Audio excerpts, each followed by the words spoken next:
This audiobook contains 80 censored sentences and 213 modified sentences to make it suitable for all audiences. Visit our website to listen to the original version without censorship or modifications. Link in the channel bio. Stepped forward and gave me a kiss on the cheek too, before quickly leaving the house. She's a shy one, that leader of theirs. Amalthea commented before finally leaving with Nia laughing at Alicia's embarrassment. Albion, they'll be using you to descend from the skies. Very well. Why not me? You do not fit his color scheme right now. Darn all. I had left the house a few minutes ago and had been walking around the village by myself, and there were a lot of things set up here, since it was a festival. Many food stands, some areas for games for kids, people selling merch and other stalls. There was also a small amusement park set up, although most of them were made out of magic unlike the one in Kuo. Suddenly, fireworks started to explode in the sky, and letters started to appear saying the ascension is starting. I wasn't sure if it was for me or everyone else, but at least I could get ready. Quickly disappearing from my spot, I appeared above the clouds in the realm and watched the ceremony start from here.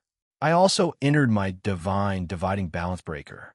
The one addressing everyone who was attending was Zeus to my surprise, and also Kurosagi. I could also see that RA was here along with a few other gods and goddesses from the Egyptian realm. Obviously, both Vera's parents were here, and they were already crying for their daughter. I waited for Zeus to do his speech while some just rolled their eyes at them and laughed at him, attempting to make a joke or two about Vera and Kuro, who both blushed. Finally, it's time, I said, and flew down and donned my helmet. I slowly descended from the skies and landed on the stage. I heard a few of them snicker at me. Yes, it's cheesy, but it's not like I've done this before, and by that, I mean doing it in front of so many people in a more ceremonial fashion. But I was a bit surprised by what Vera was wearing. It almost resembled a wedding dress. However, it was sapphire blue in color. She stood there waiting, and I nodded. I exited my balance breaker and summoned her new body onto the stage. A few were curious on how this would take place. Normally, I would just change them to be a god, but Vera requested it to be like this. I mean, she saw me do it for Kuro, so she wanted to be more like her friend. However, her new body wasn't wearing what she had on, so I looked back at her and changed her new bodice clothing to match what she had on. Finally, I said, Vera, this is a big responsibility. Are you sure you want to go through with it? Yes. I have spoken with both the leaders of the Egyptian and Greek pantheons, and I would be honored in taking this role.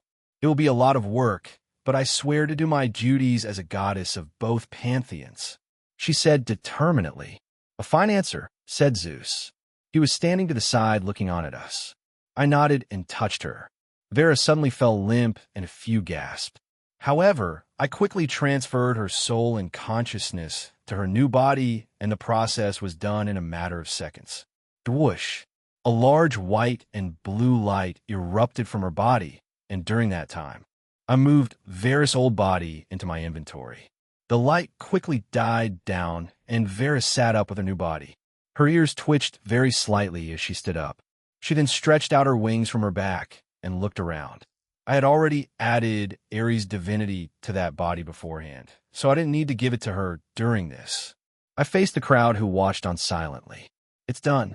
Vera has now become the new goddess of war for the Greek pantheon.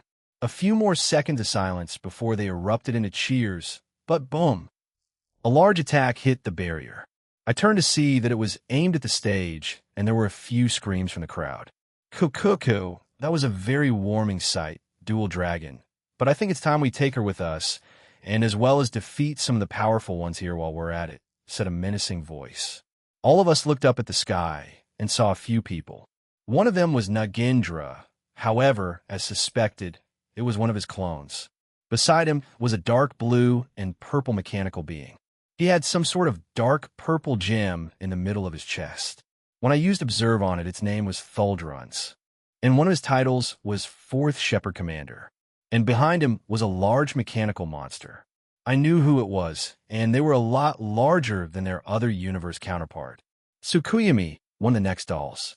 Her body was made up of a number of mechanical and organic components. She was on all fours like a lion, but had the torso and face of a human, albeit made out of mechanical parts. I could feel that she was covered in hundreds, no tens of thousands of anti-magic seals. So the one who could fight her had to be anyone that didn't rely on magic. She was around the same size as the Statue of Liberty, around 93 m.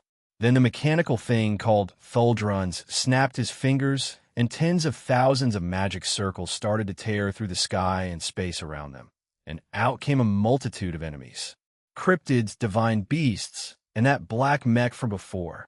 I believe Euclid mentioned them to be the foot soldiers of the EV faction of the EV Atoll, and they're around Satan class in strength. ID suggests all gods and goddesses here not to engage in combat with that giant mechanical monster. I told them. Upon further inspection, her claws and other appendages on her body had many god-killing properties added to them, so any god that comes into contact with them may be easily killed. I also told them this, and many became uneasy. Vera, Izukum fighting, she said. It also sounded like she wasn't going to take no for an answer. Fine, I replied, and covered her with a barrier of infinity. I didn't want to take any chances. I mean, I could make her a new body, but I would rather not have to see her die in front of me. Touching my ear, I summoned a transceiver and connected to everyone who came in here with me. The Cows Brigade is attacking. Everyone get ready.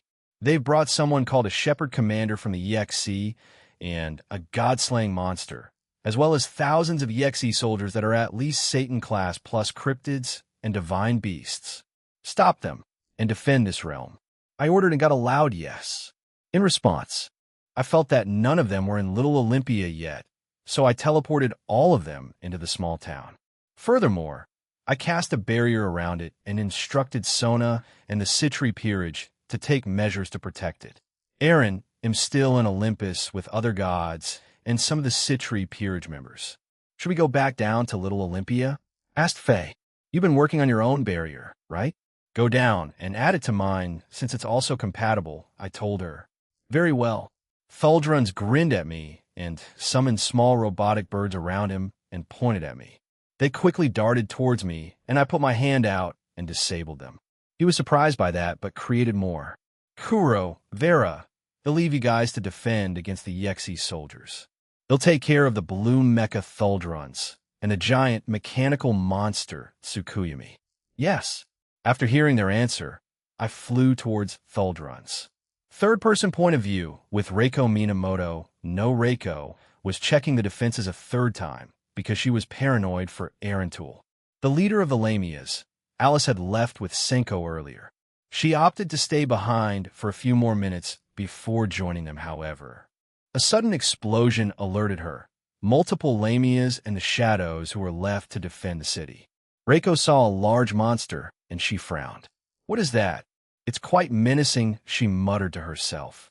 However, Greed suddenly appeared beside her with a very confused Medusa being carried on his shoulder. An attack has occurred, Reiko-sama. Will you be joining them over there? Or? Greed asked. I will stay here and defend this city. What about Medusa? She asked.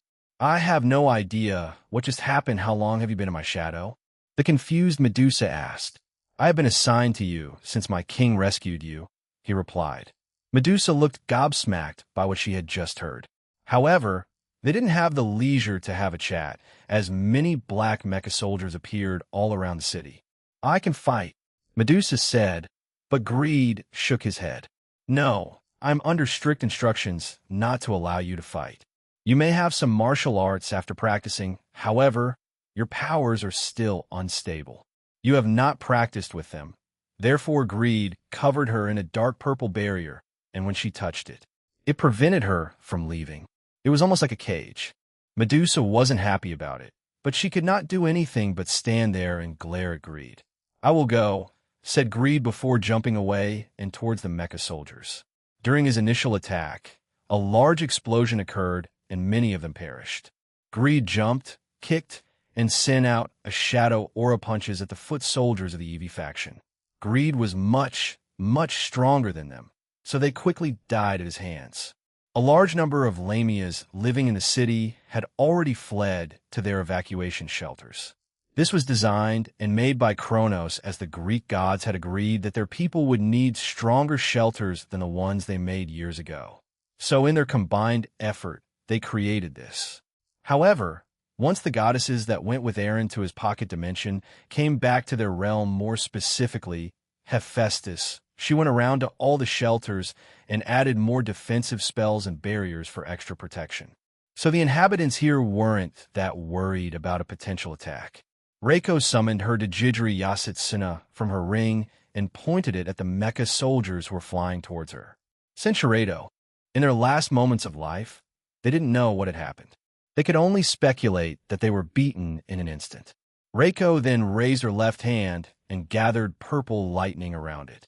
Her eyes quickly darted around the sky at the multiple mecha soldiers coming her way. She then closed her hand into a fist, and purple lightning suddenly struck all the mecha soldiers who were coming her way. But it did not stop there. That lightning attack started to bounce between the soldiers and on soldiers that hadn't been aimed at by Reiko. She's distracted. Behind her, more soldiers appeared and tried to attack her. However, Reiko simply raised her sword and slashed in a horizontal motion, just like before the soldiers were swiftly defeated.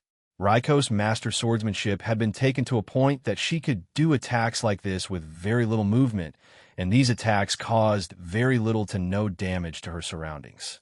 As a result of her improved control and precision, her strikes had advanced beyond what they had previously been. All of this was possible after the 100 years of training. Medusa stood there looking at the one-sided slaughter by Minamoto no Reiko and the shadow soldier called Greed. She vaguely remembers her fight with Aaron. However, she was not in total control, so she doesn't remember it that much. If his subordinates are this powerful, how powerful is their leader and creator? Medusa thought, and couldn't help but be in awe. I want to be stronger. If he trained me, would I reach that level of strength? I don't want to be weak, and I don't want anyone taking control of me again at that moment. Medusa found another resolve in life. After being freed and given a second chance by Aaron, she had been in a depressive state and didn't do much with her newfound freedom. Although this freedom came at a price that she couldn't leave her realm.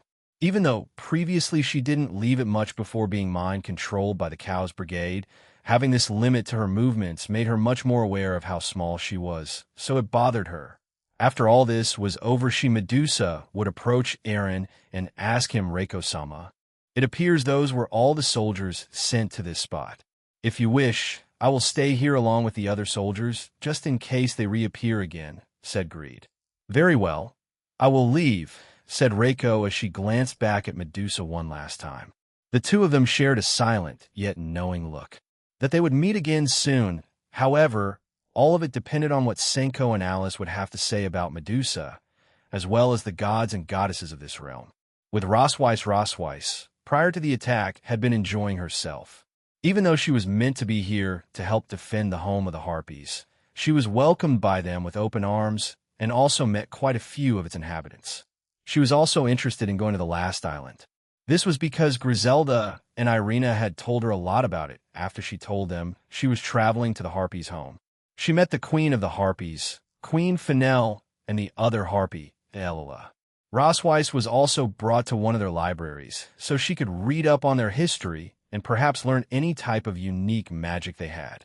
But to her disappointment, Aaron already had these books in their library at home. She planned on returning to Nimbusuk to return the books she had borrowed because Aaron, her lover, upgraded her home, adding an infinite library. However, her calm day had been interrupted when a large explosion and a large monster appeared in the far distance. The Harpy's home was very far away, but she could still see this monstrosity from this distance. But suddenly the same mecha warrior she saw appear with the evil dragon Grendel appeared, and there were thousands of them. Rosweiss frowned and changed from her business suit into her battle suit. Everyone, please go to your shelter, she said to the Harpies around her. None of them questioned her, and they all quickly flew away. However, Aelila joined her side. I will fight. I'm not that strong, but in the last crisis I was powerless, so I've been training to get stronger. Therefore, I will fight with you, Rosweiss, she asserted. Very well, but please flee if you cannot fight anymore. I do not wish to see you killed. Rosweiss then summoned thousands of magic circles behind her. She then fired multiple elemental attacks towards the mecha soldiers from her magic circles. However, the mecha soldiers avoided them, but to their surprise the attacks started to home in on them, and they were hit and killed instantly. Rosweiss had asked Aaron about helping her with developing this. In Rosweiss's mind, she could have created a formula for this. However, it would have taken longer than she would have liked. Therefore, she opted to ask her boyfriend about it. So with his help, he simply added it to her arsenal, and now Rosweiss could choose to have her spells home and lock onto their targets if she so wishes. She had to get used to it during her time in the pocket dimension. However, in her mind it was all worth it. Many of the mecha soldiers of the Eevee faction perished in her attacks. However, some were somehow able to defend themselves well. Defend as in survive and heavily injured. The ones that did survive were finished off by Aelila. Aelila herself was just at the peak of high class. She wasn't that far from breaking through to ultimate class. However, she opted to play it safe by killing the weakened soldiers as they were Satan class, and she wasn't near their level of strength. This way, she was still contributing and wasn't a total burden to Rosweiss. Seeing many of their comrades being killed, a small group of mecha soldiers started to aim their attacks at the buildings of the Harpies' home. They fired some of their magic towards the buildings, but to their surprise a barrier appeared stopping their initial attack, and then several magic circles appeared to absorb the rest of their attacks. Those magic circles will absorb the attacks that it's hit by and will use that power to repair itself. Depending on how much it absorbs, it will affect how fast it repairs itself, she thought. She based this on Aaron's barriers around his home. Shing! Boom! Suddenly, a large thunderbolt hit a large portion of the mecha soldiers, and Rosweiss looked over at the individual who caused it. Reiko! She called out, and the woman flew over to her.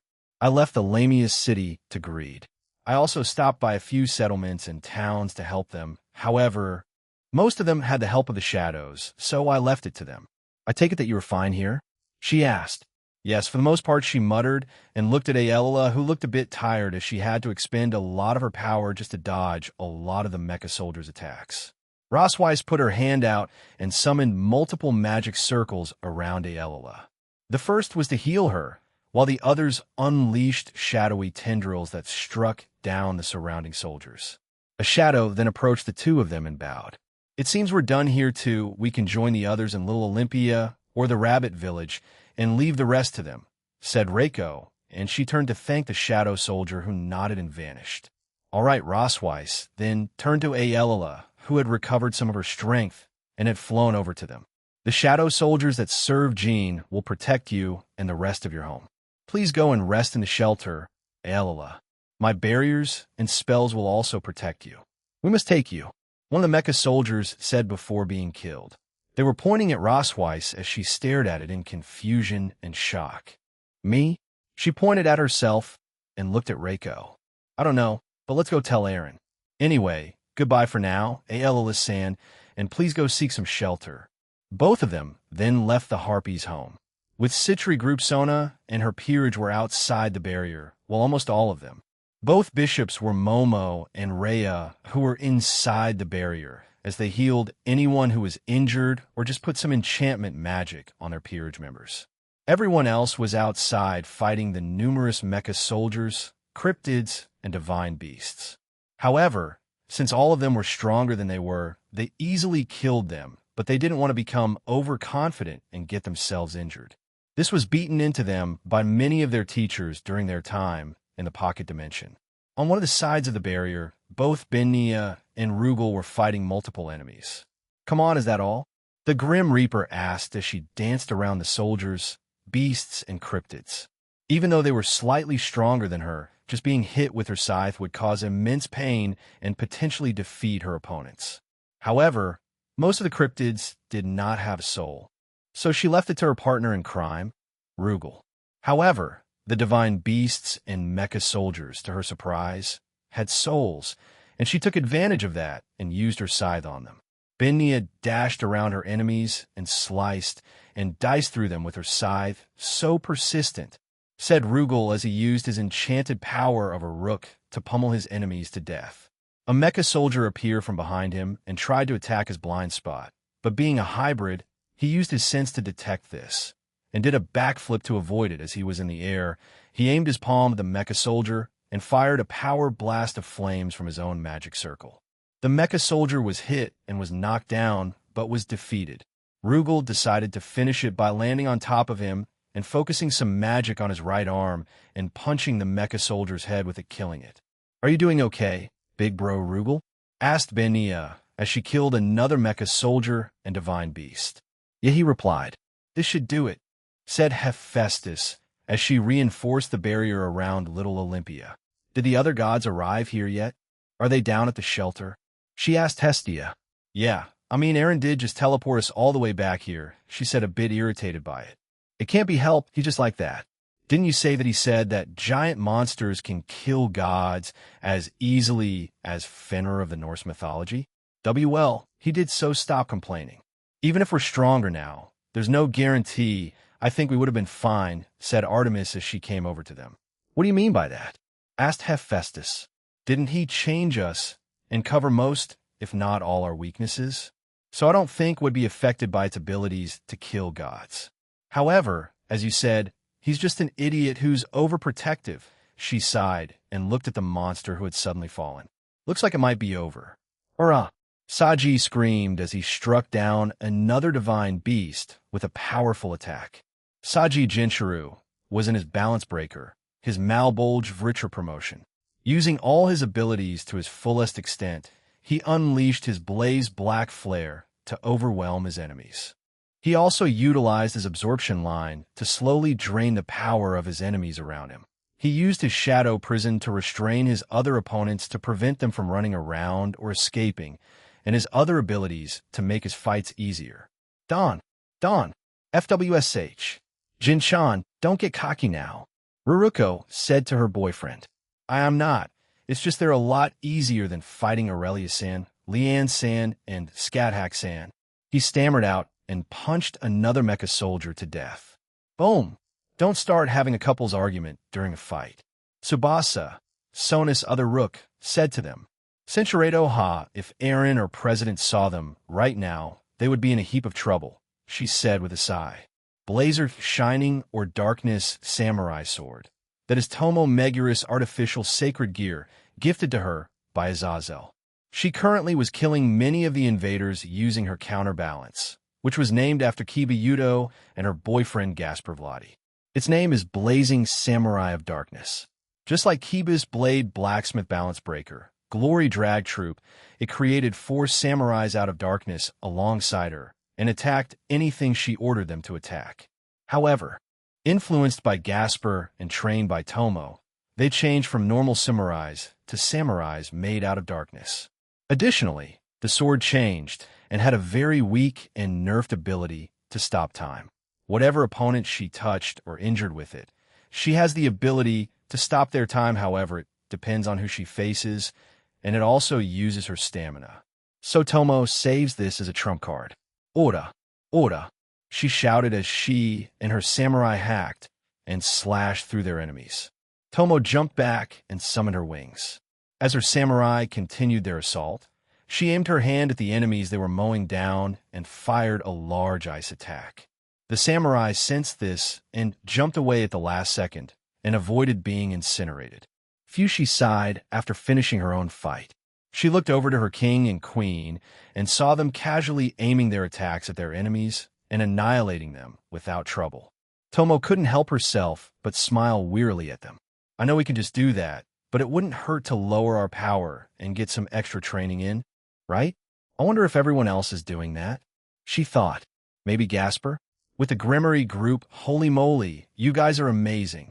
It makes me want to be trained by Jean, haha. Kara shouted as she pummeled another enemy to the ground. The Grimory peerage, with Akino acting as king, had quickly dealt with their problem. Akino Himejima decided not to play around and ordered them all to quickly dispatch their enemies. Since all of them knew that the regular grunts of soldiers from the Cows Brigade wouldn't have any useful information anymore, she decided to just take them out. Aaron won't get anything out of them, so they're useless in my eyes. She thought and defeated the remaining enemies with her holy lightning. Guys, everyone has evacuated to the shelter, said Ruka as she came rushing to them. Good, gather around Asia if you don't want to get hit by this. Yufufu, said the queen of the Gremory peerage. They did as they were told as enormous dark clouds instantly formed above them. Akino smiled with eager anticipation. Normally this move would obliterate her enemies and her surroundings. However, Akino trained extensively for the 100 years to create variations for this. Asia covered everyone around her with a powerful defensive spell and a barrier. Both Ruka and Kara were curious as to what Akino was going to do. Vanish with the roar of holy draconic lightning Kirin. Boom! A large holy dragon came from the dark clouds and threatened to destroy everything below it. However, Split, she cheerfully shouted, and the large lightning dragon attack immediately split into smaller versions of itself. A few moments later, it began zipping around and attacking its targets.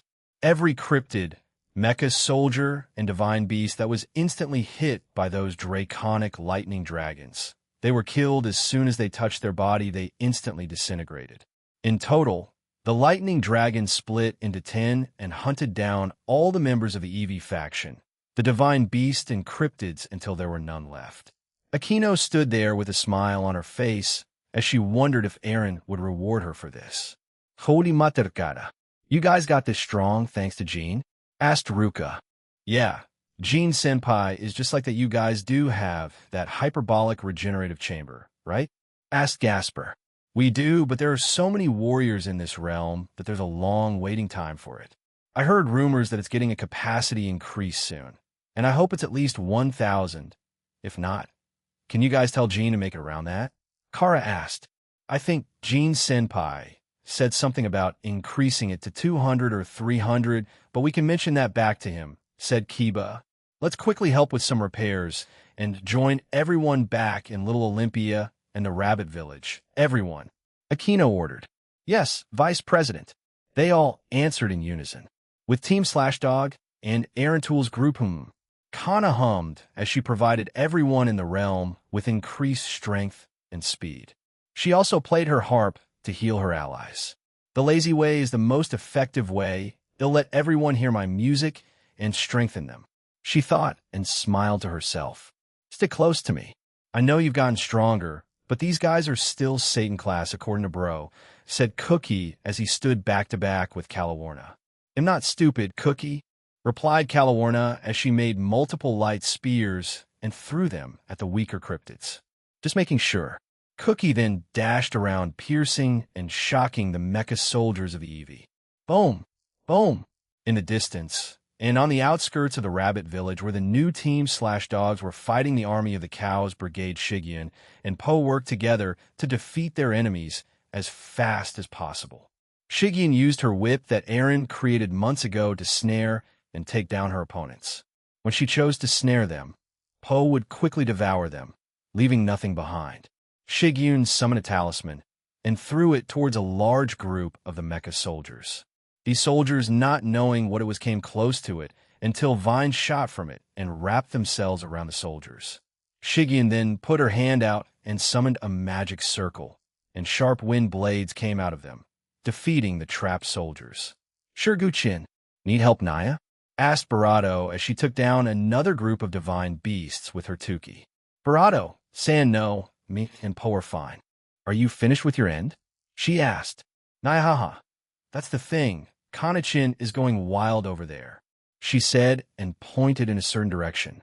Following her finger, she looked at the spot that Kuroka was pointing at and saw that Kanami was using both her True Longinus and her Ashen Burst. Kanami Managawa, the older sister of Natsu Managawa, was propelling herself throughout the battlefield using her Ashen Burst sacred gear, as well as quickly killing the enemies she passed by with her True Longinus. Kanami had unlocked the original balance breaker for the spear. However, she also unlocked another balance breaker, a subspecies, yet she didn't deem it necessary to use in this situation. So she simply used both her sacred gears together to wipe out her enemies. You get pierced in the head, and you get pierced, and you. Kanami shouted as she killed more and more enemies. Behind her, Centuriato. Natsum noticed that some of these soldiers didn't die after being pierced in the head once. Some of them needed to be destroyed completely or shattered into hundreds of pieces before they stopped functioning. Griffin, can you please follow Kanami? She asked her sacred gear, and he nodded. Natsum then turned behind her and sighed. Let's kill the rest ourselves, Sylph. Let's go, replied Sylph. You're not Mario. Stop it. Natsum sighed again and quickly covered herself in wind. Devastating gale, she muttered. Huh, you're only using that? We have this is fine for now, she said and pulled out her light gun and created a sword out of wind. She dashed through the air quickly and appeared beside a soldier who was too slow to react. Bang! She fired a point-blank light shot into its head and softly swiped her sword at the soldier's body, destroying it. Following that, she quickly dispatched the rest of them while doing the same thing, while mixing it up by using her light manipulation and killing them with light spears. Big group, 1 o'clock, warned Sylph. Turning her body in that direction, she put her hand out and said, Spirit Storm. A dense storm of swirling wind fired from Natsum's palm and consumed all the mecha soldiers coming her way. Natsum wasn't done as she had full control of that attack, and with her hand gestures started to make it turn and target other enemies in her line of sight. She killed more divine beasts and cryptids. But finally, her attack ended and she sighed in relief. I wonder how many are left. She asked herself and looked around the battlefield. However, the entire area around the village was suddenly frozen. Lavinia and Natsum muttered as she knew who had done it. Naya, haha, I guess we're ending this now. It looks like Aaron is ending his too. Naya, said Barato, running on the ground and cutting through his frozen enemies. One of the new members of Team /Dog, Ajamu worked hard to finish this as well. She was taking orders from Lavinia, as Kanami only said to them, kill him, and then left. He who was a former subordinate of Kokabeel and Azrael already had a lot of combat experience, and got even more experience as he participated in missions with Team /Dog and sparred many times with Cookie and Tobio. Ajamu touched the ground, and multiple vines came out of it, and crushed the frozen enemies around him. He also admired the control that Lavinia had over her sacred gear, as it avoided the buildings of the village around him. She only targeted the soldiers of the Cows Brigade that went into the village. Although he thought and looked up, he saw the female magician of the group pouting as she sat on her broom and wasn't even keeping an eye on their battle. Lavinia was looking at Aaron Toole in the distance and occasionally cheering for him. A maiden in love is a terrifying thing, he thought, and continued to kill his frozen enemies. Rainier created small balls of light and slowly changed the shape of them. She then fired them at a large group of mecha soldiers, killing them. Rainier smiled. This was the power she had sought after for many years, desperately trying to achieve, only for it to happen when her life took a complete 180 turn. She didn't know how she really felt about it, but she was sure of one thing. She loved the man who gave her this opportunity.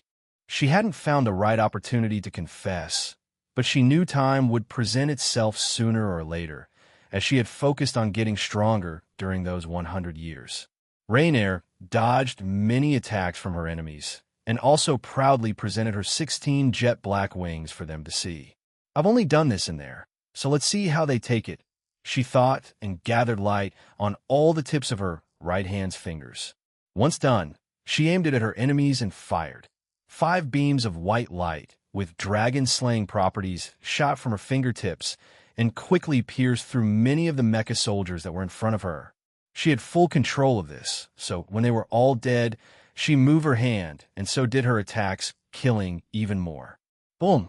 Suddenly, a large serpent made of blood and water flew past her and killed even more enemies. Rainier looked to her side and saw Ingvild and Valerie working together. Ingvild was using her sea serpent of the end, and Valerie was using her blood manipulation. Both women combined them and created a blood serpent with dragon wings made of water. It seemed sentient as it moved around of its own free will. It fired large balls of blood and water at anything it deemed an enemy. Both women looked on like it was some kind of adorable pet of theirs. Rainier shivered and couldn't figure out what to do. Help it? or let it be. But she was again stunned when she saw Gabriel and Irina flying toward the serpent, and then sitting on its back, and then they started to fire light attacks from it. This is insane, she thought. Even though it wasn't the first time she saw such a strange sight, she still couldn't get used to it. She considered Gabriel an untouchable existence when she first saw her in heaven. She wanted to achieve power like her. However, Rainier knew she couldn't become like Gabriel both in power and personality as a result. She decided to develop her own attacks, power, and personality during her 100 years in Aaron's pocket dimension. She had new and old friends who would accept her for who she was.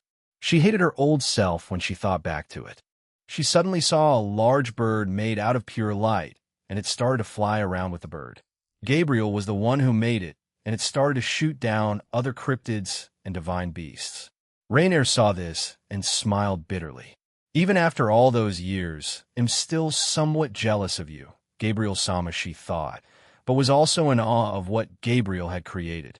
I should make my own version with those thoughts in her mind. Rainier smiled and continued with her job that Aaron had assigned to her. Jean Skyward's soliloquy, I had entered my Imperio Juggernaut overdrive and was staring down at a defeated Thuldruns. Even though he had a few strange abilities, like being able to recover his stamina using Tsukuyumi or using the sound around him to amplify his abilities, I just took advantage of Divine Dividing and its abilities. Your combat ability was higher than expected, Dual Dragon Emperor, or perhaps I just underestimated you. But if you think defeating me had any effect on the EV faction, the Phantasma, or the Chaos Brigade as a whole, you're wrong, he said weakly.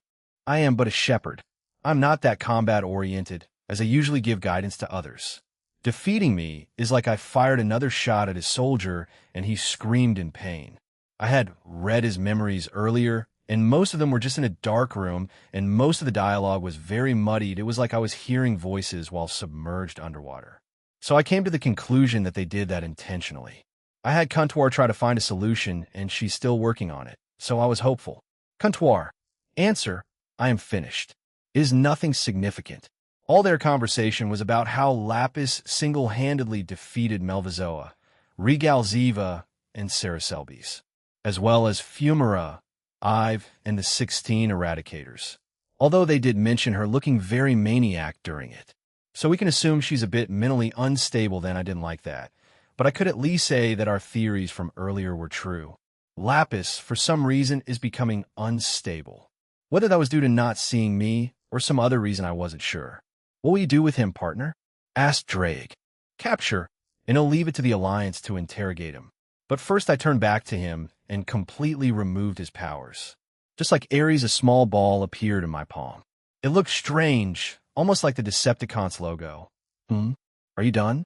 I asked as Kuro and Vera joined my side. Yes. We quickly returned from the Siren's home.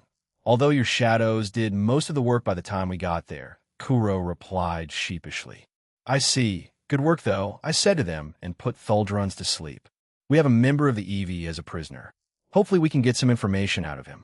They'll let the Alliance handle it, but if they can't get anything done, then I will have to do it myself. Kuro, can you take him back to Little Olympia? Understood. She then grabbed the sleeping Thuldruns before flying away. I will help with this thing, Master Aaron, said Vera as she pulled out a wand. She then pointed her wand at it and muttered something to herself suddenly after a chant. I think. Multiple large magic circles appeared all around Tsukuyumi. Before she fired her attack, I put my hand out and removed all the anti-magic barriers and seals on the giant monster. Earlier, I had restrained her and sealed most of her powers to prevent her from roaming around and causing unnecessary damage. Go for it. Explun, she shouted. Huh, I was way too stunned by what it's Megumin. Boom. All around Tsukuyumi, the magic circles glowed, and shortly after, she was consumed in a large black and red explosion. The explosion caused by Vera created a large, swirly black and red pillar of flames that was seen all throughout the realm. As the raging flaming tornado occurred, I felt that Tsukuyumi was still alive, so I decided to use this time to check its memories too. To my surprise, there was something significant. Although nothing promising, this Tsukuyumi was another clone. However, it was made with this size in mind. In reality, the original Tsukuyomi was still being upgraded and enhanced by the Seekers of Truth and Promestine. But they did make a few more giant versions of the next dolls to send out on missions in the future. However, I was lucky. I'm not sure if they had become arrogant and relaxed, but in the background I saw some kind of product, and I had an idea where this particular base was hidden. I should bring Nia with me, then she is Italian, but I should expect heavy defense since it might be one of the main facilities. Hell, I might need to be on alert since the Cows Brigade might be all over there. I should ask Azazel about the Roman Pantheon comptoir. Answer: they're fine. They have been keeping a close eye on your work, and have been in contact with Azazel. So if you ask him, he may be able to set something up for you to visit that Pantheon. I see, thanks. In the background in her memories, I saw Pastigli Leone candies. Now, you can buy them online, but I doubt the members of the Cows Brigade would do that casually since they might get caught. So that's my own conclusion to this. Also, Kuntor pointed me to that country during our stay, so it's not dead yet, but compress. I shouted as I aimed my hand at Tsukuyomi. Compression divider. Tsukuyomi, who had been collapsed on the ground, was struck by the compression technique and vanished entirely. A few minutes later, all of the mecha soldiers, divine beasts, and cryptids had been defeated in the realm. Once I got confirmation of this, I informed all the gods of the realm, and everyone breathed a sigh of relief. By both Zeus and Ras orders, the festival restarted. The realm quickly returned to its usual state. However, my shadows were still on high alert, and some new faces joined the festival in the village. I was also walking around by myself, and I would occasionally come across people I knew, and I would be invited to whatever they were doing. But not too long later, Rose approached me along with Reiko and Medusa. Rose, Reiko, and Medusa, how can I help you? I asked. Medusa walked in front of me, while both women looked at her, and she suddenly bowed, confusing me further. Please help me get stronger, she said. What brought this on? Because of all the things that had happened, I felt powerless, especially during my time when I was being mind-controlled by the Cows Brigade. Even today, I offered to help, but was denied by the shadow you sent to protect me, so I wish to get stronger. I know my powers are still unstable, and that I'm not allowed to leave, but I see. So that's what this is about, huh? I stared at her for a few seconds before looking at both women, but I could see that they left the decision up to me. Greed's judgment is usually on point, so you're not banned from using the hyperbolic regenerative chamber, right? It'll increase the number of people allowed in it to at least 2,000 since Aquino and the others told me a lot of people want to go in it. I may have underestimated its popularity. Anyway, get stronger that way first, and after you'll consider it. I need to speak to Zeus about you when I come back here again. Medusa looked determined and nodded her head before leaving. Aaron, one of the Eevee mecha soldiers, said that they were trying to capture me. I don't know why, said Rose. Capture you? I repeated, but maybe it's about that? I mumbled. Rose, you did research on Trihexa, right? I asked. Yeah. Why you know about that? Yes, I did, however. I have long since thrown that thesis away. She's lying. But it doesn't matter, nor does it make sense. They don't need Rose because they have Lapis, and she's basically a cheat herself, so she herself wouldn't have a problem with unleashing Trihexa herself. But, dang, partner, I think you're right, Drake said in horror. If Lapis made hundreds to even millions of items that can tear through any barrier set by you or the Alliance, this means that she might have traveled to get Ghidorah by herself. Perhaps your stupid theory of them merging isn't just a theory anymore, Drake. Aaron, make sure to ask Ignia about Lapis' whereabouts, said Rudra. Yeah, it'll do that. I turned to the two of them and put my hand up and contacted Ignia. Ignia, father? Do you need something from me? He asked, a bit confused. Where's Lapis? I asked. That's the thing. I'm looking for her. Not too long after finding out about Evis and Phantasma and forming an alliance with them, she disappeared. However, not after creating hundreds of thousands of items that can tear through your barriers. However, it also left her quite fatigued. Where? Were you searching? The multiverse anyway. I'm in the middle of a fight. Gomu no. I heard from the other side, and it was cut. Is that dangerous person in the world of One Piece? I shook my head. Let's think about it another time. but she really is. Maybe that's why they need Rose again. If Lapis was the only one that could wake Trihexa up naturally, then unless they have another way, and just need Rose for something else. The only other reason I could think of was that Euclid wanted her, since she kind of resembles Graphia. Aaron? Reiko asked, and I felt her hand touch my shoulder. You look very tense. No, it's nothing. I'll tell you all when we get home. I plan on joining Azazel and the rest in Romania. Regardless of what happens, I said, and started to walk away and gesture for them to follow me.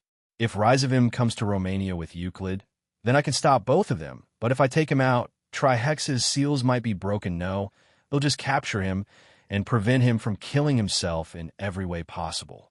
After a few minutes of walking, I came across Alicia. I called out to her, and she turned around while smiling at me. Where did you go earlier? I asked.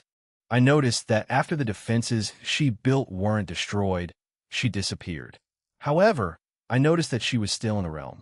I traveled to the elves' homes in this realm. I checked the smaller settlements of the realm and provided them with assistance. However, their queen, Amaryllis Ismene, wishes to see you again. She's still obsessed with that idea, huh? She said with a blush. That unhinged woman hasn't given up, huh? Just ignore her. They'll deal with her again at some point. I felt my bravado twitch at the thought of meeting that queen again. A few hours had passed, and the festival was coming to a close. I received reports from home that Graphia was called back to the underworld, but apart from that, nothing had happened back home. I was sitting away from everyone. A lot of the girls dragged me around the festival, trying to lighten my mood and get my mind off whatever I was thinking about. For the most part, it worked, and I'm thankful for them.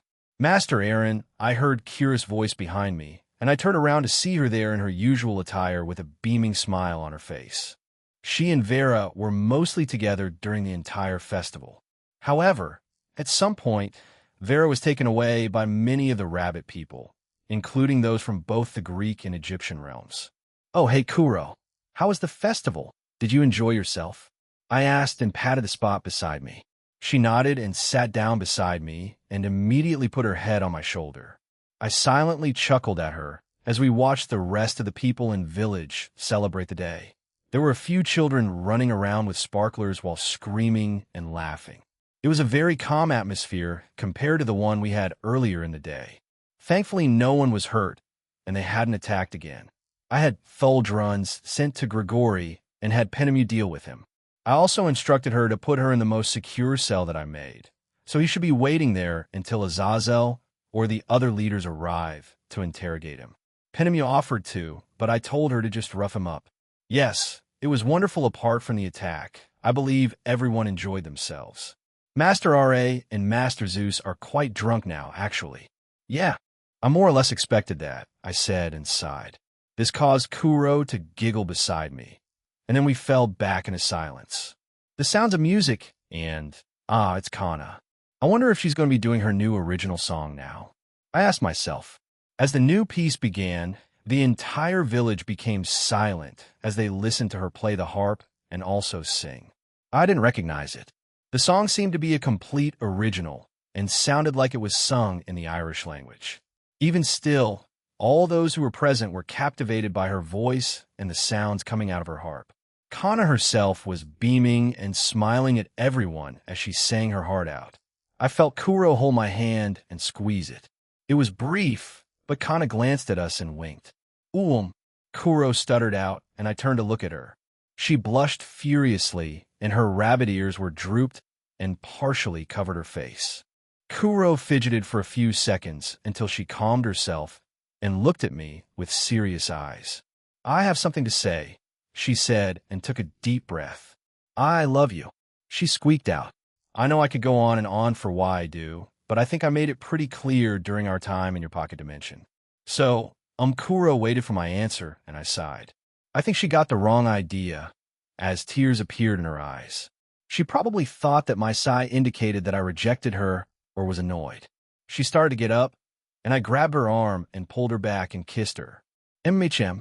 She was surprised. That much was obvious. However, she happily kissed me back. Yuama, you wanted to say it too, right? I asked and chuckled. I love you too, Kurosagi. Master Aaron.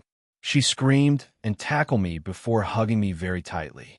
Honestly, the first time I saw her, she looked quite cold and serious.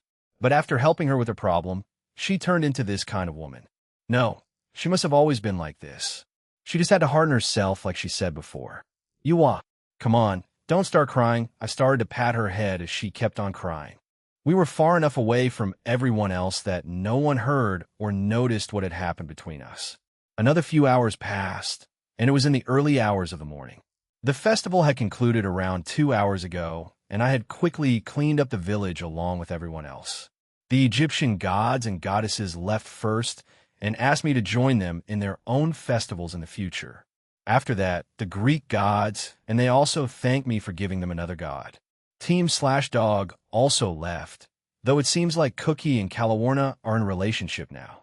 I didn't get time to congratulate the guy, though, since they used the festival as a date of sorts.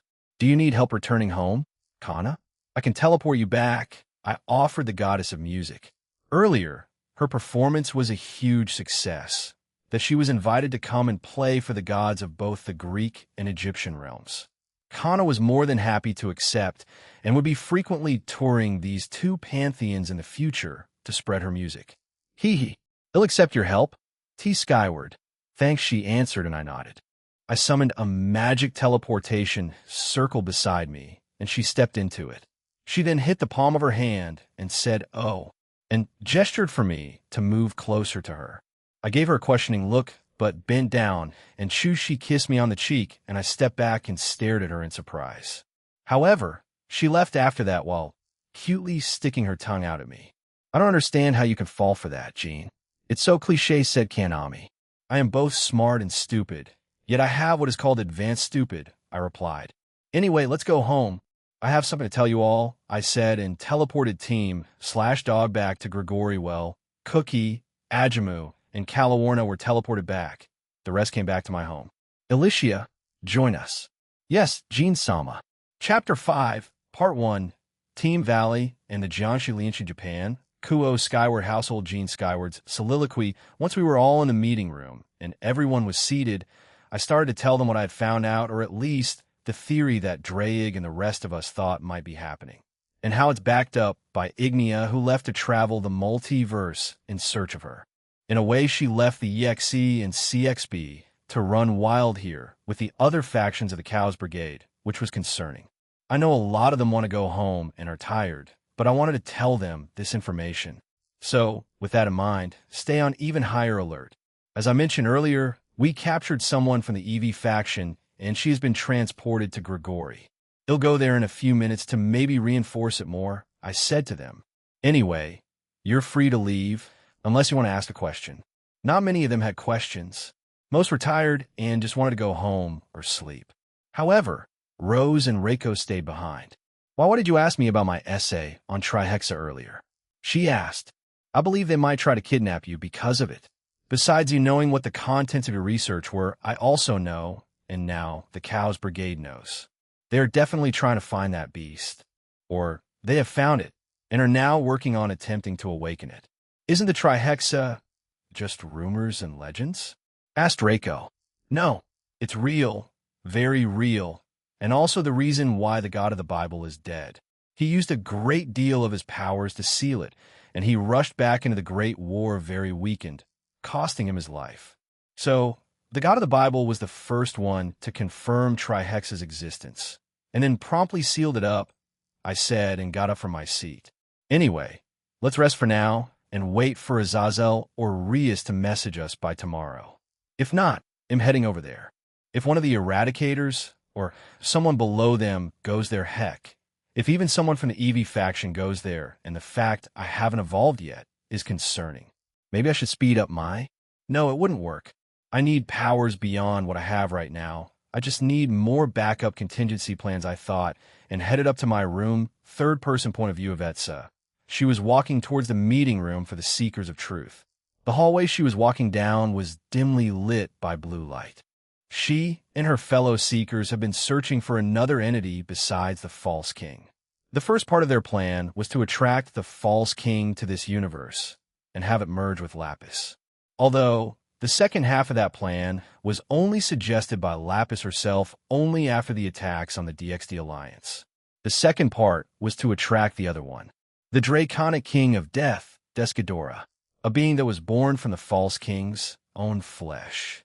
This version of Descadora grows stronger after killing and feeding on the life energies of the planets it ravages. It is as large as King Ghidorah, but much more ferocious as it will destroy and consume all life it comes across without playing with it. Unlike the false king who believes itself to be the strongest existence in the multiverse. To the seekers of truth, who wish to find the creator of all Azathoth and control it, they believe that by conquering the multiverse first, as well as finding the clues that Azathoth left, that they could summon her, but they must first create such an item to control her. And they believe if they use Lapis, the false king, and the king of death, and as well as Ignia and Jean's life essences, they can create such a powerful item that the blind idiot god would be unable to resist the mind control of. Unfortunately for them, Lapis, who is not truly mentally unstable, she simply misses her father, and wants more of his approval, has gone out to seek the false king herself and merge with it. She believes that if she merges with the false king, her own power will also increase. After that, she plans on finding other powerful beings in the multiverse, killing and consuming them, and then finding and killing two outer gods to become as powerful as an outer god. In her own messed up mind, that is what Lapis thought would push her up in strength. She had simply bid her time and enjoyed the small universe of the draconic dais. But seeing her inevitable end coming, she wished to change that in her mind. She thought that if she did this, she could earn her father's respect and admiration, fulfilling her mother's goal. On the other hand, many of the factions in the Chaos Brigade had their own plans, especially the Eevee, who simply have conquest in mind, and the Phantasma in awakening their master magnum tenebrosum, and then conquer more worlds after that with his guidance. Avetsa pushed a large door open and stepped inside. She saw many members of the Seekers of Truth and sat down in her spot. Lapis-sama, she is gone, correct? Promestine asked. Yes, she is. Ignia is also perusing her, so both of our leaders are absent. Maruam is also missing, but we believe that he has defected to the Dual Dragon side. The remaining powers will lead the organization if that is the case, replied another. How about them? They are cooperating with Euclid and Rizavim with the vampire factions of Romania, correct? Promestine asked again. Yes. As of now, 100 of the Teeps faction have fallen and are now hybrids. No one is left, and they're under our full control.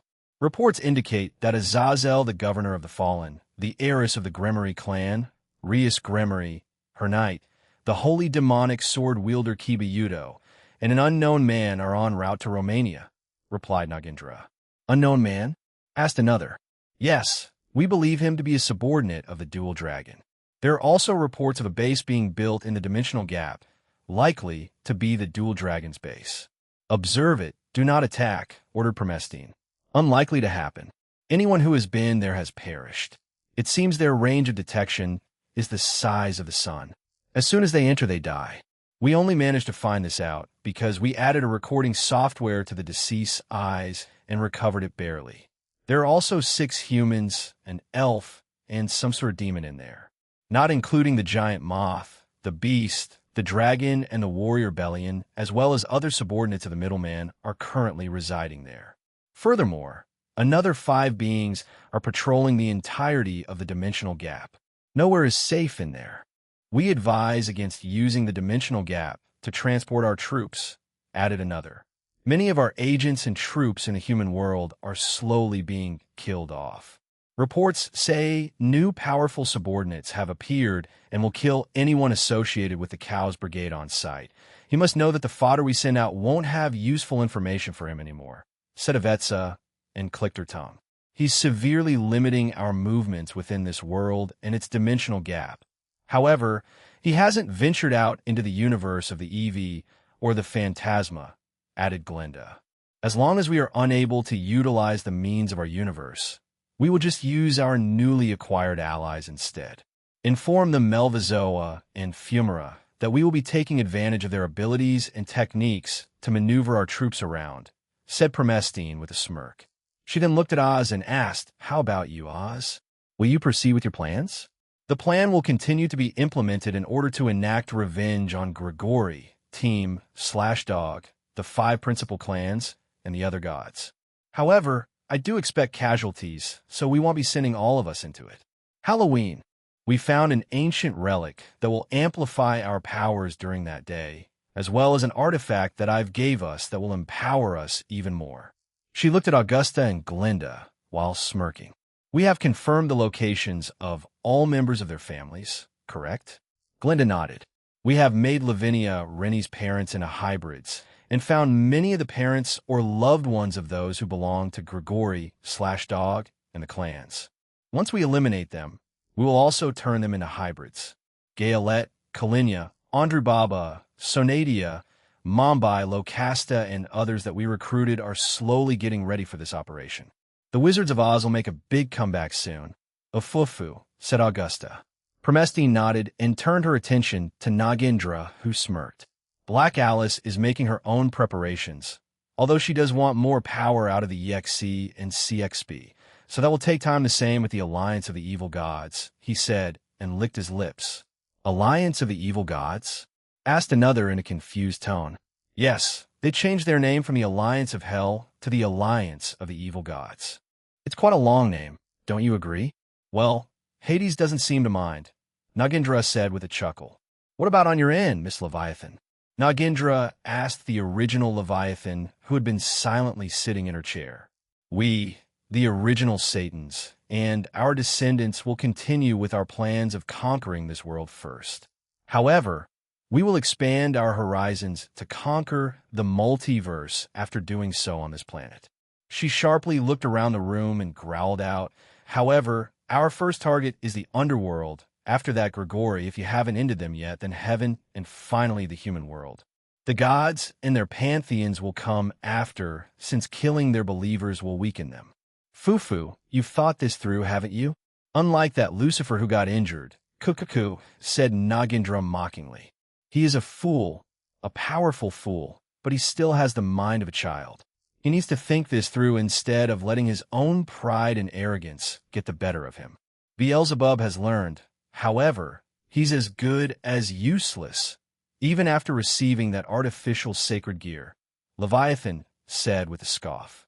Cuckoo, it seems those fools have made it to the country. What shall we do? Asked another.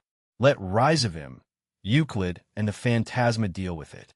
The rest of us proceed with our plans, ordered Promestine as she looked at a glowing ball on her wrist. I'll visit those bases soon. I need to retrieve some documents, if that's a thought.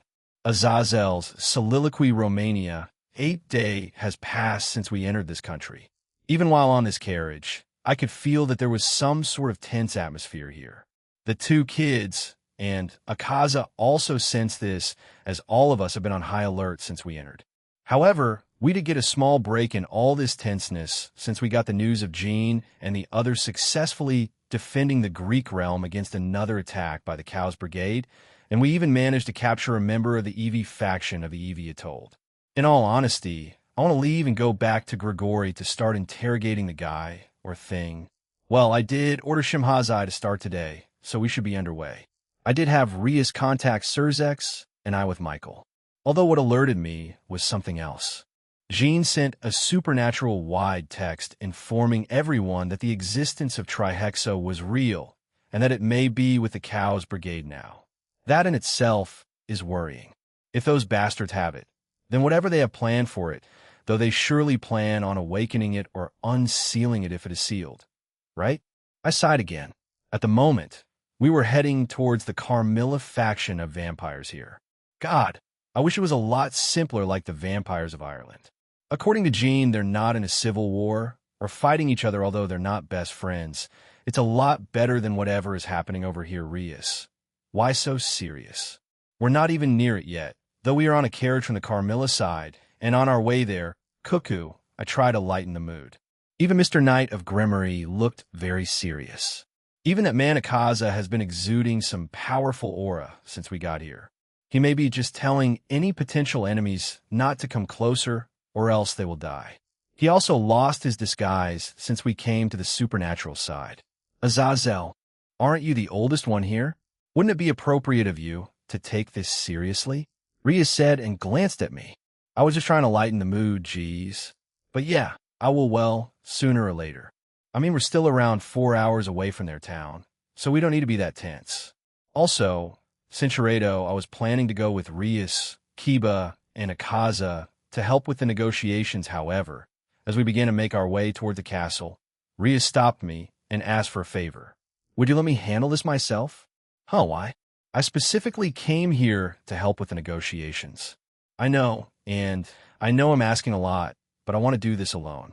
We're also traveling to the Teep side, right? Help us then, but maybe the ones from the Carmilla side will be easier, or I'm being optimistic. Either way, I want to do this myself. Is it because of Jean?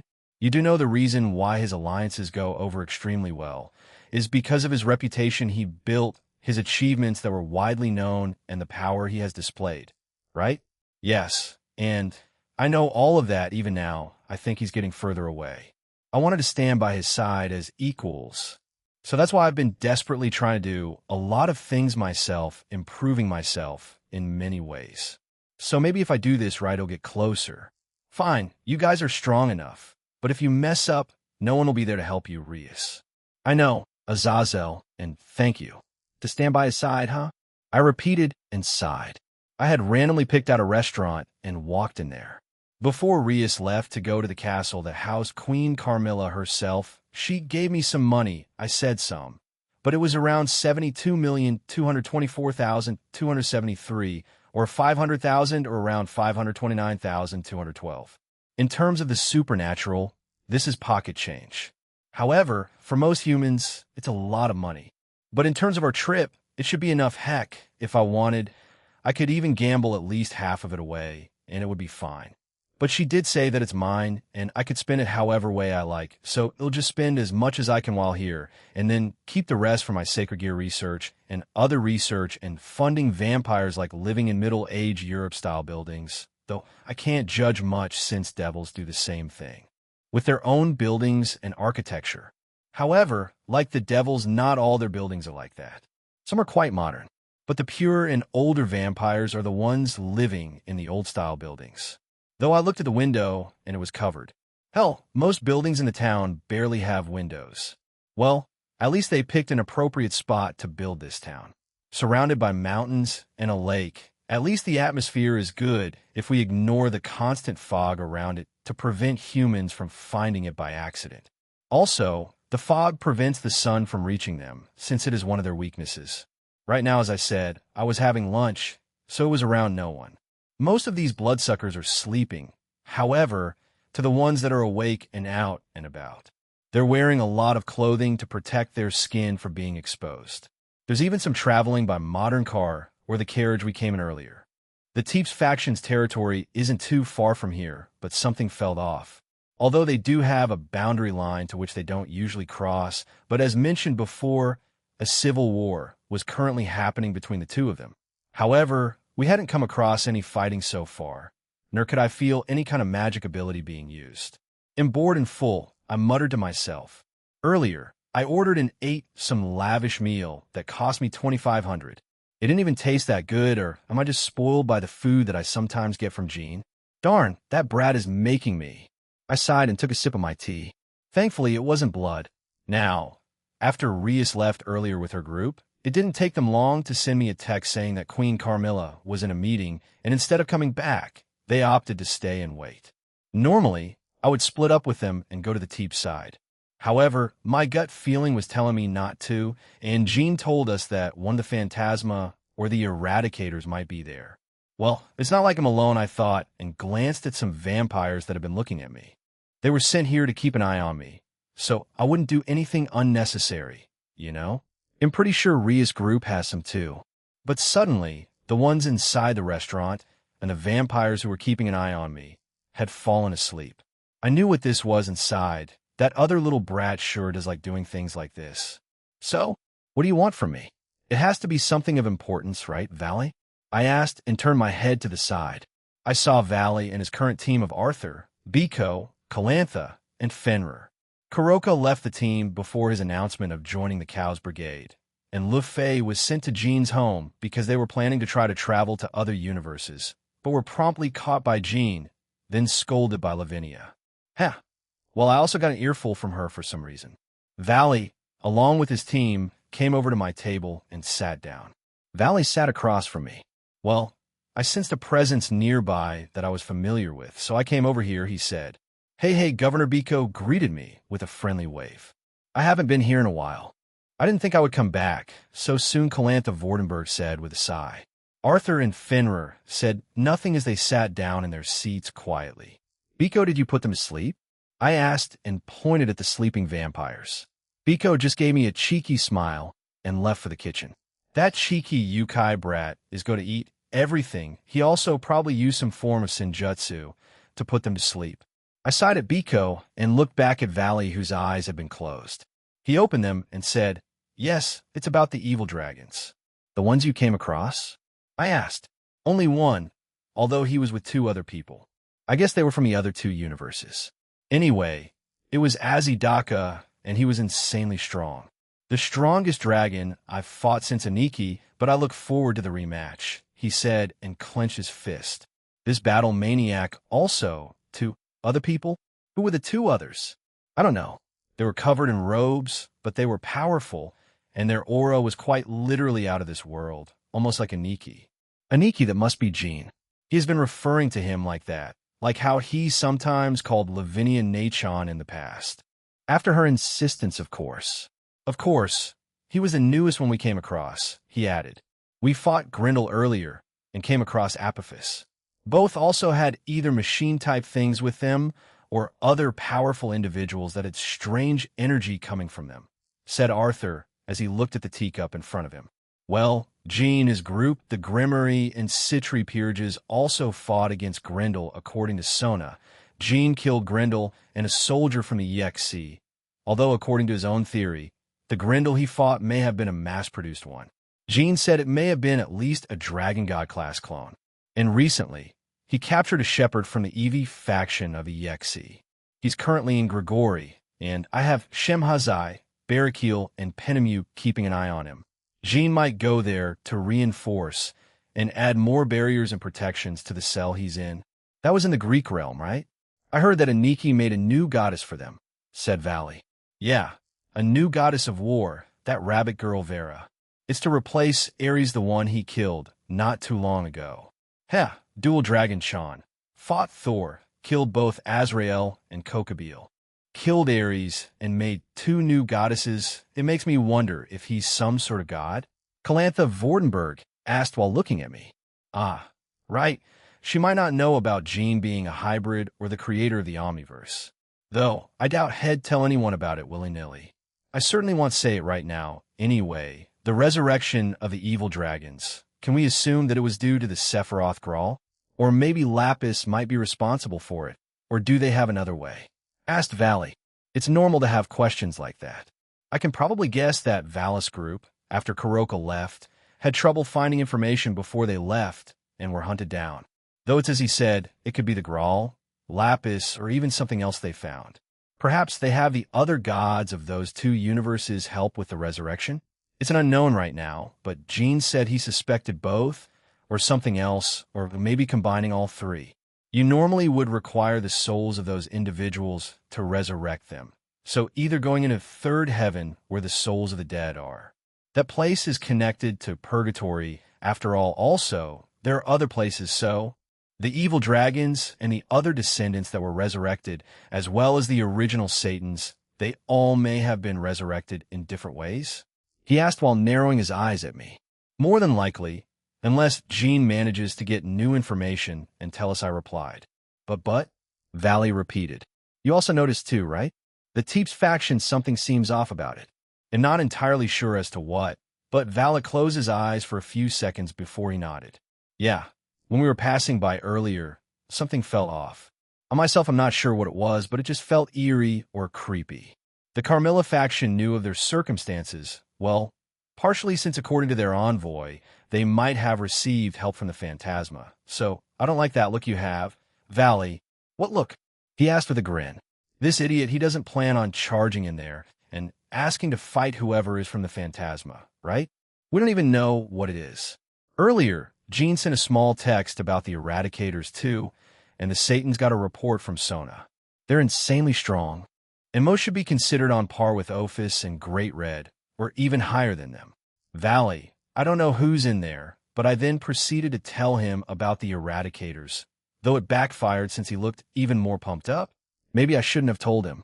I couldn't travel there since we're stuck in this universe. But if they start coming here, I'll just challenge them, he said. Valley, if you do, assume it's a death battle. I doubt they would spare you. The EV conquers worlds, planets, and universes, the same with the Phantasma. I don't think they'll just spare you after a decent fight.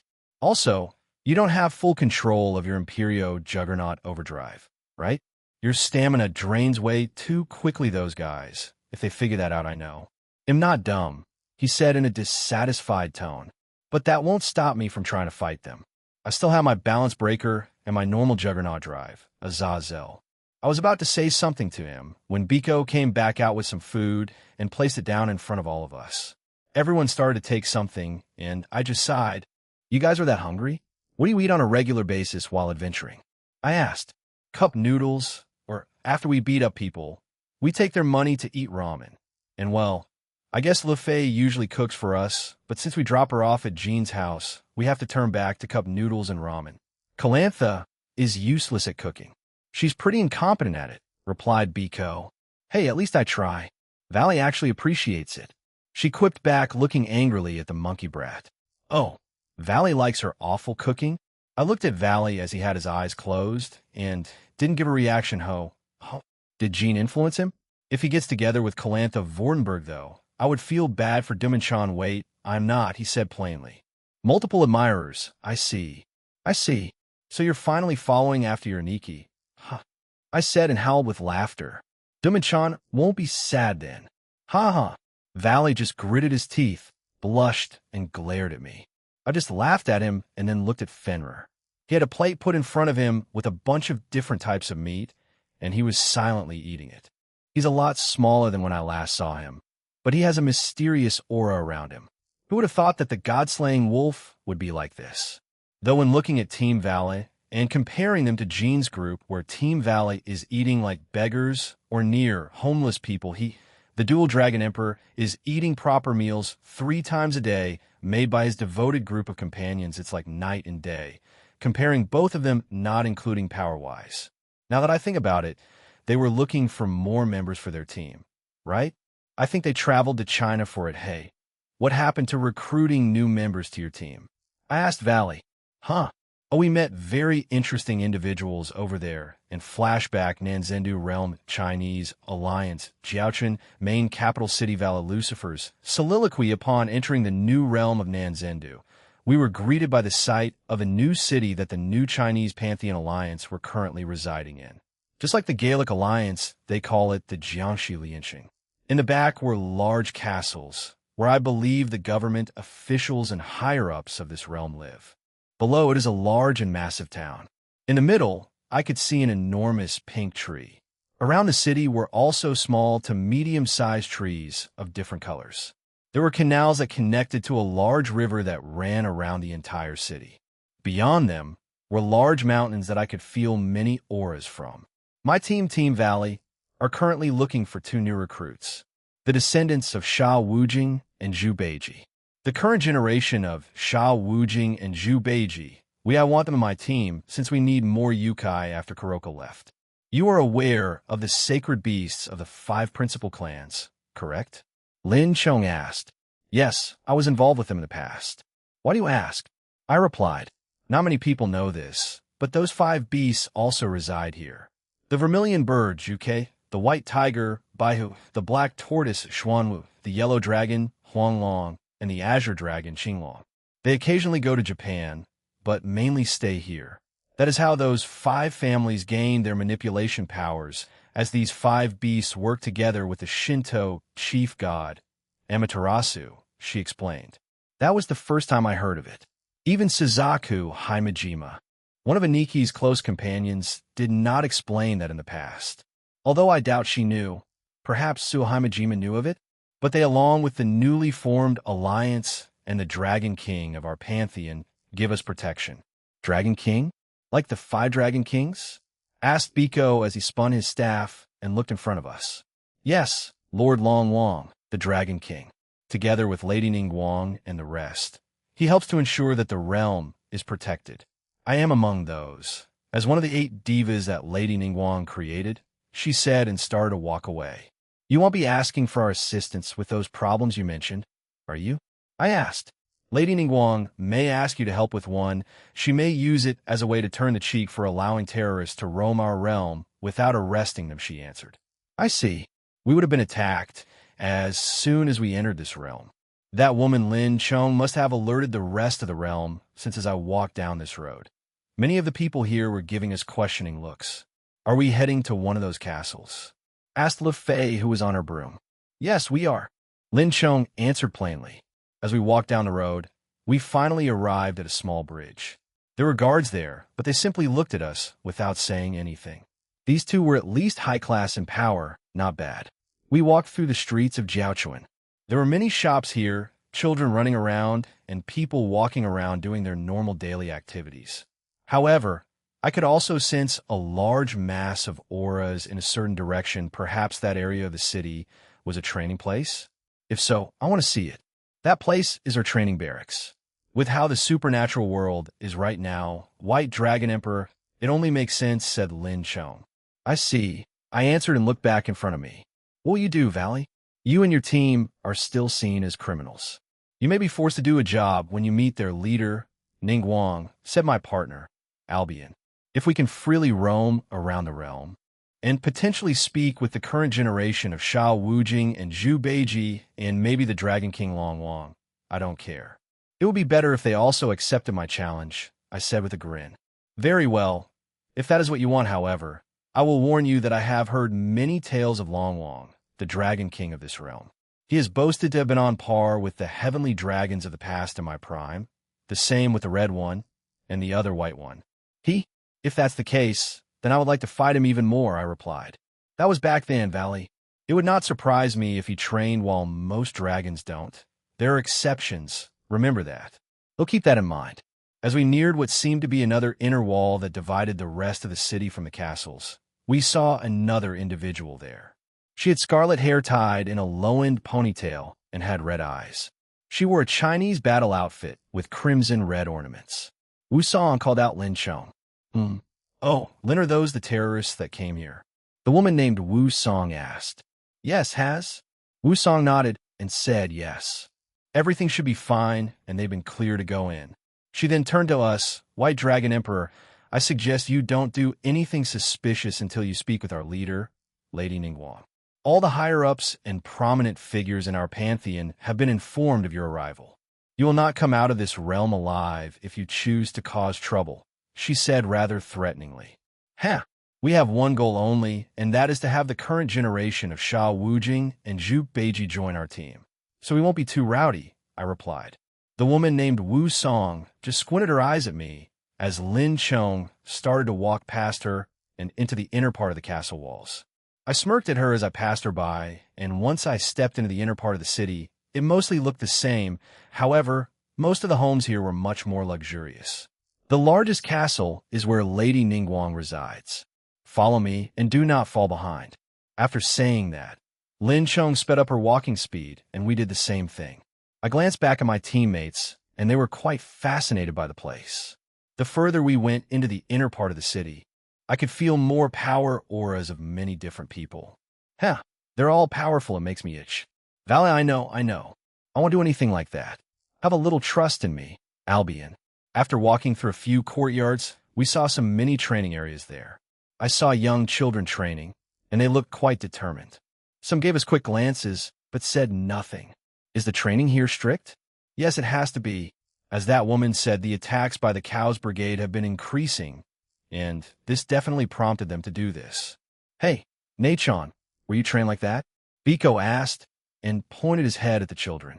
That is none of your business, she said sharply and glared back at him. Bibiko-sama, Le Fei said worriedly. Biko just laughed at her reaction and shrugged his shoulders. Censuredo, will you people be quiet? Has it not occurred to any of you that this place has been mostly silent apart from the sounds of training? All of the attention is on us, Fenrir said in an irritated tone. From the moment we entered, I also noticed that many eyes were on us. Finally, we came to the center of the place, which was a small circular circle. In front of us, just beyond a miniature bridge, was an enormous castle.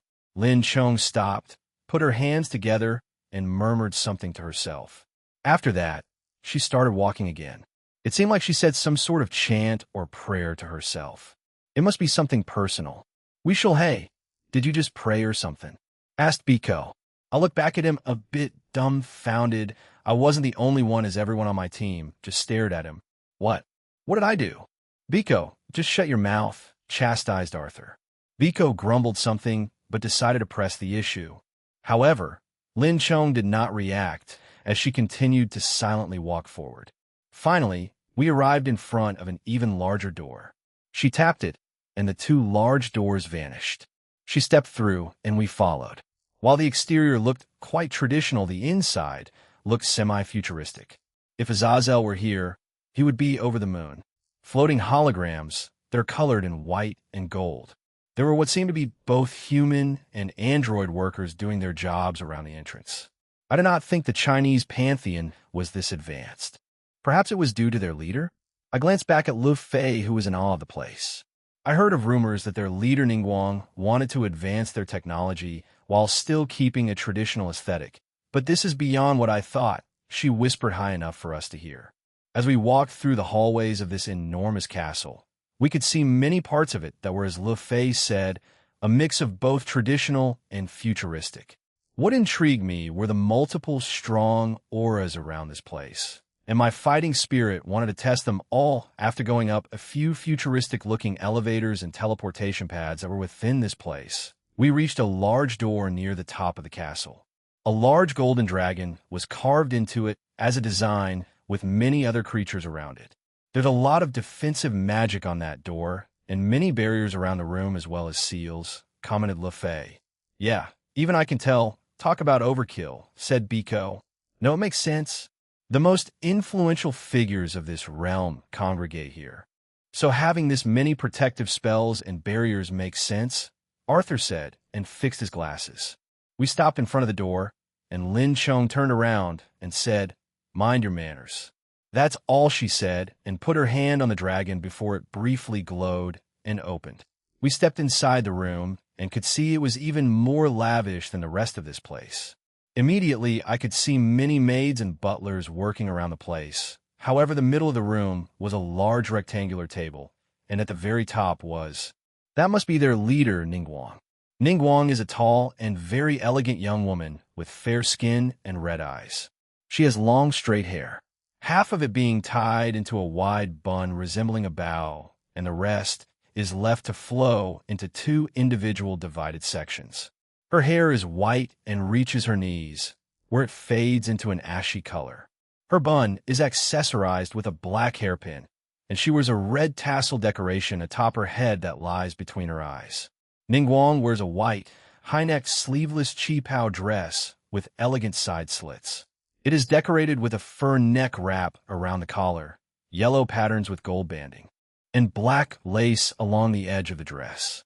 She wears a pair of black high gloves that extend long enough to reach the ruffled extensions stretching from her upper arms. Her gloves are decorated with copper patterns and claw attachments on the thumb, ring, and pinky fingers, which act as fingernail guards. The side of her left thigh has a red tattoo. The side slit in her dress revealed a pair of black shorts with diamond-cut patterns. She wore a pair of brown heels, with another tattoo around her right ankle. Ningguang also carried a smoking pipe with her. Her outfit, gold leaf and pearly jade, is described as having intricate embroidery, which is the hallmark of this graceful dress. However, there were only two other people with her. One seemed like a yokai, and the other a normal human. No, are those cat ears? Huh. Is she a Qilin? Those horns gave it away. Also, is she some kind of Nakomata? Biko asked while pointing at a blue-haired woman and a purple-haired woman. A Fufu, welcome my terrorist guest to my humble abode. Yes, my secretary is a Qilin, and no, the Yuheng is not an Nakomata. Her hair is just styled like that, Ningguang answered. Lin Chong glared at Biko, who just shrugged his shoulders. I am Ningguang, as you may know. To my left, my secretary Ganyu, and to my right is my Yuheng, Keqing. I heard you wish to recruit some Yukai to your team, Mr. White Dragon Emperor? She asked. Keqing had long lavender hair that faded into pale blue at the tips and was styled in two buns resembling cat ears. Her eyes are pink with diamond-shaped pupils, and she has a sharp gold barrette on the right side of her head with a white flower and a small round gold piece on the left side. Her earrings are teal and flower-shaped. Her dress is white at the top with a thick, dark blue piece of fabric around its side adorned by a large gold piece, purple feathers, a single golden feather, and white flowers on it. Her royal blue skirt is ruffled and has a plum purple overcoat. Her blue sleeves are held by gold armor-like arm cuffs and are frilly with dark blue bows above them, as well as being much longer around the bottoms with feather patterns identical to the one on her dress. Ganyu is a youthful-looking woman with the physical appearance of a late teenage girl in her early 20s. She had long blue hair that faded into a brighter shade at the tips, as opposed to the lighter shade. It is the closer it gets to her scalp. Her eyes are a mix of pink and purple. Her outfit is a black bodysuit with golden details around her legs underneath. Her sleeves are white with blue at both ends and are detached from her dress, matching her dress bodice. She has a noticeable pair of black and red horns on her head, similar to those of a horn. I stepped forward and nodded. That is correct. I wish to recruit the current generation of Xiao Wujing and Zhu Beiji, and I wish to meet them. If we have to do some menial task like handling a troublesome target, we'll do it, I said to her.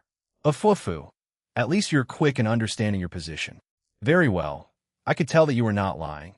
Although rumors indicate that the current generation of Dragon Emperors are quite open and honest with your wishes. I just want to fight strong opponents. That's why I left to join a terrorist organization. Jinaniki just wants love, peace, and lots of friends. So, I guess you're right about that, I said and chuckled. A fufu. Very well, she said and snapped her fingers. In front of me, a piece of paper appeared and I grabbed it. It's the perfect opportunity. To the east of this realm, there have been rumors of a group of stray devils that have been terrorizing a certain village over there. We have been busy with many things, so we haven't had the chance to send help their way. Capture them or take them out, I do not care. Report back here once you are done, and you're free to do as you wish, she said with a smile. Stray devils? Should be a piece of cake, said Biko, and put his arms behind his neck. Oh, will it? I heard rumors of them spouting something about being part of the household of the 72 pillars of the underworld. Although, as I said, they're just rumors. 72 pillars? A household, then interesting. If they have a unique power, I might just recruit them too. Very well, we'll do this. If that's all, we'll get going, I said and turned around. Isn't the Azure Dragon located east too? Asked Biko and looked at Ningguang. Yes, she is. However, she tends to keep to herself and only acts when the threat is serious, so she deems these devils as nothing in her eyes, replied their leader. She? That Azure Dragon is female?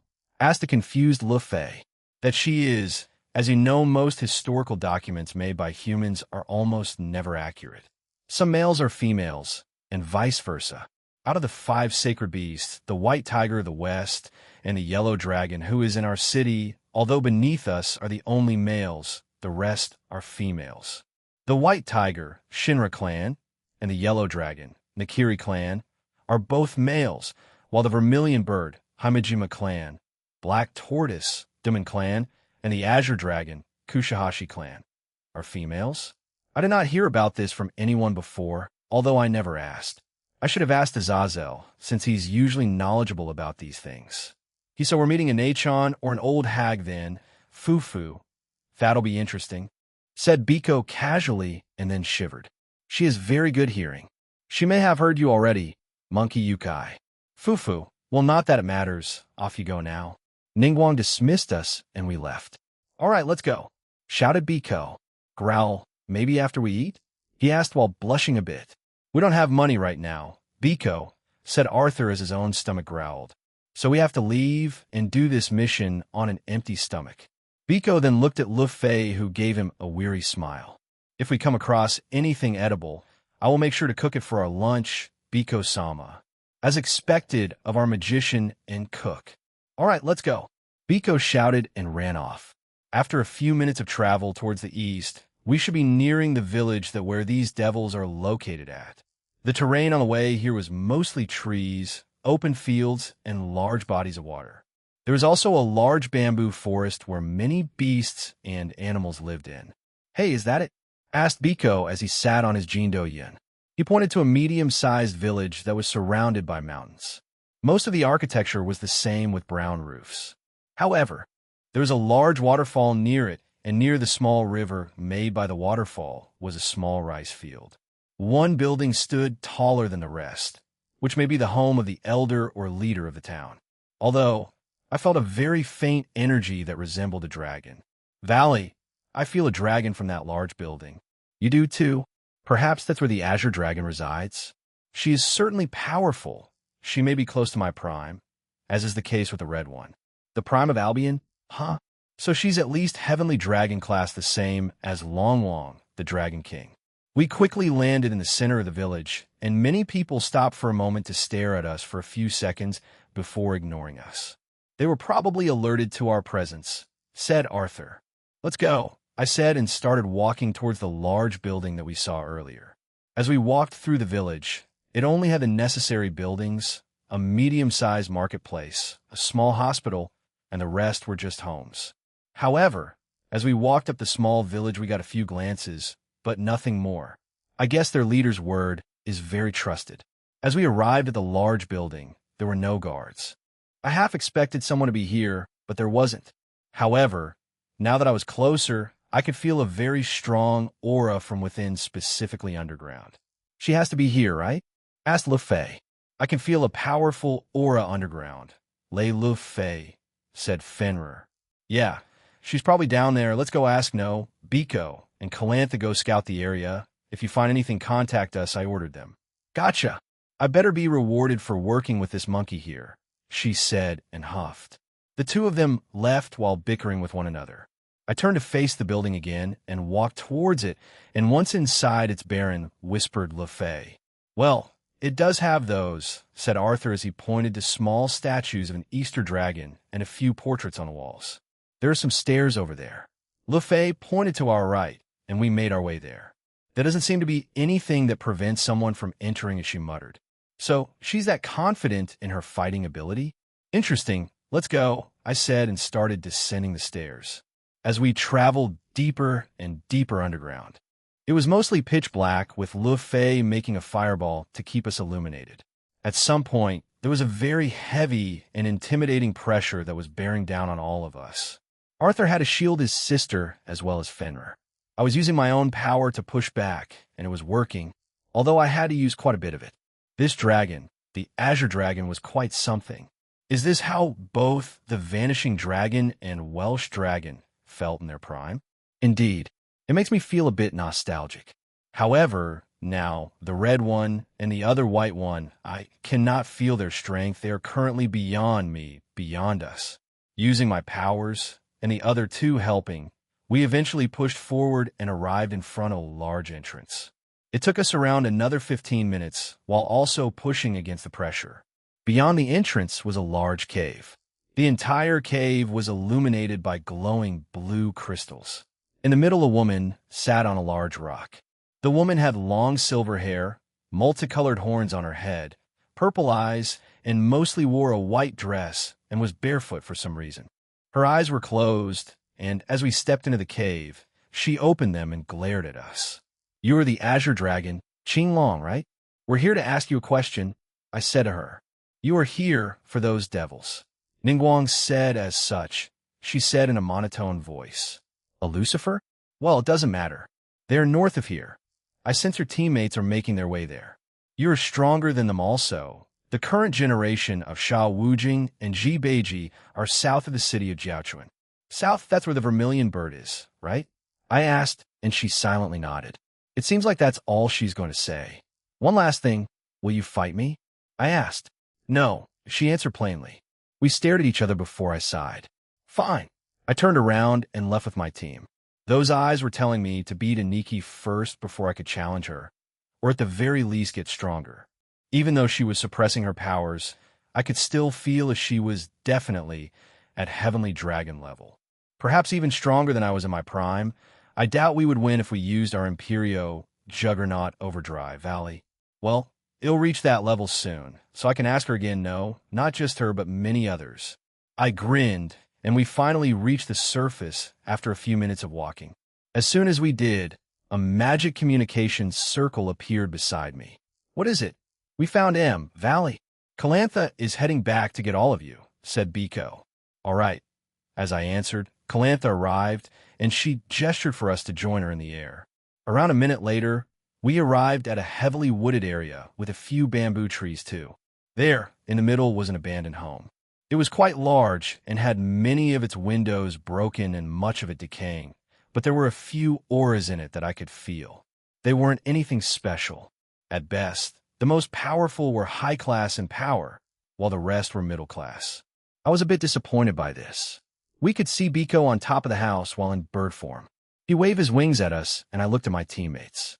We were never one for espionage after all. I nodded at Biko as he transformed back to his usual form and summoned his Rui Jingu Bang and covered it in Tuki. Go boom! He screamed, and the house exploded. Once the explosion was over, the rest of us stepped into the opening. In total, there were 20 devils. Now, they were down to 10, as at least half were knocked out or killed when Biko unleashed his attack. You. Heh. The hybrid Lucifer descendant. A blonde-haired man said. He wore a gold and purple business suit with a cape. He had slick blonde hair and deep blue eyes. He pointed his hand at me and opened a magic circle. That circle I see. You're an Astaroth, aren't you? What might a member of that clan be doing here? Unless you have been exiled. Ha, I said and snorted at him. This only angered the man more, and he fired a demonic ball at me.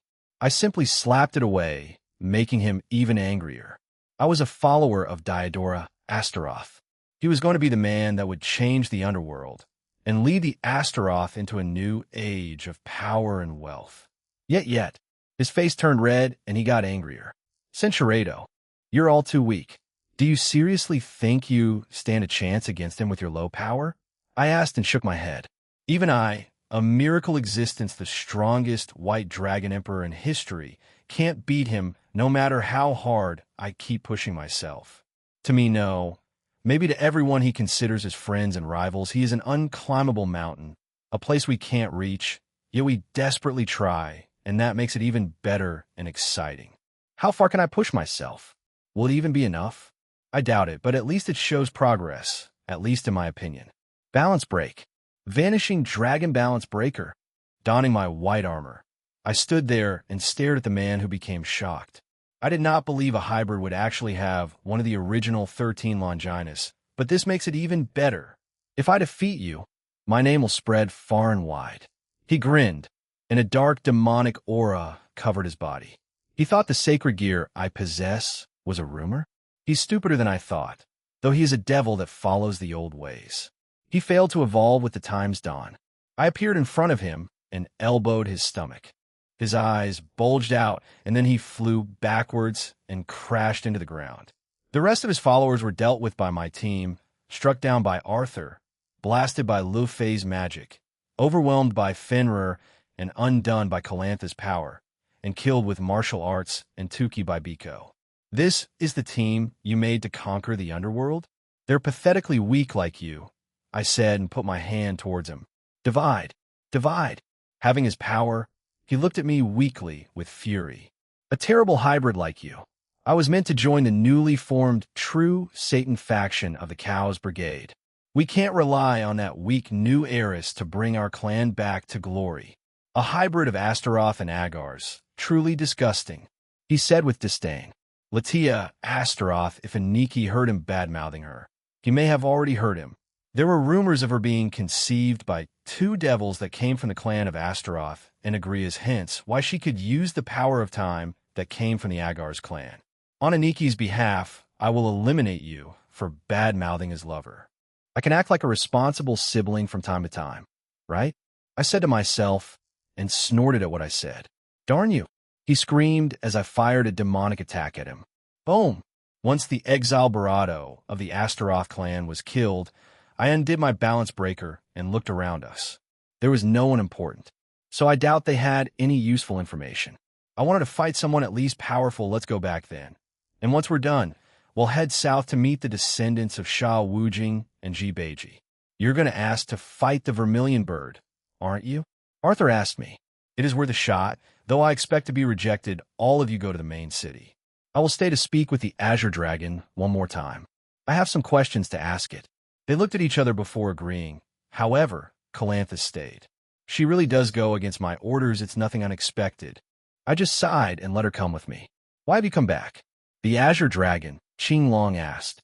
I have a question about the 5 principal clans inheriting your powers, the sacred beasts, I said, and she didn't do or say anything, so I continued. When the hosts are chosen and picked to inherit your powers, are they truly you? Or are they just avatars you created? It is us. However, we channel our powers into them, and if we are summoned by them, then we can only use a certain percentage of our power. It's usually around 75 to 80. However, seeing as most of us are around your sacred gear's power level or near to it, it is enough. The Supreme Yukai could not touch us after all. Then how about the spiritual synthesis that usually fuses you, the sacred beasts, and the host, do they not? I asked.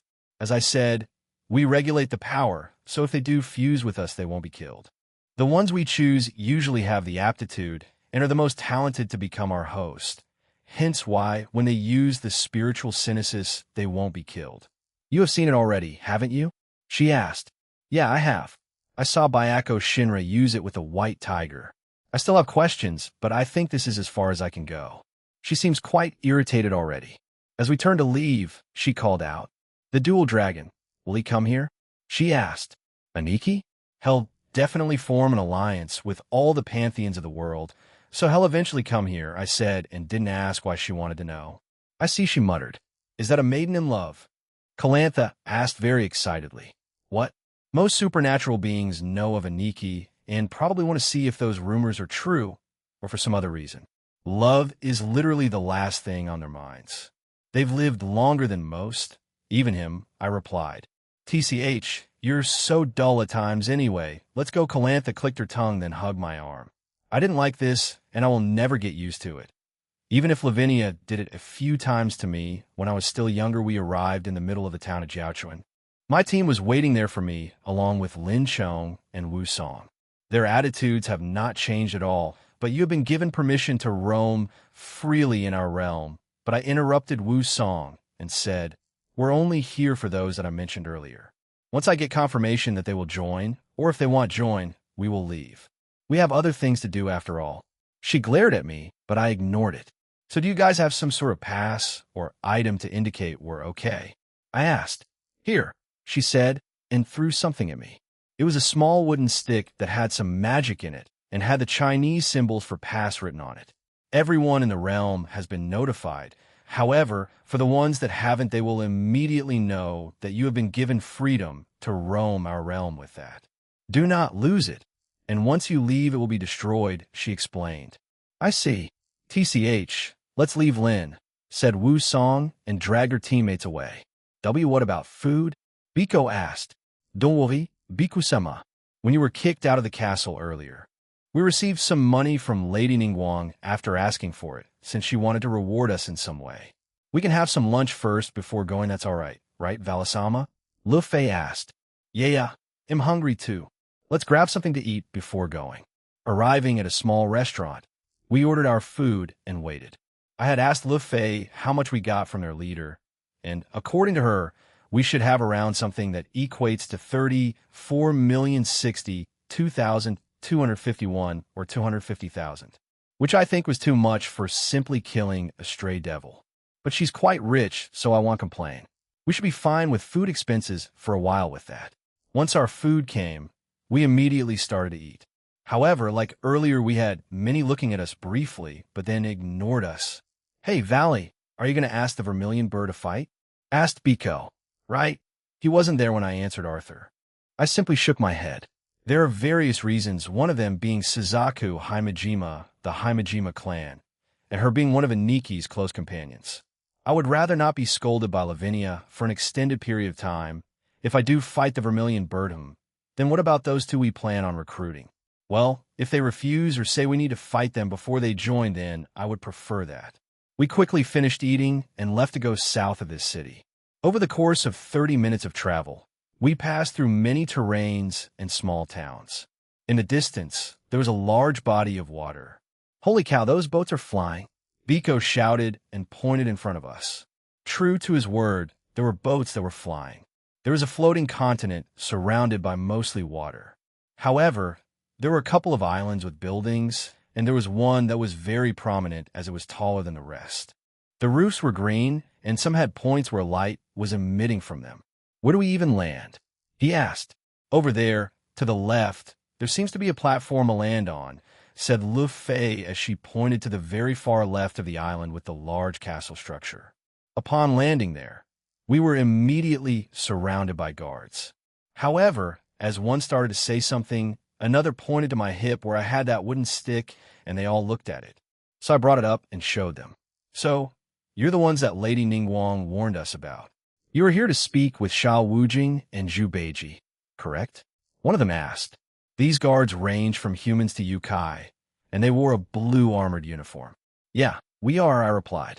Very well, follow me, and do not touch anything or wander off on your own. He started walking away, and we started to follow him. As we walked through the first long hallway, we noticed many paintings, symbols, and statues of what seemed to be the vermilion bird and a woman. It must be her human form. Is the vermilion bird here? I asked. The vermilion bird, Zhuke, comes here from time to time. As this island castle is her abode, however, she spends most of her time at a different place, further south. Another home, you could say, he replied. She's in a different spot. Huh? Well, it doesn't matter. I wasn't planning to fight her anyway. After walking through the entirety of this large place, we eventually ended up in front of a door. It looked normal despite having a fancy design on it. The man that guided us pushed it open, and there were two individuals that were sitting on the ground eating food. They were both dressed in baggy and loose-fitting clothes that resembled ancient Chinese clothing, jidua, or monk-like robes. One of them was a small girl who looked like she should be in middle school. She had short vermilion-colored hair, and she also wore a necklace with many small skulls strung on it. The other wasn't human. They seemed to be a yokai like Biko. However, this yokai had the head of a pig. He was also quite bulky. The small girl is Xiao Wujing, and the pig-headed young man is Zhu Beiji. I have brought the guests who are looking for you too. You received Lady Ningguang's message, correct? He asked them. Xiao Wujing answered. Hello. I stepped forward and crossed my arms. It'll cut to the chase. I want to recruit you both for my team. The two descendants and the guide froze and looked at me with surprise. The guide looked back at the two and decided he would leave the decision up to them. The White Dragon Emperor and terrorists want me on their team? Both said at the same time. It sounds interesting and fun. However, how can I be sure that you will be able to utilize my powers? Will I grow stronger if I am with you?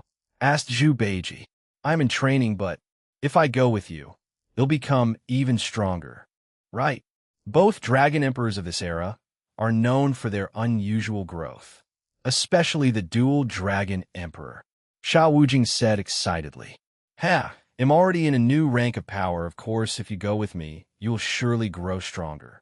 Our adventures take us places where we will have to fight for our lives after all, I replied. I smirked at them and said, why not test it? How about we fight right now? Both of them got up, their fighting spirits rising. Very well, they answered in unison. The guide with us looked very worried. I can't wait. They'll take both of them on at the same time. This should at least be a good workout for the rest of the day, unless I get to fight one of those 8 champions before we leave. I lost, Xiao Wujing said while breathing hard and lying on the ground. That did not feel good, but I still lack training, said Zhu Beiji. From what I learned from our short sparring match, Zhu Beiji enjoys taking hits in combat. I was already used to this because of Barrakiel and Shuri, so I only needed to increase my power and use Divine Dividing on them, and he was out. Meanwhile, for Xiao Wujing, she had potential in using her water manipulation. She needs more practical experience in fighting. Good, I want both of you on my team. If you require time to pack and sort things out, we'll come back in a few days. Alternatively, you can meet us in China at a certain place, I said to them. A few days passed after that. The two agreed to meet at a certain place in China and then collect whatever they needed from their home. We were waiting at an abandoned home that was surrounded by large hills with grass on them. Sorry for being late, said Xiao Wujing. We got sidetracked and got mistaken for human celebrities for some reason, added Zhu Beiji. Right, anyway, look, we have places to visit, I said to them. Flashback in Romania, Azazel soliloquy that all happened. Huh? And yeah, I knew a bit about those things the Azure Dragon said, but not all of it. Anyway, where the hell are both your new members? I asked. There we suddenly heard more clattering inside the kitchen, and out came the two new members, Xiao Wujing and Zhi Beiji.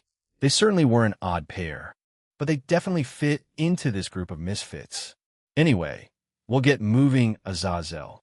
We still have a few places to check out, but we'll stick relatively close to this country.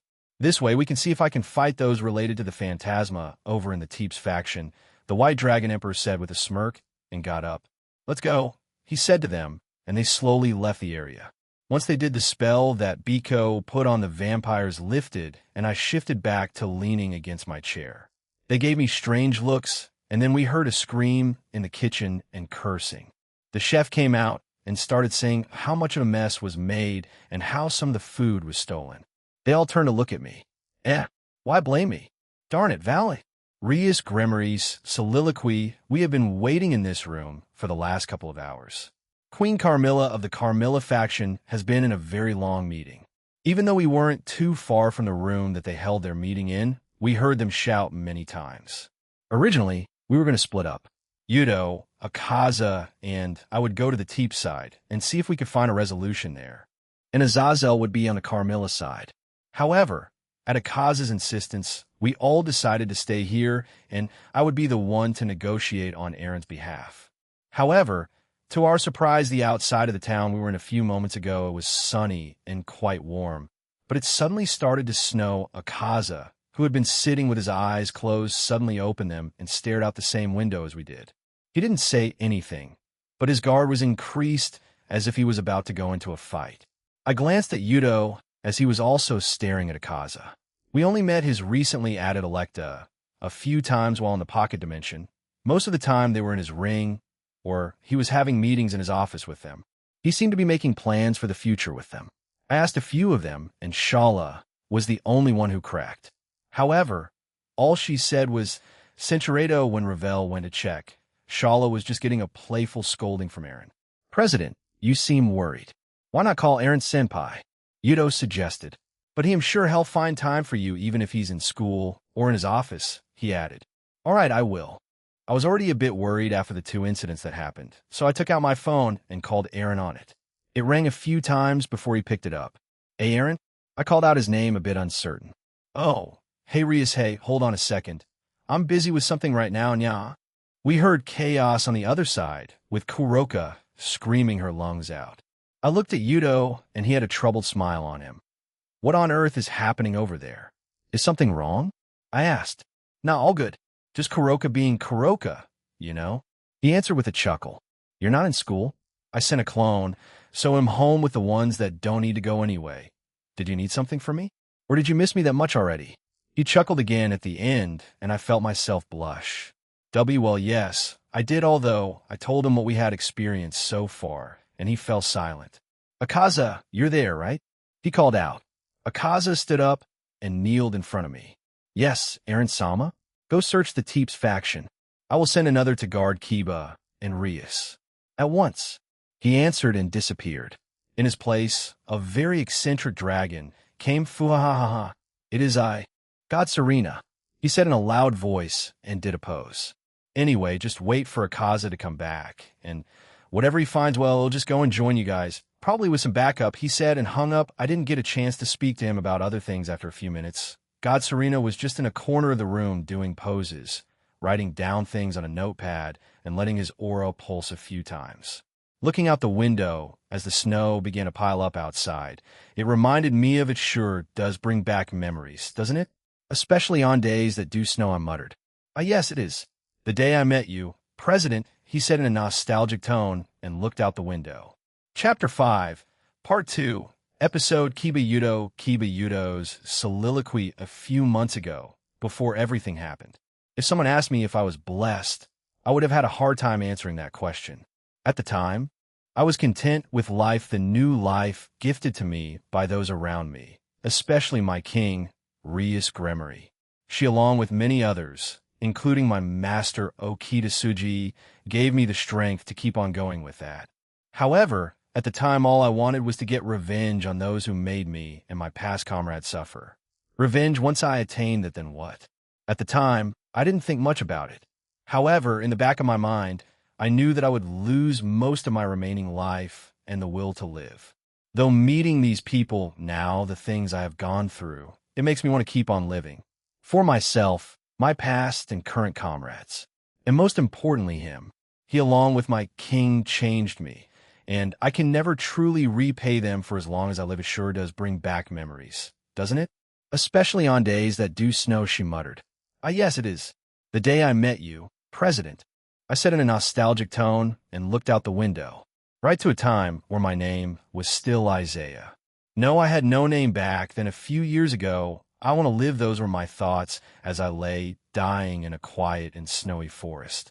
As a test subject, and as one of the children gathered for the project of the church, my life had meaning. This is what I originally thought. They gathered children like me, who had no family and who also had special abilities for their project. This was in an attempt to make us capable of wielding the holy sword, Excalibur.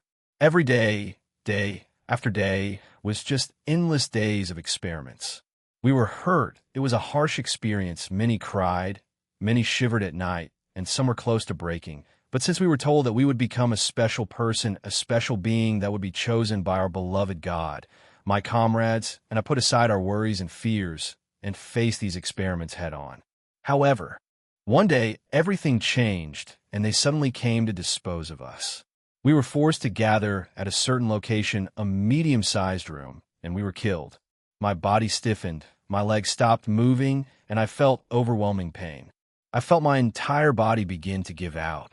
I felt many types of liquid coming out of my body, including both my tears and blood.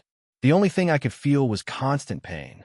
Suddenly, my consciousness weakened, and many of my comrades started to die right in front of my eyes. I knew then that I was going to die at first. I had no idea what was going on. I thought it was an experiment at first. I never imagined the researchers we trusted at this point would do such a thing to us. They called us special. They called us the children of God. I did not think they would turn their fangs at us, the ones who believed in the same God. As us, their bodies started to drop 1, 2, 3. My comrades that I shared many memories with, they dropped dead right in front of me. Pain, fear, and anguish all over their faces. I knew it was my turn soon. I'm going to die, I thought. But before they could fully succumb to death, a researcher that was in there with us and who had worn some protective clothing opened the door, and one of my comrades who was still conscious. One of them who still had the will to fight pushed him aside as soon as he opened the door and also pushed me out. Go. Please, even if it's just you. Survive. He shouted as he fell to the floor dead. I don't want to die. I screamed in my head. And before I knew it, my body, my feet were running at full speed. I ran away, desperate not to be caught and die in there. Stop. Someone shouted. Don't let him escape. Another shouted. My pursuers persistently chased me through the forest that I had escaped into. The forest was covered in white. Perhaps it was winter. Snow, yes, that sometimes happens. I read such a thing in a book. Once as I continued to run away, memories of the time I spent with my comrades in that place started to flash in my mind. The small times we laughed, the times we cried, the times we endured the experiments, so we would become special. However, all of them are now dead. I was the only one that was able to escape, because one of them was brave enough they used the last embers of their life to save me. Did I deserve that? He was brave. I was not. At some point as I kept running, I no longer heard the screams behind me, and finally, after arriving at some point, I collapsed out of exhaustion, and because of the gas they forced me to inhale. The snow was cold. It was the first time I felt it on my face. I have to survive at all costs. They entrusted this life to me. I can't die here. I have to live. My consciousness began to fade away along with the pain. running through my body. However, something else started to surface as my life started to fade, a strong vengeance. Against those, the ones who put us through all that suffering. The ones responsible for the project.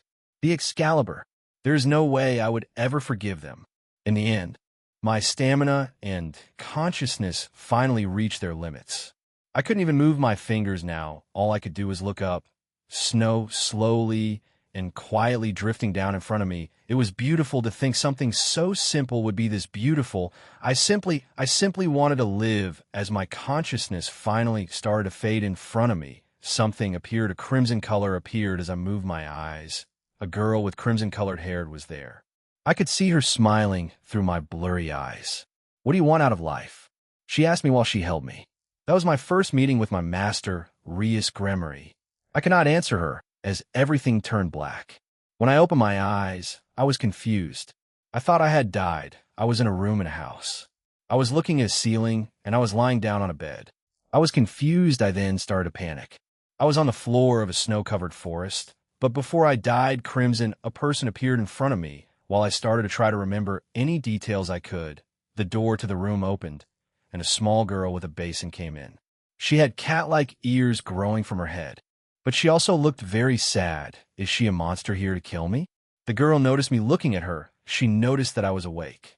A look of fear stretched across her face, and she ran out of the room as quickly as she came in. She also carried the basin out with her. "Ada, did you wake up? I see, that's a relief. I must call Rius then," said a voice from the doorway. I got up from the bed and looked out the door. I saw a spacious room. It was a living room. There were tables, chairs, and other items that were used for normal day-to-day life. I then spotted a girl with long black hair and the girl with cat-like ears. I left the room and walked towards them. The girl with black hair noticed me, and so did the cat-eared girl. However, she quickly hid behind a wall away from me. She looked at me silently, slightly trembling. I then noticed that the black-haired girl had vanished, but not too long after she came back with a crimson-haired girl. Both of them didn't look much different from my age, as they were both quite young. As soon as the crimson-haired girl appeared, the cat-eared girl ran to her and hid behind her back. The crimson-haired girl smiled and said, "Please don't bully this girl, she's bad with people. She's called Kaneko, and the one beside me is called Akino." She then patted the girl named Kaneko, and she seemed quite happy with the gesture. That was my first meeting with Kaneko-chan. She was apparently just taken to my president back then and started to recover her emotions, so it was during a time that she was very cautious of everything and everyone. However, back then, I knew they were unusual. I had felt similar auras like there's back in the laboratory. There were devils. I noticed a pair of scissors on the table beside me and took them and pointed at them. "Where's this place? Why am I here? Who the heck are you guys?" However, she laughed at what I did. She wasn't even mad at what I tried to do. I threatened them. "We're in Japan. Do you know where it is? It's an island country in the Far East. One of several places in the world where it's peaceful. I brought you here because, well, I was the one who helped you. This is my temporary residence in Japan," she said. Japan? Peaceful? Her temporary residence? A situation had just occurred while I was asleep. Something I couldn't fully comprehend, no matter how much I tried to. Also, how could I understand Japanese? I was from Europe. Why am I in Japan, of all places? Didn't I fall asleep in a forest in Europe? But then, the crimson-haired girl and the black-haired girl nodded at each other, and then bat-like wings appeared from behind them. "Wings of devils," she then said while looking at me with a kind smile. "I am Rius Gremory. I'm the heiress of the House of Gremory, the high-class devil. And you're also," she then pointed at me, "the girl called Rius Gremory." I then felt something, the sensation of something growing out of my back. While I looked back, I saw it. There were jet-black wings growing out of my back. "You've already died once. That's why I reincarnated you as a devil," she said. I froze. It felt like the world froze along with me. It took me several minutes to fully comprehend what she said and what kind of situation I was in. I had died in that forest and then was moved to Japan after becoming a devil at that time. The reality, the values, the teachings I had back then shattered. "I won't do anything for you," I said harshly to her. Currently, I was standing right in front of Rius Gremory, my master and king. I had been staying with these devils for quite some time. However, I became extremely cautious of them. I found out a few things. 1. It seemed like this mansion was in the country of Japan in a certain town, and 2. I was definitely reincarnated as a devil, because when I tried to pray, it hurt. I made a single sword in my hand and pointed it at her. I still have my doubts about her. Heck, I was even scared. It's quite obvious, right? I was told that devils were evil and were our enemies. Even after becoming a disposable object to the project, discarding away what I was taught my beliefs, that wasn't something easy to do, even if I was betrayed by God. She treated me gently, but that had the opposite effect. It made me cautious of her. There was no way a devil could be kind. There must have been a reason behind this. Those were my thoughts. The reason why she turned me into a devil was because she could use me for something. I heard that devils deceive humans and reincarnate them into one. She might have reincarnated me because she knew that I was a test subject in that laboratory. That's the only logical conclusion I came to. No, I shouldn't think like this. This might be an excellent opportunity, isn't it? I could use this devil in order to accomplish my vengeance. Several weeks ago, I was experiencing a terrible state of mind due to my beliefs and hatred toward them. I even thought of offering up my soul to this devil in order to achieve that vengeance I sought after for me and my comrades. At that time, she gave up. She even came into the room with a tray with food and a drink. I didn't trust them, so I would have rather eaten by myself. She wanted to have dinner with me. It was a strange thing for a devil to do that, at least in my opinion. She was a devil who did strange things that we were taught were against. Although I was suspicious of it, even after the meal was left in my room, I drank the water sporadically. Escape was impossible. I tried a number of times, but as I got to the door, I was stopped. There seemed to be a powerful barrier around this mansion. You could say I was a prisoner in this home. Now that I think about it, if I did escape, I would be classified and labeled as a stray devil. This would result in me being targeted by other devils and forces. Looking back now, it seems foolish since I would have died without getting my vengeance. However, back then I was desperate and thought only of escaping by any means necessary. But I would feel guilty when I thought of it as well, to point my blade at a girl who was younger than me and was already terrified of everyone else. Right now, a month had passed since I began living with these devils and without me opening up to them. But suddenly a man entered this home. He entered my room that I was living in. A Japanese man, a devil wearing a haori. The man, who had a silent smile, turned to my master and asked, "Princess, this boy is the rumored knight, correct?" She nodded and said, "Yes, his name is, it seems he doesn't have one." It's as Rias Grimmery said, I didn't have a name. I had an alternative name as a test subject, but I didn't plan on using that name. That was something I discarded. Since I was no longer a test subject, after all, I realized that the man was someone with exceptional strength from his aura. I made a sword and confronted him while I still felt cautious of him. For some reason, the man smiled happily when he saw what I had done. "So you can make a sword? You must be a sacred gear possessor, then though your stance is horrible, but I do feel potential in you since you were able to sense a bit of my power right away," he said while maintaining his smile. He then came closer to me, one step at a time. He also didn't lose his smile. I couldn't stand the weird situation any longer where I couldn't predict what my opponent would do, so I ended up jumping right at him. I then swung my sword at him, but I lost my balance after he tripped me using his foot. My sword missed its target and ended up impaling the ceiling. The man looked down at me as I was still on the ground and said, "Im Okita Suji." "That's it. I'm going to train you starting from today." What in the world is this man talking about? Train? Who? Me? Why? For what reason? "Princess, it would be better if this boy trained his emotions somewhere quiet. It would also be good if he could polish his sword skills since he is a knight. So why don't you lend me to me for a little while?" The man named Okita Suji asked Rias Grimmery. Rias Grimmery seemed to be thinking about what the man had requested, but in the end she happily responded with a yes. After she looked at me, who hadn't changed after a whole month, with sad eyes. Like this, I met the man Okita Suji, who would become my swordmaster. "Here, this is the place you'll be living in for a while," he said. The place I was taken to by a magic circle was a small cabin built in the depths of a mountain somewhere. The cabin seemed to be built by the wood of this place, and it seemed somewhat newly constructed. There were trees surrounding the place, and there wasn't the slightest sign of civilization. However, there was something that looked like a dojo next to the cabin. Okita Tsuji and I went there. The shiny floor of this place didn't have a single speck of dust, which made me, who had no knowledge of swordsmanship, hesitate in stepping foot inside. He then took out 2 bakudo that was placed on the wall of the dojo. He threw one to me and kept the other one to himself. Out of reflex, I caught it, and when I did, Okita Tsuji made a stance with the bakudo he was holding. "Now, then, come at me," he shouted at me. I found his words and actions suspicious, so I couldn't help but ask him, "What are you trying to do by bringing me here?" In spite of this, he simply smiled and said, "No matter what the situation you're currently in, I can tell by the look on your face that you are carrying a strong sense of vengeance and hatred. So it can't be helped if those emotions are dominating you right now, right?" He saw through me, but he continued, "Even if you try to fulfill your vengeance, you lack the strength to achieve it. It would be natural for you to be killed instead. How about it? How about you forget the fact that you reincarnated into a devil and also forget about Princess Rias and simply become stronger? You won't be able to take revenge or do anything if you aren't strong, you know?"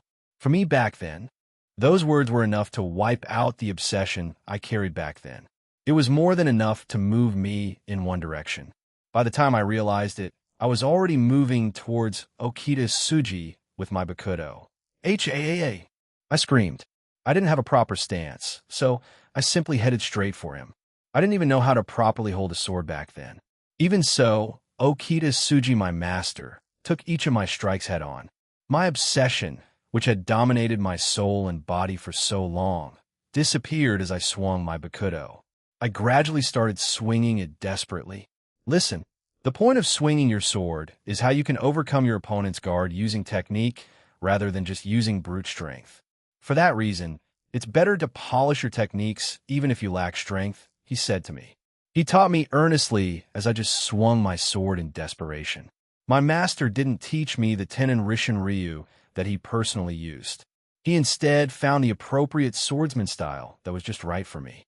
What I learned from my master was that through the use of a sword, I also had to hone my mind and my awareness, how I carry myself, and also how I would approach battle. I was then taught when to use my sword and not just summon it whenever a fight broke out. Just like that, a month had passed since I started to learn how to use the sword properly from my master. The thought of escaping wasn't even in my mind. Becoming stronger became the key source and the meaning for me to keep on living. It's like what my master said to me back a month ago: you won't be able to take revenge or do anything if you aren't strong, you know? Those words still rang true in my mind after a month had passed. It was a shock to me, but the first devil I opened up to was my master. In my communication with him, I did not speak like I would someone in a higher position. However, I started to communicate with my master more. One day, it happened when we went fishing together. It became normal for us to communicate while fishing under the blazing hot sun. My master then asked, "Do you hate devils?" It was a sudden question. I frowned as I answered, "Devils are the enemies of humans. They are beings that destroy humans," that's what I was told. It's what I learned back in the laboratory. It was planted deep within me. In response to this, my master smiled lightly. "You're right. Heaven the Chuch's perspective on devils is that we are enemies. However, that's not everything, you know? So does that mean the devils are on the human side?" I asked. Master didn't shake his head or nod in response. He simply smiled. "For devils, humans are an existence that needs to keep on existing. Devils had continued to exist since ancient times by receiving a prize from a pact. Give and take. It's the fundamental theory of devils. Well, there are devils that do deceive humans, but there are humans that make a profit by deceiving devils as well. So they're essentially doing the same thing to each other. I know that. It's just that I was told that devils are an evil existence that take advantages of people's weaknesses." I said to him. "Evil I see," he muttered. He then narrowed his eyes at me and said, "Actual evil is directed at those who are more than worthless, though you wouldn't understand what I'm saying right now." He was right. I didn't understand it back then. My master then caught a single fish and asked me another question. "Then, boy, do you think devils are beings that destroy humans?" For example, do you think Princess Rias and I do you see us as beings that would destroy humans? Rias Gremory, her imagine flashed in my mind. She had been coming to this mountain from time to time to see how I was doing ever since I was brought here. It seemed like she was worried about me since I doubted her actions back then, but I still avoided seeing her as much as I could. No, I was lying to myself. I started to feel it deep inside me that the crimson-haired girl wasn't a bad devil. Her smile that she directed at me, and the girl with cat ears, I didn't feel the slightest feeling of evil intention or ulterior motive from them. I don't know. I simply said to him. Currently, that was the most adequate answer I could give him. A smile spread across his face lightly at me again. It seemed like he enjoyed hearing how a child like myself was thinking hard about it. Think carefully about it, and look around you. At least you were given a choice, right? Don't you know how wonderful that is? Just imagine there are many people in the world that don't have a choice in anything, you know? Prisoners, people with disabilities, and people in certain countries with strict laws and rules. I had trouble understanding what he meant by that. However, back then, I could only find it suspicious. After that, my mentor spent time with me doing various enjoyable activities. Not only did he take me fishing, but he also taught me how to cook, how to make handicrafts, how to play card games, how to spin a top, and how to sing a song. He even taught me how to write Japanese symbols from the basics. My master, Okita Tsuji, was the person who shaped and molded me into the person I am by instructing me gently. It was always under the sunshine. He taught me about certain things. It was a weird yet valuable time for me, despite being a devil. Okay, there was a certain thing I did every few days. It was to make the graves for my comrades at the open field within the mountains. Even today, I made one. I made swords slowly and delicately, each with a different shape. I stabbed those swords into the dirt and formed a hump. I didn't make a cross. There was no way I would. I also didn't carve their names into it. I could tell which one of the graves was which without carving their names into it. Because each time I stood in front of that grave, I could tell which particular comrade it was their face came into my mind. I could never forget them. This should be complete if I produce around 10 more swords. The reason for why I said around was because I hesitated in making one for myself. Since I've already passed away as a human, I thought it would be best to make one. I am now a devil that who seeks vengeance for his comrades. No, I'm still here, I am still me. I haven't disappeared yet. Even though I became a devil, I still exist right here. Right now, I don't need to make one for myself. But it pained me for not being able to make a grave for them in our homeland. But this will do. Japan is a peaceful country. That's what Rias Gremory kept on telling me over the month I lived with her. So I wouldn't need to worry about this place from being destroyed. Finally, I placed flowers on everyone's graves. I then closed my eyes and said their names one by one, and turned to leave. But ho-ho, a devil that can create swords, this sure is rare, said a creepy voice. As a result of the voice, I began to sense what was going on around me and felt it to be ominous. Then, the one who made the voice came out of the forest. They had a large body and the head of a tiger. He was a huge beast man with the traits of a tiger. His body was enveloped in a demonic aura. He was a devil. I didn't think I would encounter someone else that wasn't my master or part of Rias Gremory's group. He was most likely a stray devil. Back then, I was informed by my master about what these guys are, so I could identify them quickly. He suddenly grabbed one of the swords I made and inspected it enthusiastically. He opened his mouth and saw many sharp teeth lined up inside. A demonic sword? No, it's an imitation of a demonic sword. It doesn't have a proper shape yet, but it's still a rare ability, he said and grinned. I became enraged and summoned another sword and took a stance. Let go of that sword. That is dangerous. Even though I said that, his grin grew wider, and I felt disturbed by it. Dangerous? Never mind. There's something else that's important, kid. Come with me. You seem different from the others, you know? I can offer you protection, you know? It seemed like he was interested in me, my ability. I saw no reason for being taken away by this beast man. I have a reason to get stronger. It'll get stronger, and once that happens, and I fulfill my vengeance, then what? What happens when all of that is fulfilled? Will I just disappear? This is the one that keeps me living in this world for me, and my comrades' this doubt started to surface as I stayed with my master. I only trained because I was weak. My master even told me so. It would be impossible for me to fulfill this revenge if I was weak. However, when I lived with the master, I began to think about things that were unnecessary. When we fished together, I competed with my master, and when we cooked, I enjoyed improving my skills. I made an oath to my comrades that I would seek revenge against the Excalibur, yet I started to find joy in my current life. Cinceredo, I frowned, but sprinted towards him first. But I quickly changed my movements into a zigzag pattern and swung my sword down at him. I aimed a blind spot that would make it difficult for him to see. I got him, I thought, but he suddenly disappeared. He's fast. I couldn't finish my thought process as I received a heavy blow to the side. I couldn't follow his movement. He kicked me on the side, and I felt pain all over my body. I shakily got up and stood defiantly up against him. He then started laughing at me. That was a good move. You're strong for a kid your age, but you're still rough and inexperienced. You're no match for me. Even though I look like this now, I was a knight, you know? It seems like you're a knight too, kid, though you lack power. Knight, I heard Reus Gremory call me that a few times. It was the evil piece that I was used to reincarnate with. Humph. Those who are reincarnated as devils from human sure are weak, he said in a displeased tone. He then gained another creepy grin and said, It seems like you were obsessed with these crappy graves, right? Just like you, they were weak. He then started kicking the graves that I made. The swords were destroyed. Seeing this made me snap, and I jumped back towards him. Damn you, I screamed. However, it was futile. He was stronger than me, and I received many blows that left me bruised and weak.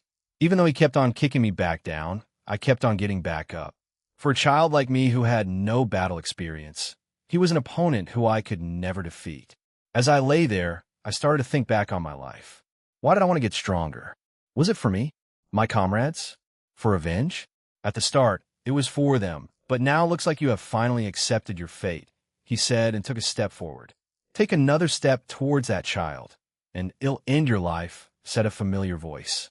When we both turned our heads to the voice, it was the crimson-haired girl and my master Reus Gremory. She glared at the beast man and said, You hurt that child, so I must pay you back for it. You're a stray, aren't you? It makes me wonder how you got inside this mountain, since it was covered with a powerful barrier. She was confident in herself. She didn't even flinch at his glare at her. However, the beast man's eyebrow twitched. Crimson hair, you're a Gremory? Huh. So this kid is the servant of the Gremorys. Interesting. Then he'll definitely increase in price. A kid who can create demonic swords and is a servant of the House of Gremory. He said excitedly, High price? Are you trying to sell my cute family member? I won't forgive you. You deserve death. For the first time since meeting her, I agreed with her.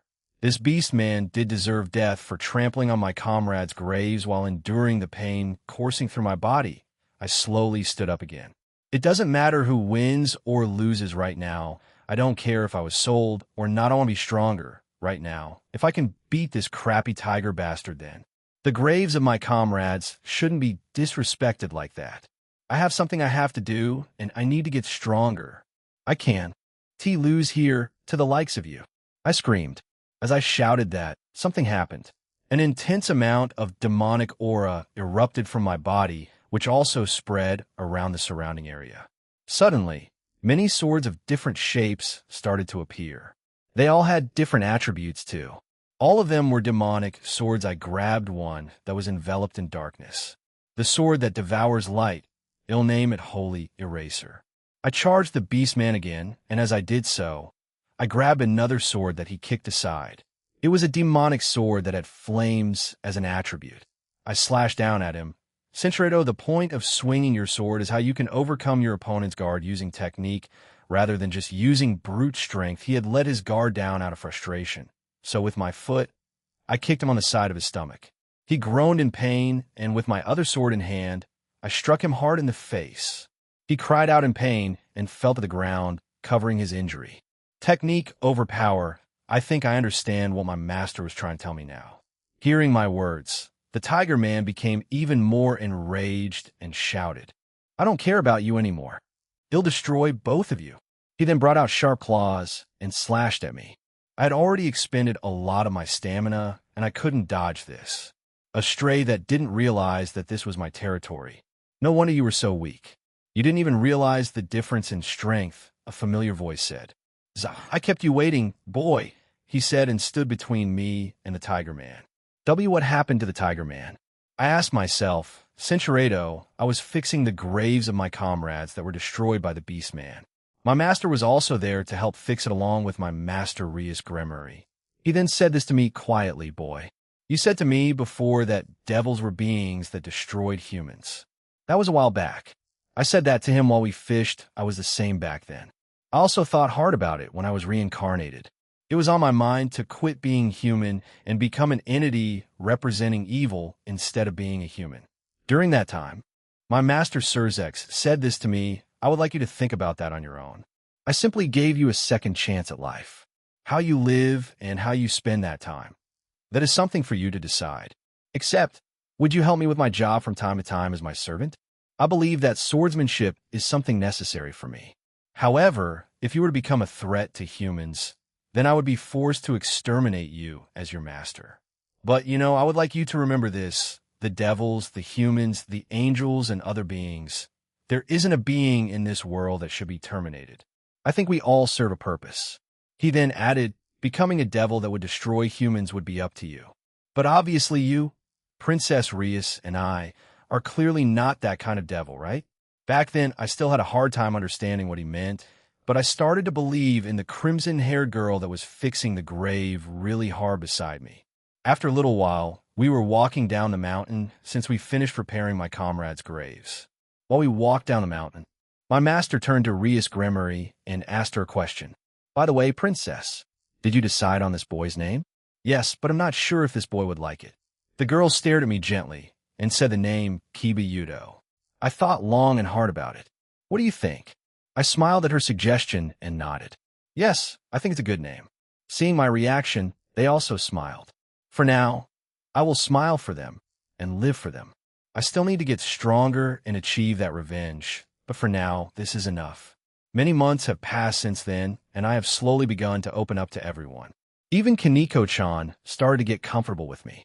I, along with my master, have left the mountains, and I was in the temporary residence of my master. However, there was one problem: the queen of our peerage. She was the type of woman I wasn't comfortable with. She, like everyone else in my master's peerage, had unique problems. I wasn't sure what her deal was, but Kiba-kun, she said in a playful, teasing manner. She had been trying to get closer to me since I opened up to them. At first, I thought she was just being friendly, but I didn't like being treated like this. My master, Rias, had tried to talk to her a few times, but she's always came back and tried again. So I was getting annoyed with her. Hamajima Akino-san, was it? I appreciate you treating me like a proper comrade, and that we get along, but please stop this. I have no romantic interests, and I will only keep on living for my king and my own vengeance. If I'm being honest, this side of you is a nuisance to me, I said to her flatly. She stepped away from me, looking angered and hurt. However, she said nothing else and left. That night my king approached me and spoke to me. But all I told her was that I told Hamajima Akino-san to stop harassing me like that. And just like that, for a few weeks, we were a bit awkward around each other. Until she approached me again while I was training.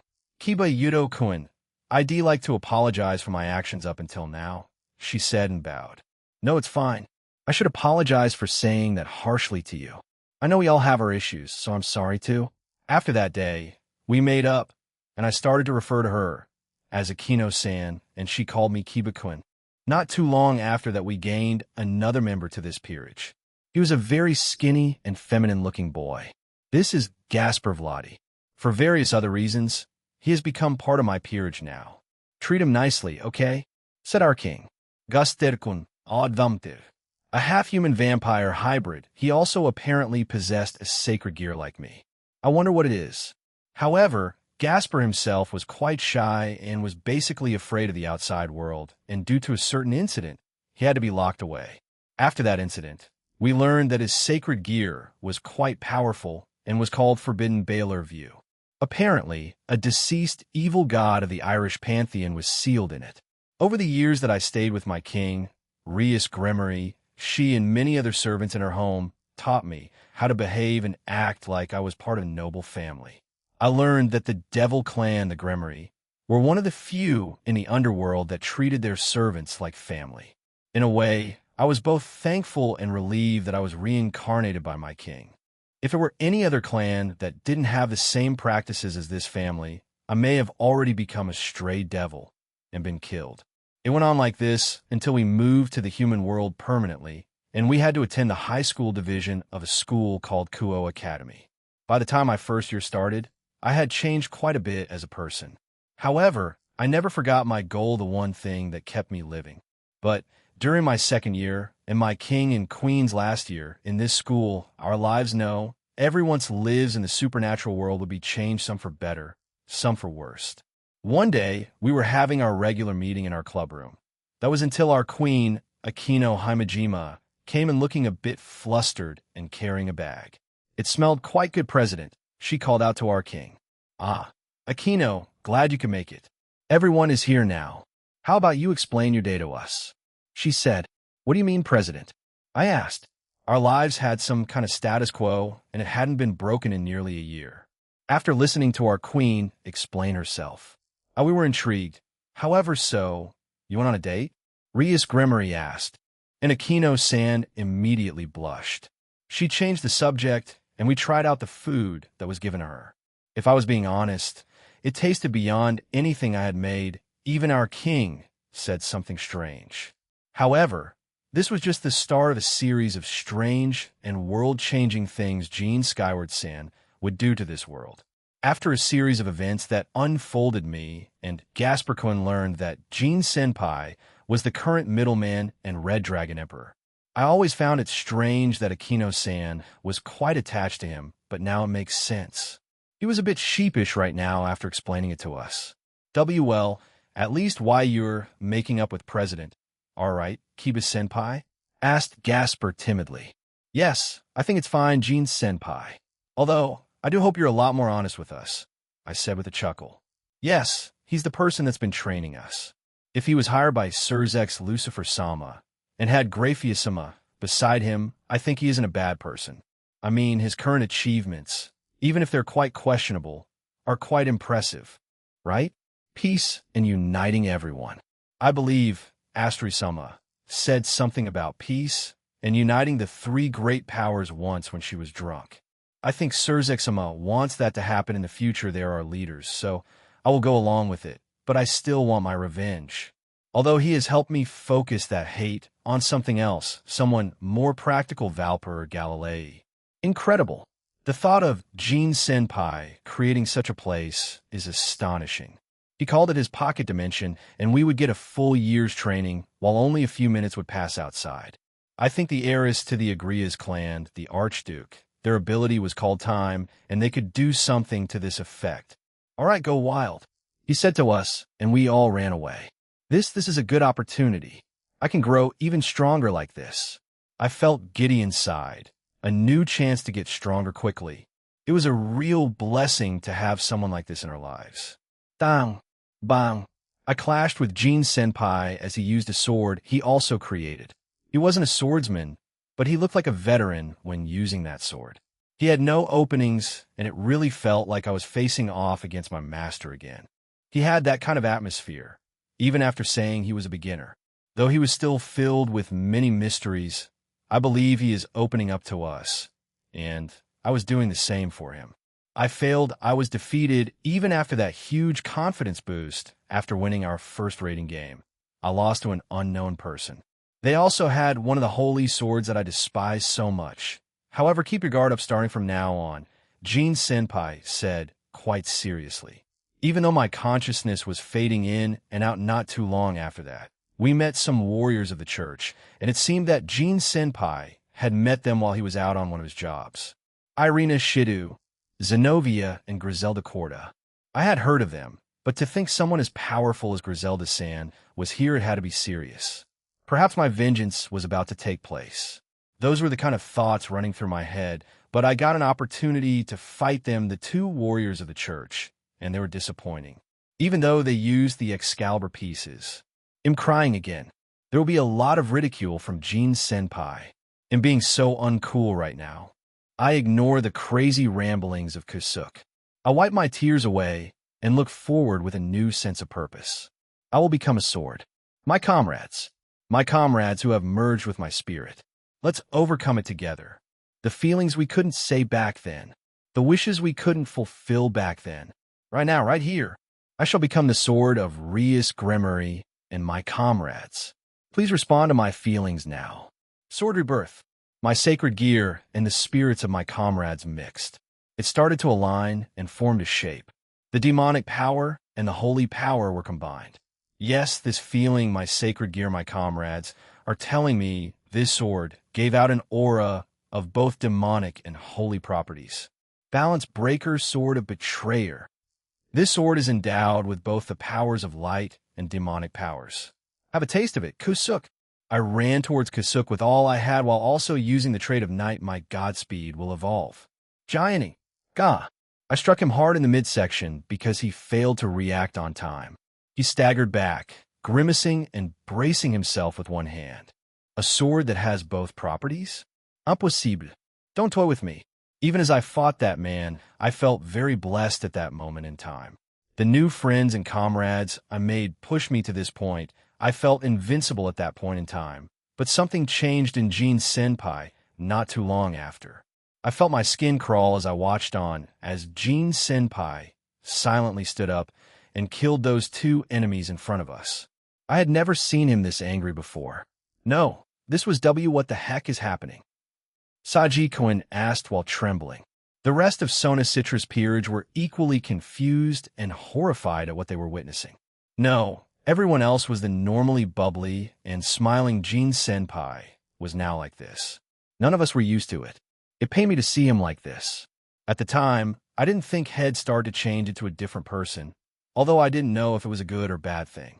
We had been in his pocket dimension for around 10 years now. Jin Senpai had changed quite a bit. He smiled less, but still tried to be his usual upbeat self, but it didn't feel genuine. The one who had their life nearly taken away, Lavinia Reni-san.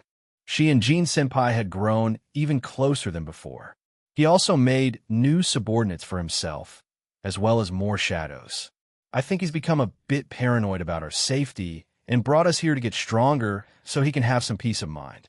Kiba-sama, some tea, said Sharon-san. Ah, thank you. I replied and took a sip of it. Sharon Kreuger, one of the few new subordinates that Jin Senpai created. Grafia-sama wasn't that happy about it at first, and even now she's still quite competitive with Sharon-san, but in the end they get along quite well because of their love for Jin Senpai. Is love, huh?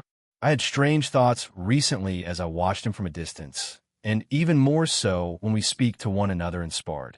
The thought of what if I was born a girl sometimes pop into my mind. I jokingly brought it up once, and he just smiled sadly at me and patted me on the shoulder. Whether you were born a guy or a girl, Kiba, it wouldn't matter to me. You're my friend, and he'll treasure you regardless. Those were his words back then. I was touched, but I was also conflicted. He would normally say, sorry, Kiba, I just don't feel that way about you, dude. Or something along those lines. Even Gasper Cohen joined in on this, though I wasn't sure if he was serious or not. Even during the peace conference, Jin Senpai acted differently. He had relaxed a bit since our time in the pocket dimension, but it felt like he was carrying some sort of burden. Everyone in his group, as well as his friends, me, and Gasper Cohen, promised we would do our best to help him return to his normal self. We were pulled into his pocket dimension again, and this time, we were going to be here for 15 years. We are currently 8 years into the program. I had turned into Yumi Cinchuredo. It was nighttime, and he would come here by himself and just meditate. He wouldn't do it often, but he finally opened his eyes and seemed surprised to see me. Is there anything I can help you with? I asked. I could never get used to my female form's voice. It was quite feminine. As Jin Senpai contemplated how to respond to me, he sat there thinking. Would he reject me? Accept this? Give a different answer? Leave? He did look a bit conflicted as he thought about it. However, in the end he sighed, got up, and headed to the bathing area. I walked over to him and began to wash his back for him. He then asked me a question. So, who put you up to this? I kept scrubbing his back and said, "No one, I wanted to do this, WL." Akino-san said it was fine, so I continued ahead with it. Akino, huh? All right, they'll speak to her later about it, he said and chuckled. We didn't speak for the rest of the time. I helped wash him. However, when I offered to help him wash, he immediately refused. I kind of expected that, but still tried my luck. Finally, we moved back to the open bath and sat beside each other. The fact that he let me sit beside him, he still saw me as a friend, even though I changed into my Yumi form. "Jin-senpai, can I denied?" He stopped me and said that. "But you didn't let me finish." I protested. "I don't need to hear the rest and know what you were planning to say, Kiba Yumi." His lips twitched after I corrected him. "Well then, Yumi, I won't let that happen, so let's just leave it at that. Okay?" he asked. I stood up. Finally, I was going to protest my hardest, but as I tried to take a step forward, I slipped on the wet floor. "Careful there, are you okay?" he asked, reaching out to steady me. I lost my balance and stumbled forward, embarrassed by the clumsiness. "Senchurado, why?" I asked with frustration. "You're a guy, Kiba. I'm Yumi right now. That's not really going to change, even if you're a female right now.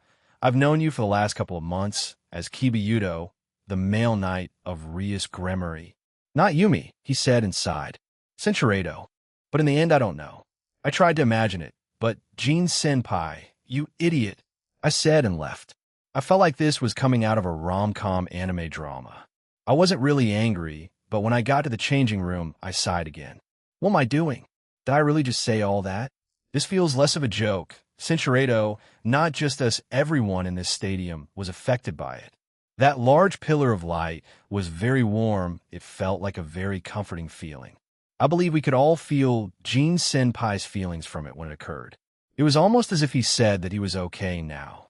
However, there were a few people who were silently crying, like Lavinia-san and Suzuka-san. There were many more, but I believe they were the first to start.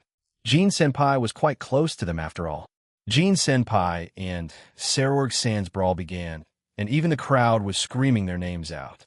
And just like what the announcer said, it wasn't a skillful showcase of magic or technique. They were both like children on the playground, just beating each other up. Sarorg-san was smiling, and I would think Jin-senpai was doing the same thing, however, as the match was coming to an end. Jin-senpai just used a large attack, and it knocked down Sarorg-san. But to everyone's surprise, he got back up with a loud roar. And finally, Sarorg Bale loses. He retires. The winner of the exhibition match is Gene Skyward, the Dual Dragon Emperor. The final announcement was made, and the stadium became filled with the cheers of the audience. Jin-senpai removed his helmet as he hugged the unconscious Sarorg-san. He was also smiling brightly. The smile he showed a few months ago was back. After that, he came to our booth, and everyone, excluding Azazel-sensei, ran towards Jin-senpai and hugged him. He was back, the man we all knew for the longest time. I wasn't the only one who felt some relief from this. He really did shine more than anything when he smiled. As time passed on, Jin-senpai was mostly back to his old self. However, he looked a bit more mature since then. However, his job as the middleman only increased after his exhibition match with Sarorg-san. According to Azazel-sensei and President Rias, it made sense. That entire match wasn't just broadcasted to the underworld, but to the entire supernatural world. All types of people from all factions and mythologies saw it. He had to go do more jobs, and I believe the attacks of the Cows Brigade only increased because of it. According to Jin-senpai, he believes that it was probably to test his powers. Though after knowing what kind of person he is, it's practically impossible. I, along with many others, were a bit upset that we didn't get to help him during the attacks by the Cows Brigade. However, he justified it by saying that the rest of us needed to finish our schooling, but we argued that he was also missing out, but he said he could just use an avatar. In the end, he took on that burden by himself. No, that's not correct. He had help. That much was obvious, though Gasper-kun expressed that he was being too considerate and that we were more than happy to help him with anything since Head already helped us a lot, both in getting stronger and getting over our personal traumas. It wouldn't be a stretch to say that he was a pillar for all of us, whether that was romantically or just in a friendly manner. Even to Sarorg-san, Gene Senpai helped cure his mother, who had the devil's sleeping disease. The same with Ingvild-san. So that's why many of us want to help him in any way we can. Gene Senpai, or should I refer to him as Eren Senpai, had dragged us back into his pocket dimension again, and we had been here for around 50 years. He also brought many people with him this time around. It feels like he knows something, or, at the very least, is speculating and is preparing for it. I was currently training with the demonic swords he gave me with Zenobia and Irina. Since Zenobia and I are both knights, and Irina being her best friend, I wanted to challenge myself, my potential, the same as Gasper Cohen is at the peak of Universal. Eren Senpai had offered to bring it up, but Gasper Cohen and I hadn't given him an answer. As of right now, we don't see a reason for going above and beyond it. However, if he has any information in the future, then we may rethink it and accept his offer. Dang. Kiba, I heard that you wish to be a female from Vice President Aquino, shouted Zenobia. I was greatly confused by this and blushed slightly. I didn't think Aquino-san would tell them that, although my fondness for Eren Senpai isn't anything new. Just like for my king and master, I would do anything for them. Ha, that was from last time we were here. Why do you bring it up, Zenobia? I asked her. Are you, or were you serious about it? She asked and slashed down on me. I dodged her attack and jumped back away from them. The way she swung her Durandal was quite destructive, and it shook the dimension and destroyed a significant amount of the terrain. However, it quickly repaired itself, and the destroyed terrain repaired itself. Why do you ask? I repeated again. Shing, shing. I dodged Irina's light attacks and protected myself with a defensive magic circle. I didn't get to say anything else as the two of them relentlessly slashed at me with their weapons. I received a few cuts here and there as I summoned Not Hung and dual-wielded to defend myself. Finding an opening, I spun and did a circular motion to create a large gust of wind, which made them jump back. I then sent out attacks at both girls using my aura to enchant the blade. Sharp blades of energy flew towards them. However, it defended against them, but KSK, both of them received some damage as a bit of blood spurted from their arms and shoulders. Both of them were shocked, but both then grinned. Well, are you going to answer, Kiba-kun? Irina asked. I'm not sure. I know in Eren Senpai's words he's not into that sort of thing, I said and wearily smiled. If you're serious, then go all out.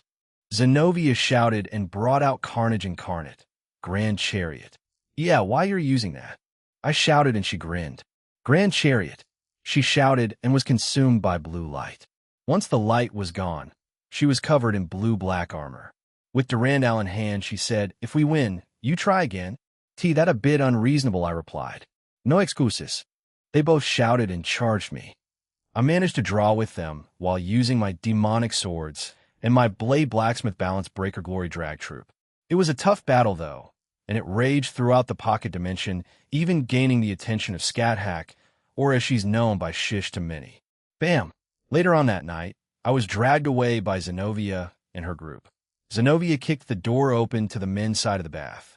Earlier, we confirmed that Eren Senpai was alone in the bath, and he was even meditating in there. He had started doing that more often, and when we asked, he said that it calmed him down and was a form of training in its own right. Zenobia, we didn't need to do it so violently, said Irina. Zenobia-san, is just energetic, added Asia. No, she's just dumb, muttered Barato-san. I was in my Yumi form as we moved on to the next area. I was strangely nervous, even though we the males of this group regularly bath here and talk to one another. This also included Eren Senpai. But today everyone had things to do, so I was left with no choice. Eren Senpai opened his eyes and looked at us. He had started to change a lot. Since Shiredo, he started doing this a lot with Saji-kun and Sarorg-san since they got stronger and began to challenge him more and more. Once we arrived near him, Zenobia pushed me towards him and he caught me. It seemed like he caught on to what they had planned, and he flicked Zenobia on her forehead, making her a bit teary-eyed. So, Eren. Zenobia started. What do you think? She gestured to me. I hadn't really changed much, but I instead tied my hair into a ponytail since Eren Senpai likes that hairstyle a lot.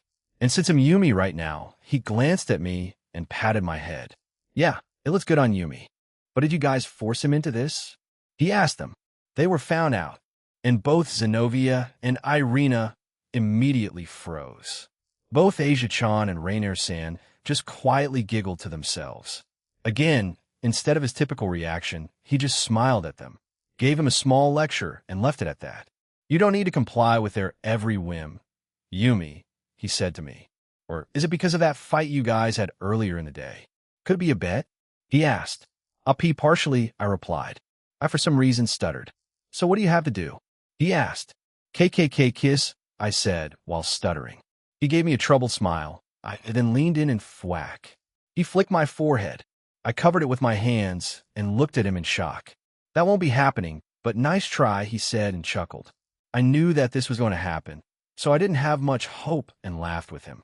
Although he treated me roughly the same way, I enjoyed being a woman, strangely enough. Perhaps in another life, I would have been born as a woman, and it made me wonder how our relationship would be like. We were in the last year of our stay here. After this year, we would finally go back out into the real world. Everyone had become very strong, and Eren Senpai looked very satisfied with everyone's progress. It was nighttime again, and everyone had begun to relax for the day. Eren Senpai had started to go into his office a lot since he made it, and when we went back, he would start another round of upgrades to his home. Many of the women here, including the goddesses, started to form some sort of opinion and feelings for him, though that was expected since I've heard many of them admit that they liked his more serious side now. They only found the more immature side of him charming or cute, so this more mature Eren Senpai was more up their alley. I could understand their reasoning, but at the same time I was a bit irritated by them. However, I knew that everyone had preferences for their partners. I sighed to myself again as I walked along the halls of this home, since I don't know when we'll come back here. I had also reached the peak of my power, and all I had to do for the last few years was refine my technique, and I came up with a few new ones. Gasper Cohen probably wants to increase his potential now that he has two partners. I would have never imagined that the shy damper would end up with two partners when he was utterly terrified at the thought of stepping outside, much less interacting with anyone outside the peerage. As I reminisced about the past, I came across Eren Senpai. He usually does a few things now. He either meditates, he's in his office, or he's looking at the sky. Of course, he also helps us from time to time when he checks up on us, or if we ask him. However, he mostly leaves up the brutal training to Aurelius-san, Lian-san, or Scat-Hack Shish. Eren Senpai, I called out to him. Kiba, good timing. I wanted to talk to you. He said as he looked back at me. Talk to me? I asked and joined his side. Yeah, I'll probably repeat myself when time draws closer, but our graduation is coming close, and you know how it works, right? He asked me. Oh yes, I do, I replied. Once everything is done for the third year, they have the choice to come to school or not. Most don't, and only come if they feel like it. Everyone at Kino-san, President Rias, Ingvald Senpai, and Eren Senpai will probably stop coming to the club, and School Akino-san will support President Rias and Eren Senpai. President, or I should start referring to her soon as former President Rias, will also have a few things she'll be busy with since she'll be getting ready to become a mature devil and officially enter the raiding game scene, as well as getting ready to become the next head of the Gremory clan. Eren Senpai, hell, probably start doing more jobs as the middleman and also focus on his restaurant he's opening. He repeatedly said that he'll mostly send his avatar in for him in college, since he just wanted to keep up appearances as a human. But once they all graduate, why do you look so worried? We don't live too far from each other, so we'll see each other regularly. Also, you're part of Rias Peerage. And finally, the college division and my restaurant aren't too far from the high school division, he said to me and patted my shoulder. Why, yes, you're right. I'm just thinking too deeply about it anyway. It's nothing dramatic, he said, and turned around to look at me. He then poked at the center of my chest and said, once we're gone, they'll leave it up to you, Kiba. Even though the majority of them are strong and reliable now, they'll still be worried. That's just me. As the ace of the Gremory Peerage, I can trust you with that, and also one of my closest friends. He then took his finger away and looked back up at the sky. I can't ask Jayasuk to do it. He's become a lot more reliable, but he's still a junior to both of us. I can't put that burden on him. Also, I'm sorry for asking you to do this. I had many things I wanted to say to him, but I think he'll leave that until their graduation or during the after-graduation trip. I put my hand on my heart and said to him, please leave it to me. Although most of them are quite stronger than me, I'll do my best to support and protect them, Aaron Senpai. Thanks, future Vice President Kuhn, he said with a wink. Did he just? Are those their decisions? I don't know who the next president will be in the future, but whoever it is, I'll do my best to support them too. Keep that a secret, all right? Yes, of course, I replied. I'm sure Aaron Senpai said this to Saji Kuhn too. He looked quite emotional a day ago, and he kept shouting, Aaron Senpai. Lo. I guess he has high expectations to everyone here. Huh? Having the next ruler of the Omniverse tell you that's a lot of pressure, if I'm being honest. Anyway, let's go back and enjoy our remaining time here, he said and stretched his body. Should Yumi make a final appearance? I jokingly asked. Well, I won't stop you if you want to do that whole gag again, he replied, and we started to walk away. So you're not against Yumi? Don't try to twist my words, Yudo. Present day, Romania, yes, a lot of things have happened, especially just this past year, I said to the president. Reminiscing about the past isn't a bad idea, said God Serena as he posed again. But remember, the past is the past. So look towards the future and embrace it. President and I looked at each other a bit dumbfounded. During the long time we spent in Aaron Senpai's dimension, God Serena came out a few times per other elected's request, or Aaron Senpai. But I had never heard him give out actual, decent advice like that. Most things that came out of his mouth were usually praises to himself, or something so random that we couldn't fully comprehend them. I can see that face of yours. Keep a boy. I choose to say anything meaningful or not. I have that power after all. Also, the people that Aaron-sama picks are usually people that he approves of, so he said nothing more and resumed to posing for himself.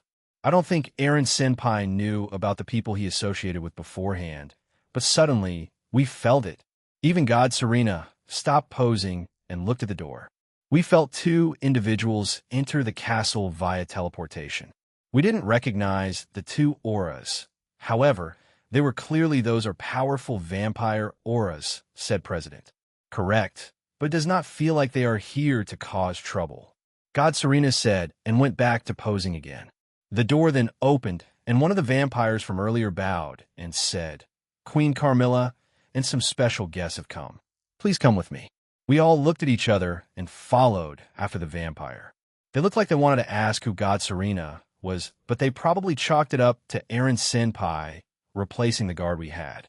We eventually reached a certain room, and we entered it. There were only a few individuals there. However, the ones who stood out the most to me were who I assumed was Queen Carmilla. President told me, though she said she heard it from Surzek-sama and Serafal-sama, Queen Carmilla wore an elegant, old, noble European-styled outfit. She had long white hair and yellow eyes. However, what made her stand out was her powerful aura and long, sharp nails. Queen Carmilla, I have brought the heiress of Gremory, her knight, and their bodyguard, said the other vampire as they bowed and then left. Welcome, Rias Gremory, Kiba Yudo, and God Serena. Announced God Serena and did a strange pose. Both the president and I just gave them strange smiles. I wish he didn't do that during this, because it had a very serious and tense atmosphere. The other two that stood out just simply stared at him. The man had a confused expression on his face, while the woman seemed amused. The audacity to call oneself God. This man, he is a subordinate of the middleman, is he not? I'm even more intrigued. I have been following his achievements quite closely since the death of Azrael, said the blonde woman. She turned to face us and said, my apologies. I'm one of the two progenitors of the vampire race. Call me Barato, Shot Acerola Underblade, or Shinobu, whichever makes it easier for you two. One of the progenitors of the vampire race. In such a long name, also why did she use Japanese for her other name? Barato, Shot-san has the physical age of a woman in her late 20s, with a tall and striking figure, possessing the same golden eyes and even longer golden hair, which curves up into sharp spikes at the ends. As an adult, she always wears her signature red dress with sharp black frills at her waist and chest, and a white section along her torso. She also wears white gloves that extend up to her upper arms and black stockings, alongside white high heels. She then pointed at the man beside her and said, "This is the famous Dracula. He's a grumpy idiot." Did Dracula? Dracula-san had long white hair, red eyes, and a white goatee.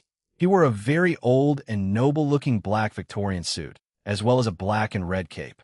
He also had long nails, but not as long as the one Queen Carmilla had. "See? An old grouch," said Kishat-san. In response, the president cleared her throat and stepped forward. "We're here on behalf of the middleman. Correct? It doesn't take much to see that, young heiress. Anyway, we're here for more pressing matters," interrupted Queen Carmilla. "I would like to form an alliance. However, we received information from our soldiers that the entire Teeps faction has fallen to the Cows Brigade, and they're marching an army of things here, along with dragons, all sorts of beasts." The room fell silent after Queen Carmilla said that. "We saw someone powerful on their side, too. Some devil with silver hair. Well, two of them, in fact, two of the evil dragons. I believe one of them was Crom Crutch, and the other was Grendel, although they felt different. Finally, the one leading them was said Shinobu-san as she shivered a bit. Some kind of god-class being. However, they looked like a Japanese yokai, one of those Oni, I believe. He had long black hair and had a single horn that was blue," said Dracula-san. "It noticed us, but didn't attack us, probably because they were taking orders from someone else. Maybe someone else was there that it took orders from?" Questioned Kishat-san. "They'll call a Jean then. This seems a lot more complicated, Yudo. Since they plan on joining the alliance, explain the crepuscular phantasma to them," ordered President. "Yes," I replied and turned to everyone else.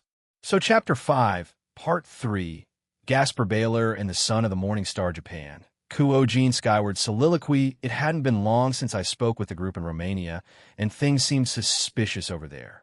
Right now, I was in school and waiting for Akaza to contact me. However, I felt my phone vibrate, and I put my hand up and asked to go to the bathroom.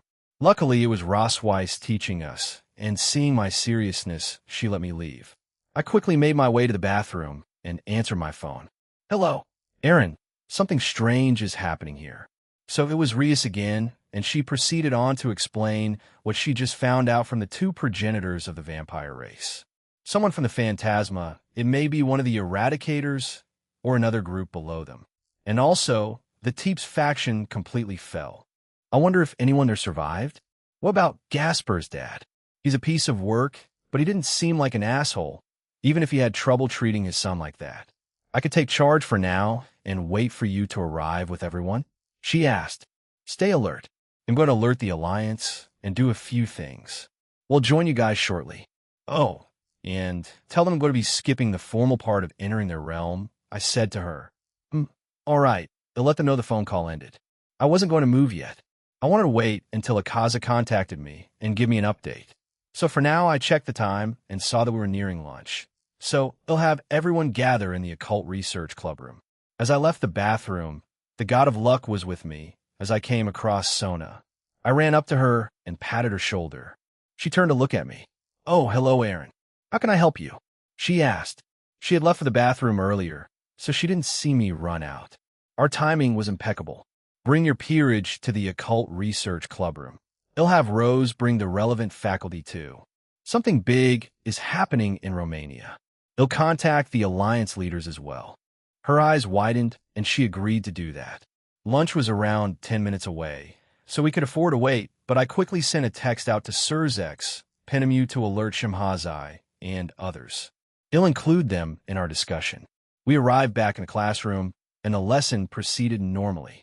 Once everyone was in the club room during lunch, a few others joined us too, Dulio, along with Kanami and Natsum. Since Tobio officially stepped down as leader of Team/Dog to look after Se Tuju since she was pregnant, I also need to visit them soon. Probably before going to Romania, I had a couple of communication circles around the room, and everyone was just waiting. I called Rias again, and she picked up. I explained the situation, and she also told her side of the story. Apparently, during the time we ended the call, Everyone had started preparing to fight off the Teep's faction-controlled monsters and the Cows Brigade that was behind it all. Akaza had yet to Aaron Sama. Akaza's voice echoed in my head. "Report," I replied. "I'm in a meeting right now, so they'll let everyone else hear what you're about to say," I told him. "Akaza just contacted me. They'll put him on speaker," I told him, and then he started. "According to my findings, once I entered the territory of the Teep's faction of vampires, I could not sense any normal vampire aura. Most of them were untraceable. Most that inhabited the town were a mix of mass-produced evil dragons, divine beasts, and cryptids, as well as the robots that attacked the Irish gods and shadow-like monsters. As I said, there were no ordinary vampires left. However, there were some vampires there. From a glance, I saw someone named Marius Teeps, along with King Teeps working alongside the Cows Brigade. Moreover, I suspected that some had escaped, so I left the territory and searched for them. It took me some time, but I eventually came across some. Lord Vladi and a few other vampires managed to escape and survive. However, most of them were badly injured, but by Jean Simus' grace, I had some slime pills on me, and I gave it to them to heal. Currently, I have evacuated them to another part of the country of Romania. As Akaza retold his side of things, Gasper's emotions fluctuated. He went from hopelessness, anger, and relief. Even though his father, Lord Vladi, treated him badly, he still cared for him and his people. Maybe I influenced him, I wasn't sure, but we should go, Jean Senpai. He shouted and stood up. They need our help. If we can stop this and save them. Gasper, calm down. We will let Akaza finish first, I said to him. He still looked concerned, but agreed and sat back down. As I said earlier, the territory of Teeps was mostly occupied by those monsters. However, I believe the man named Euclid Lucifuge was among their ranks. But I believe it's just another clone. I also saw an Oni Yukai there. However, I suspect they were part of the Phantasma, as his power level was beyond any Yukai I have seen in this world. Akaza then gave us a short description of a Yukai. I also think that Rise of him is in there somewhere, but who knows? He must be aware that he's already known to be part of the new Cows Brigade and leader of Clippeth, so he might not brazenly come out to antagonize us. He's both dumb and smart. The reason for his downfall isn't contracted with Asia, so he'll need to defeat him another way. Wait, no. He'll need to seal him. After hearing all of that, everyone became silent. But then can all of you stop with the doom and gloom? Shemhazai, you're there, right? Have a new team /dog defend Kuo and leave Maruam and Jean's other subordinates Ezri and Kishku to protect Grigori. Send a few of our veterans as reinforcements, said Azazel from the other side. That's true. The devils will also send some reinforcements for the vampire faction. It doesn't seem like there will be too many left from the Teeps faction side. So if Lord Vladi becomes the next leader, perhaps negotiations for an alliance will be easier with him. And from what Rias said earlier, the Carmilla side is more than willing, Surzek said from his circle. I will also send some angels to the vampire faction and have Dulio on standby in Kuo. Jinsuma, said Altaria. Dulio, who was there, saluted Altaria. The other Pantheons also said they'd send their own reinforcements, so it looked like we were going to have an all-out war over there. I was going to say not to do that, but the alliance would be pointless if I didn't form it. So for now, I'll have my shadows that are in the millions also protect the reinforcements as well as kill our enemies. Then my group will go there now. I will also deal with the person from the Phantasma's side. The rest of the reinforcements and group deal with the other enemies, I said and got up. All right, Shemhazai, did you start the interrogation of that shepherd guy? Azazel asked. Yes, but he has refused to say anything. He simply stared at us with a grin, replied Shemhazai. Keep going then. We need answers. If all else fails, Jean. I know. I'll go and do it myself. Anyway, this emergency meeting is adjourned. My group will immobilize as soon as possible. A few minutes later, most of the people had left, and Sona would give everyone that's part of the supernatural side some absences. The Citri peerage will stay here, Aaron, but Sona said to me and glanced at Tomo, her knight and Gasper's second lover. Yeah. It's better to send her with Gasper. He'll get in contact with Sarorg to ask for Coriana. Aaron, Fusey Kuin wants to go with your team. She wants to see that faction and help Elmenhild-chan, apparently, said Lisa as she dismissed a magic circle. All right, they'll look after her then. Cinchureto Miss new leader. This team needs you. You better not slack off just because this town isn't in immediate danger. I'm not G's Natsum. What was that for? She asked her little sister. Bonk. Bonk.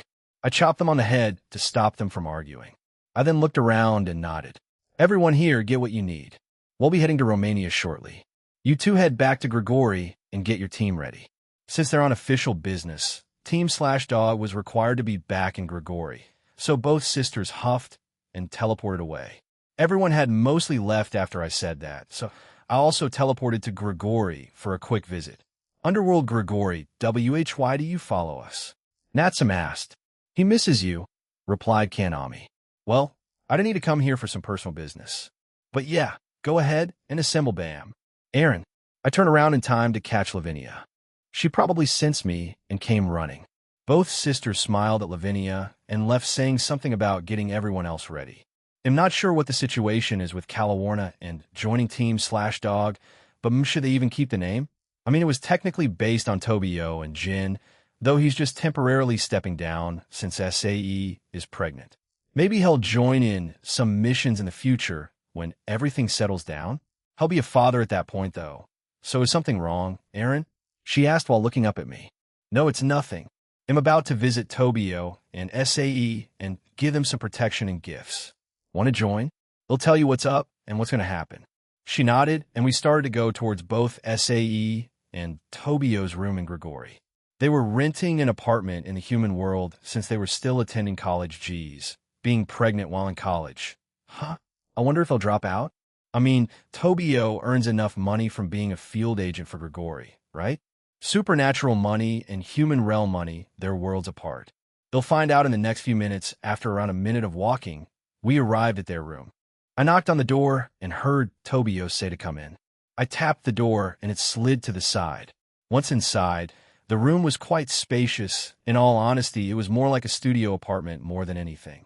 One large living room, a few other rooms like a bathroom, bedroom, toilet, and storage spaces. Jean, Lavinia, welcome, said Tobio as he came up to us. SAE waved at us from their coach. She was really pregnant now. Wait, what? Did they speed up the process or something? Both Jin and Natsu were running around the place, playing with each other. I did wonder if the Jin of this world could transform back and forth from its puppy form to its adult form. Hey, Tobio, I'm here to give some gifts and congratulate you again. He just sighed and shook his head. I already told you it's fine, Jean. Geez, you sure are pushy about these things.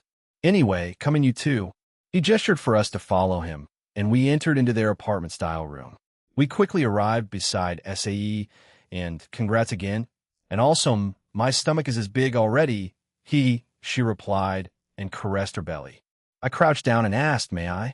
I wanted to touch her belly, and got the okay from SAE. I had a few reasons for doing this.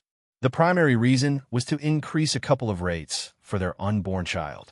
1, they'll be born healthy with no defects. 2, increase the child's potential. They'll definitely be involved in the supernatural sooner or later, so I wanted to give their child a fighting chance. Finally, I just gave the child some protection charms and spells. So if they do get attacked before the time they officially get introduced to the paranormal world, they won't be hurt. Once I was done, I got up and smiled. They'll be born healthy. You have my guarantee. You did something, didn't you? Essie asked with a smile. I'm very obvious, aren't I? But yes, I did. You shouldn't have any complications in the future. I see. So, rest assured. Thank you, Jean-san. You've done a lot for us. I really can't ever thank you enough, she said and got teary-eyed. I heard pregnancies make women very emotional. I mean, if periods are anything to go by for female emotional well-being, then pinch no, Nia said and pinched my cheek. I don't know what that no means, but I'm sorry. She let go of my cheek as the two of them chuckled at us. I then looked around the room and nodded to myself. I put my hand up and changed the barrier to the one that surrounds my home. After that, I put 2 shadow soldiers into Saw's shadow. Jean, you're even more paranoid than me, Tobio said with a sigh and sat beside Essie. Hey, I have a lot of enemies, and so do you. We are friends too. So it makes sense for me to be paranoid anyway. We'll be putting shadow soldiers in everyone's shadow, including family members. I gotta keep everyone safe. After all, does that mean you'll do the same thing with our baby? Lavinia asked. All three of us looked at her in stunned silence. Tobio got up and hugged me for some reason. Congratulations, Jean. Huh. What? No, we don't, Nia. You're not pregnant, I said while stuttering. She tilted her head, also confused. I never said I was? She asked as she looked at Tobio, who was also confused. SE started to laugh at Tobio for misunderstanding, and even both independent sacred gears started to bark at him. Tobio's face turned red, and he apologized. I'm sorry. I misunderstood what Lavinia meant, he said sheepishly. Geez, Toby, try to keep up, will you? She teased. Everyone will find out very quickly, especially Jean, she said in almost a lecturing way. I would also know, the one keeping track of all of you anyway. Anyway, I just came here for that. They'll be going to Shuri's next to do the same thing. We do have an emergency mission coming up, I said, and started to leave. Stay well, you too. Lavinia also joined me after wishing SAE well and saying she'd visit her with the others of the team soon. You too, Jean. Good luck, said Tobio as we left. Shuri-san? Nia asked me as we left the room. Yeah, I want to add extra defenses for them too also. She thinks of you as a daughter too, so don't be scared to call her mom, I said to her and held her hand. Lavinia looked a bit surprised and smiled. We walked at a moderate pace to their home and arrived there rather quickly. Once near the door, I rang the bell and was pulled in. Emoshi sat both of us down on their couch and started to ask questions. Yexi, CXB, emergency mission to Romania. Jean, no, I don't. What is this? She asked a bit panicked. Lavinia and I looked at each other. How did she know about the errand part? Did Aquino tell her? How much do they know? We'll just ask Aquino now. Aquino does Shuri. Mom knows about me? Yeah, I know. I just told her that when you moved to Japan, you decided to have a more Japanese first name, and you chose Jean, but originally your Western name was Aaron. I'm sorry, did I overstep? No. She just called me Aaron. So suddenly I was confused. If that's the story you told her, then it's fine. They'll tell both Mom and Dad eventually about who I really am. Anyway, thank you. We won't be too long now. No problem, Aaron? Lavinia, Mom, calm down. So I told her what I told the leaders during our recent meeting, and Dad had grabbed a chair for her to sit down on. After processing everything for around 2 minutes, she suddenly stood up and grabbed my collar. I was taller than her, so she was on her tiptoes trying to reach me. She suddenly hugged me, and then Lavinia. I know you're not heading over there, Lavinia, but please stay safe too, and you, Mister. You better keep my baby safe, along with everyone with you, and your friends too. I already planned on doing that, Mom, I replied. I came here to protect you too. Actually, I'll be adding more defenses here. And here, a gift, I created a new necklace for both of them and explained what they would do. Both were surprised, but accepted them and put them on. I don't want anything happening to them for my own sake, Aquino's, Asia's, and anyone else that saw these two as parental figures. Finally, I added a barrier around their home and sent another 2 shadow soldiers to their shadows. They should have a total of 4 at this point. Mom, we have to go. You can go with Nia to to wait for us, but my group and Aquino have to go to Romania now. Stay safe, she said very worriedly and kissed me on the forehead after I bent down to her level. I will, I replied. She finally let us go after tightening her hug again. I really should tell her about the real me, though she would probably find a way to worry even more that she would partner. Knowing Shuri's personality, she would do that. Having heard the 2 dragons' comments, we left through the front door as both of them saw us leave. However, Lavinia jogged back to Shuri. Independent Illinois, get going, and Mom, she said, a bit embarrassed. Bring that stupid son-in-law of mine back, okay? You're a responsible one after all. Nia, she said happily and hugged Nia. Why you too? Take your time. They'll be ready to hear it. Lavinia, Barrichello said gently. He only ever behaved like that with Asia and Aquino. Lavinia nodded her head and joined back up with me, and we finally left a happy smile stretched across her face. Upon returning to my home, everyone that needed to be there was present and ready. Even though I said my group, I didn't have anyone in particular in mind. So the ones that had gathered up were Rosweiss, Reiko, Ine, Valerie, and Fusey, not including Tomo and Coriana, since they'll mostly stick with Gasper, the Gremory peerage, and will most likely take orders from Rias once we get there. The rest seem to want to stay behind. He'll leave Kuo to the rest of you guys. If anything serious happens, just know I'm a call away, I said to them. We'll be fine, Jean. Just go already, said Latia. It seemed she had taken command of everyone there. All right, let's go, everyone. Earlier Rias Gremory's soliloquy are the civilians in the castle? Azazel asked me. Yes, everyone should be accounted for. God Serena made sure of it, I replied. All right, good. Let's meet back with the progenitors and Camilla. Jean should be able to pinpoint your aura and teleport directly to us. After saying that, Yudo, Akaza, God Serena, and I followed him. After I informed Aaron about what was happening, I had Yudo fetch Azazel and got him up to date with the information. Akaza also joined us shortly after, so we have both of them for backup. We had evacuated the relatively small population of vampires into the castle of Queen Carmilla. There was a large underground section, so the vast majority were sent there, and also both God Serena and Akaza increased the barriers around the castle to a considerable degree. What started out as a normal civil war had turned into a fight with one of the soldiers of the Phantasma. Whatever that Oni Yukai is, he was definitely the one leading the charge. Also, Euclid Lucifuge might be here, and another descendant. It didn't take us long to reach the same meeting room as before. Even more higher-ups had gathered there. However, the ones maintaining the room were the progenitors and Queen Carmilla. According to Kiss Shot-sama, she was the one who created the Carmilla side of vampires, while Dracula-sama was the one who created the Teep side of vampires. However, not many of them remain now.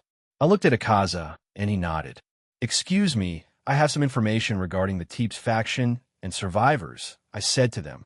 Everyone became silent and stopped whispering to each other.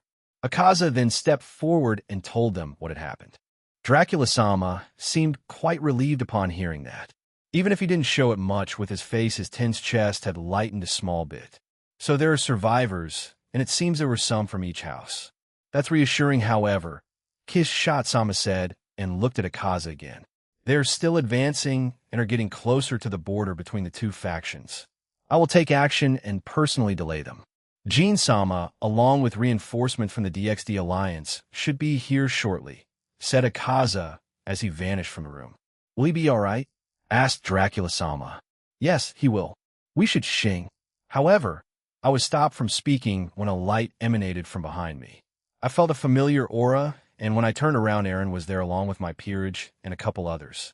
Hey, Jean, I said with relief. I'm here. Tell me any updates, he said seriously and looked at the leaders in the room. Jean Skyward's soliloquy. Once we teleported into the room, I saw quite a lot of vampires, but only a few stood out. Well, I used Observe on them. They were Queen Carmilla, Dracula, and Kiss Shot Acerol Underblade. That's one long-ass name. Both of those vampires were the progenitors of both factions. Interesting, I can speak to them after all this is done, but first come out and spread around the town. I ordered my shadows, and they quickly left me.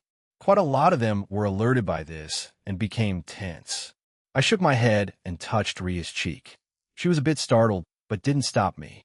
After that, I read through her most recent memories and got the update I needed without them needing to tell me. I see, I muttered and looked at everyone. I will immobilize any vampire that is willing to fight, middleman. Will the reinforcements arrive? Carmilla asked. I see, and they'll arrive soon. But for now, this will do. Although I would suggest anyone below a certain power level not participate, because they will be killed quite easily. I looked after saying that, and asked, where's Akaza? He left to delay them until your arrival. So he should be fighting them now, replied Dracula. I see. Well then, let's start this small war, I said, and turn around. My group, you know your roles. They'll leave the Gremory peerage to you, Rias. Oh, by the way, if you see Euclid Lucifuge or Rise of him Levon Lucifer, contact me, and I'll deal with them personally. I then teleported away. Once I arrive at a certain point between the two factions' borders, I saw a very large army. I could see that some of the vampires there had been turned into evil dragons, divine beasts, or even cryptids. There were also those robots from before and shadowy monsters with 4 arms and glowing blue eyes. Among them, there were a few vampires, and after I used Observe on them, I could tell that it was Marius Teeps, Lord Teeps, a few vampires from the House of Mathers, and even Vladi. Although, as Akaza said, Lord Vladi wasn't one of them. I also saw to the very far left large explosions, and I felt Akaza's aura over there. It seemed like he was busy over there. If I had to estimate, there were around 500,000 in total, 500,000 of them. They really went all out on this. I wonder if they cloned some of the vampires on the Teep side and turned them into those monsters. Also, after quickly scanning the entire army, I saw one Grendel clone and a clone of Kronkruch. Did he go along with this? Or was he captured and forced to be cloned? I wonder what the fate of the Crescent Circle Dragon was. However, unlike canon, these clones were at least Dragon God level, so I can assume that the originals were like that too. Looks like only anyone associated with you can take even the grunts on, partner. There's still some weaker ones that are around high class and ultimate class, but the vast majority are Satan class, and up my shadow soldiers are going to be working overtime on anyone below that level and want to fight finally the Oni that they described. I was him, and when I used Observe on him, his name was Sayas, and his title was Right Hand of the 16th Eradicator, Eleanor. He was also at least high-tier God class in strength, meaning Eleanor was either peak of God class or Dragon God class like Kita. It doesn't seem they deem this conflict worthy of having one of the Eradicators to participate in. Can you blame them? Most of the Draconic Deus power level has a wide range. Meanwhile, theirs is from high ultimate class and up. But I didn't see or sense Euclid or Rise of him when I did the full scan on the army. They might be waiting at the castle of the Teeps factions town, or they already left and retreated back to their base in the Cows Brigade. Are you going to leave, partner? I was going to, but a king doesn't or shouldn't be the one fighting all their battles, right? Both in chess and in real-life battles. They'll leave it to my group, Electa, and the Shadows for now. When I deem it necessary, they'll step in. Why are both of you shocked by this? That will be his role in the future, said Rudra. They're idiots, that's why, replied Velgrind. I started to fly back while looking at the army, and once I arrived at the border of the Carmilla faction's town, the Grimory Peerage Tomo and Coriana, my group and God Serena came out along with a couple of vampires, including Queen Carmilla, Kishshot, Dracula, and a few higher-ups. It seemed like what I said earlier made the weaker ones back down from fighting for fear of losing their lives. There are around 500,000 of them. These include evil dragon clones, a Kronkruch clone, a Grendel clone, divine beasts, cryptids, a few vampires from the Teep side, including Marius Teeps, Lord Teeps, some from the House of Mathers and Vladi, and finally, the right hand of the 16th Eradicator. He's the one leading them all. I haven't seen Euclid or Rise of him yet. I explained to them. Okay, everyone, go eliminate them. After this, we'll go find Gasper's father along with Akaza. We said so before you all came here. Be careful, my cute servants, ordered Rias. They all responded with, yes, President, before flying away. My group looked at me, and I nodded, so they all also flew away. However, Valerie stayed and came over to me, and so did God Serena. The vampires also left while looking amused. Well, Kishshot did. Dracula appeared quite serious, and so did the rest of them. My shadow soldiers around the town stood by on high alert, while the ones near the border or beyond were already overwhelming the enemy's side. Aaron Sama, if I may, I will go to the Teeps faction's castle and look for those 2 devils, said God Serena. Very well, go. It wasn't a bad idea, and I supported it. Also, if he can bring those 2 back, or bring them out of hiding, then all the better. I can stop them here and prevent any more trouble happening. Assuming they're not body doubles, partner. They most likely are, but it seems Aaron has some plans for it. Like what he did for Beelzebub, maybe. I want to confront my brother and father. If either of them has a piece of the Sephiroth Grawl, then well, I did order someone to join us. She was with us in the Egyptian realm. Alicia, join her, I said to my other side, and the leader of the 16 battle goddesses, Alicia, appeared out of thin air. I didn't include her in my official group. She had stayed in my home after the whole Egyptian realm incident, and I also ordered her to come with us in secret. She had been invisible the entire time, and I also concealed her presence so no one in my group could detect her. As you wish, Aaron-sama. Let us depart, Valerie-sama, said Alicia. Yes, and thank you, replied Valerie. She gave me a peck on the cheek as they left. I was the only one left here. I'll watch everything unfold before making my move. I could feel that Team Vala was also close. So Vala might try to fight the thing called size. They'll jump in to stop him, or if he's struggling, Valerie Teep's soliloquy flying away from Aaron made me feel a bit anxious, but at the same time I understand why he wouldn't come join me. I was glad and a bit saddened by it, but at least I had Alicia with me. She's quite reliable after all, though I do suspect that he's keeping an eye on all of us and will come to help when needed, Valerie-sama. Aaron-sama trusts you and the power you have acquired.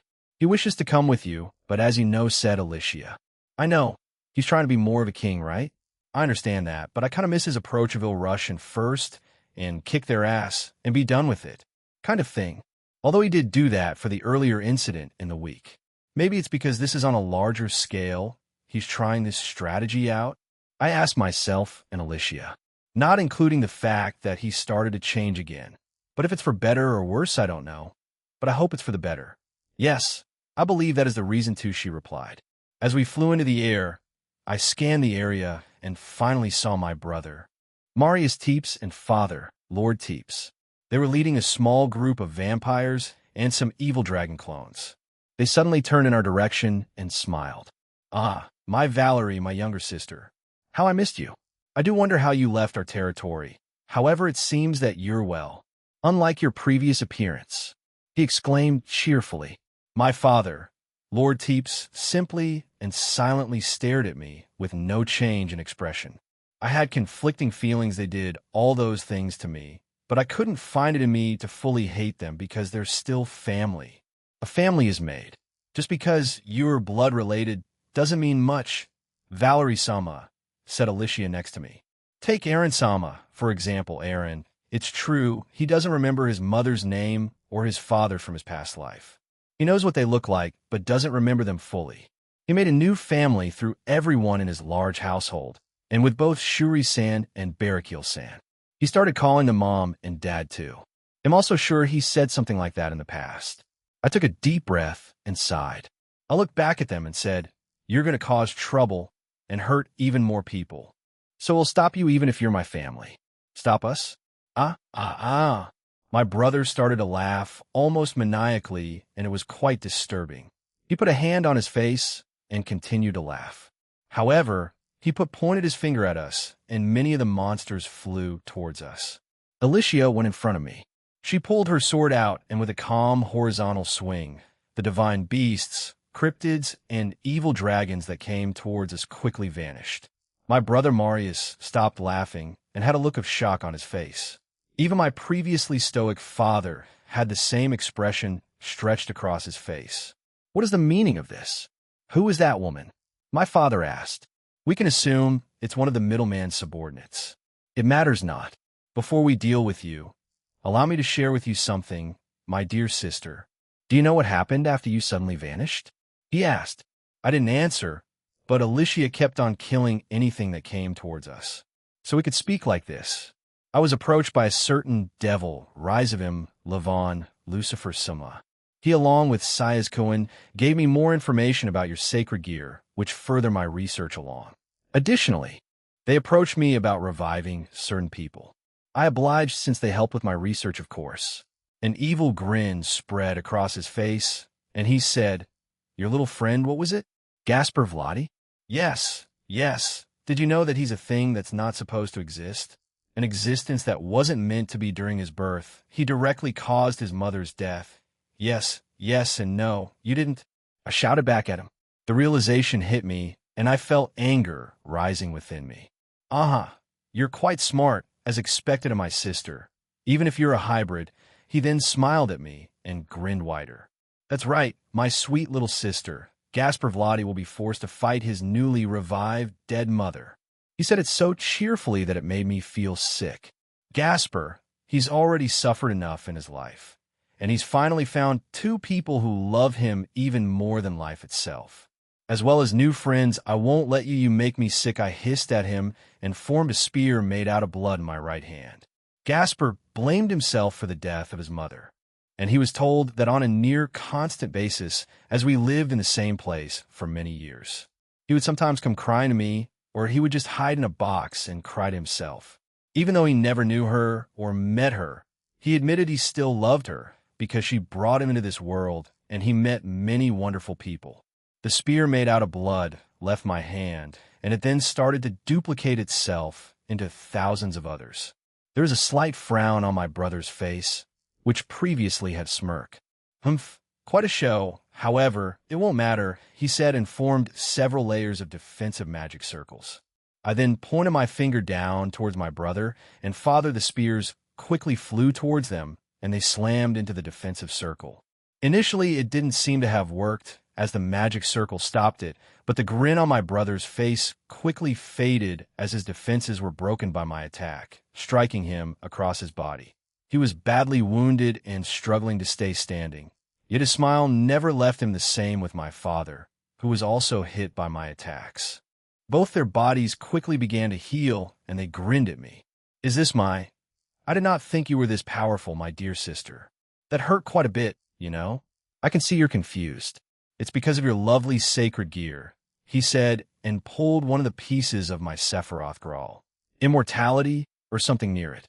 You could compare it to the Phoenix clan of the Underworld's regeneration. Our father and I have it, no, the remaining vampires here have it. Per the request of Sayas, we all have this new immortality. Cuckoo. That isn't true immortality. If it's just like the Phoenix clan's regeneration, then I remember back to the time of Rias and her raiding game with Riser Phoenix. According to Aquino, she was taught by Aaron on how to use anti-healing. She told us how, and I've been secretly, I pointed my finger at him again, and his eyes widened. Cinchereto, both of them, still held their grins, even after being unable to move. I can control their blood. I can conjure blood from thin air and manipulate it to my will. This also means I can control other people's blood.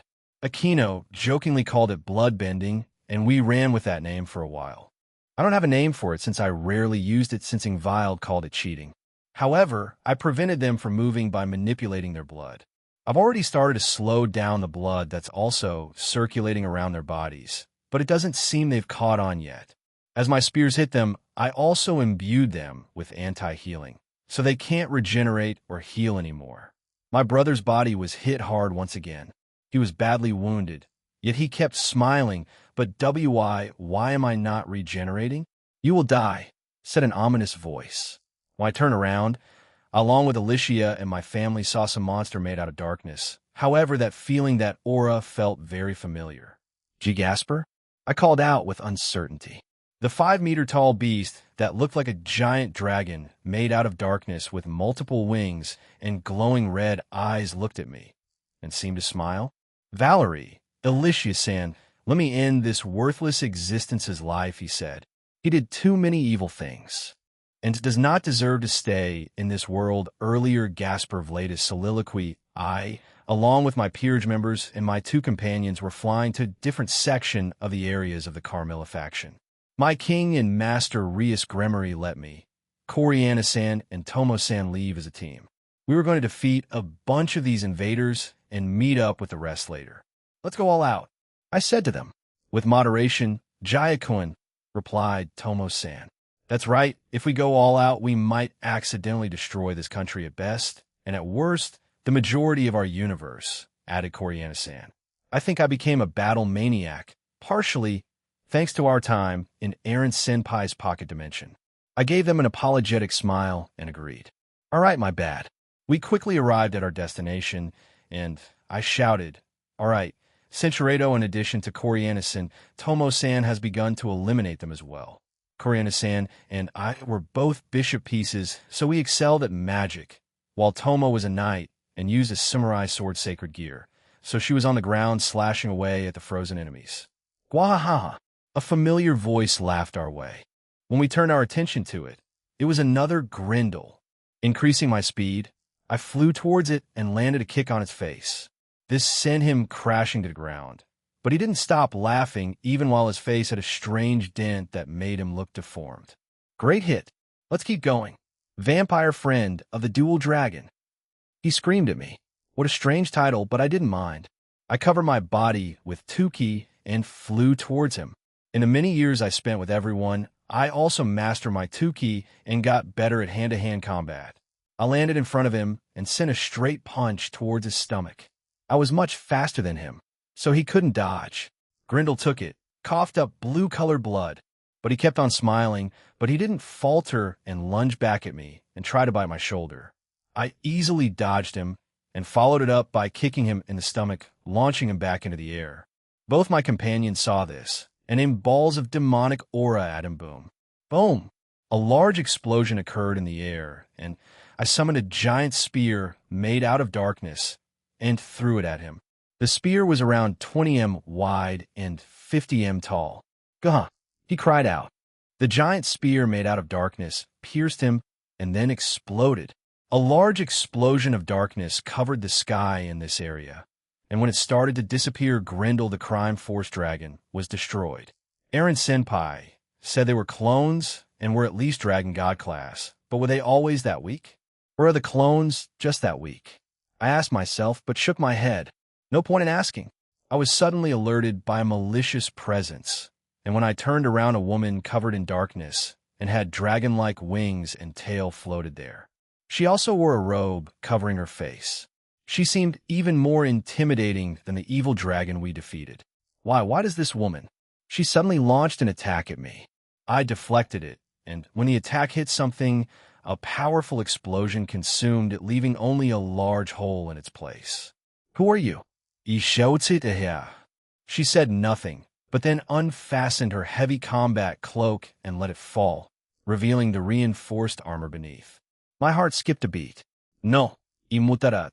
I had only seen her in photographs that my father, Lord Vladi, had previously taken of her. But when he found out I was looking at those photos, he started to destroy them. In my first act of defiance towards him, I stole one secretly and kept it with me. Even now, I still have it in my new home in Kuo. She had medium-length platinum blonde hair and purple eyes. Most of her body was covered in darkness, and the dragon-like wings behind her were also black with silver streaks. Gasper, Geokun. My two companions flew over to me after they dealt with the other monsters. Only 4 of us remained. The 2 of them got ready to fight, but I put my hand in front of him. These 2, they know what happened to me during my time in the Teeps faction. They know how I was treated and how I was the cause of my mother's death. I am a strange existence. I was born as a mass of darkness that cursed and killed everything around me. When I was born, this included my mother and the nurses that helped with my birth. Since that day, my father has resented and feared me. So did the rest of the pure-blood vampires, as hybrids were looked down upon. It seemed like my father, Lord Vladi, genuinely loved my mother. Who is human? That's my mother, I said to them.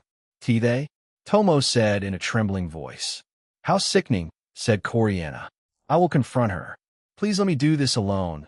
Please go help everyone else, I asked them. They looked at each other before agreeing, kissing me on the cheek and leaving. I breathed in slowly. My now resurrected mother didn't try to stop them. The Cows Brigade may have sent them. No, maybe it was Lord Teeps and Marius Teeps. Either way, they did this specifically to target me. For that I won't forgive them ever. Then shall we go, other me? A voice asked within me. Yet to become the night, to become the darkness, we will consume everything for our comrades. Because they were far enough, I could safely transform.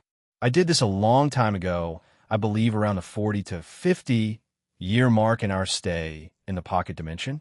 I wanted more power, and at the end of our stay there, I approached Eren Senpai and asked him to change my potential to omniversal.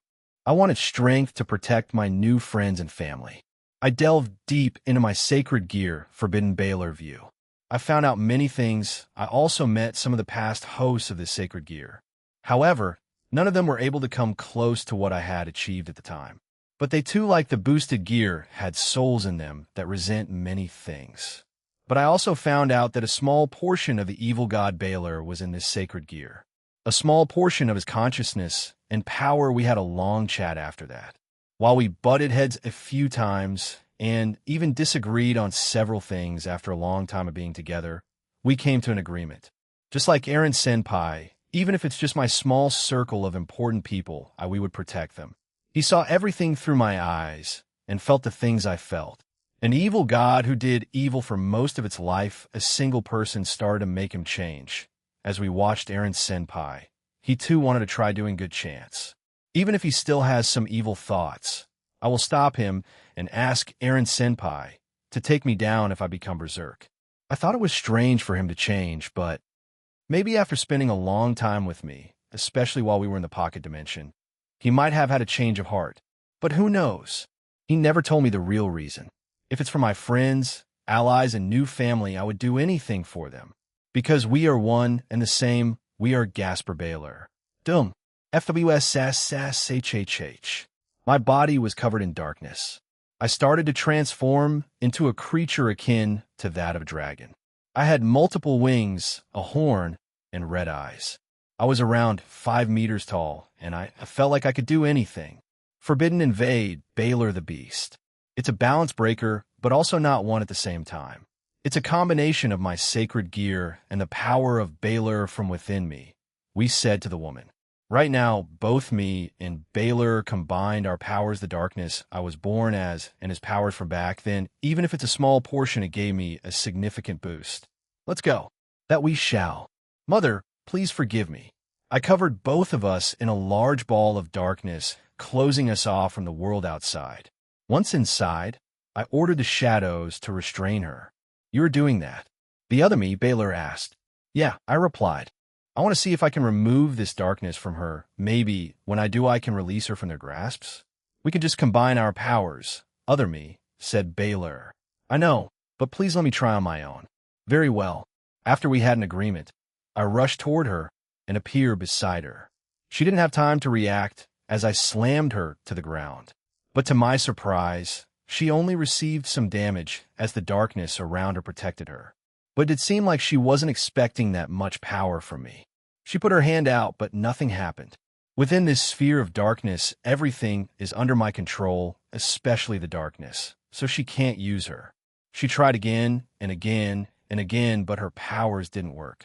Seemingly frustrated by this, she flew up and tried to punch me, but I simply caught her fist. It was cold, yet leave it to me, go, said Baylor. Thank you. I then put my hand on my mother's head and dived in her mind. I was in a world of darkness. Everywhere I looked, it was just darkness. I looked at my own hands, and they were glowing white. I tried to use my magic, and it worked, so I could use my powers here. Apparently, this is like how Eren Senpai helped and made contact with Valerie when he first rescued her. I couldn't feel anything in here when I tried to feel the life force of my mother. I don't even know her name if I could speak to her here. I want to know a lot of things. Maybe I can ask Eren Senpai to revive her too, and not like what the Cows Brigade, not like what Marius Teeps did or Lord Teeps did. But he has that rule so, and I'm not sure if my mother would like to, or if she's scared of me. Does she resent me? Those thoughts plagued me as I flew around my mother's mind, or perhaps I was in her soul. I wasn't sure, but after a while flying around, I finally saw another person that was also glowing white, and she looked like my mother, but much younger.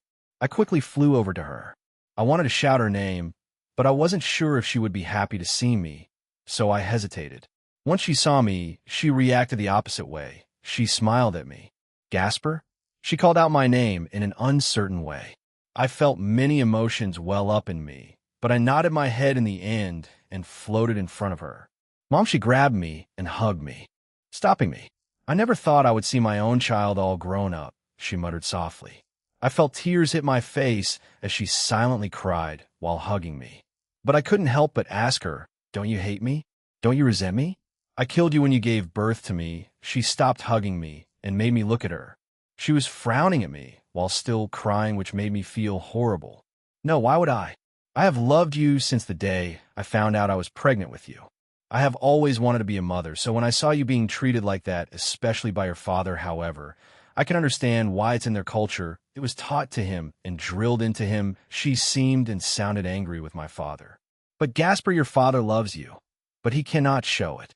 Maybe after this event passes, he may start being more open to you. Please speak with him, but if not, then leave him some encouraging words. Please don't hate him. I know that sounds selfish of me, but I had mixed feelings about my father. For a certain time, I resented him for treating me that way. However, I came to hate both Marius and Lord Teeps more for mistreating my friend Valerie like that, even after what happened to her after I escaped. I also came to understand that my father might be treating me like that because it is within our culture, but I just need to ask him, right? Maybe back then I would have said no, but maybe because a senior at the school influenced me, but I'll speak to him. If it's not possible, they'll just tell him how my life is and leave it at that. My senior believes in second chances for everyone. Maybe my father deserves it too. Thank you. Gasper, the senior of yours, has influenced you a lot. But what was this about having a whole entourage around you? She asked and directed her frown at me.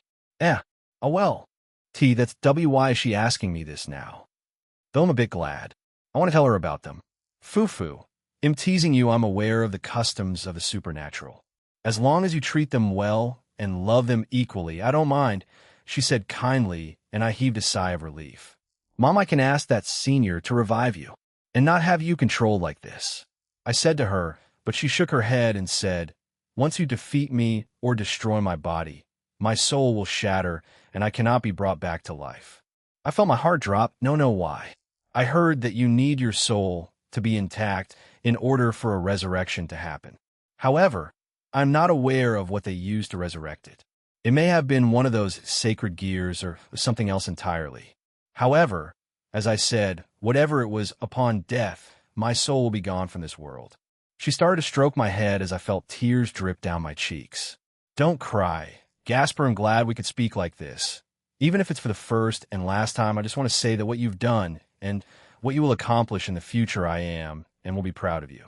And Mom, I managed to say in between sobs, now go out there and set me free. Show everyone in the world what a man named Gasper Vladi can do. I suddenly felt tired, and my eyes started to shut. Was she pushing me out of her mind? Her soul? Why? I want to speak to her more. I want to stay with her. It's pretty late at night. Why are you still up? I asked. Oh, Jaisuk, good evening. I was just speaking to Kantuar about something, he said, and gestured to his side. It seemed like Kantuar-san came out. Hello, Kantuar-san. I greeted her, and she waved at me. So, what were you speaking to each other about? I asked and sat down with them. A way to bring back souls after being gone. It sounded impossible, but maybe when I evolve? I don't know how to save Azathoth. I don't know how long my evolution will take. Maybe by the time I evolve, she's already gone and dead. So if that happens, I want to force her back to life and complain that she gave me such a tedious role, he said and chuckled. Is there someone in your mind that you want to bring back? I asked. I don't know, but I'll still stick with my rules. You know, if they refuse to come back, I won't. But maybe Azathoth will be the first I say forget you. To my own rule. Maybe my first selfish action as the new ruler. It's fine, right? Being selfish every now and again. At the rate you're going, you would have done enough good deeds to at least get a pass. Aaron Senpai. What a cheeky junior. When did you start being like this? Was it when you fell in love? He asked, and I blushed. I remembered that short conversation with Aaron Senpai during those 100 years. Maybe, just maybe, if you find a way then. Other me, are you okay? Baylor asked, kind of worried about me. Yeah, let's end her. I said my goodbyes. I said to him, very well. We formed a large sword made out of darkness in the sky. It was at least as big as the Empire State Building, or it was maybe larger. I wasn't sure, but from where we were standing, I also stopped her movements with my shadow. Since we were still in this sphere, no one could see this attack, and I was fine with that. Goodbye for now, Mom. Boom. We dropped the attack on top of my mother, and for a brief second, it seemed like she gained control back and smiled at us. The attack was powerful enough to threaten to destroy the sphere of darkness, but it didn't. Once the attack and explosion subsided, there was nothing left there, just a lingering shadow where she had stood. Are we going to him, then? Baylor asked. Marius Teeps and Lord Teeps, those two, are the only ones I can allow to have even a fraction of their bodies left in this world. After saying that, I located Valerie's aura. She might have gone to confront them, so that might be the only place I can think of them being at. From my darkness, I summoned multiple monsters that were constructed out of my darkness. They were as strong as me. So, in a way, I had my own army just like Aaron Senpai, but limited. Marius Teeps, who looked to be on the brink of death's door, I stared coldly at him, as well as Lord Teeps. You hurt us when we were younger, and hurt Valerie more after I escaped, and then you did that to my mother? This world does not need your existence." The monsters that I had summoned then rushed towards both of them and overwhelmed them. "No, no, no, Aya!" Marius Teeps screamed, followed by Lord Teeps, screaming, "Two, finally, these two will boom." Roar! Our victory over these two disgraceful vampires was short-lived, as when we looked to our left, we saw 8 eastern dragons of different colors erupt into the sky. Those are God Serena. From that location, it should be in the direction of the Teeps faction's castle, said Alicia-san. "Does that mean he got into a fight?" I asked. "More than likely, Gasper-sama. However, we can leave it up to him. Gasper-sama, Valerie-sama, let us continue to defend the Carmilla faction," said Alicia. "Cinceredo, the monsters that were brought here have been slowly killed off by everyone." It also seemed like Gasper found some peace with him, since a giant ball made out of darkness appeared and disappeared after a few minutes. Comptoir. Answer. 227,817 troops remain. Everyone is keeping their power in check, so they don't accidentally destroy half of the earth, though Gasper did go overboard with that sword he made earlier. It also seems that Lord Teeps was quite corrupt in this universe, so he won't be joining the Carmilla side during this. In fact, he's dead thanks to Gasper. I received 2 updates from Akaza and God Serena. Akaza is near where the one leading this is, and he apparently sensed Valley and his team near him, so he might try to fight the Oni of the Phantasma soon. As for God Serena, he found out that the body doubles of Euclid and Rizavim were in the Teeps castle, as he theorized. So he probably started fighting them. I'll leave them up to him for now and deal with Valley. First, as I turned to look at the Oni Yukai, he had stood up and was glaring at me too. However, just then a bright silvery white light consumed the area he was in, and Valley had transformed into his Imperio Juggernaut overdrive.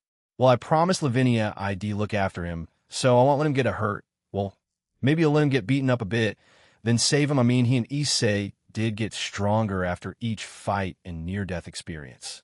No, Akaza is there. They'll leave it up to him. Akaza, he'll go check on God Serena. Save Valley if he starts to lose, I told him.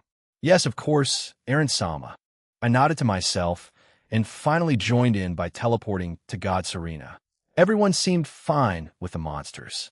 Ross Weiss's soliloquy in A, "Don't overextend," and Barado, "Please stop drawing this out and finish them quickly," I said to them. Valerieson didn't join us. Aaron instructed us to move as a unit, so we've been doing that and with me as the leader. Aaron knew that Valerie might want to confront her brother and father eventually, so he didn't include her in our unit. However, it feels like I'm looking after children, and the only one that's well-behaved is Fusey-san. She's a talented magician, but she hasn't been to our sessions in the pocket dimension, so she's significantly weaker than most here, so we watch her back, and the shadow soldiers that Aaron assigned to her are working overtime. Although she has her clothes that have been enchanted and rings since she's the pact magician assigned to Aquino. She also knows about his real name and circumstances. Boom. Ah, this is so fun, cheered Ine happily. Ine, you're forming your light spears too weakly. Do it like this. We spoke about this for at least 100 years, said Rainier. I sighed in defeat and shook my head. Even though I gave them instructions, they heard me, but wouldn't listen. Should I bring this up to Aaron? I mean, they're still doing their job, so it's fine, but something is coming, said Reiko. All of us turned to see that it was a tall man wearing a black coat with a long mixture of black and blonde hair, as well as heterochromatic eyes, where his right eye is gold, and his left eye is black, and he has pointed ears. I believe Aaron said that this was Crumb-Crutch, muttered Rainier. We are all aware of his appearance, because he told us during our 100 years in his dimension. But he also said that the evil dragons we meet might be clones, and it seemed Gasper defeated one earlier. Crumb-Crutch did not say anything, but simply stared at us.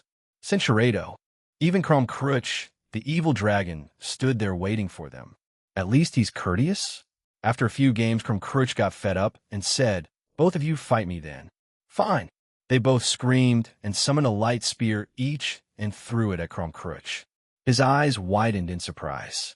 It looked like he was going to take it, but in the end, dodged it. The two light spears passed by him and boom, eliminated a large part of the army that remained. Krumkrutch looked behind him in surprise and gained a small grin.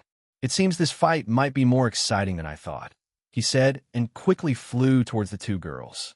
His punch was directed at Anae's face as soon as he arrived. Anae dodged it easily, but it was a distraction as Krumkrutch had appeared behind her and sent another punch towards her back. Again, Anae dodged it by doing a backflip over the evil dragon and swiped her hand at him. Sensing danger, Krumkrutch used his arms to defend himself against the attack, but the power generated by Anae's swipe instantly sent him to the ground. However, Krumkrutch landed on his feet, but I took damage from that. Even if I'm a clone, interesting. The women of the dual dragon are strong, just like the rumors said, he said and smiled to himself. Don't get distracted, shouted Rainier as she appeared behind him and fired a point-blank light arrow at his head. Krumkrutch quickly turned around and blocked another attack from Rainier. However, the speed at which the attack flew towards him was faster than he could react.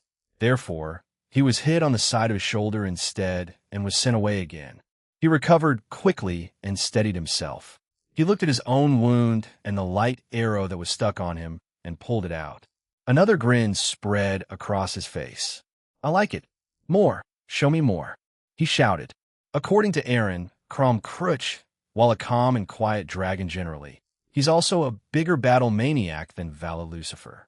However, he is also respectable. Well, that's what Aaron said anyway. Perhaps him letting Rainier and Anae play rock, paper, scissors was his way of showing respect. Both Rainier and Anae dashed towards Krom and started a hand-to-hand fight. Both Rainier and Anae were working together, as if they were in sync. In the face of their attacks, Krom had a hard time deciding whether to dodge, block, or deflect them. Both women were quite stronger than him, so he was receiving hits from both of them when he couldn't dodge or deflect their attacks. However, his joyful grin never left his face. Even when losing, he was enjoying himself. Don. After receiving another handful of hits, he jumped back and his aura increased by several folds. It looked like he was getting heated up and was about to go all out when bam, someone landed in front of him. He looked at the youth that landed in front of him, and it was Vala Lucifer, who looked quite beaten up as he had a few bruises on his face and parts of his armor were missing. Vala, retreat. We cannot defeat him, and your stamina is running low. His Albion shouted at him. But we're just getting to the good part, Albion, replied the stubborn Lucifer, who knew that they were this powerful. He said he was at least God class in terms of our universe's power system, but he seems to be beyond it, he added. Krumkrutch, know you're a clone, aren't you? He'll only fight the real one when I meet him. Sorry for interrupting your fight, he said to the evil dragon before flying away. Krumkrutch said nothing and looked back at the two women. He seemed to look at the ground for a few seconds before sighing to himself. He switched back to his normal standing posture and said to us, the beast that Vala Lucifer is fighting, he is dangerous. I suggest anyone that isn't at least a God-class fighter to leave, or else they'll die. However, knowing the middleman the dual dragon emperor's personality, he'll find a way to save the day. He then turned around and said, I'm leaving. You think we'll let you just leave? Anae said and aimed a ball of light at him. Whether you defeat me or not, it won't make a difference. We the clones do not have souls, and our memories are left blank like many of the soldiers of the Cows Brigade. Bringing us to the dual dragon emperor won't matter. We are also mass-produced like the weaker evil dragons, so we will just come back like nothing happened, he replied. Then what about the originals? I asked and landed beside Rainier. They're gaining upgrades. However, I doubt my original will accept them, though he may be forced to eventually. He can't keep putting it off forever. He is locked in a cell. I have a request. Please get him out, he said, surprising us a little. The rest, with maybe the exception of Apophis, do not care and only want to be stronger and cause destruction. I, however, only care about a fair and fun battle. The rest does not matter to me. Farewell, he added before teleporting away. He asked us to tell Aaron to save him. I was conflicted, but I or we all will tell Aaron this. For now, let's clean up the rest and tell Aaron after this is over. I said to them, and we all agreed before flying off. Vali Lucifer's soliloquy vali. I know what I'm doing, Albion. It's fine. I can keep going, and I can feel another one looking at me the entire time. It's probably Aniki's subordinate. He'll bail me out. Don't worry about it. They won't be there forever. Vale, what then? We'll cross that bridge when we get there. I shouted back at him. After arriving in front of the blue-black-haired Oni of another universe, I think his name was Sayas or something. He just stood there not moving, but he was staring at me intently. He's powerful, probably the strongest I've fought so far. Well, not including Aniki. One more of them. I shouted and flew towards him. However, I did several fakes and appeared behind him and fired a powerful ball of demonic energy. He quickly turned around and slapped away my attack. I knew that wouldn't work, but shing, shing, shing, he-boom. A large magic circle appeared beneath him and exploded. When I was doing my fakes, I created a large explosive magic circle beneath him. I learned this particular spell from Le Fay. Learning new spells and attacks is part of a good battle after all. All of this is in preparation for fighting Aniki again. I don't care what spell I acquire. Need to beat him one day. But not to my surprise. He was fine, no. He was injured slightly. He may have underestimated me and didn't think I would come up with such a tactic. But this seemed to have angered him quite significantly, Dawn. I suddenly received another hit to the side and was blown away. He had already hit me there before, and it seemed like he was deliberately targeting that area. When I looked back up, he was already above me doing an axe kick. I jumped away and evaded the attack. His attack created a large crater and shook the area. I don't think he's trying yet, but he is using enough force on me now because I pissed him off by injuring him. Talk about having a fragile ego. Valor, retreat, damn it. I'm fine. I grinned at my opponent. A small trickle of blood rolled down my chin. This is an experience I want, miss. I want to die since I still have a lot of things to do, especially take down that scumbag rise of him. Jean Skyward's soliloquio? Aaron Sama, it seems you have joined me. God Serena said and did a pose. Censuredo. Dual Dragon Emperor. He screamed, and a silver gauntlet with a red gem appeared on his left arm. Partner. Yeah, he has a replica of the boosted gear, but it's pure silver surprised. Hee ha ha ha. Do you want to know how I got this? He screamed at me. Play with rise of him and prevent him from escaping until I deal with Euclid. I ordered him. Of course, Aaron Sama. He replied and grinned. Bam, you're coming with me. Let's play for a short while. Son of the Morning Star. God Serena appeared in front of rise of him, grabbed his face, and jumped away with him. He just did the Ichigo. Haha. Will both of you focus? I shook my head and focused back on Euclid. His eyes were bloodshot for some reason. I gestured for him to explain himself. It's simple, really thanks to Lapis-sama and a few of our allies. We managed to replicate the boosted gear, although it only has the basic abilities of a balance break, boost, and transfer, he explained. That's a lot more than what he had in canon. How did they manage to make it without Icy's old body that was left in the dimensional gap? Well, whatever, it'll get my answers out of him once I question him properly. Balance break, he muttered, and then he was covered in a red and silver armor, just like my regular scale mail. However, there was no announcement. Come, Dual Dragon. I shall show you who has more mastery of this tool. Tool, calm down, Drake. Let's quickly end it as the original Red Dragon Emperor of this universe. Right? I summoned my boosted gear and shouted, Balance break. Welsh Dragon Balance Breaker. Drake shouted with more enthusiasm than normal. However, instead of my regular form, I was already in my queen form. It matters not whether you were in a normal scale male or your queen form. I am superior to you. He shouted and flew towards me. He had his devil wings out, and the red gems around his silver-colored scale male glowed, indicating he was boosting his power. A total of 5 boosts were made. He then threw a straight punch at me with his only arm left. I didn't attempt to dodge, block, or deflect it. Boom! That was pure idiocy. Oh, what did you give up? You do not deserve my sister, or that Norse woman, you weakling, he said with venom. I have faced stronger-willed people than you. Euclid. Wah. Yex impact booster. Dawn. Boom. Ack. My right arm turned in my rook, and I punched Euclid in the face. He flew back down into the rubble and created another explosion. I wonder if he still has that mentality of "I'm a devil, I'm better than humans" type of thing going through his head. "Damn you, dual dragon!" He screamed and flew back at me again. "Don! Don! Don!" With his only arm left, he, in a rage, started to throw punches at me. However, since he was already weakened by God Serena's earlier attack, he was already quite slow, so I didn't put much effort into dodging his attack. But then he grinned, backed away, and a magic circle appeared beside him. "Transfer," he muttered, and the gems around his armor glowed. Suddenly, countless number of magic circles appeared all around me, and he started to laugh. "D!" He screamed, and multiple attacks that were powered up by Euclid's boosted gear replica hit me all at once. Boom! That should wah. How? He screamed at me. Once the smoke cleared up, I was fine. I didn't even say anything to him as my infinity protected me. That should be enough, partner. Do it while in our armor. I want that guy to know it happened while the goddamn Welsh dragon was present, demanded Drake.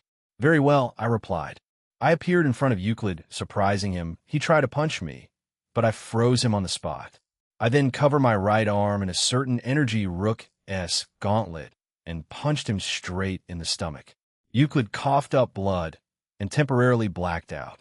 There were several towers and homes around the Teep's territory that he crashed through.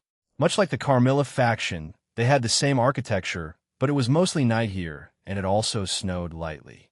The thing I did to Euclid should take effect after he leaves with Rise of Him, or after we eliminate their body doubles.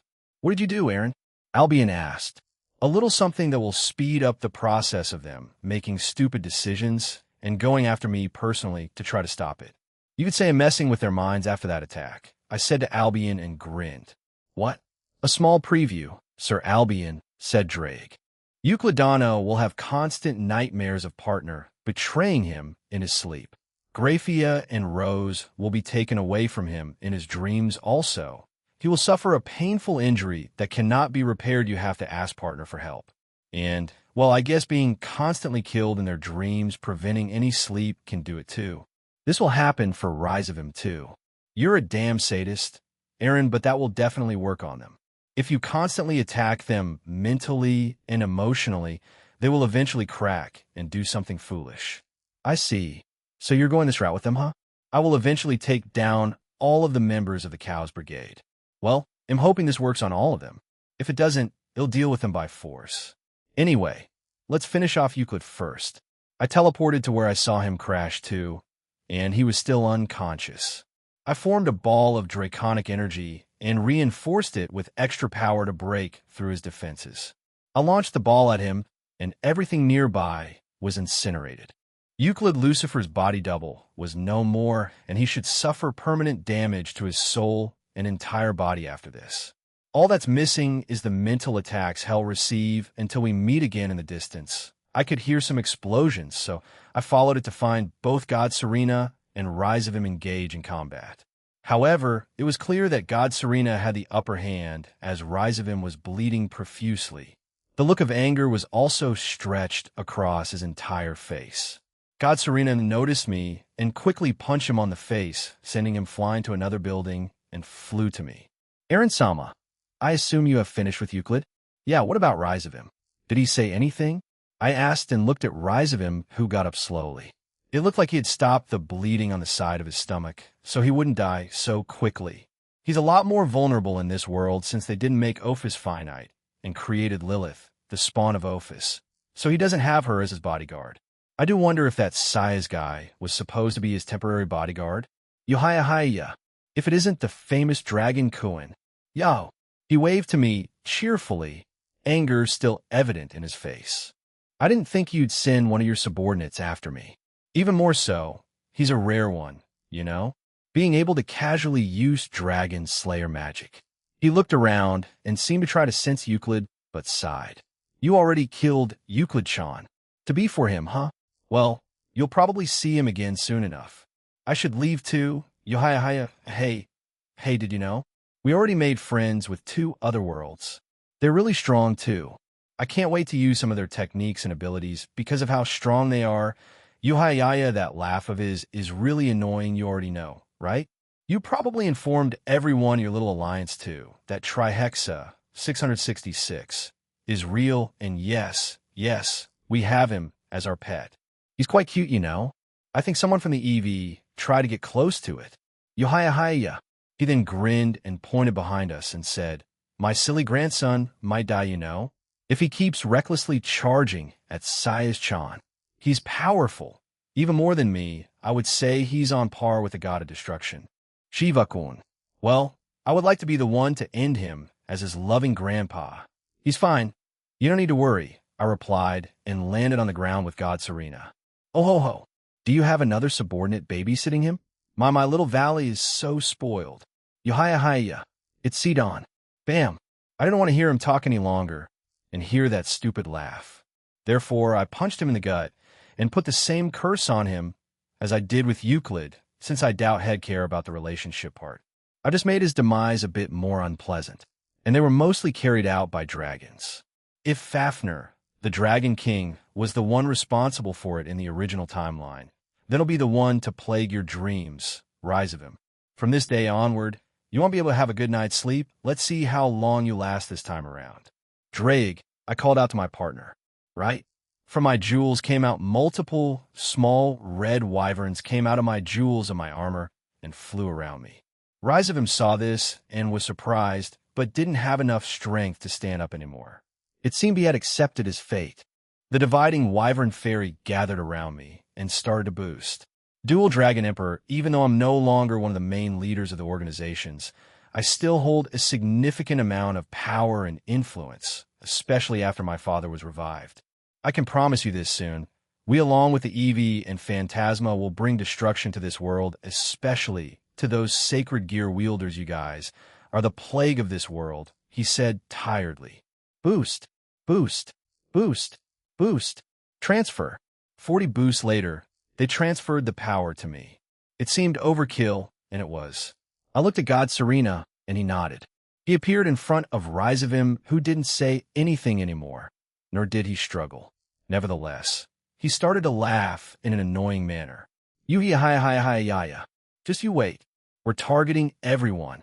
The 5 clans, their families, friends, all the factions, pantheons, and anyone close to you.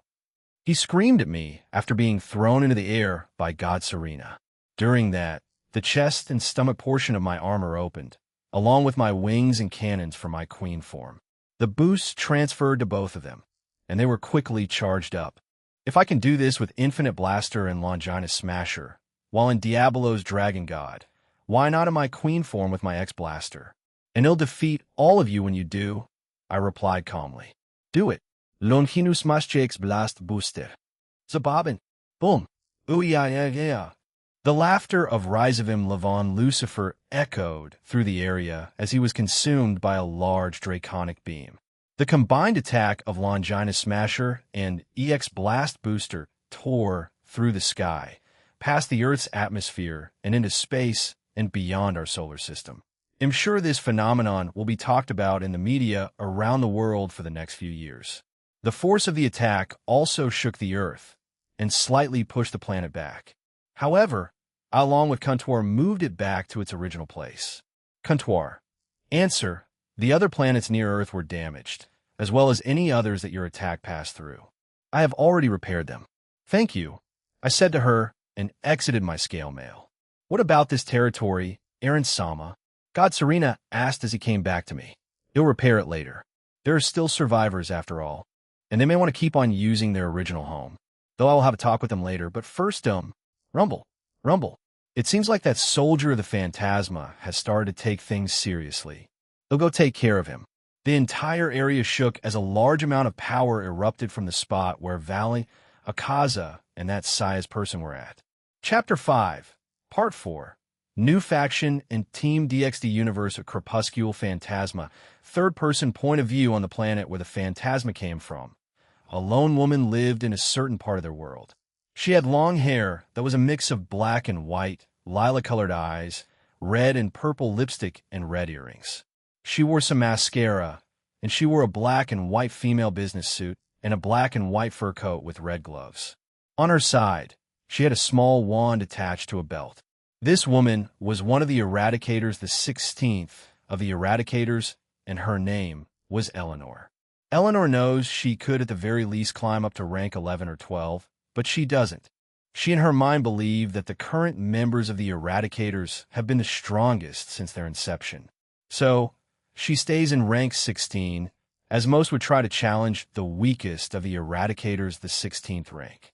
She has maintained this spot for more than 500 years, and has defeated and killed anyone that tried to challenge her.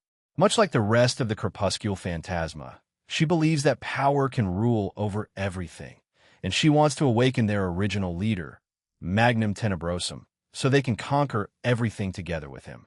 While she wasn't born yet, when he was still active, she, like many, have been brainwashed by Fumara, and I've... Ecthrois, what can I help you with? She asked the young man in front of her. Rank 1, Ecthrois glanced at Eleanor. Ecthrois was leaning against a wall as he waited for her. He closed his eyes back and said, Her Majesty, Fumara would like a status update on the one you sent to the Draconic Dais. Oh, what about little Sias?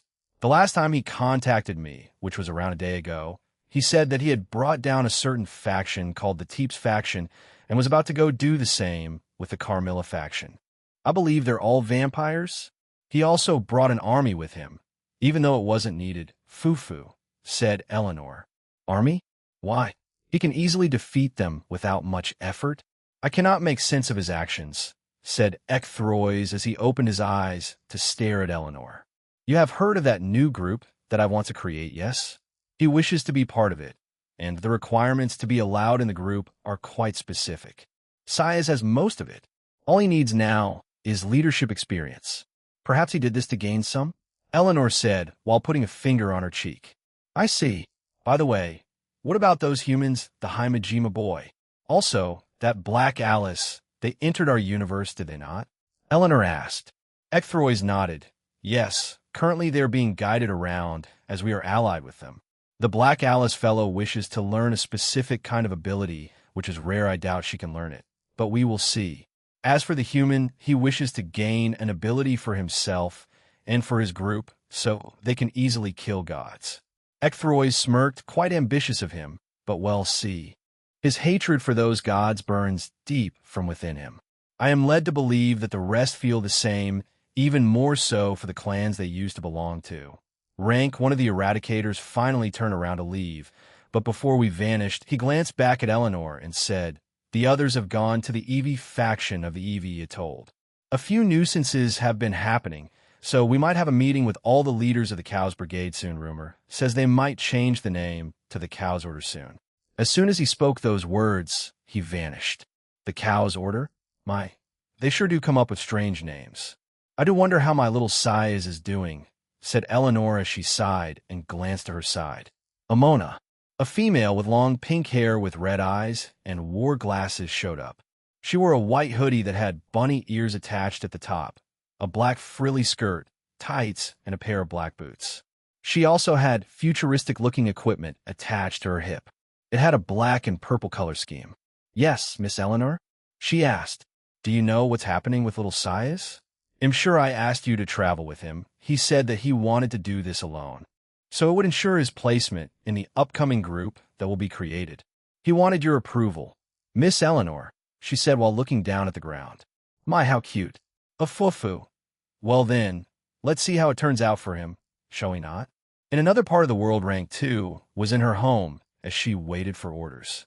However, they were unlikely to come since the only real threat in the Draconic Dais was the dual Dragon Emperor, and even their leader Fumara had told them to be cautious of him. To Fumara, the only one she thought that could handle Aaron's powers was another fellow outer god, hence why they are trying to awaken their past leader Magnum Tenebrosum. Even if they combined the powers of the Cows Brigade, Eevee faction, Draconic Dais factions, Phantasm faction, they still wouldn't be able to win. Fumara also knew that their current leaders, Lapis and Ignia, had left the universe of the Draconic Dais. Lapis was in search of the False King, and Ignia was searching for Lapis since he was kept in the dark about Lapis' plan.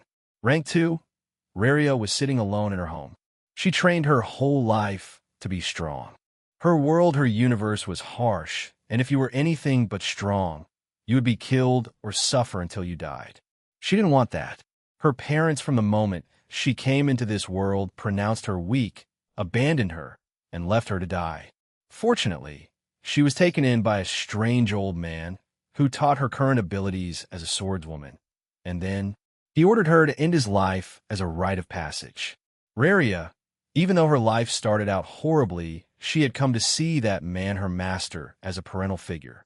He had shown her kindness in their world. He and a few others in the world were the only ones to do such a thing. So when she was forced to end his life with her own hands, she struggled too. But in the end, she was forced to since he relentlessly attacked her.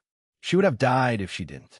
That day, Raria lost her only parental figure in her world. She also decided to lock away her emotions since it would prove troublesome and hinder her in the pursuit of strength. With that new goal in mind, and over the course of many years, Raria reached rank 2 of the Eradicators. Even though she took countless lives, ended countless plants, and conquered countless worlds and universes in the back of her mind, she didn't like doing it. But she had to. If she didn't, she would lose everything she had built for herself. Her wristband suddenly rang, and she answered it. "What?" she asked. "Yahoo! It's me, Eleanor. I just heard that little Rizavim and Euclid got their asses beat. And? Oh, I just wanted to update you. You hated them both, didn't you? A fufu, anyway. I think the middleman and dual dragon is there. He may take down my little size. It's unfortunate, but it can't be helped. We'll just make a new one. It's no problem." Raria did not answer as she waited for Eleanor to continue. "So boring anyway. We'll go and get started. I need to wipe out his memories before the cutie middleman starts checking by." The communication device then cut, leaving Raria to herself again. She sighed and squinted at her wristband. Dual Dragon Emperor, Outer God, and Middleman Master Magnum Tenebrosum, and Mistress Nyarlathotep never had such ideas. Why would you have them? She thought and shook her head. It doesn't make sense. Nothing he does makes sense. Perhaps when I fight him or one of his subordinates, I will understand him more. Raria did not like Eleanor. She was the type of person she couldn't get along with. Just like Euclid Lucifuge and Rizavim Levon Lucifer and many more in the Cows Brigade. However, she sympathized with Hanazo Himajima and the purpose of his group, Connected Harmony. She has her own duties, but if she could, she would lend them her aid. However, for now, she has her subordinates guiding them around her world and would ensure their safety. Ding, she heard a bell ring throughout her home, and she sensed one of her subordinates outside. She walked in front of her door, but didn't open it. "What?" she asked. "Hanazu Himajima and the ones he brought along have made it to that spot. What would you like to do?" A voice asked on the other side. "Let them through. If they can pass the trials that await them, then they deserve the power they seek," she replied in an indifferent tone. "Understood." She felt her subordinate leave, and she walked back to her seat and closed her eyes. All she had to do now was wait for their results. "What's the report?" asked the woman called Fumara. "According to Avetsa and Sadnal, that can temporarily ease the pain of both Beelzebub and Lucifer. However, what the outer god of the Draconic Deus did to them is irreversible. Only he can stop it," replied Ive. "Fools! To directly face off against such creatures, fine. Provide them with that, since we are in alliance with them. What about the others?" I've nodded and summoned a different device and flicked to a different page. Hanazu Himajima and his group have reached the entrance to the survival trials. They seek to gain powers to kill gods and destroy the 5 principal clans of Japan. Meanwhile, Black Alice and her group, they reach the Vilota Caverns and will undergo the ritual to forcefully evolve them. Only a very few will be successful in those trials. "I have my doubts they will succeed," said Fumara. "On the contrary, the sage believes that the majority of them will be successful." "It is rare for her to say such things," replied Ive. Fumara was shocked, but did not show it on her face. The sage of their world, she was no fighter, but she could tell them many accurate things. They did not have future sight, or any kind of ability like that. However, she could see the information of a person from a single glance. Unlike Aaron's observe, she sees them in more simpler terms. Each group desires powers, so when the sage looked at them, she saw the success rate of each member attaining that power. Of course, These things can change depending on circumstances or the person's own desire and will change. She said such a thing? Interesting. Perhaps that universe has more potential than we initially thought. How about the scouting teams? Killed. Apparently, the middleman fired a powerful attack that eliminated them by accident. It seemed that he was aiming his attack at a different person, and they were simply killed since they were in its path. Shall we send another one? However, from what the last team gathered, it doesn't seem that the DXD universe has any other life outside that of Earth. Fumara frowned. She didn't expect this, and especially the accidentally part. She couldn't help but think about what kind of person he had to fight in order to use such a powerful attack like that. Weren't they far away from those planets? She asked. His attack reached very far according to my own estimations, just slightly beyond their universe, and onto another one that's only beginning to form, replied Ive. Such a fascinating individual. He did it to Rizavim Levon Lucifer, apparently. Perhaps he has a dislike for the son of the morning star? Not many like that man. However, he still has a useful ability unique to him and also useful against the wielders of the sacred gears of their world. We have our scientists trying to recreate it and then mass-produce it for our troops, said Fumara. Estimation of completion is around a year. However, if we somehow manage to catch one of the possessors of what they call the 13 Longinus, our research time should be cut in half, said Ive as she read through another report. We have tried the common and uncommon sacred gears, but they do not provide enough data to combat the original 13. Once we get a wielder and examine one of the originals, we should be able to replicate it. Rizavim has already provided us with his blood, and we did tests before with him, so we have an idea of how his abilities work. Very well. Inform the factions of the Draconic Dais that we require one of the 13 Longinus wielders to be captured, but if they cannot fulfill this, we will take action, ordered Fumara. As you wish, said Ive and left. All that's left is to wait for Lapis to come back, and work with the Seekers of Truth, and we may be able to awaken our Master Magnum Tenebrosum. Help them create those items, and then awaken and empower our Master beyond Azathoth, Fufu, Universe Draconic Deus Romania Mai. To think that these things are this powerful, you young ones fight these on a regular basis? Asked one of the progenitor of the vampire race, Kiss Shot. It's usually Jean who does that, Kiss Shot, San, replied Zenobia as she cut down another group of shadows that belonged to the Phantasma. Currently, the Grimory Peerage was fighting alongside Kiss Shot, Acerola Underblade, Dracula, and Queen Carmilla. The other higher-up vampires decided to defend the town with the Shadow Soldiers in a sense. They were too scared to join the front lines and went back. The Elder Vampire fired multiple elemental attacks at anything weaker than her and instantly killed them. She, along with Dracula, were Satan-class fighters, whereas Queen Carmilla was an ultimate-class vampire, although she was very close to becoming Satan-class herself. President, a male voice echoed. All of them turned to see that it was Gasper, Valerie, Coriana, and Tomo. Gasper. You seem a bit different, muttered Rias Grimory. Well, we can speak about it at a different time. Let's finish the rest of these monsters. Jean should be wrapping up his own battles too. But it seems Vala Lucifer is losing in his fight. His team is also nearby on standby. What shall we do, President? Asked Aquino. Rias turned to look at Vala Lucifer being beaten down by the blue Oni Yukai they were informed about earlier. Vala Lucifer had been forced back to his regular balance breaker and was barely maintaining it. He was bleeding profusely. However, anytime Akaza tried to step in, he was screamed at by Valley. He said to not interfere. So Akaza remained at a distance where if he saw it become too fatal, he would jump in regardless of how the young Lucifer would feel. Even his partner, Albion, had been screaming at him, but the hybrid kept on ignoring him. I'll be fine, let's focus on this for now. Rias thought. Okay, everyone, let's end the rest of the army. It seems that Jean's group is starting at the opposite end of the area. Their king ordered them. Yes, President. They answered in unison. Asia put her hands together and entered her balance breaker, Twilight, Saint's Affection.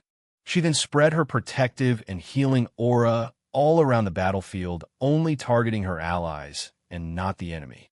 Now, everyone would have a very strong barrier, and passive healing this included Valet Lucifer. Saez, alerted by this, looked at the beaten-up Valet Lucifer, whose injuries instantly healed. He Valet smirked at this and punched the blue Oni and sent him away. Even though his stamina hadn't returned, he could at least move better than before. Even now, he helps me unintentionally.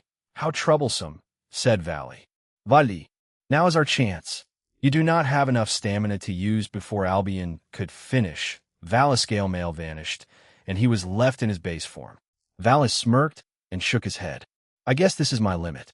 You are not going anywhere, said Saez as he appeared in front of Valet and sent a punch toward his heart. He had increased his power earlier and was using his full power in his punch. If Valet didn't dodge this, he would surely die. Time seemingly froze for Valet Lucifer as he stood there, unable to dodge because of his own exhaustion from fighting earlier. Saez, on the other hand, was still quite energetic and had a lot of stamina left. Vali! Albion screamed. The white dragon of supremacy had grown attached to his current wielder as they had gone through many things together. He didn't want his current wielder to perish. In a way, he formed a bond with Valet, just like how Eren had with both his heavenly dragons. TCH, it can't end like this. I haven't defeated that stubborn old man rise of him yet.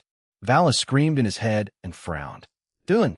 Saez's punch finally landed on Valet, but he was dumbstruck to find another silver-haired man in front of him. He had caught his punch and was silently glaring at him. The man was none other than Eren Tool. As he was about to grab the stop fist, Saez's natural instincts were screaming at him to run away, and so he quickly retreated. Aniki? Valet asked and then fell on his ass. You're an idiot. You know that? Well, I should know that already. Here, take this, said Eren, and threw a slime pill at Valet. Valet quickly consumed the pill and got back up. He was healed up again, and his stamina was restored. I'll fight with you, he declared. No, I'm sorry to say, but you'll only hinder me. Go train more, Valet. Get stronger, Eren bluntly told the young Lucifer. Valet gritted his teeth and turned away. Fine, I'm only doing this because I need to get stronger and not because you told me, he said, and flew away with his divine dividing. What at Sundara, Eren thought, and focused his attention back on Saez. Let's get started, shall we? Asked Eren as he briefly covered his body with a silver-blue aura that had rippling energy waves, but quickly disappeared. Eren had undone his illusion effect on his appearance and was going to face Saez with his autonomous ultra instinct. Boom! Sensing danger, but also a way to prove himself to his superiors, Saez powered up to his very limit.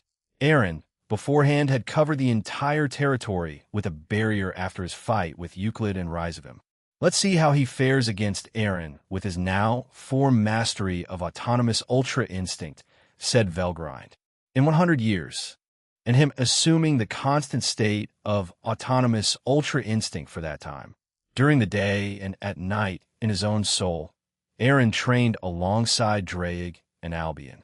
However, he was instructed by Kuntuar, Velgrind, and Rudra at night, while he sparred occasionally with his friends and lovers, but mostly meditated and was in his office for the other. You need to die in order for my leader's plans and dreams to come true, shouted Saez as he charged at Eren. Doing. Eren didn't move and stood there. Once Saez sent a punch at him, he matched it and their fists collided. In the wake of the shockwave, the entire area was shaken and the monsters near them were killed as a result. However, SBSHHD, the hand that Saez punched with had cracks form on them, as his power was much weaker than Eren's. He jumped away in panic and clicked his tongue, but Eren appeared in front of him, surprising him. Eren then followed it up by kicking him in the chest, further launching him backwards. But at the spot where he was going to crash, Eren appeared and punched him on the face, making him crash into the ground, causing the ground to crumble, but it immediately repaired itself thanks to Kuntuar's interference. However, that wasn't enough for Saez to go down. Even now, Eren was holding back since he wanted to experience a real opponent to use his autonomous ultra instinct on. He ended his previous fights with it quite quickly, so he was purposely doing this. You can't bring me down this easily, shouted Saez as he pushed himself off the ground and tried to headbutt Aaron. Aaron dodged it easily, but Saya started to relentlessly, but precisely throwing punch after punch, jab after jab at Aaron, who evaded it all. However, Aaron noted that he felt several invisible magic circles being created all around them. Swash! Aaron dodged an attack that came from underground. TCH, lucky bastard, said Sias. He had a mechanical tail attached to him. Therefore, during his flurry of attacks, Cinchuredo, in turn creating another powerful shockwave that obliterated another large number of monsters near them. Anyone who got in their way was obliterated. Most of Aaron's allies had watched from a distance, because to them it looked like Aaron was guiding their fight around the battlefield, and in turn it killed many of the monster army brought by Sias. Sias also caught on to this, but still followed along. He didn't care for the fodder he brought with him. They clashed one more time before it blew them away from each other. Sias then created a scythe out of blue flames and swung it at Aaron. Aaron responded by kicking in a circular motion around him and sent out several wind blades at Sias' attack. Both attacks hit each other and exploded. However, since Aaron created more, the blades of wind struck Sias and injured him in several places around his body. Ugh! This just angered the young blue Oni, and he charged back at Aaron. Aaron covered his hand with 10k and defended against Sias' attack. He was stunned by this, but kept on swinging his scythe at Aaron, who defended against the attacks using his 10k covered hand. This just further angered Sias. What kind of nonsense is this? He's not even using a fraction of his power. Is he looking down on me? Is he having fun? Sias shouted in his mind. To him, this was one of the biggest insults of his life so far. In his world, when challenged to a duel or fight, each warrior put effort in, even if both knew the other was superior or inferior. But to this, for an outer god like Aaron to not even try in their fight, it made him angry. Quit messing around with me, he shouted in anger. Stop with the bullshit and fight me seriously, he demanded. All right, replied Aaron. Swoosh, boom, crack. Sias was confused.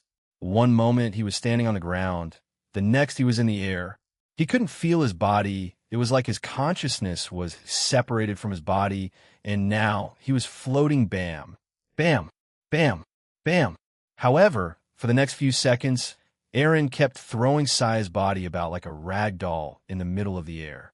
Initially, he kicked Sias in the chin, leaving his body stiff from shock. His body flew high into the air after that. He teleported beside him and punched him in a random direction. He then repeated this and kept punching him in the air almost like he was a dog's chew toy being violently shaken. Finally, Sias felt a bit of relief as the punches and pain to his body stopped. But his body was now falling to the ground. Aaron had teleported just beneath him and held his right fist up. He then increased Sias' gravity, making the Oni plummet into his fist. Sias' back made contact with Aaron's fist, and a loud crack was heard throughout the area. However, boom, FWSSHHH. Aaron, on the last second before his fist connected with Sias, he increased his power several folds. And when the two entities collided, the shockwave it produced shattered the barrier Aaron had created around the territory, and it was felt worldwide. No. Beyond just Earth, the sun's rays were pushed back into itself and even moved the sun back a few inches. The same applies to other planets in the solar system. Furthermore, it also affected universe. Evie told what produced that. Melvazoa asked his older brother. Above him, he saw powerful shockwaves that destroyed a few buildings. It seems like it came from the Draconic dais. The only one I can think of is the middleman and his subordinates, replied Regalziva as he observed the same thing. What caused him to use that much power? Asked Melvazoa while glaring at the destroyed piece. Unknown, but we can inquire about it with the other factions of the Chaos Brigade, replied Regalziva. Universe Crepuscule Phantasma, this power, muttered Fumara, as she squinted at Ive, who looked shocked and disturbed. Our report, someone shouted as they burst through the door. Sector 8712 BBA and Sector 6152 ZA have been destroyed by a shockwave. It doesn't matter. Those were just low-level residential districts. Their losses do not impact us, said Fumara. However, who caused it? She thought and became concerned. I've Cinceredo, multiple buildings on the planet he was on were destroyed. Solid Sky General. One of his men ran and shouted at him. Tida, I can see that. Is there anything else about this phenomenon? Verdora asked. And no, we're trying to contact Regata Misama to find out what that was. They replied. Then do that. Staying on this universe is boring. Hopefully I will be assigned to a different one, so I can fight more, he said to himself as he watched one of his soldiers run away. But Verdora was intrigued by this phenomenon. In his mind, only a powerful creature could do such a thing. Universe Draconic Deus Romania. Meanwhile, the entire Earth and human population felt 2 seconds of unbelievably strong winds all across the globe before it abruptly stopped. However, it had done enough damage at the time to temporarily shut down the globe for a few hours. Of course, the one who received the blow directly died instantly.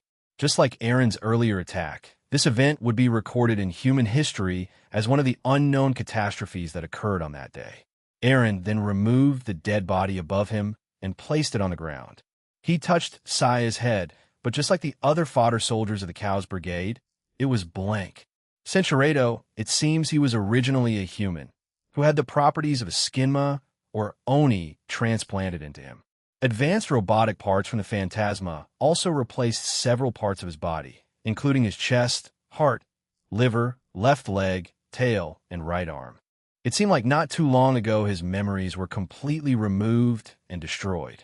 I see, replied Aaron. Gene Skyward's soliloquy, I stored Saya's body in my inventory. Once I was done, I looked around me, and all the monsters in Saya's army were already dead. When did that happen? I was sure I hadn't gone around the entire battlefield yet. Unless my allies did this, how about your multiversal shockwave punch partner? Drake screamed at me. Yeah, you went a bit over the top? Finished Rudra. Yeah, that's a start though. He could have done more, so him doing that was just a little message to them. Am I right? Asked Velgrind. I will neither confirm nor deny that, Velgrind, I replied. As a final step, I touched my chest and applied my illusion to my appearance once more. As I finished, I touched the ground and turned all the dead monsters around us into new shadow soldiers. So, around 400,000 on top of my already 10 million.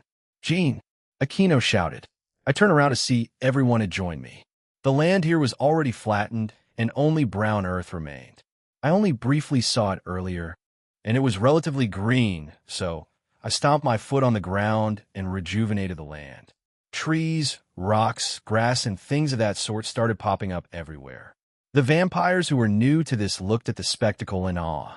I finally stopped once the place was restored. Is anyone injured? I asked. They all shook their heads. Good. So what happened on your ends? I asked. Everyone proceeded to tell me what had happened to them. Some left out certain things, and I could tell.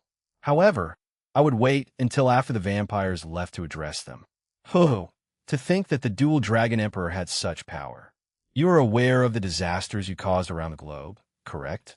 This includes that attack you did earlier, the powerful beam, said Kiss Shot. I've already repaired the damage I did with the shockwave. Kiss Shot, I said to her. As for the beam, well, let's just make it an unknown phenomenon for the humans. That's fine, right? Kiss Shot simply smirked at me in response. I then turned my attention to Queen Carmilla, who had been ordering higher-ups, and a few vampires who had come out to check the surrounding area. She saw me looking at her and walked over to me. We will require some documents to sign, correct? Asked Carmilla. That you would. Go ahead and go back. I will join you shortly. How will the two progenitors respond to this? I asked. Very well. I will head back. The rest of you continue searching. Once done, report back to me, said Carmilla before summoning bat wings and flying away. I will also join her. Even though we've remained inactive for a long time, it seems like this era created by you might be interesting, said Kiss Shot, and she also flew away to join Carmilla. You helped the ones that escaped the Teeps faction's downfall. I am grateful for the therefore, I will also personally join the alliance. Dracula said quietly and left. Dracula may not express it much on his face, but it seemed like it cared for his half of the vampire faction. Most of them were wiped out today, since they turned into evil dragons or cryptids, but the few that survived, I glanced at Gasper as he smiled at me before giving me a thumbs up. It seems like things ended on a positive note for him. His lovers, Tomo and Coriana, were smiling with him too. Whatever happened to my junior, it definitely helped him move forward. Valerie was also beside them. She smiled and held up another piece of the Sephiroth Grawl. "Did you get the second piece from Marius?" I asked Valerie. "Yep. Gasper helped get it for me. Oh, he's become very reliable now," cheered Valerie as she patted Gasper on the head. "Ve Validia, you don't treat like a child," he said while embarrassed. Valerie just laughed at him, and the piece of the Grawl vanished. This time Rossweiss stepped forward and told me something that was interesting. "The Clonochrome asked you that?" I asked. "Yes, he seemed quite serious and sincere about it. I don't think he was lying. Well, knowing his personality, he probably wouldn't want some kind of artificial upgrade like this. He's the type to train and gain that power by himself. He's a battle maniac, but he still has honor. I can respect that, and it might be the same for Apophis as well. Well, once I find them, they'll try to make them change sides." "Eren Senpai, I want to speak to my father," Gasper said with determination. I glanced at Akaza, who nodded. "All right, let's go there then. Rias, you originally came here to negotiate on my behalf, right? You already know the process since we have spoken about it a few times over the years. Can you go for me?" They'll take Gasper to his dad. Also, it's probably going to be an easy process this time. So Rias seemed to brighten up and nodded. She then looked at Aquino and Kiba, who silently agreed to go with her. "It seems like the rest will go with me and Gasper then. All right, good luck and let's go." Akaza was the one who teleported us. Cebu County, Cardasorbalia, Lake, the place that Akaza teleported us to, was a small town that was built around a large lake. Now when I look at it, can this place really be called a town? There were only a few buildings, and they looked more like hotels or inns than anything. Luckily for us, not many people were here. The ones I could sense were the staff in the hotel, a few tourists, and the vampires that escaped. Akaza started walking towards the hotel, and we followed him. We quickly arrived, all the while everyone was curiously looking around us at the natural scenery and the lake. The lake was normal, nothing supernatural about it, although it did have a feeling like it should be. Once inside the hotel, it was quite modern, but was mostly made out of wood, from the walls, ceiling, floor, and even furniture. But they were polished to make them look more expensive and lavish. But I noticed that as soon as we came in, the staff were suddenly under a spell. "Akaza-sama, welcome back. Your guests are in their rooms," one of the staff members said. "Take us to them," he ordered, and they started to lead us to a room. While the entire hotel wasn't large, it was spacious enough that it could theoretically fit around, at most 40, maybe even 50 guests if they really tried. However, we quickly arrived at a room that looked to be one of the most expensive ones. The staff member pushed the door open and gestured for us to step inside. We did, and once in the room, there were around 9 other people there, all of whom were vampires. So, some survivors were just 9 in total. I was hoping for more, but this should do, I think. When I used Observe on them, around 6 of them had relevant names. 5 were from the House of Vladi, including Lord Vladi. The other 4 were from the House of Manther. 6 males, 3 females. Glancing at Gasper, his face looked conflicted. He was relieved to see his father was okay. However, at the same time, he was probably remembering all the neglect he suffered from the members of the Vladi household. His 2 close companions, Tomo Meguri and Coriana Andrilphus, touched his shoulder, and he calmed down a bit. It seemed like his shoulders were a bit stiff. "Lord Vladi, I started, but was cut off. I am aware. Your subordinate helped us earlier. We thank you," he said and bowed his head. This action was followed by the rest of them. He looked back up and asked what happened. I nodded and told them what had happened, and that their town had been mostly destroyed, but I would repair it once I go back. They were clearly distraught, but were relieved to hear me say that. After that, a small silence enveloped the room. I was already done, and I was waiting for Gasper to say something. Noticing this, his father, Lord Vladi, put his hand up, and the other vampires, the other 8, left the room. Akaza went with them, and he gestured for his son to step forward. If I remember, he referred to Gasper as it and not by name. So I was curious on how this was going to play out. He looked at me, as if silently asking me for help. I walked over to him, and he whispered something, and I agreed. I stepped back, and his 2 companions joined him. "I am the servant of the devil called Rias Gremory Sama. The bishop, Gasper, he almost said in a shout which slightly surprised his father. However, he didn't say anything. I have a lot of things I would like to say to you. But he glanced back at me, and I stepped back near him and touched his head. Suddenly, a magic circle appeared above him, and some memories played. It looked like Gasper was speaking to a woman who looked like him, albeit taller and had purple eyes. Lord Vladis' eye widened in surprise, and everyone listened in what they were talking about. However, silently Lord Vladi cried. Perhaps it was because he could see his wife again one last time, or it may have been for different reasons. Finally, it ended and Gasper bowed. Thank you very much for taking care of me during my childhood, but I won't come back here again. I found great new friends, 2 close companions, and a new family. He then looked back up. It seemed like he was doing his best to hold back tears, and said, our home is in Japan, in a small town called Kuo. If you can, please visit me. Gasper then turned around and left the room, followed by Tomo and Coriana. Lord Vladi simply closed his eyes and said nothing. Gaspy is my friend, and he's grown a lot since I met him, said Chiron. Lord Vladi looked at her a bit surprised. But other members of the Gremory peerage continued. He was a crybaby, but he's grown into a fine man. I'm proud to be part of the same peerage as him, added Zenobia. Gasper-san is a kind person. Even after everything he's been through, he still cherishes you, Lord Vladi, said Asia. Since we were missing the king, queen, and other knight, I decided to end this impromptu get-together. It doesn't matter if he's human, a vampire, or even a devil. Gasper is Gasper. It doesn't make a difference if we know of his true form or not. We heard of his birth right now, didn't we? But to us, it doesn't matter. To us, he's just Gasper, and he's our fun-loving junior. If you can, please come visit him in Japan. I left it at that, and left the room with everyone else. Once outside, the other vampires went back into the room. And for the first time in a long time, we saw Gasper crying outside. I walked over to him and patted his head. All right, let's return to the Carmilla faction, get this alliance over and done with, and return home. Igrigages, Aron senpai, he said in between sobs. I had a feeling that Lord Vladi would come around to visiting his son.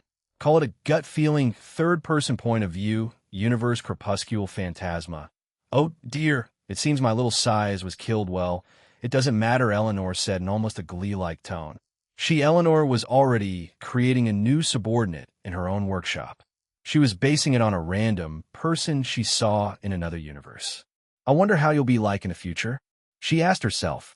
Mistress Eleanor, a voice called out. Eleanor turned around to see another one of her subordinates. He was a small male child who had a large black hoodie, black shorts, and black shoes. He had white hair, yellow eyes, and white fox ears. His tail was black and looked shadow-like. On his hips, he had 2 Japanese samurai swords. Near his right foot was a small shadow fox. Ah, Bartholomew, did you need something from me, sweetie? She asked, unknown to most but known to the rest of the Eradicators. Ive and Fumara.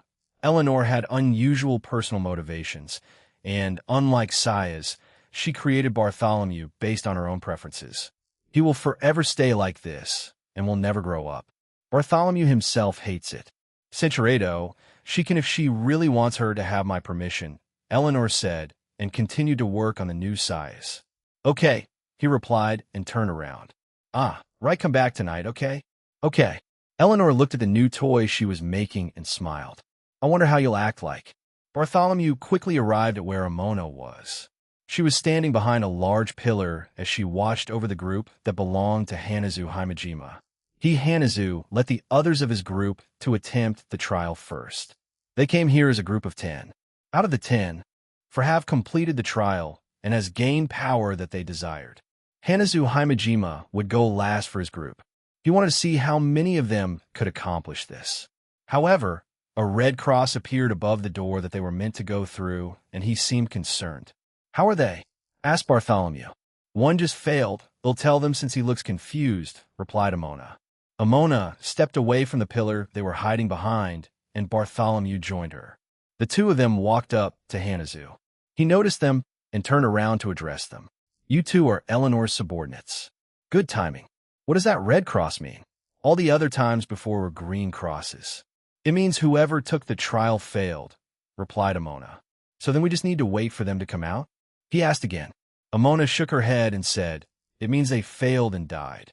You usually die when you fail a trial. Or if the one they face thinks they're not worthy enough for the power, she said bluntly. Hanazu and the others were stunned. Hanazu had thought there would be risks to taking this, but he never thought it would cost their lives. No, to him, the thought they would have their lifespan cut, or even have something taken away from them was to be expected, but to lose their lives to it, it didn't occur to him. So we just need to make the thing and there acknowledge us? Asked Atsudara Himejima with a grin. His arms then glowed because of the artificial sacred gear he possessed. Yes, that's all you need to do, replied Bartholomew.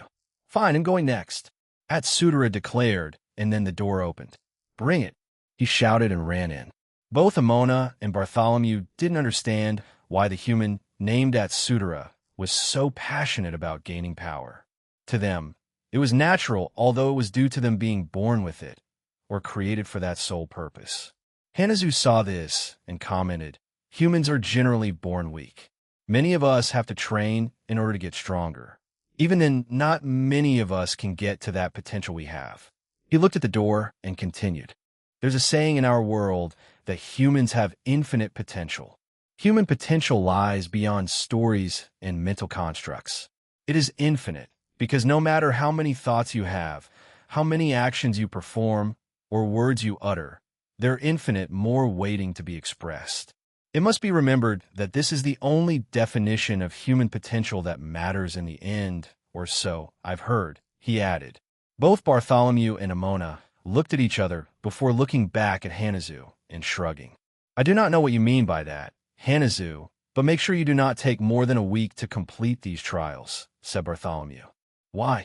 Because the creatures inside will change and will have different criteria. This week, they're more forgiving, so that's why we set this date for you and that Black Alice monster. Even the ones in the Vilota caverns are like this trial, added Amona. Are the powers we're getting weaker? He asked. There is no weak or useless power, only useless wielders of it. If you cannot make use of the full potential of whatever power you gain, it just means that you are already a failure of a person to begin with, Bartholomew said coldly. The area fell silent, so both Bartholomew and Amona left. Hanazu looked back at the door and waited for Atsudara to come back out, many thoughts and ideas swirling in his mind. Universe Draconic Deus Carmilla Territory Gene Skywards Soliloquy WI Are there so many? Queen Carmilla asked. Earlier, Rias had finished telling them the benefits that she had memorized in the documents that I usually carry around in my inventory. She on occasion would ask me to read them while we were in the pocket dimension over the course of that 100 years. Even both Kiss Shot and Dracula were taken aback by the amount of documents in front of them. I snapped my fingers and summoned the same androids that had helped Tabeldak, and I explained to them what they did. Even though they heard a large amount of it from Rias, they seemed relieved by this. Kiss Shot, I called out. She looked up after sifting through some documents. You don't need to answer. And this is also directed at Dracula. But why did you two stop associating with the supernatural until now? I asked. Both progenitors stopped and looked at each other before looking back at me. Earlier, since these events were already done, I had sent them back home. The only ones left here with me were Rias, Aquino, Kiba, Azazel, Rose, Reiko, and Fusey. Fusey and Aquino were outside and speaking with Elmenhild. It seemed like Fusey wanted to start a friendly relationship with Elmenhild, who appeared to have changed quite dramatically after the events of today. She seemed more docile, and the overbearing attitude of hers was nowhere to be seen. For me personally, I simply thought I had already done my job. I also wanted to see how the race I created would do without me guiding them. Well, I never thought they would be very hostile to Dracula's, though, she said with a snicker. Everyone turned their attention to Dracula, who had closed his eyes. It looked like he was thinking about how to answer my question. In the end, he opened his eyes and looked at me. My own reason started just like Kiss Shot. I believe my role was done, and before we created our own factions of vampires, we had already explored most of the human world of that era. We also explored some of the other supernatural realms. Unlike the vampires of today, We simply did not care about class or race. We were aware of it, but we did not discriminate. We saw no need for it.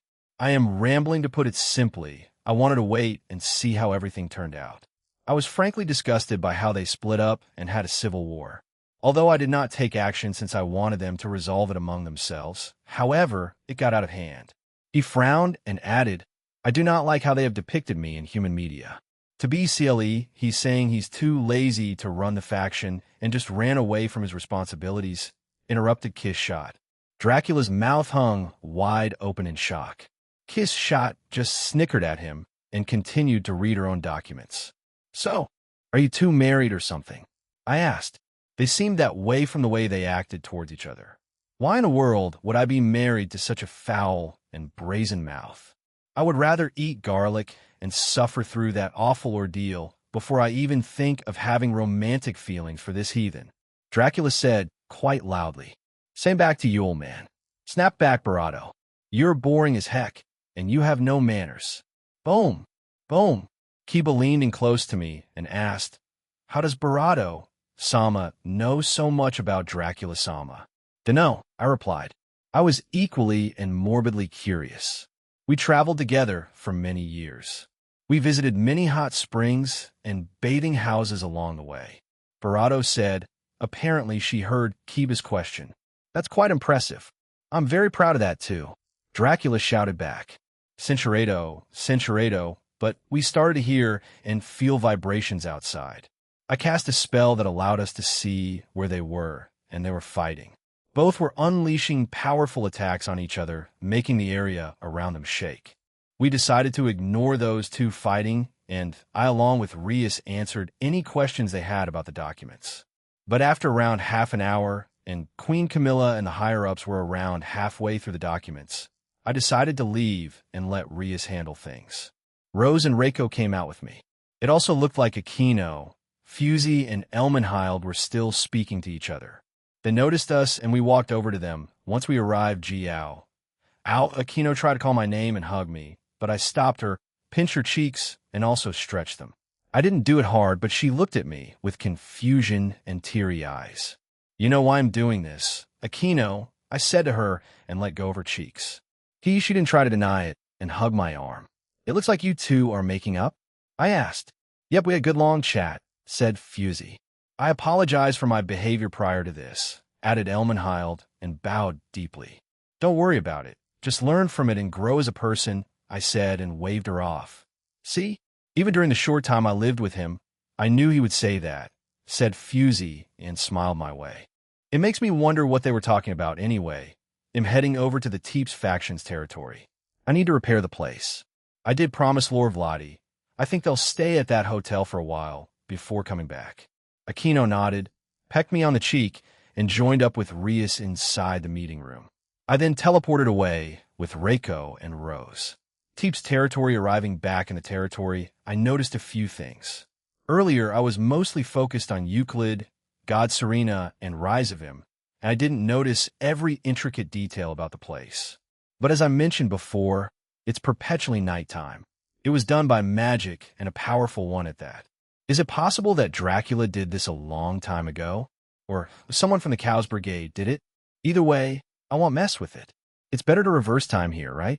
I don't know the exact layout of everything, so I thought that and put my hand out and started the process of reversing time in this territory. To my surprise, there was a relatively large river beneath us, and even a large bridge. There were also many old-style buildings and an even bigger castle, and even an enormous cathedral. I wonder if they made that to pray for Dracula or something. To my right, a large cliff face with a large home was also repaired. Beneath, there was also another small tower, and the snow started to fall again once I was done reversing time in the area. It seemed to have gone back to its usual look from before God Serena had destroyed it when he fought those two. There's quite a lot of fog in this territory, just like in Carmilla, said Reiko. Is that the undead? Reiko asked and pointed toward the river. It seems like it. Shall we kill them? Asked Rose. Let me just see if they have anything useful, I replied and flew down and stood in front of the undead and read its memory. According to this undead's memory, their life was relatively normal. They were a female human who was brought here to serve the vampires. They were treated as captives from the very beginning. After some time passed, the vampire who used this woman grew attached to her, so they both decided to turn her into a vampire.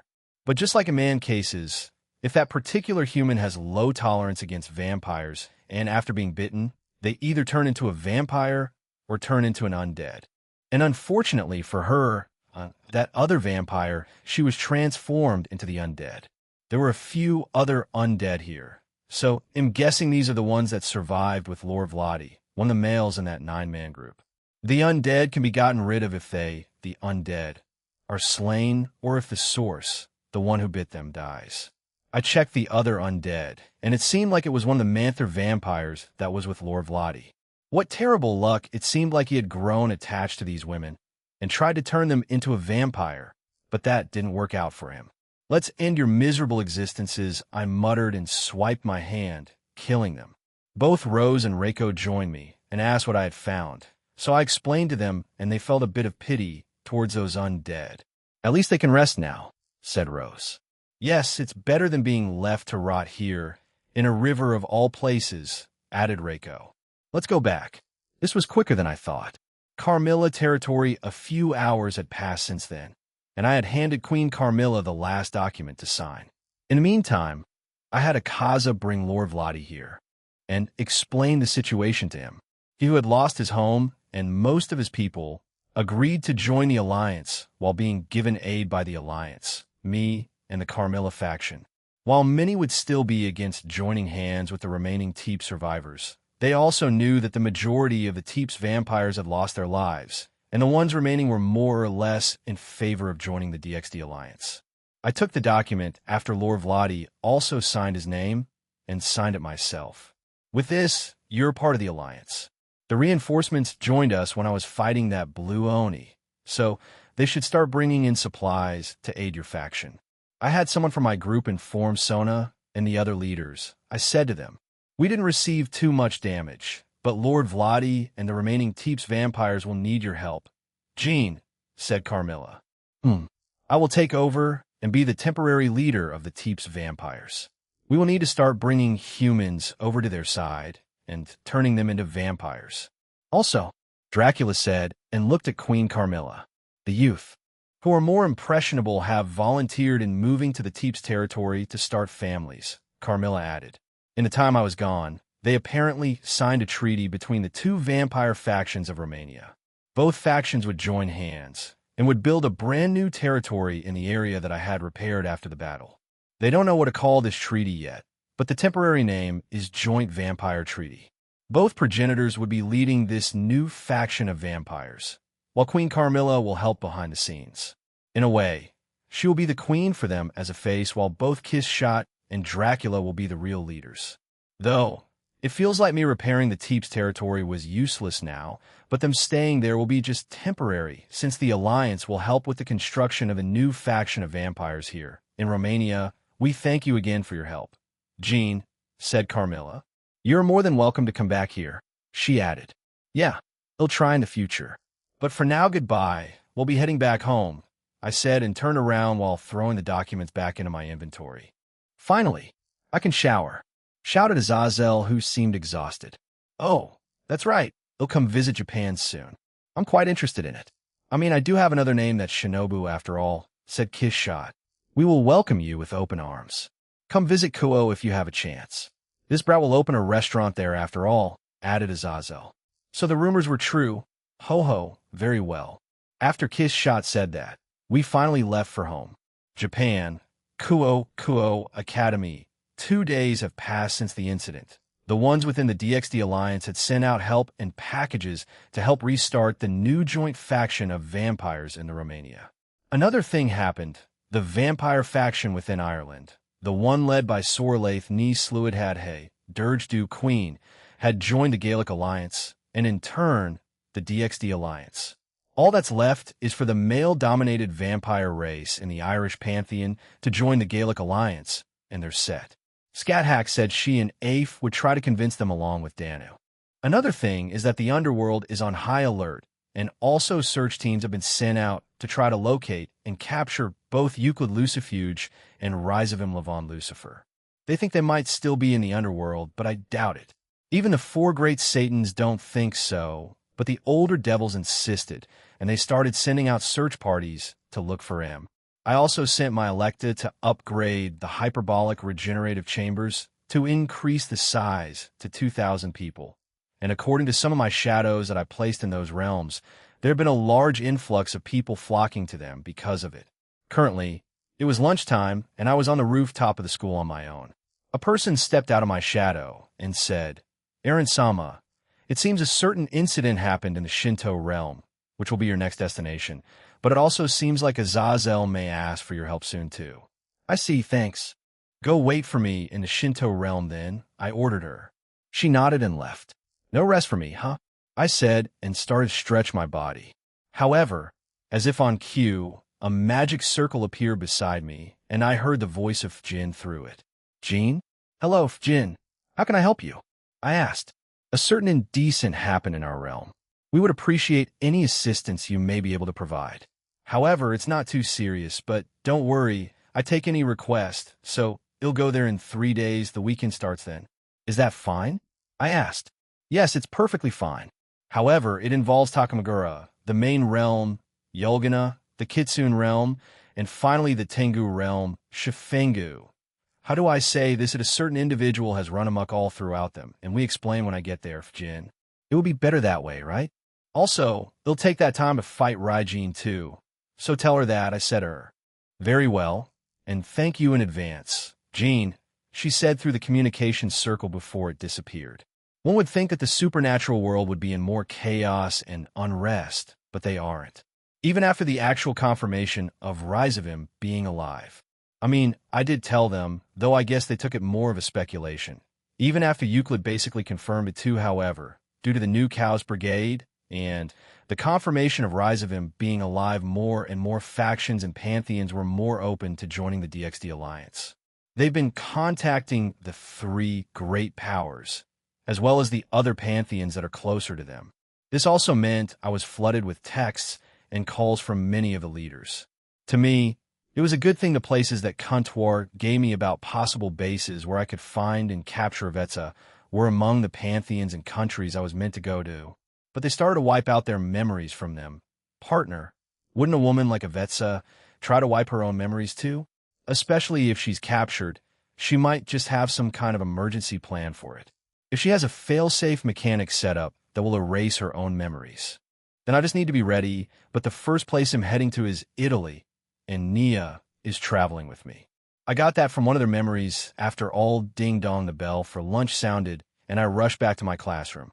A meeting should occur soon, and a new group will be formed too. A day has passed, and I would be going to the Shinto realm in 2 days. Currently, it was after school, and we were gathered in the meeting room of my home. Several people were there, and we were here for a certain reason, and also Rias is coming with me to the Shinto realm. After a bit of pestering from me, we'll make an avatar for her to look after the territory. I know she really wanted to go to that place. I mean, it's part of Japan, right? And she's a big Japanophile. I glanced around the room to see many people there, as I mentioned before. All the people in my home, the Grimmery Peerage, Citri Peerage, Bale Peerage, Sikvera Agar's Peerage, the newly formed team, Slash Dogs, and a couple representatives of all the current allied factions and pantheons of the DXD Alliance. To start, all of the pantheons and factions around the world have been notified of the new Cows Brigade and the resurfacing of Euclid Lucifuge and Rise of Levon Lucifer, as well as the revival of all the evil dragons, original Satans, and some evil gods joining the terrorist organization, explained Azazel. How are they responding to it? I asked. The large majority are taking it well, since we added that if they joined the current alliance, they would get a lot of protection, benefits, and aid from all of us in it. So expect a lot of requests to join the alliance coming your way, Gene. However, he flipped to a different page and sighed. There are some that are still, let's say, against it, but not really. They just want to defend their pantheon by themselves. You get what I mean, right? He asked. I nodded, and he continued.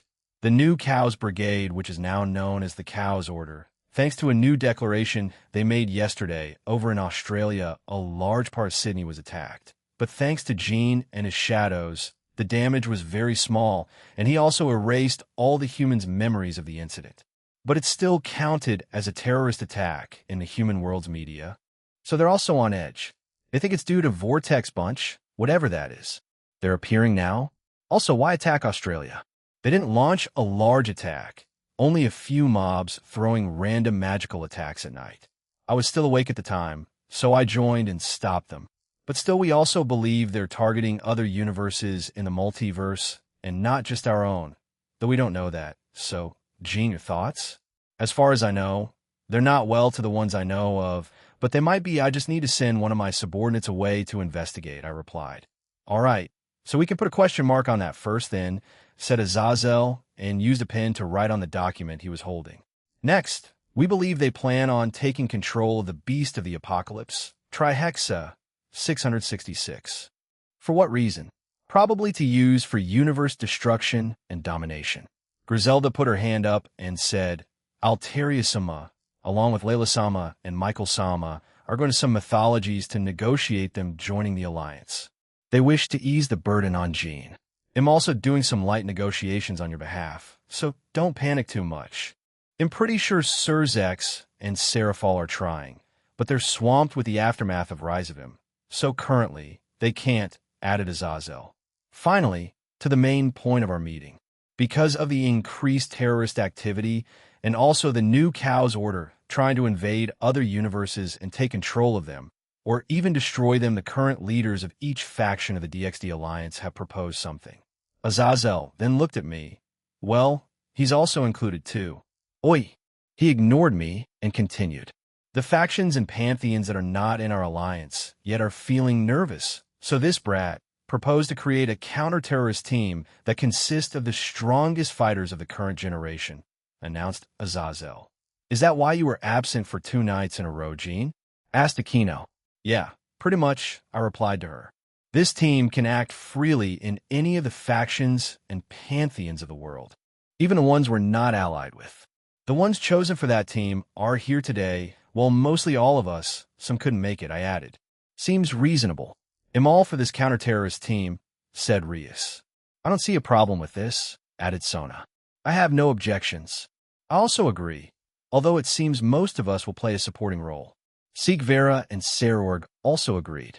I also agree my old bones need to move around again, and it's also been a while since I've been to the front lines. An old geezer like myself needs the exercise after all, said the first-generation son Yukon. Dulio, and everyone turned to look at him. Is something wrong, Dulio? Asked Griselda. Wouldn't we need a name for this group? He asked. After we all heard that, we stared at him, but then everyone turned to look at me, confusing me. Then how about Team DXD? Answered Chiron. It can stand for Devil, Dragon, and Downfall as in fallen like a fallen angel. Team DXD, huh?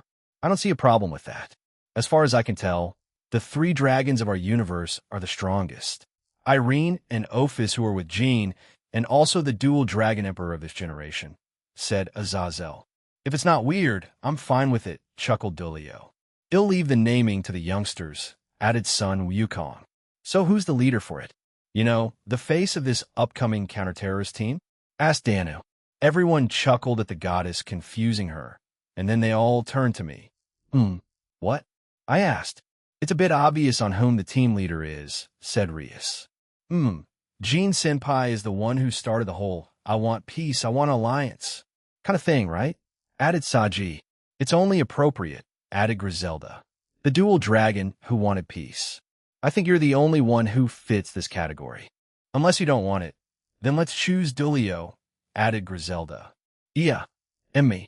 No. That's impossible. It has to be Jean. Dulio waved his hands in front of him and refused to accept the request. Then as for sub-leaders, let's choose 2. Dulio and first Jin's son Yukon. Is that okay with both of you? Azazel asked, ignoring Dulio's protests. WL, if it's just a sub-leader role, I'm fine with it, mumbled Dulio. I do not mind. In the end, a young person should be the leader, so choosing the middleman is a good move, he replied. Valley, you and your team will also be part of the group, with me and Jean advocating for you. Your statuses for being terrorist will have a high chance of being revoked. You guys are also powerful. This team will need you guys. Valis' team, who were in the corner of the room, they were quite brazen, as the monkey was eating the food provided without a care in the world, and the rest were just being very lazy as they relaxed on the chairs and weren't listening too intently. That's what he said, Albion. Are you dissatisfied by this? Asked Valley to his sacred gear and partner. No, I am fine with it. It gives me a better opportunity to speak with the red one and the other white one, replied Albion. But even with both you and Jean advocating for Valley and his team to be excused from being terrorists, said Sona. The geezer Odin is also helping out. Not many people out there, gods included, will go against him. Add Jean to that. And well, you know what I mean, right? He asked. Oh, and he adopted Valley. So there's that who would try to question Odin's new son. Huh, and you didn't adopt him? Talk about raising someone for X amount of years, only to go out and buy milk, leaving the rest to someone older than him to deal with, I said to Azazel and snorted. First Jin Wukong then poked Biko on the back and said, I will summon you when I need to. Don't run away, brat. He then turned to everyone else. I can barely tell most of your powers anymore, but I will still train you all.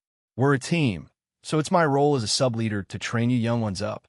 Heh, being trained by the first gen? I couldn't ask for a better sparring partner, said Valley fearlessly. Even though you lost to that Oni of another world? Well, I do want to see how powerful your version of the Imperio Juggernaut Overdrive is, said First Gen Wukong. I stood up, and everyone turned to me to look at me. The multiverse is infinite. Who knows what others the new Chaos Order will recruit to fight against us and invade this world. I have a suitable place to train, so we'll take advantage of that, and I'll leave son Wukong to train you all. You'll be fighting gods and beings of that level from now on, I said to them. But first and foremost, we will deal with Rizavim and the Clippeth. After that, we'll deal with any others that pop up. Evil gods, the Eevee faction, the Phantasma, and other smaller factions in the Chaos Order. I shouted. From this day onward, the newly formed counter-terrorist group, Team DXD, is officially in operation. I declared. Yeah. Many shouted in approval after I said that. The participating teams of the Special Multiversal Anti-Terrorist Team, DXD. Leader, Gene Skyward, Aaron Toole. Boosted Gear Divine Dividing. Mixed Team, Sub-Leaders. Dulio Jejaldo, Brave Saint Joker Zenith Tempest. Heaven, Sun Wukong, First Generation. MT Su, Technology Advisor, General Advisor.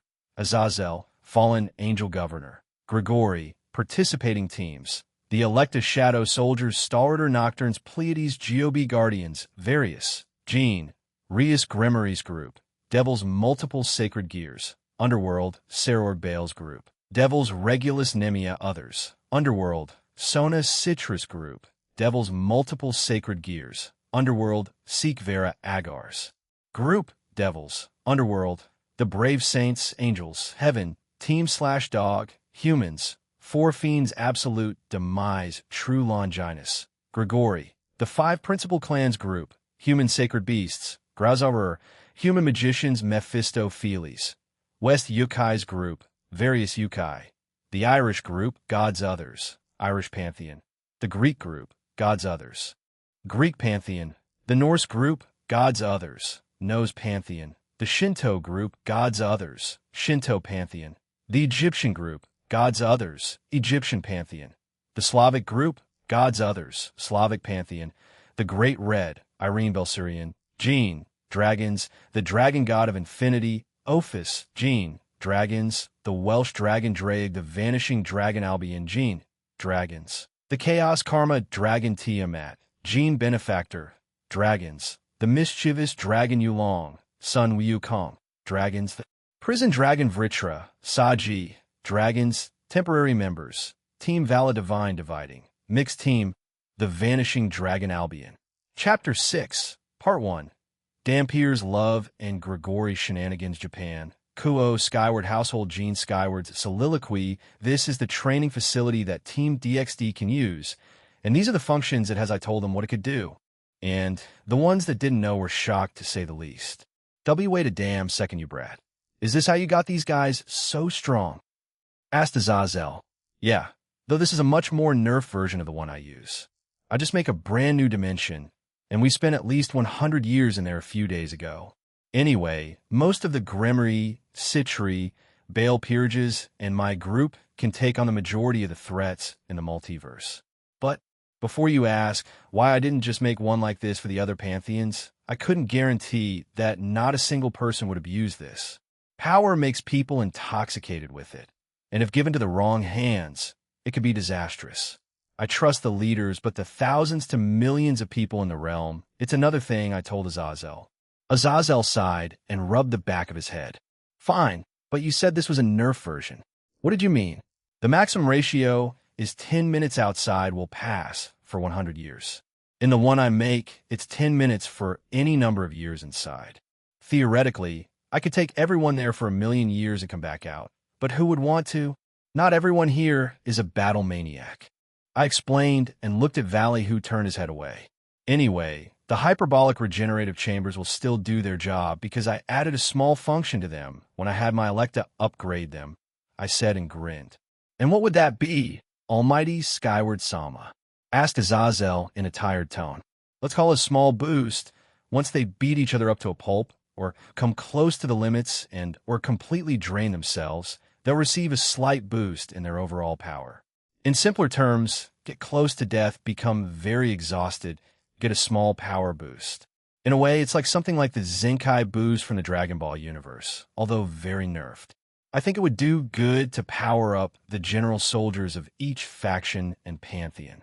This is your own Spartan training. Come on now, Gene, said Azazel as he stepped into the training facility. So, how does it all work? He asked again. It works like this, Rias then explained how it worked and pointed to the control panel. You can even control the weather in here, even the gravity. That's pretty wild, but what's the increased weight function? He turned to look at me and asked that. It increases your clothes weight from 2x to 1000x. Depending on how hard you want to train, you can also add the gravity function to increase from 2x to 1000x as well, I replied. Ah, I see. You're trying to murder all of us, he said in a matter-of-fact kind of way. Are you insane? Partially, I deadpanned.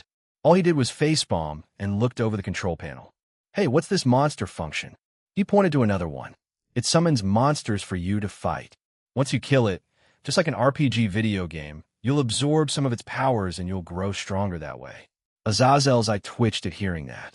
But he said nothing and just gave up before walking away, mumbling to himself.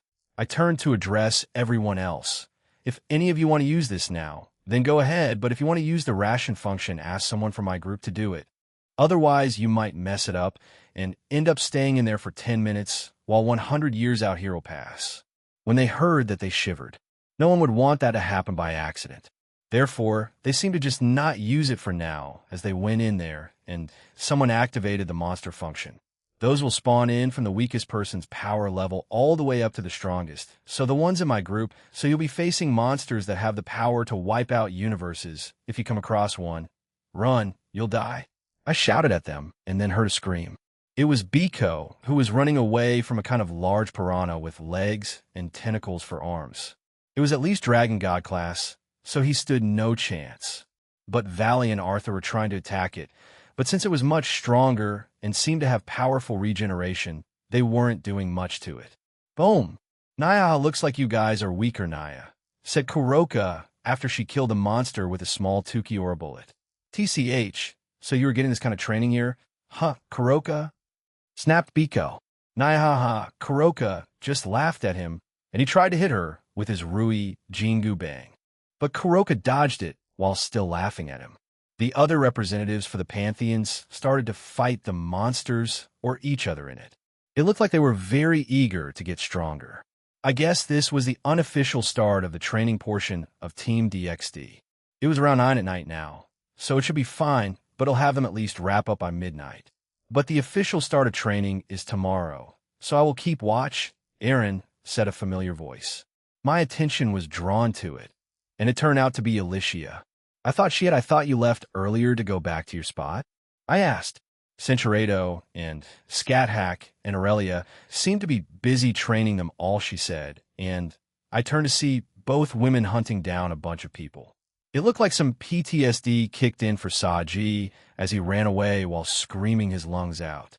They really did a lot to him during those 100 years, but on the other end, Sarorg was enjoying himself as he was being beaten up. I do sometimes wonder if the guy actually likes taking a beating or something at times.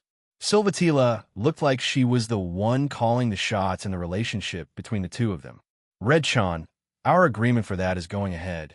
Cinchuredo, send me to a different universe or something. The Welsh dragon pleaded. No, anyway, thanks, Alicia. She's waiting for you, she added and smiled. She? I thought, and turned around to see Valerie, there gesturing for me to join her. Ah, that's what she meant. I walked over to the elevator and joined her. Cinchuredo, I was a bit surprised by the aggressiveness Valerie was showing, but I kissed her back.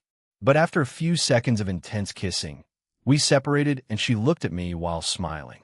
Afufu, you look cool today, and back then, Aaron, she said, and planted another kiss on me. Back then? I asked, a bit confused.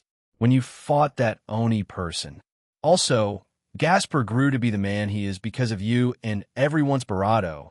And today too, Fufu, that's why, said Valerie, smiling warmly and stretching her arms above her head with a relaxed sigh. I had seen her in that state multiple times over the years, so I was already used to it, but I didn't think she'd want to do it now. I'm not accepting that we didn't have our date yet. Ixtus dolikon. We're doing this tonight, she ordered, and I smiled wearily at her. Per your command, Commander Valerie, I replied and saluted her, earning a giggle from the woman in front of me. After we went back to my room, Valerie and I sat together on the bed, and she pushed me down playfully as she sat beside me. I reached up and gave her a friendly hug, and she laughed. As expected of the legendary dragon, she said with a snicker. Cinchuredo, why is she talking about herself this way? I was a bit surprised at Valerie's unusual way of speaking. Her body then trembled slightly. She then looked at me and said with a playful smile, I felt a little something hee. She then stuck her barato out at me cutely. She leaned down and spoke softly near me. Cinchuredo.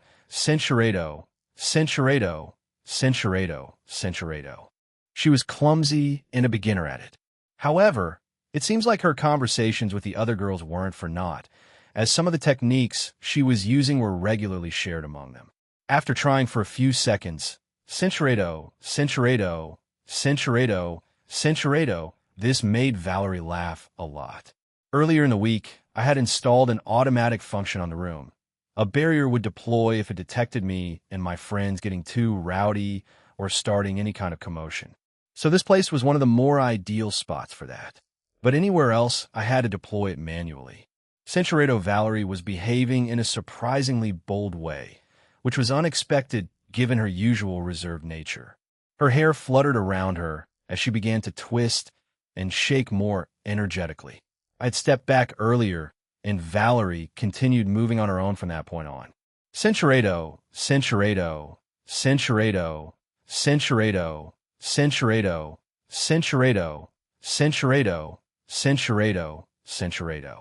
Huh, you do know she's been waiting for this for a long time? May I add that she isn't the only one? She said, and gave my hand a playful squeeze. I am aware, but I can't help it.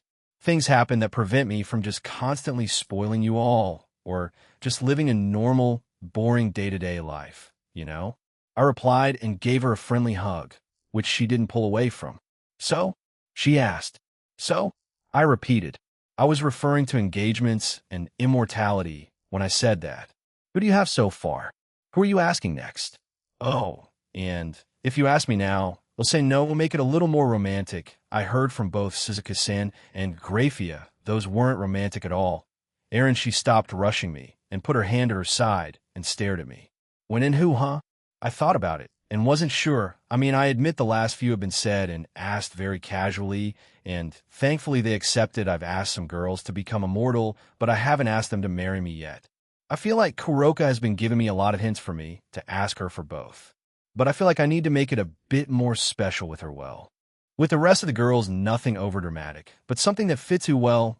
Nia, Aquino, Grafia, Asia, Serafal, Chiron, Natsum, Yasaka, and Suzuko are immortal, not including Irene or Ophis as for who I'm engaged with.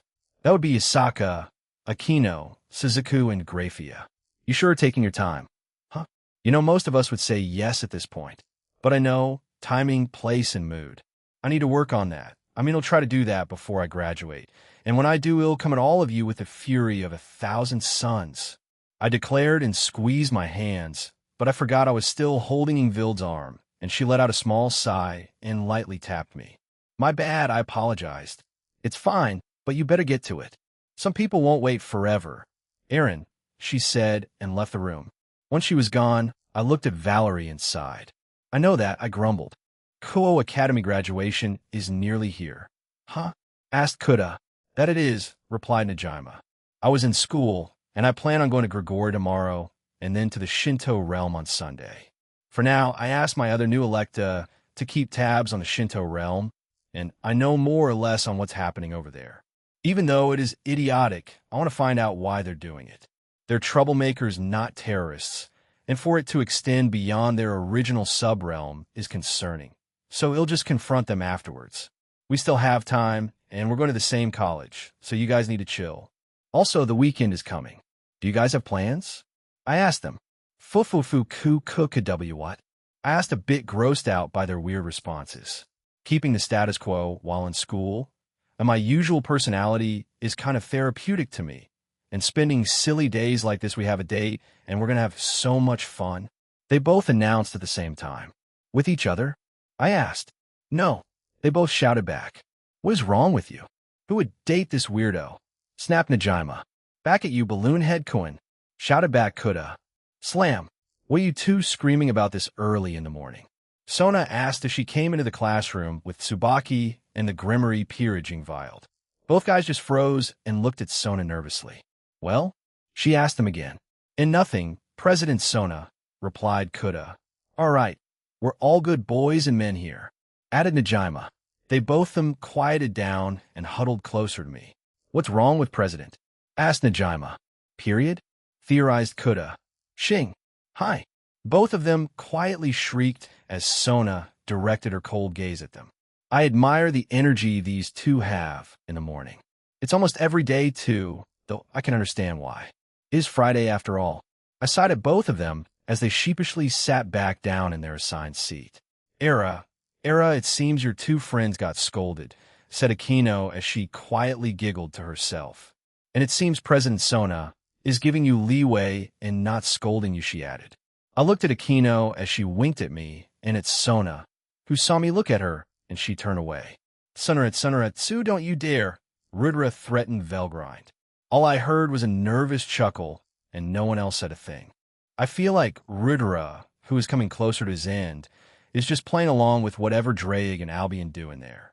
Well, it's better to enjoy life before you inevitably vanish, right?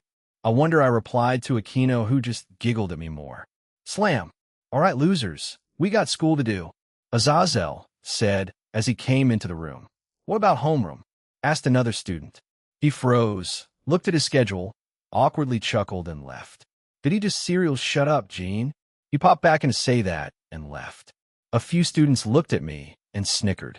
I didn't even say anything. I said to myself, a bit confused. Not too long after classes started normally. Lunch, I was in the rooftop, and I finished speaking to Azazel about something related to me visiting tomorrow. Thuldron's interrogation was still ongoing. It didn't seem like anything would faze him. So they're bringing in Maruam today, and in the event they don't succeed with him, they'll step in for them. I suddenly heard the rooftop door open, and in came Kayon. It had been a while since we started dating, and she had only contacted me a few times. Other times, it seemed like she was embarrassed. I found it cute, but kind of wished she would speak to me more. Jean, she called out my name. Oh, hey Kayon, I replied and walked over to her. Something wrong?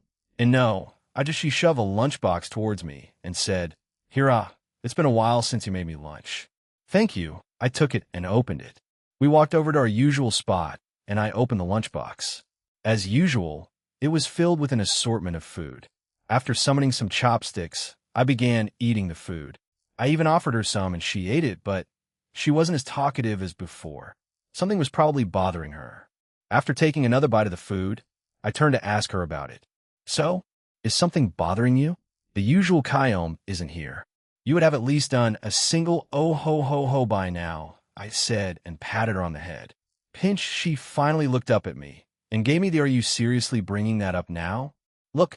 In turn, I chuckled at her. "No, it's you were in Romania and not too long ago, right?" "Ah, that. You were worried about me?" I asked, and she slowly nodded. "I'm fine, Kioma." But I app her, she suddenly hugged me on the side, nearly knocking the lunchbox I had placed on my lap over. I was a bit shocked by her sudden behavior, so I waited for her to say something. I didn't think Kyom was this type of girl. Well, partially. She was the Uju-sama type of girl who was a slight tsundere. "Hey, Kyom," I called out to her, and she glanced up at me. "What do you plan on doing after we graduate?"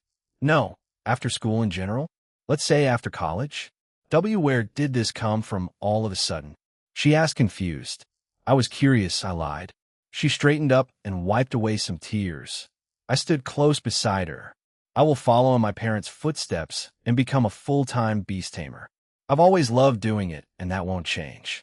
Although it seems like the world is changing and not many beast tamers are relevant right now," she said and grumbled a bit.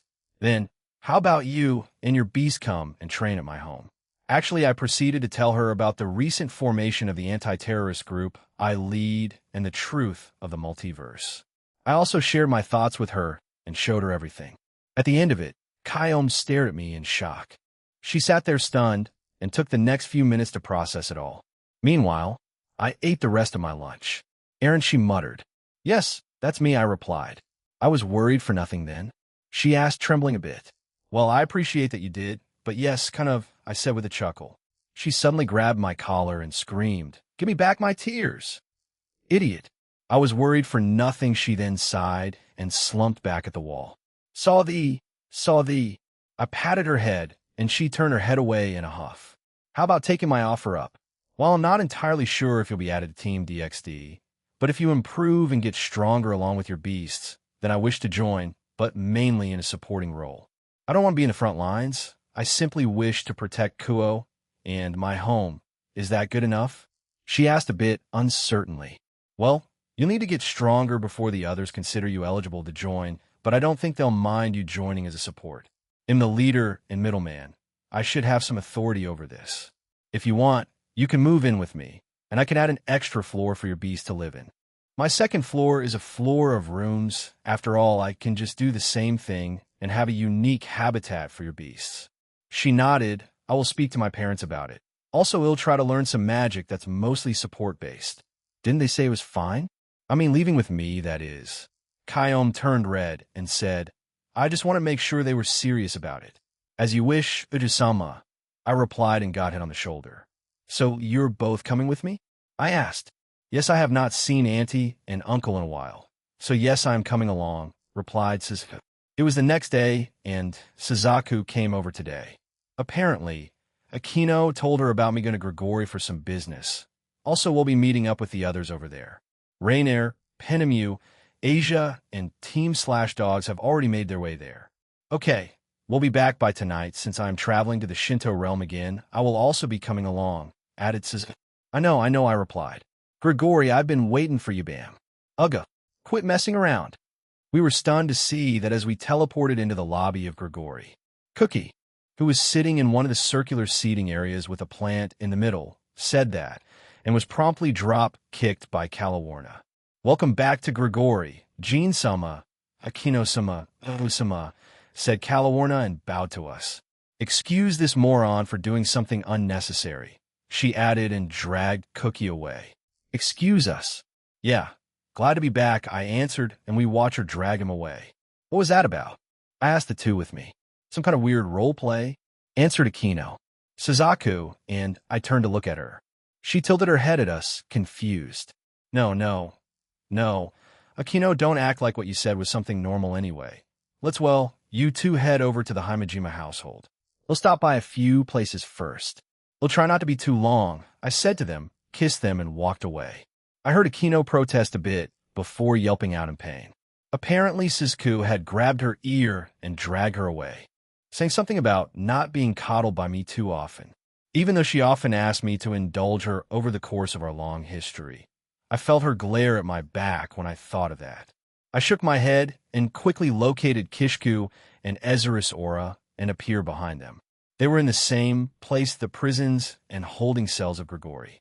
These were built underground and were the most protected part of the organization, not including the research facilities they had. Just like the upper levels, it was mostly white down here.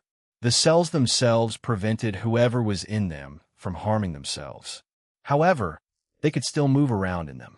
If they tried to use the walls or the floor to injure themselves, the surfaces would become soft. If they tried to hurt themselves with their own hands, then they would be restrained by the walls and floor. Both of them turned around to kneel when they felt I was there. Aaron-sama, they both said in unison. How is everything here? I asked. They nodded and stood up.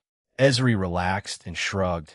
They've been mostly either angry or unresponsive. Even my taunting got all for him. Thuldruns is at the end of the cell. Currently, Maruam and Middle are in the area.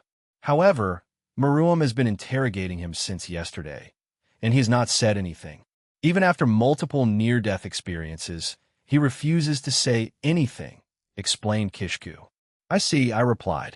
We have been walking down the hall as I looked at each cell block. There were a few prisoners there, but the ones I took note of were the ones captured during the attack of the 5 principal clans. However, where are the previous hero faction members? I asked them. They have been cleared by Azazel and a few higher-ups. They're currently working for Grigori, like what happened to Rainier and her previous group. Aaron-sama, answered Ezri. You spared them and even resurrected their previous leader. Do you have a plan for them? Asked Kishku. Apart from having more subordinates, I plan on sending them over to the Phantasma. Of course, I need them to be stronger, but once I evolve, their presence over there won't be necessary. Though, they'll still have them stay there and do reconnaissance, and also try to shave down the number of troops the Phantasma have. If they can recruit any powerful members of the Phantasma, preferably someone from the Eradicators.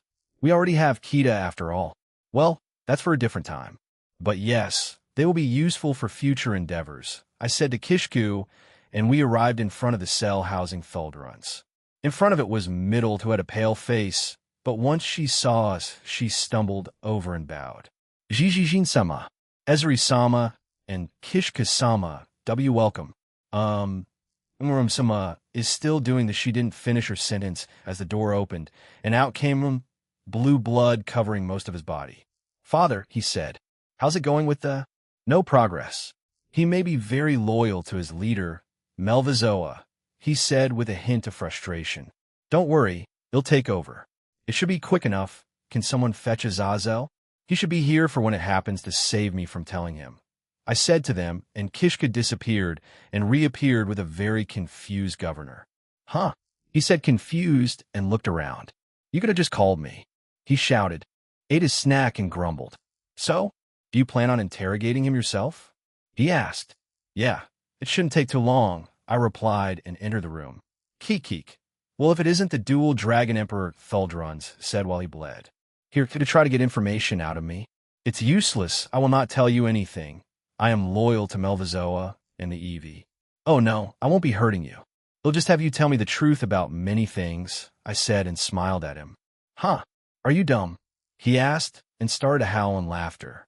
Maybe, I replied and pointed my palm at him. He frowned and waited for something, but nothing dramatic happened, so he started laughing at me again. What was that supposed to do? Oh, did you want a high five? Was that it? Let me out of these restraints, and it'll give you one. He shouted and tried to get out of his restraints. Which bases does Avetsa frequent? I asked. What the Hawaii, China, and Italy? Avetsa herself has a fondness for the country of Italy and wishes to conquer it one day. She is going to those places soon, since she needs certain documents in them, he replied, and then looked mortified. What did you do to me? He came out of shock and shouted at me, this time truly angered. Why does she like Italy? Screw you. Daishi had a lover in the past that was a human and he was Italian. However, he passed away a long time ago when she was still part Grigori. She had asked Azazel to create a reincarnation system just like the devils, but for fallen angels. This would enable her to reincarnate him into one so they could spend their lives together. However, the governor ultimately refused. After that day, she held bitterness towards him, and she would do anything to get him back for this unforgivable act. That bitterness slowly turned into rage and malice towards him. As she kept asking him at different times in history, ultimately, this is what led her to join the Cows Brigade. While she has not created a reincarnation system for them, she has done research in different fields, especially sacred gears, to mock Azazel and to show how superior she is. After explaining that, I glanced outside, and Azazel looked pale and was frowning. He was probably blaming himself after hearing that. I wonder if he was aware of Yvette's relationship. If he was, would he have given her the okay to create the fallen angel reincarnation system? I looked back at Thuldrun's, and he also looked pale. But now I understand why she's like that, and why she joined. Grief can do a lot of things to people. Though I think Azazel shouldn't blame himself, but well see, what is the goal of the Seekers of Truth? To control Azathoth by killing the False King, the Death King, the Middleman, Ignia, and Lapis. They will then use the power you all possess to create a device and spell to find and control the one who created the Omniverse, replied Thuldrun's. The Death King? Who in the world is that? Barado? Barado. Answer. That is impossible. They were meant to be dead. What? I asked, confused. She seemed a bit panicked over this, and didn't answer me for a few minutes. So I turned back to Thuldrun's. Where does the Cows order plan to attack next? Unknown. Currently, the leaders of the Draconic Deus have kept the Eevee faction and Phantasma in the dark about their next moves, but will contact us when they will attack. However, there will be an attack during the human holiday season's Halloween, as well as Christmas. An attack during Halloween and Christmas? I muttered. I'm sure Ignia also theorized that something might happen during that, but the Christmas one surely has to be, where's the base of the Cows order? I asked a question I'd been wanting to know. Surely, a guy from outside our universe should know in a separate dimension. It is covered in powerful barriers that prevent any type of sensory or tracking spells, magic, techniques, and abilities from locating it. Even the leaders of EXE and CXB could not locate it. We had to be teleported there by Lapis. Melvizo Osama has theorized that it is the end of the multiverse. End of the multiverse.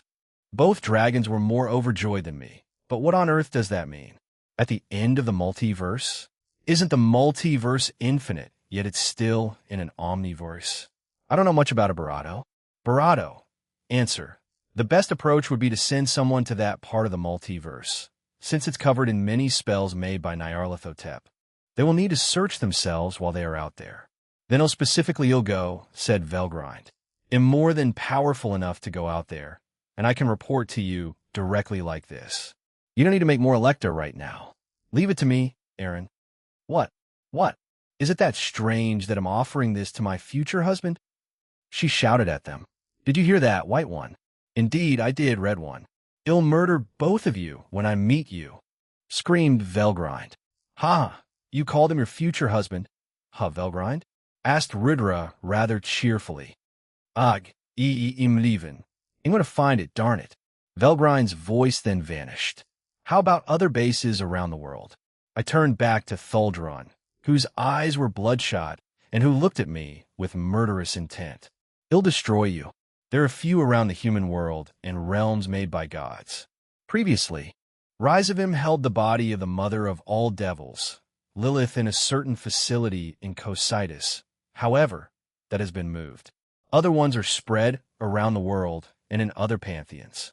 Notable places are Russia, the USA, Canada, China, Ireland, the United Kingdom, Spain, Italy, Germany, the Norse, and Greek pantheon. So many places. I'll order my shadows that are in those places to actively search them then. Who are the members of the Seekers of Truth? What happened to the other factions of the Cows Order?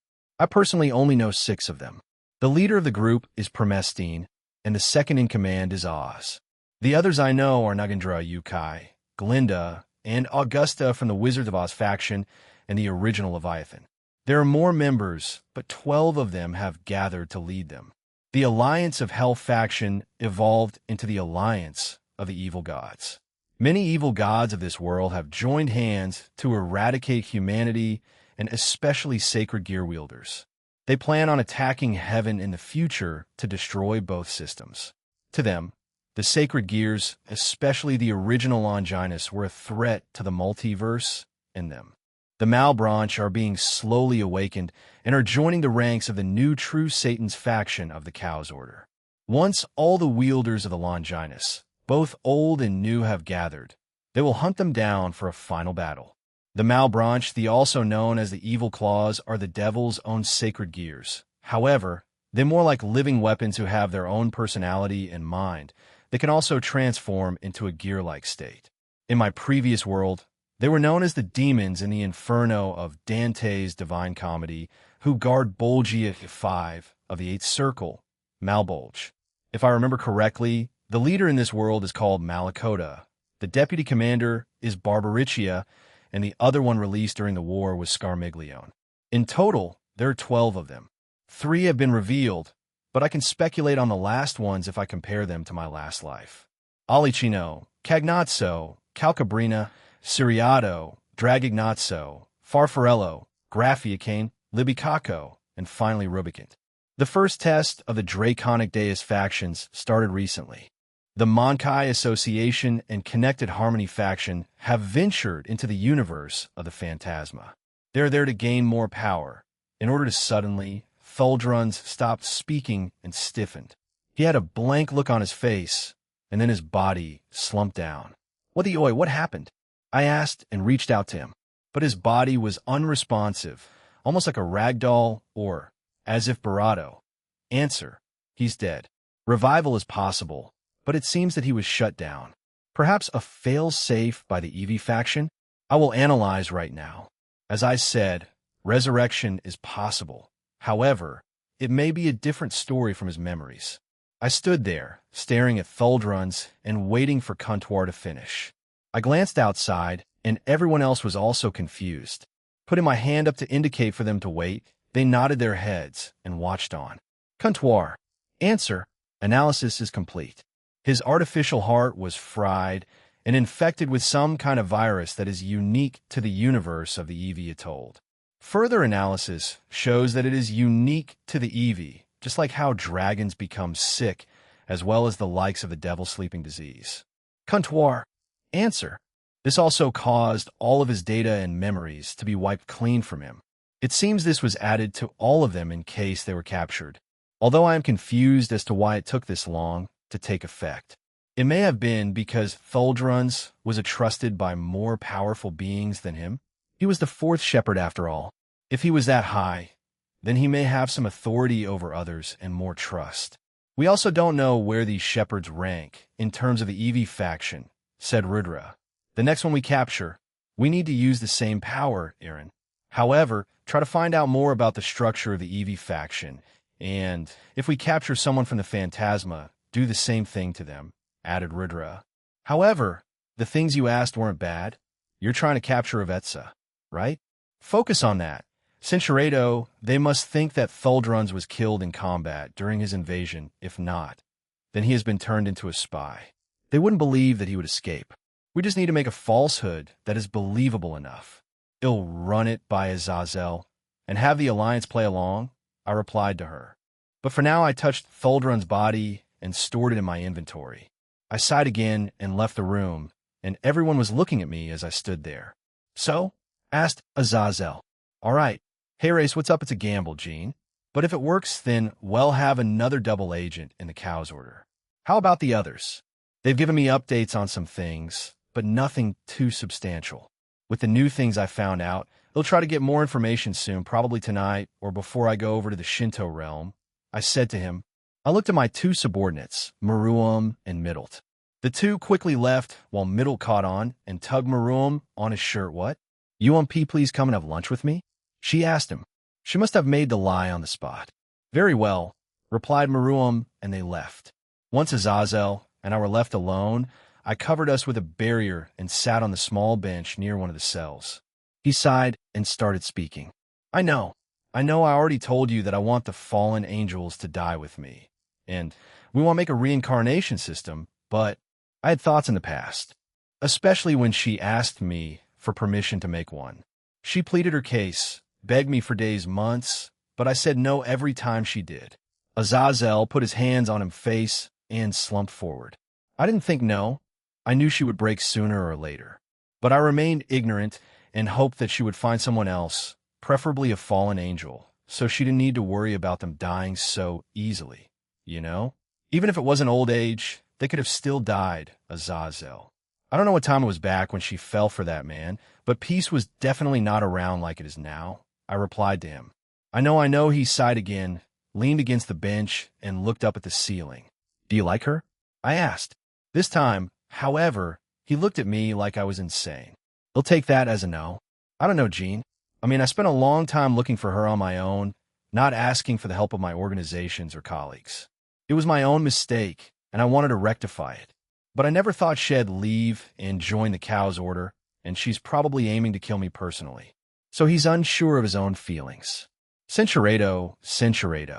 I can take that as a maybe then. I wonder how long he's been thinking about it. I know that they'll take any angel that falls into their organization, but I made that even harder as of late, and also the most recent change I made to the sacred gear system a few days ago to help Dulio and the children in that facility yard, whatever it'll wait for him to say something about it.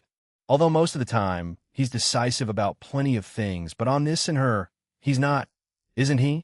Well, at least the almighty Azazel is a bit more human, I mumbled to myself. I started to walk out of this place, and saw a few of the members of the clan incident. He'll speak with them at a different time. Tsubaki wanted to be here for that, maybe even speak to the other exiled Shinra clan members. Let's go check on her. She usually comes to her job here during the day if she's not training in my home. Eventually, I arrived at a certain nursery, and to my surprise, the girl was outside eating her lunch. Noticing me, she turned to look at me, frowned, and blushed. I walked over to her and sat beside her. We didn't speak to one another for a few seconds until you came here to check up on me. She asked. Yes, that's correct. I'm also here to invite you to Mom's house, I said. I don't think she will. I stopped her and she just sighed at me. Well, fine, but I don't think I can join until later because I still have my shift to finish, she added and gestured inside. I leaned over her and looked inside. Can't you just get up? She complained. As I came back, I pecked her on the lips and said no, I wanted to do that after all. She blushed and continued to eat her lunch, occasionally offering me some. But eventually her lunch ended and she got up. But her boss came out to get her. Rainada? Ada? If it isn't the middleman, Rainier Chan's boyfriend, the woman said and touched her cheek. Vuvu what? I never said that. Rainier snapped back. Ufufu. No need to be shy now, Rainier. Boyfriend San shall be done in 2 hours since we have another staff coming in, she explained. No worries. They'll be over at the Himejima household, I replied. After I said that, a few of the children came out to see what all the fuss was about. Do you plan on having kids with Barato-chan? She asked. Well, I do plan on having kids in the future, so if she wants so, then sure. I'm already good with Kunu and the kids of the supernatural due to me being the dragon of the group. Ufufu, what a reliable future husband. Rainier Ruena, Huisaband. One of the kids said. Huisaband. A few of them said in unison, making Rainier turn even redder. She couldn't stop stumbling over her words. Ufufu. Let's get going, everyone, you two. Rainier, she said, and the kids walked back into the room. You heard her, I said to Barato with a confident smile. Era so bold, my the youth today. Barato gave me a warm look, and we quickly separated after. They'll see you at Shuri's house, Ray, I said to her and left. Behind me, I could hear her boss teasing her, and Barato was unable to find words to rebuttal her. The shelter I constructed not too long ago was my final stop. Once I got there, it seemed like it was treated more like another part of the organization, and to my surprise, Calawarna was there with Cookie. Jibo, he screeched and ran over to me. He grabbed my shoulder and pulled me away. I gotta tell you something. You two are dating? Didn't you tell me this already? And no, I said back then that we were getting along. But it's that obvious, huh? He asked. Yeah, but congrats, man. Can't wait to be an uncle. I teased him a little, and he blushed. Igrigagia. Yeah, we'll have at least 15 kids. We'll make a whole soccer team. He announced, and then got smacked on the head by Calawarna's clipboard.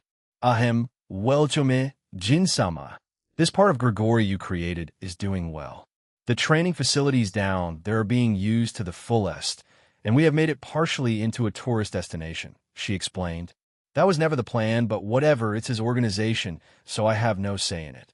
I see. Well, he'll go and check it out right away, unless there's an additional process to getting in. No, there's no new process. Usually, you would need to pay when it's being advertised as a tourist destination, but when it's used as a shelter, there's no need to pay. Also, you and your companions have a free lifetime pass to it, as you helped create it. It's a small present from Azazel-sama. I see. Thank you for informing me. I thanked her and left them. I could hear Cookie being scolded as I left. I didn't think Azazel would do something like that for me, though it's a welcome surprise.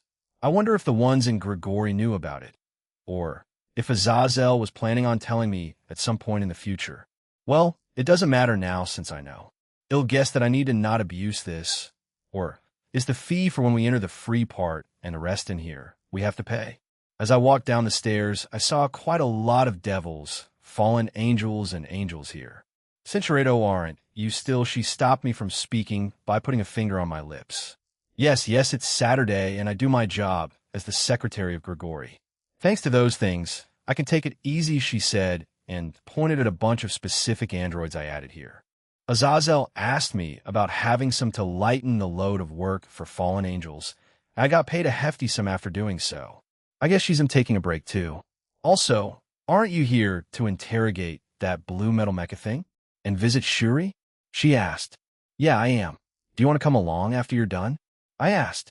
We continued walking around, with Penemu leading me around. We got a few stares as we did, but generally most ignored us. Sure, I have to meet Mom too. Did Azazel add anything to this, apart from numerous shops? I asked her. I could see a few fallen angels selling a bunch of things that range from snacks, food, small ornaments, and clothes. It felt like some kind of festival or something. Well, yeah, a lot of things because they wanted to make this into a tourist attraction. Anyway, thanks to you giving us some money, we'll be opening a resort around our territory in the underworld. Also, you're funding Azazel's research into a lot of things, said Penemu. Resort, huh? How many do you guys plan on opening up? As many as we need. I mean, funding the research he does requires a lot of money after all, answered Penemu. I would say I'm not made of infinite money, but in a sense I am, I said with a chuckle. Exactly. So fund us, friend, she said. I froze after she said that. Even a few people around us stopped to look at Penemu. However, the woman in question just brushed it off and dragged me away. Then, after we had gotten away from the crowd, she began to cutely hit my chest. You were meant to say something. What exactly? I've only been called that a few times so far, I replied. Wait, what? If you already called it, why did you freeze? I mean, Penemu, they call me that in private. They never called me that while we were in public. And even if they did, it was in a more joking manner than how you did it. She grabbed my collar and instead started shaking me. But what on earth are you guys doing? Asked a familiar voice. We turned to it to see Team/Dog, minus Lavinia and Cookie. There were also some former hero faction members. George, Jean, Heracles, and Leonardo. They were sent here after they lost during those attacks of various different pantheons. The only one missing is Chow Chow, and he should still be doing that. Oh hey, Konami, everyone. What's up? I asked, and we walked over to them. We're just patrolling the place. I mean, you gave Tobio and SAE a lot of money, right? So Tobio temporarily closed the Black Dog Bar because of it. Are you trying to make us jobless? Asked Natsum. Yeah, wouldn't normally be at that place. I mean, I was the one making drinks in his place. He even taught me. Huff Konami. We have enough money, Konami-san, said Shigeon. It's the principle. Sure. Well, I guess Gene here can just incorporate the Black Dog Bar into his future empire. Who said Konami, and stars appeared in her eyes. Am not against it, I replied, and I finally looked at the hero faction members, and they stiffened. So how have you guys been? I asked. They all looked awkward, but eventually Gene stepped up and answered first. I'm doing fine. I've had help in learning how to get better control of my sacred gear, and also repent for the deeds I did as a terrorist. We don't know when we'll be able to leave, but I think most of us are content being here. Probably, she answered in a cheerful voice. Then I'm up next. announced Heracles and looked at me with a confident smile. Thank you, he said and bowed. Not many were surprised by this, as they silently watched him. After my defeat and being forced here, I was against it, no? Most of us were, but over time we got over it and started to actively help and also get stronger on our own without any other third-party help. I also joined up with taking care of those children at the daycare. Did you hear from Rainier-san? I'm quite popular too. I just like you. I want to protect those children, he said with a smile and looked down. I guess it had the same effect on him then, whether here or with the devils. No, I didn't hear from Rainier, but good for you, Heracles. Keep at it, I said to him. The other two didn't say anything, but Leonardo did bow at me. But I believe that George hates me. I mean, he was quite loyal to Chow Chow after all. Better reveal it to him just in case. Maybe as a motivational tool? Chow Chow is alive, I told them. This immediately attracted George's attention, and he looked at me with shock and skepticism. After he was killed, I secretly kept his soul. Anyway, I resurrected him, and he's formally my subordinate now. But the moment, he's doing laps around purgatory. According to my shadow soldiers, he's on his 87th lap. If he makes it to 100, I will free him. But it will take him time to come back to the main stage, I explained. Does that mean we'll be your direct subordinates, then? Asked Jean. Yeah, you'll have an entirely different team name once Chow Chow rejoins you. I also have some plans for you guys. You're aware of the other universal threats, correct? I asked them, and they nodded. I put a barrier around us before continuing. It'll send you to my training facility at my home in the future once Chow Chow comes back. He's no longer the user of the true Longinus, but I have a spear ready for him, and it's as powerful as the current true Longinus. Anyway, we'll be sending you guys to the Phantasma's universe as spies, and also to slowly take them down. Everyone there was stunned by what I said. But vous. How can we even measure up to those things? Aren't they can't they just wipe out planets by themselves? Asked George as he raised his voice. As I said, I will bring you to a place where you can gain a lot of strength in a short amount of time. Until then, continue with your rehabilitation. Chow Chow will get you once the time comes for the training. I want to add that Chow Chow may bring with him new members. I did task him with that as well once he got out, but before he did, he needed to find me. However, I theorized that he'll visit other places and people first before coming to me. Anyway, that's all for now. They'll get moving. I wouldn't want Shuri to wait on me for too long. I said to them, cancel the barrier, and left with Penemu. My phone buzzed, and I checked it to find a text from Natsum asking why I didn't ask the new team/dog to go instead of the future hero faction. Isn't it obvious? I texted back, I don't want any of you to get hurt. Also, Chow Chow and the future team will take on dangerous missions for me across the multiverse. Both for now and into the future, since I'll tell you guys that in the future, but for now, that's my reason. Fine. I swear you're overly worried about us. That's where we stopped texting. Even though there's a small chance of it happening, I don't want to repeat. Never again. Maybe it haunts me silently, but I'm fine with that. It's not like I don't trust them, but until they reach the peak of this ranking list that Azathoth made, or Contour, I won't let them be too reckless. You're making that face again. You're going to scare people, Aaron. Penemu tightened her hold on me as we reached the stairs. I still have to finish up, so when I'm done I'll go join you all over there, she said, and we shared a quick kiss. All right, they'll see you then, I said to her and watched her fly away. I left the area and started to walk towards the Himejima home when a magic communication circle appeared beside me. Gene boy, are you free to talk? Zeus' voice asked. Yeah, I am right now. What do you need?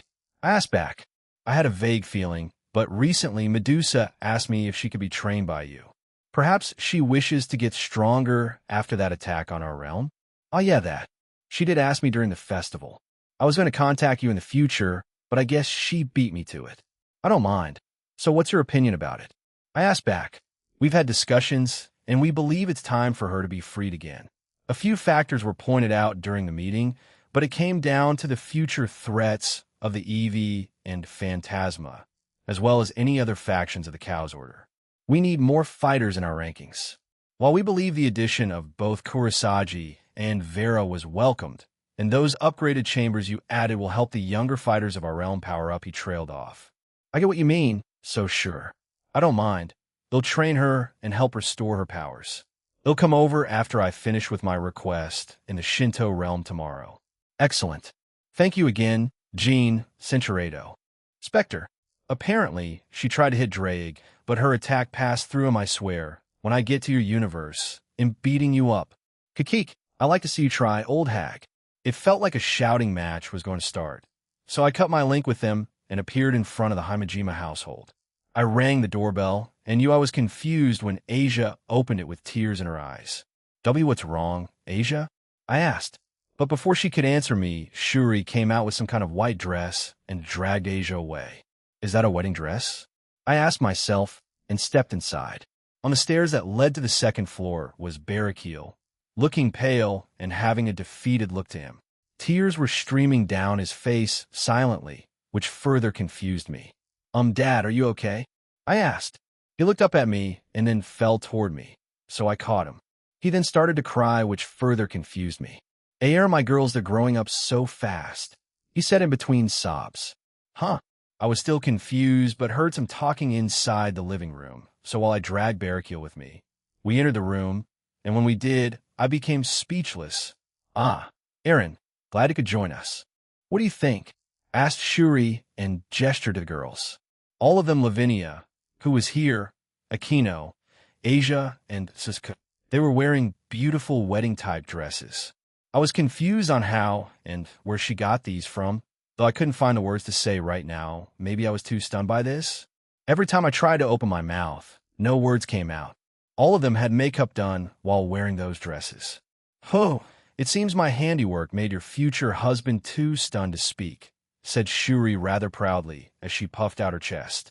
I composed myself and sighed. Mom, where in the world did you get these? I asked her. Turning my attention to the girls, I smiled and said, You all look very beautiful and great in those. And yes, I was a bit too stunned to put out cohesive words. Is this why you were crying, Dad? I asked and looked at Barrakiel. He was still crying and nodded his head.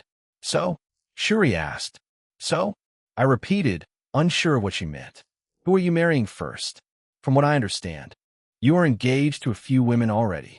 I heard it's the Yukai leader Yasaka, my little Akino, and Suzuku, and Grafia-san. She pointed at me while saying that, but stopped and hugged me. I also heard about what you did and the newly formed anti-terrorist group that was made. Please be careful. Cinchuredo, in any case, it's almost dinner time, so get dressed again. We're making something special today. That much time had already passed. I skipped lunch then, and by the way, Akino looked at this dress when we went out shopping before. We just modeled the rest for the girls using magic. They designed it themselves, said Shuri as she left the room with Barrakiel. She popped back in and asked who. I haven't decided yet. I answered back and she left. I'm sorry about Mom. Aaron, she could be a bit pushy about certain things, said Akino as she hugged me after changing. The rest of them had also changed. Nah, I'm used to it already. I know a lot of moms try to involve themselves with their children's lives, and seeing as how Shuri has another chance at it, she's probably trying to compensate for the time away, as well as getting new daughters, I said, and looked at Asia. Anyway, they'll come and help you guys, I said, and we left the room. But as soon as we got to the kitchen, she kicked me out, literally out of the house. Dad was allowed to stay, though, so my mind wandered as I waited by the steps of the house. This feels a bit unfair, I murmured to myself. But after around an hour of waiting there and reading a book, Rainier arrived and gave me a strange look. Why are you outside? She asked. Dinner is being made. Kicked out. Reading a book, I replied and put the book down. You sure took your time. A few things happened that delayed me, but I'm here now. Can I go in? She asked while looking at the door. But before I could answer, the door opened and Rainier was pulled in. A few minutes later, Team/Dog plus Toby and Essie also came over, as well as Maruam and Middlet. This was turning into a larger get-together than I thought. Jean, why in the world are you outside? Asked Tobio as they arrived. Mom, Shuri for some reason kicked me out as they made dinner. I mean, she probably did it to stop me from helping them. Maybe my food threatens her status as a housewife? I asked myself and laughed. You're all probably allowed inside, so go ahead. I rang the doorbell, and Suzaku was the one to welcome them in. However, She joined me and didn't go back inside with them. Not going back. I asked her. Auntie Shuri said you could come back now, replied Suzaku, kicking out her future son-in-law. I fear for my future, I said inside. Suzaku giggled and sat beside me. She just wanted to make food that's up to your standards. She also didn't want your help. Apparently, Aquino had been giving your dishes a lot of praise and also telling them about the restaurant you're opening. Auntie Shuri wants to visit it on opening day. So I did threaten her job as a housewife. I exclaimed, making Suzaku laugh beside me. Are you still pushing through with that plan of yours? She asked, looking at me seriously. Yeah, I'll only be for a few minutes for all of you, and am obligated to apologize to you in advance, Suzaku. You never told me in detail about it, she said and grabbed my arm gently. She looked at me silently and asked me to tell her. Fine, but keep it a secret. I'm not entirely sure about it yet. But I told her, and when I did she was shocked, but also felt uneasy along with me.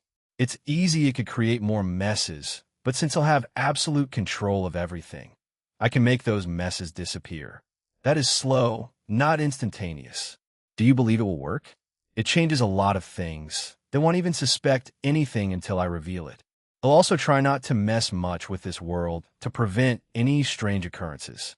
She looked at me incredulously and said, even though you created that worldwide miracle a few days ago, haha, I looked away and scratched my cheek. It was probably one last miracle from the dead God of the Bible, you know? Aaron, please. Around 100 of Sacred Gear illnesses were cured because of what you did. Children who suffered from the negative side effects of it, and the ones in Dulio, the Joker of Heaven Small Institute, were cured and can live normal lives. You even went to the rating games 7th ranked, and I know. But nothing, not only that, you made all cancers of the world 100 curable. Do you have any idea how the world reacted to that? The believers of God, the dead God, started to believe again. They in heaven gained even more believers. Almost all the gods in the world began gaining more believers, not just Christianity. Even the other things you stopped dementia, including Alzheimer's disease, advanced lung, heart, kidney, and liver disease, stroke, and other neurological diseases, motor neuron disease, and multiple sclerosis, Huntington's disease, muscular dystrophy, HIV/AIDS, and other degenerative or deteriorating conditions related to aging. She explained and listed some of them. I looked down and sighed. I mean, it's the right thing to do, I think. Those kids, the people that get cancer, they still have a lot of things they can do in their life. I'd feel terrible if it ended there for them. I mean, Aoife's life, and my own, have they contacted you? She asked. A few of them. Michael wants me to go to heaven soon, just to, I guess, spend a day there. Well, Dulio wants to speak to me, and even that guy would like to, so I have to travel to the underworld. I just did it because it was natural for someone with power like me. Is that what you're planning to say now? Even though you were so against it a few months ago? She asked. Well, I'm going against a lot of the things I said back then. Am I being a hypocrite? Am I growing as a person? I don't know, I replied. I never reached this far in my previous life, and even then, I still don't remember a lot of it. Suzaku didn't answer, but she pulled me up as she stood up. Let's go. Dinner's ready, she said and dragged me into the house. I guess she also doesn't have an answer for me. Maruam-chan, Middle-chan, you two sit there. Cookie, make some room for S.E. She's pregnant. As we entered the dining room, Shuri was giving everyone orders, and they all complied. Even Maruam, who was mostly confused by it all. Toby, did you buy those things with the money Aaron provided you with? She asked. Aaron? He repeated, but sounded confused. Shuri pointed at me, Aaron skyward. That sounds weird. Mom, it's Aaron Tool, or Gene skyward regardless. Shuri stopped Aquino, and she sighed. Join us. I do hope what we made is good enough, Mr. Future Chef. Yeah. I did, thanks again, Gene, said Tobio, still confused by what Shuri meant. And so a very chaotic dinner started. I swear these cows fellows are ruining the world. Did you know that Toby and SAE had to delay their marriage ceremony because of their attacks? Shuri asked while sounding pissed off. We don't mind, Annie Shuri. I mean, we got married legally first, so all that's left is the church one, said SAE. We had Azazel ask someone from the angels to do the ceremony when the time comes, added Tobio. Ah, I can't wait to meet the angels in person. Oh, I also want to meet Amaterasu-sama, she exclaimed with joy. I looked at Akino and Suzuku. They nodded, and Akino said, Aaron is heading to the Shinto realm tomorrow. So if you want my King Rias, and Suzuki-san is going too. I think Raswai-san and Reiko-san are joining too. Maybe an Achan too, right? Ine has been telling me that she's ready to come join me again, and it's convenient timing since I'm returning to the Shinto realm, which includes the Shifengu sub-realm, her original home. We can visit her parents too. Aaron. Shuri got up, slammed the table, and looked at me expectantly. However, Barrakiel seemed nervous about it. I don't mind, but I looked at Barrakiel, who had started to think about it. Please, honey? She asked rather cutely, making Barrakiel furrow his brows. Even more, his face was slowly turning red. Just to add even more firepower, please, Dad? Pleaded Akino. Uncle even Akino and Suzaku put on some puppy faces for him, and finally D-Dad, said both Lavinia and Asia at the same time. F fine ugh, he slumped back in his chair exhausted. He was KO'd by his new family. A few of them were surprised to hear Lavinia calling Barrakiel Dad, but just smiled at her. It seemed like family man Barrakiel isn't good when his wife and daughters ask him like that. Huh? I couldn't help but chuckle at them. Keep an eye on them. Dad suddenly jumped up and looked at me. I was already planning on it, Dad. But I'm going there for a job, so meeting up with Amaterasu might happen at the beginning or at the end, Mom, I added. That's fine. All I need to do is ask her, she said excitedly. Censurado is it okay? She asked back. If you don't have any other obligations tomorrow, then yeah. Independent Illinois double-check with Kanami-san and Natsum-san, she replied, and seemed quite happy after. As dinner was slowly ending, Shuri looked at Maruam, who had been mostly quiet, and ate his portion. Maruam-chan, what do you think of the food? She asked. It is good, he answered. What about it? Maruam simply looked at the plate of food he had and thought deeply about it. He was thinking about it pretty seriously, even though the question was quite casual. Then he began to describe all the things he liked about it. These included the temperature, to the texture, to what spices were used, how they were probably made, and other aspects of it. Safe to say, everyone was a bit stunned by what he said. Oh gosh, you're just flattering me, Mom said, and became a bit flustered. Well, your food and father's are good, he said. Father? Who's your father? Shuri asked, a bit confused. I felt myself freeze, and so did the rest of them. Maruam, not sensing this, continued and said, Gene Skyward is my father. Crack. Shuri slowly turned her attention to me and to the others with me. However, suddenly, we were saved when the door to the home opened, and in came Penemu. Sorry I'm late. Wait, what's happening here? She asked, confused. We looked at her, and she was carrying bags, and she held them up. I brought some takeaway, completely ignoring the silence of the place. Penemu, called out Shuri. Yes. Who's the mother of Maruam? How did Aaron become his father? She asked quietly. Oh, it's complicated? Maruam isn't exactly biologically his, so, answered Penemu. Now, Shuri became confused. Well, I'm around people I trust, so this is a good opportunity, I said, and looked at Barrakiel, Shuri, Calawarna, Middle, Cookie, Tobio, and see. I might as well reveal a bit about myself. I tapped my head and sent to them relevant information, so I could explain Maruam's connection to me.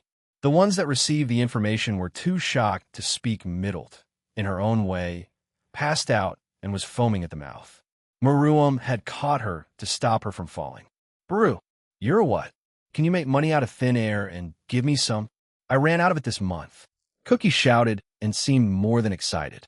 I smiled wearily at him, snapped my fingers, and made around 1 million appear in his lap in a case. He opened it and screamed louder, making everyone snap out of shock. Aaron Tool, huh? Well, at least we now know why some of the girls tend to stop and call you Gene at times, huh? Said Tobio, and he laughed. This is a lot to take in, but you're still the same person, right? I see no difference apart from understanding that you can make anything happen, including helping me, Gene-san, or do you prefer Aaron-san now? Giggled Sae. Calawarna nodded along to what Sae said, so I can guess she agreed with her. Centuredo, I am content with life here, he simply said, and looked at Middle, who was still passed out. Shuri was happy with this answer, and so was I. Does Azazel know? What about the other leaders? Asked Barakiel. No, well, not yet, but I did tell him in the ruler of the Omniverse. He took it with a grain of salt. I told him this after our meeting in the underworld. Dad, can you keep this a secret? I doubt many would understand, and having someone who could essentially wipe out their existence, some would be pretty scared of it. I explained. I will, he said and nodded sagely. Thank you. After that, it returned to normal. A few of them asked me questions about my past world and other things related to the multiverse. Middle woke up and freaked out even more at me. But strangely enough, she stayed close to Maruam, who also noticed this. Calawarna and Barato snickered at her for this, and she was left flustered and embarrassed. The gathering was over, and SE and Toby departed earlier since they wanted to keep to a schedule. Cookie had passed out and left with Calawarna. Maruam also left with Middled, still terrified of me. It was just us again, and we were about to head out for home. Doesn't that mean I'm your adopted mom now? Asked Shuri as she saw us off at the front of her home. What? You have been for quite some time now? I asked, a bit confused. No. I mean, do you have any idea what happened to your original mother? She asked. No, I've been a bit too hesitant to ask Kantor about it. I admitted and awkwardly laughed. Well, take your time. It's up to you to find out after all. We'll be here for you after all, she said, gave me a quick hug, and I stepped back. Yeah, I know. Thank you, I replied and left with everyone. Japan, Kuo Skyward household, that was satisfying. I can sleep soundly tonight, admitted Akino. She gave me a friendly pat on the cheek before leaving for her room. Tonight, I had a different group of female guests staying in the same house, and she wasn't one of them, sadly. Everyone else had started to go upstairs too. However, I was left with Suzaku and Lavinia. They brought me to the dining room, where Grafia was still up. Welcome back. How was your day? She asked and welcomed us back. We're back, FIA. It was great. Yours? I asked and hugged her. She seemed a bit better now, but still had less energy. I guess she was waiting for when we caught Euclid and they could interrogate him. It was fine. I was called in for more questioning today, but it seems that it was the last time. Now they're focused on catching Euclid and interrogating him instead, she explained. I see. Anyway, let's be ZT. My phone rang suddenly, and I sighed. I'll meet you all in my room. I'll quickly take this. Tonight, FIA, Latia, Nia, Siva Barato, Scat Hack, and Griselda are staying in my room. I already felt the others in my room. So these two were the only ones left to leave. All of them left after I told them that. The only light in this house was in the dining room now. So I checked my phone, and it was a call from Amaterasu. Hello. I answered the call. Jean, good evening. I'm sorry if I'm calling at the wrong time. But you are coming to our realm tomorrow, correct? She asked. Yes, I am. Why do you ask? Can you come early? I believe it might be a bit more time-consuming for you. It will be better to show you once you get here tomorrow, she said. All right, I'll do that. I have a few coming with me, but another Himejima wants to speak with you. Is that all right? I asked. Oh, yes, it is. That's all for now. Good night, Jean. The line goes dead, and I put away my phone. Now I'm very curious as to what this problem is. Jin said it wasn't anything serious, but now Amaterasu said it had become complicated the next day. Me and my group that consisted of Shuri, Ine, Reiko, Rossweiss, Rias, and Shigen were ready to go to the Shinto realm. It was quite early, but Shuri was the most excited. All right, let's go. Chapter 6, Part 2. Complications and Oni Problems Third-Person Point of View Universe Faderfordra. Regatama, one of the Keto Tenkai, that was created by the fierce god Regal Ziva, was censuredo due to Jean's involvement, and the Eevee faction gaining information from the Cow's order of him being an outer god. They ordered the Keto Tenkai to look for any power, item, artifact, ability, or technique in the universe of Faderfordra that may be able to combat the dual Dragon Emperor. Currently, Artperher, a subordinate to Rugatamu, had received updated information from the Cow's order from the Draconic Dais. He was with his master, Rugatamu, as they had been on this planet for quite some time. They had already destroyed the current governments here, and also any resistance that might try to oppose them. Rugatamu-sama, I received updated information from one of ours, said Artperher. It seems that the ones that arrived at our planet are asking for that to be used on them. Melvizoa-sama, Regal Ziva-sama and Saraselbi-sama have given the humans permission to use it. You are the last since you created it. Rugatamu did not look at his subordinates. He only looked forward. He was thinking. In his mind, if the ones to use it were the factions of the Cow's Order that were from the Draconic Dais, he did not know whether they could handle the power it gave them. Normally, such power would just kill the individual. However, the Eevee are accustomed to it and are built for it. Are they able to handle the power? Asked Rugatamu. No. However, they believe that they can. The human female witch, Sonadia, is with them. The faction of the Wizards of Oz believe they are able to handle the power, explained Arcbearer. The human woman Rugatamu squinted his mechanical eyes. He had only seen a handful of the humans of the Draconic Dais through advanced technologies that had been sent to the Cow's Order per the request of Lapis and Ignia. He scoffed when he saw their general power. They were nothing, however. Once he noticed certain individuals in the universe, he became slightly interested just like the rest of the Eevee faction. But what caught his eye were the supposed 3 strongest in the Draconic Dais universe. The Red Dragon God Emperor, the Dragon of Dreams, Great Red, the Jet Black God of Infinity, the Ouroboros Dragon, Ophis, and finally, what Lapis and the Cow's Order dubbed, the Dual Dragon of New Order and True Outer God Emperor. These were the prime targets. However, the ones related to Jean were also on their radar, as many of them had very high power levels, so high that, in fact, several of the powerful Eevee leaders wanted to fight them. Although most of their programming and desires were to conquer, many enjoyed a good battle, and many wished to find worthy opponents. Rugatamu was one of them. He had not found anyone in many years, including the current planet that they were conquering. Suddenly, one of his communication devices started to beep, and he answered it. The one that spoke from the other line was Gvardora, the Sky Prime ruler and one of the atrocity fanatics working under the Keto Tenkai, Rugatamu. He, along with a few fanatics, were also here to help conquer the vast universe of Fatter Fedora. Rugatamu-sama, we have conquered another planet. We will proceed to the next one, and I will leave one of our men here. We still have not found anything that can combat against him. Proceed. Keep an eye out and do not leave anything unturned. Yes, of course. Their communication ended there. Do we give them permission, Rugatamu-sama? Asked Arcbearer. Give them permission. If they can use that power along with what they receive from the Phantasma. He stopped there and smirked. A very interesting event might happen in the Draconic Dais during their holiday that is called Halloween. I received another one. The Alliance of the Evil Gods have reached those ruins in our universe. That planet had the strongest beings we have ever encountered. They wish to use it. We were the only ones they could reach for the time being. They want to use those? Fuhaha. Foolishness.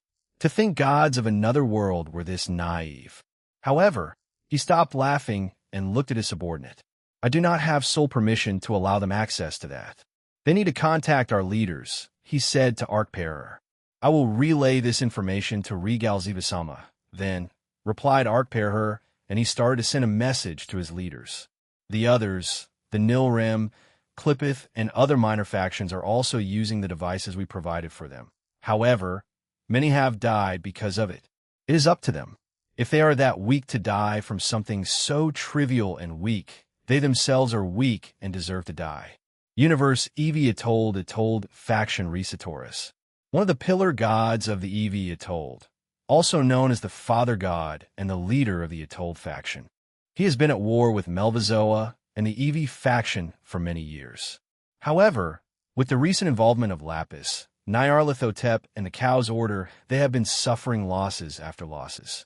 The Eevee faction had purged the remaining organic inhabitants of their universe, leaving only the Atoll to fight back. Currently, they were on another planet, the only safe place they could reside in. They had many powerful barriers and spells in place to stop the Eevee faction from invading them and destroying them. However, to their luck, the Eevee had started to point their fangs somewhere else, a different universe. The Atoll were thankful, but also worried about the other universe's inhabitants. They also found out that a terrorist organization had been collaborating with the Eevee faction, as well as another faction from another universe. Risa Torres sat on his throne with many of his advisors and leaders. They all were looking at the situation on the Oracle Ball. They watched as some of the Eevee faction kept on destroying more parts of the Fatter Fedora universe. And just now he defeated one of them, said one of the higher-ups. They had seen Jean defeat Sayas, one of Eleanor's subordinates. They also felt the shockwave that he created in their universe, and many were hopeful towards the young man. There are rumors that he is also an outer god. If we can make contact again and form an alliance with him, then maybe, just maybe we can save our universe, and many others too. Another shouted enthusiastically. Everyone in the room turned to a tall woman with light brown hair. She had blue eyes that are usually bowed down, like in reverence. She wore a long white veil with thorns and flowers accenting the sides. She had a tight, white turtleneck with a butterfly brooch that extended around a blue gem on her chest. There were various cross-like symbols over her body. She had black and puffy sleeves that ended in white cuffs. Her shorts were white and frilly.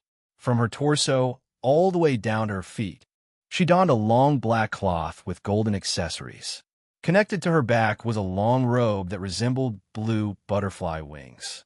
There were much shorter, wilted butterfly wings attached to the black piece. Her heel boots were simple white. This woman was called Chimyun Chapati, or Shikigami, the goddess of nurturing Holy Mother Chi-Chi. Several months ago, Jean made contact with one of her divine attendants.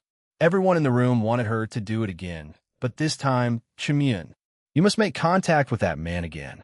But this time, Censuredo, he will surely help us. Another added. Chimyun Chapati felt a bit conflicted. However, she did wish to contact him again and prevent further tragedies. She had been plagued, no, all of them had been plagued by the Eevee for many years and saw their destruction. She had lost many friends and servants over the years and wished to stop them. However, with the Eevee faction joining hands with the Chaos Order that had many powerful allies, their destruction would only increase from now on. I will try, however, there is no guarantee that he will accept my offer. You are aware of his own morals and ideals, yes? She asked them. He is also an advocate for peace. If we tell him what has been happening to many planets and universes, he will surely step in and help. He is also a rumored outer god. They hold the multiverse in their hands.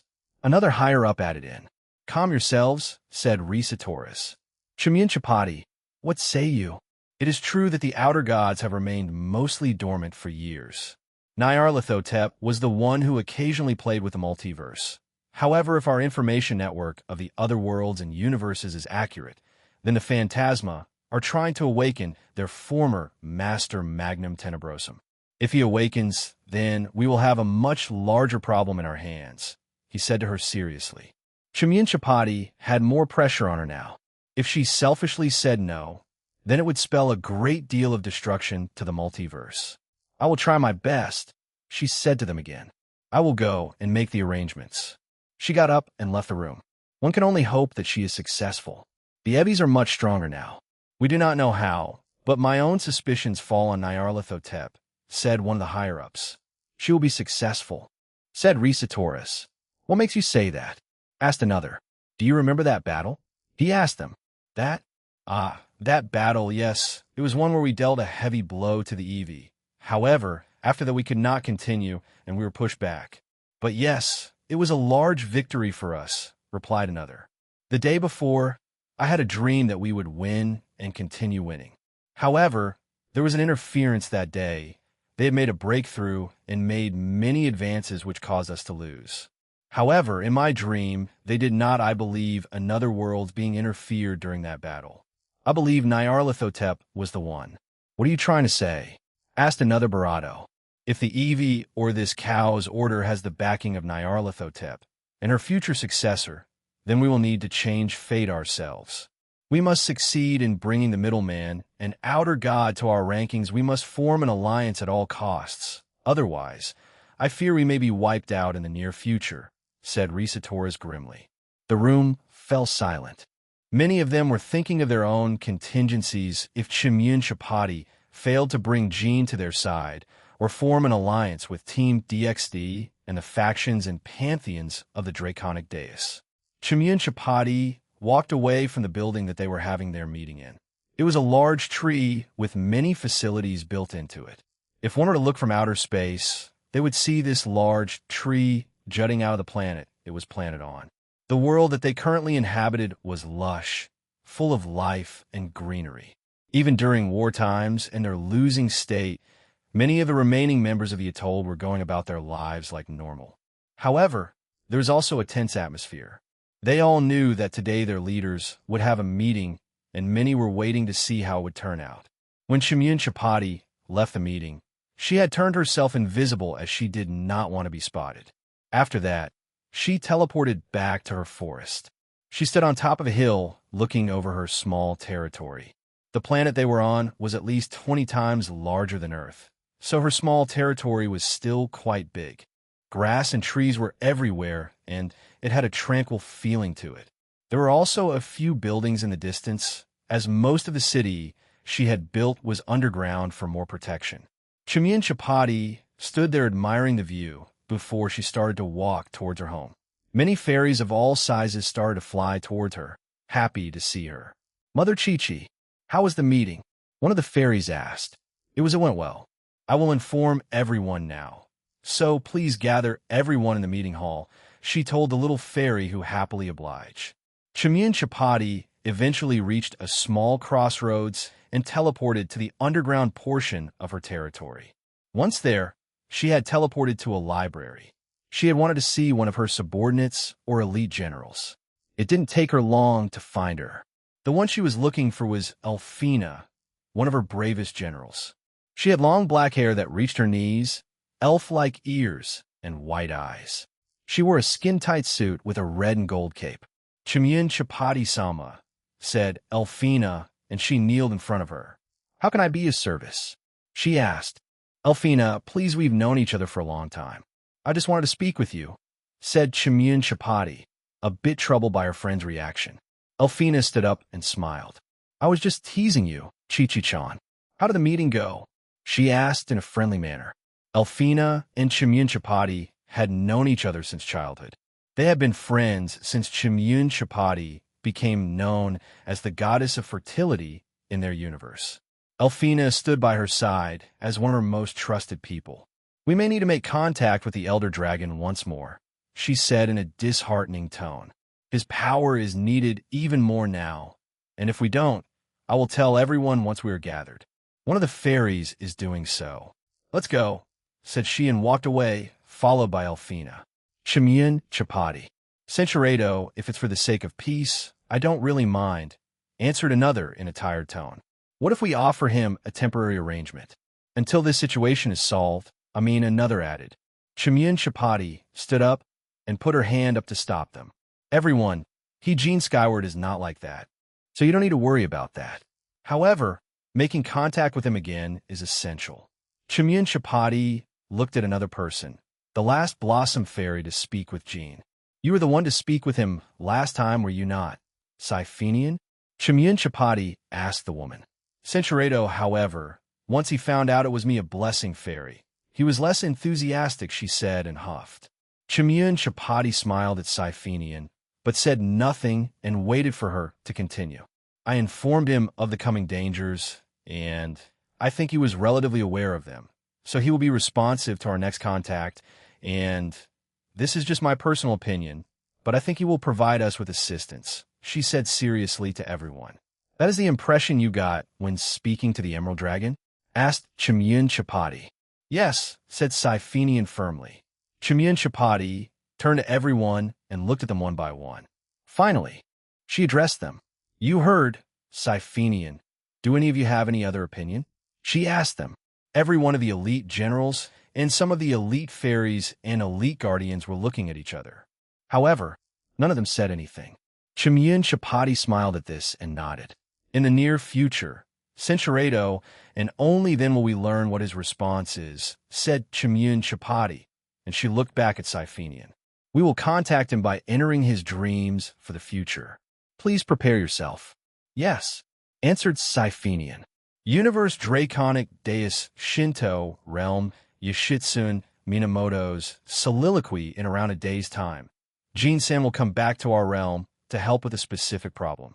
Two small, notorious gangs from the Oni's realm had suddenly started acting strange and started to become rowdy. However, recently it became a bit more serious as the known locations of them, causing a disturbance, people started to disappear. We were informed by Shuten-sama that we shouldn't worry. However, even the water serpent Shirayuki-sama had been troubled by it recently. Her waters in the Oni realm had been polluted somehow. We had investigation teams look through it, but they found nothing, so I, along with Benkei and Yoichi, have been looking into it for the last few days. Both the Oni incident and the one with Shirayuki-sama. But we had found nothing so far, so Amaterasu-sama had enlisted the help of Jin-san. Although after the meeting, we found out many things, and our little planet and realms weren't the only ones out there in the universe. The multiverse and omniverse theories were real, and when we heard about them, and more specifically Yoichi, was very excited about it. Through our connection with Jin-san, it may be possible to venture to those places in the future. However, what made me a bit annoyed with Yoichi was what he said to me. "Hey, Benkei, you shit son. You two are females, right? Go join his group, so we can go explore the multiverse." Of course, after he said that, Benkei beat him up. It was an insensitive thing to say, and he understood that, but we forgave him because of his excitement. Currently, we were doing one last investigation of the area around Shirayuki-sama's home in the Oni realm. "Oi, did you find anything yet, you two?" shouted Benkei. "No, we have been doing this for days now. Of course we won't find anything. If the specialized team couldn't do it, how could we?" Yoichi snapped back out of frustration. "Can we please stop here?" "Im Stalving." A sigh escaped my bravado as I stopped searching. Looking up, I saw Yoichi and Benkei on different levels of the pit. It has been a few days, and we still haven't found anything.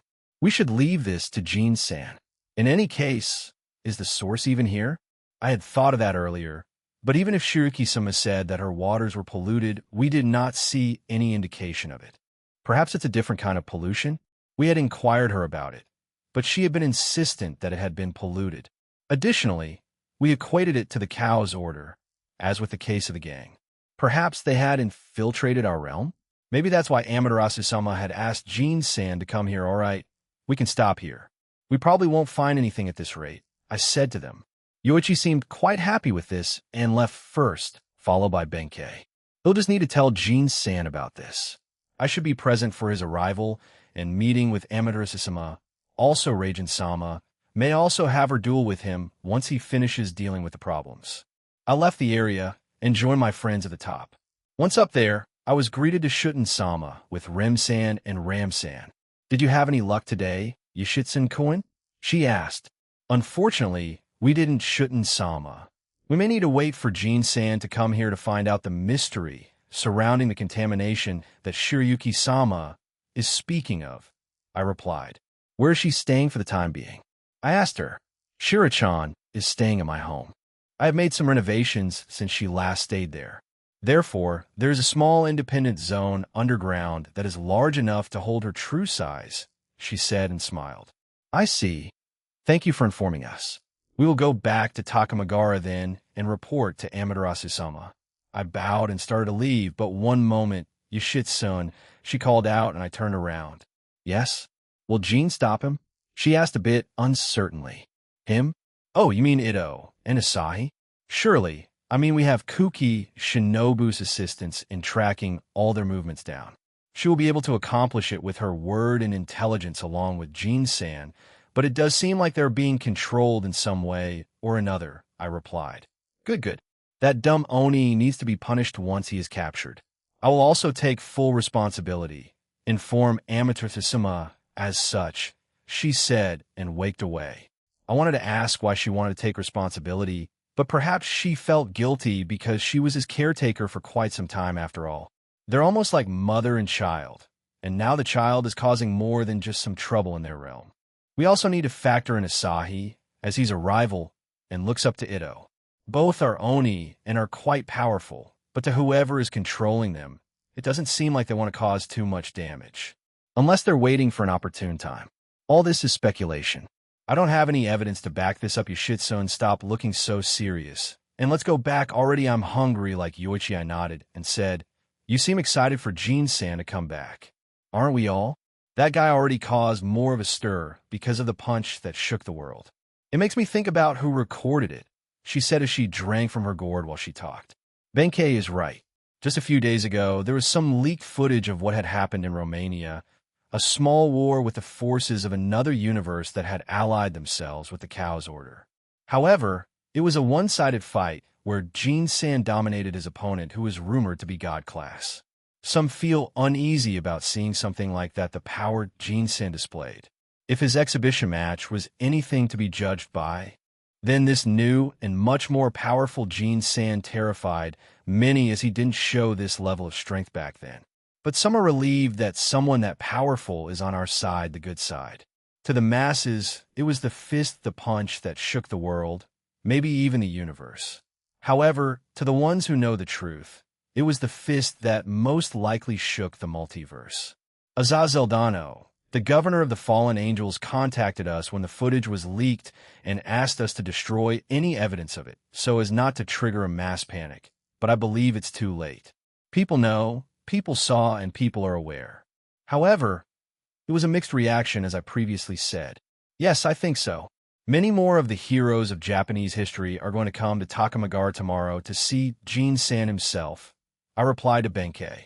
Kata Danzu, Miyamoto Musashi, Ibaraki Doji, and Sasaki Kojiro, and a few others. They won't miss a showdown between Raijin-sama and super-duper famous Jin. Fufu Benkei said as she pranced around.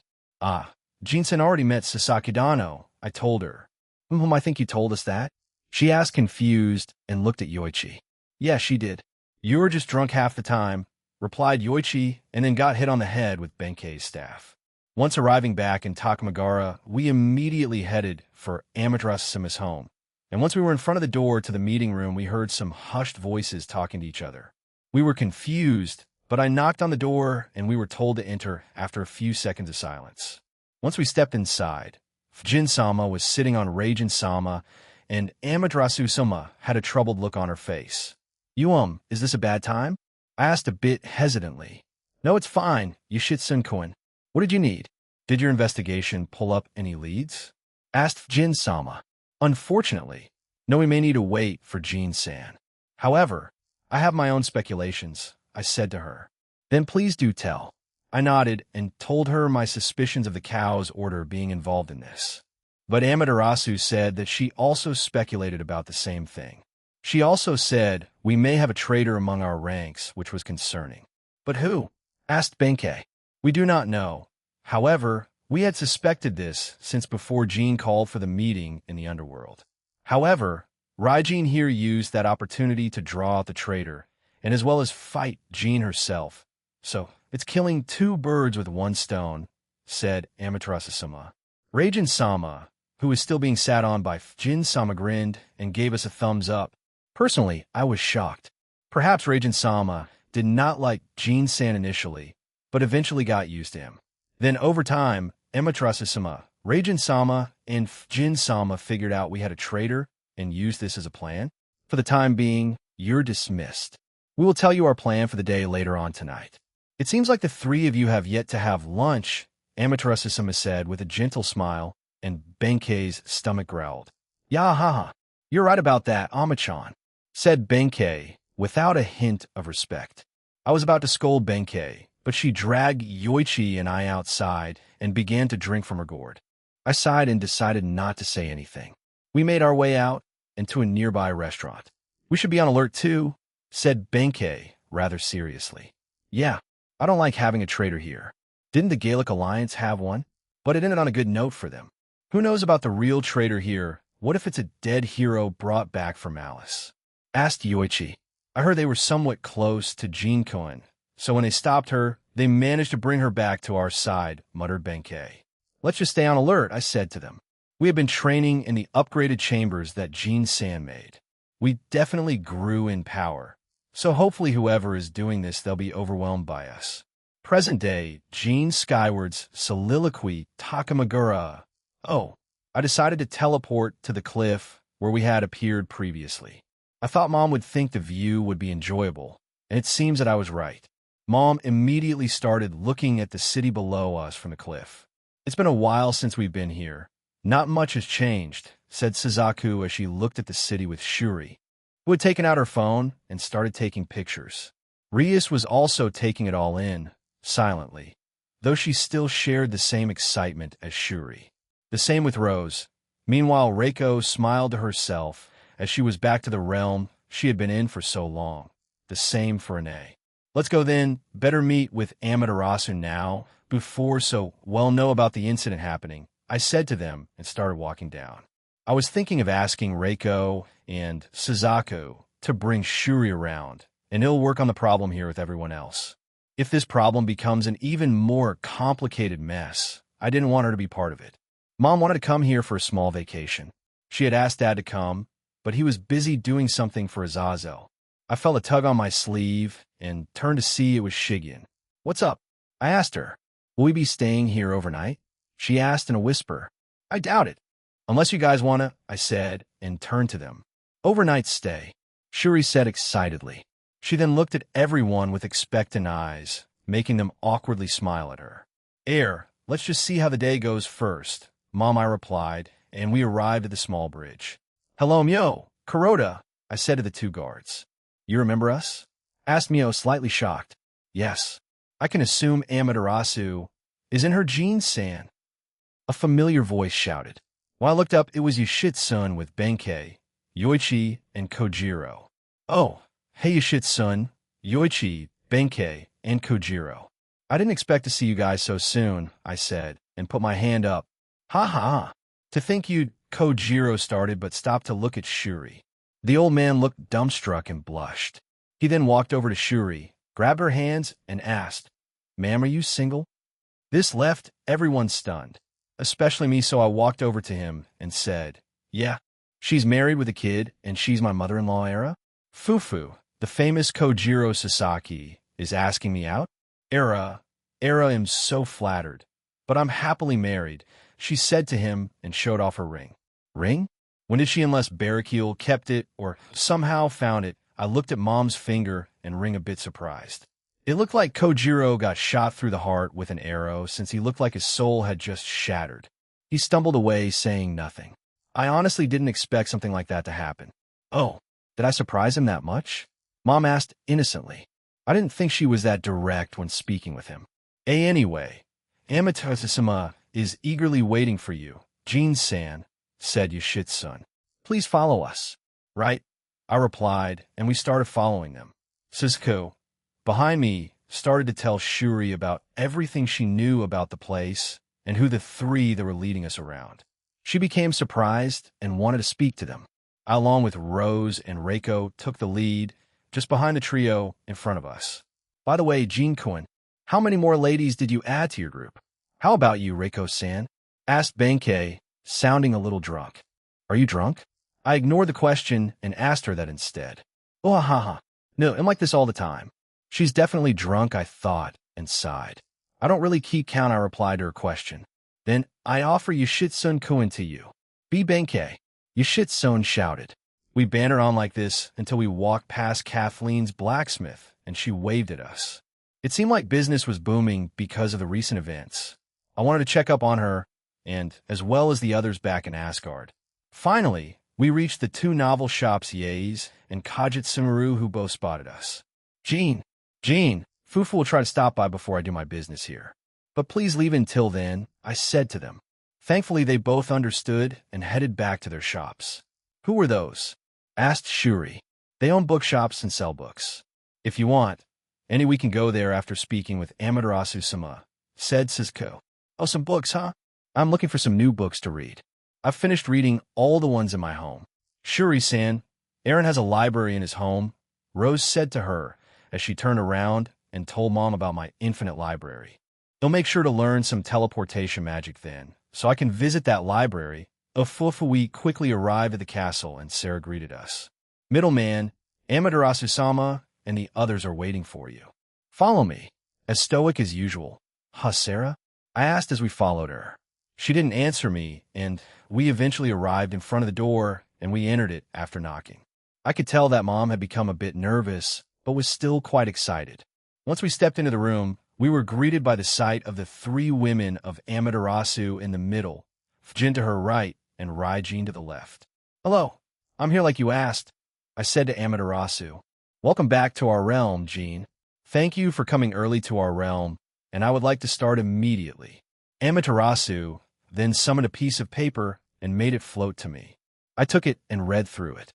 A shortened version of it is, two Onis are terrorizing multiple sub-realms of the Shinto realm. They speculated that they were mind-controlled by someone, probably the Cow's Order.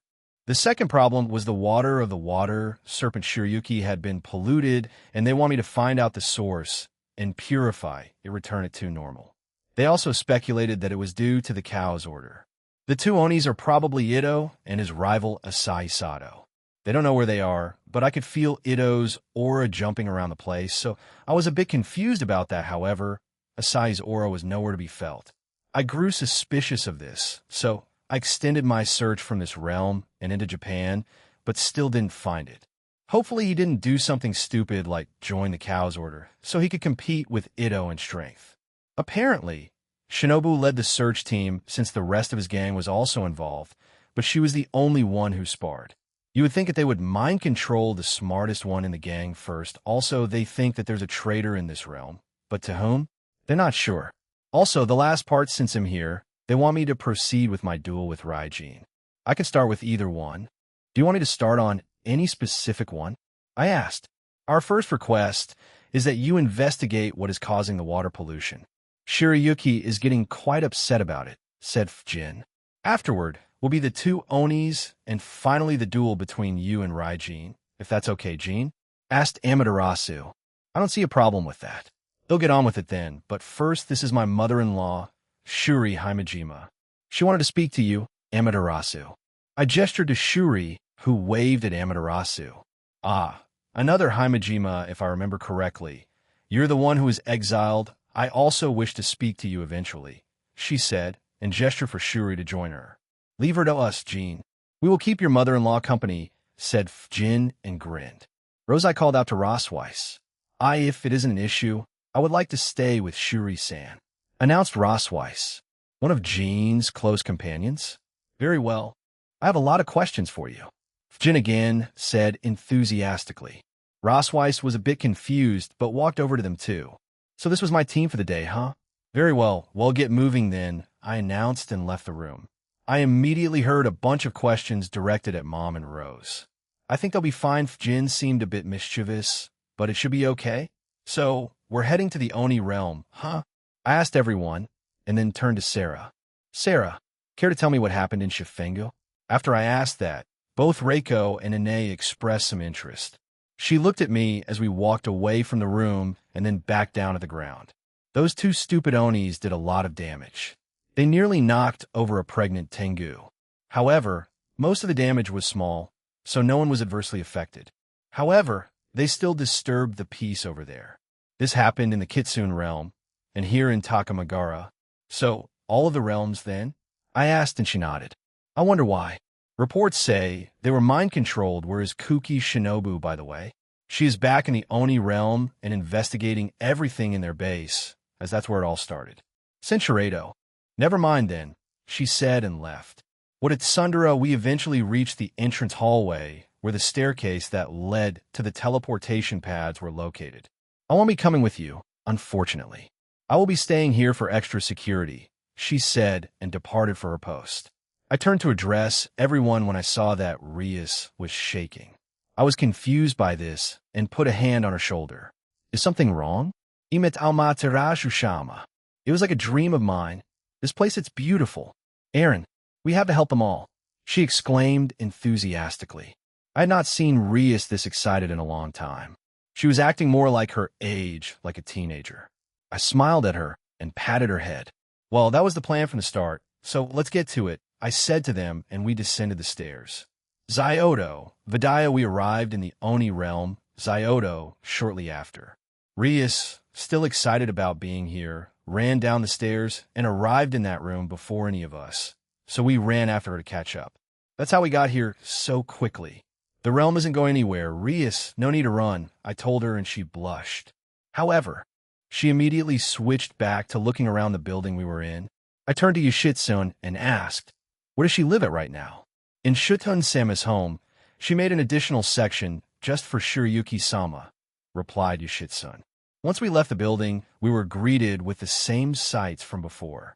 However, to the ones who hadn't been here before, mainly Rias and Ine, both of them were in awe of the place.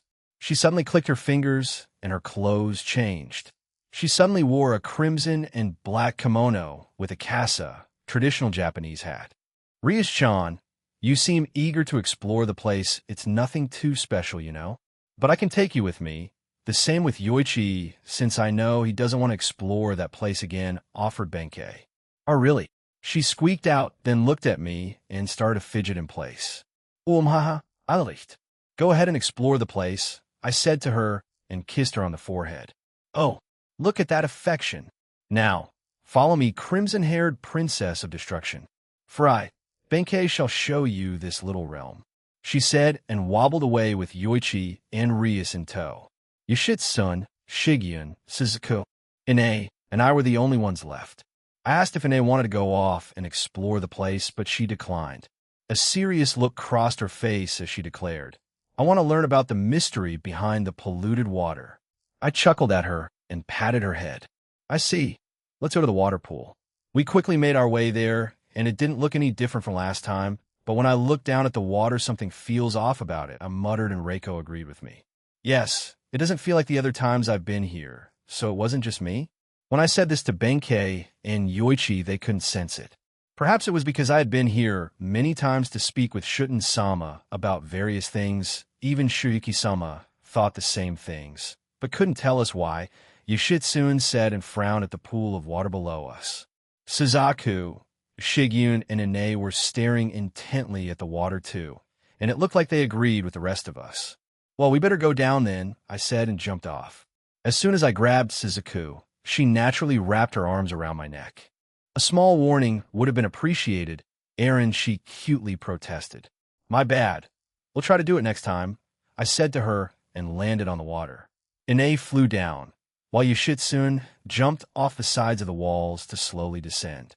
The rest flew down using magic, although all three women who came with me seemed a bit displeased with my actions.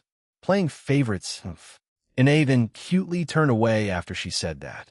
She was the closest to me, and on my other side was Yoshitsun. I shook my head and looked around, noticing nothing different. I turned my attention to the water and touched it. I was standing on it like the other three, but Yoshitsun was watching from an area of land she had landed on.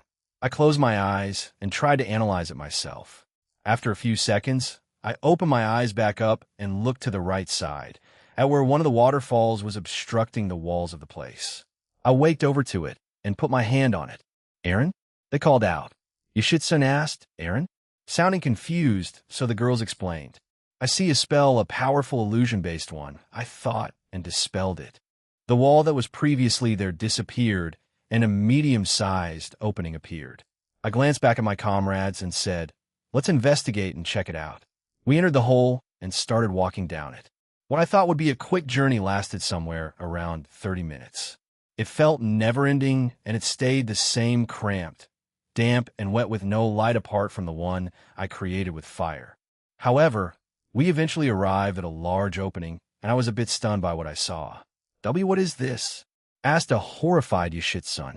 I told them, it appears that we found where those people disappeared. In front of us were hundreds of bodies hanging from the ceiling. The awful smell finally hit us, and Yoshitsun ran to the side to be sick. I examined the area, and the blood was dripping down into a small pool of water beneath them. That's probably where the pollution came from. Their transparent blood was transported from that small pool to the main one. Yoshitsun, does the pool where Shirayuki connect to any other parts of the realm? I asked the girl as she came back to us looking rather pale. Igirigajis. It connects to all the waterways and pools around the realm that Shirayuki-sama uses.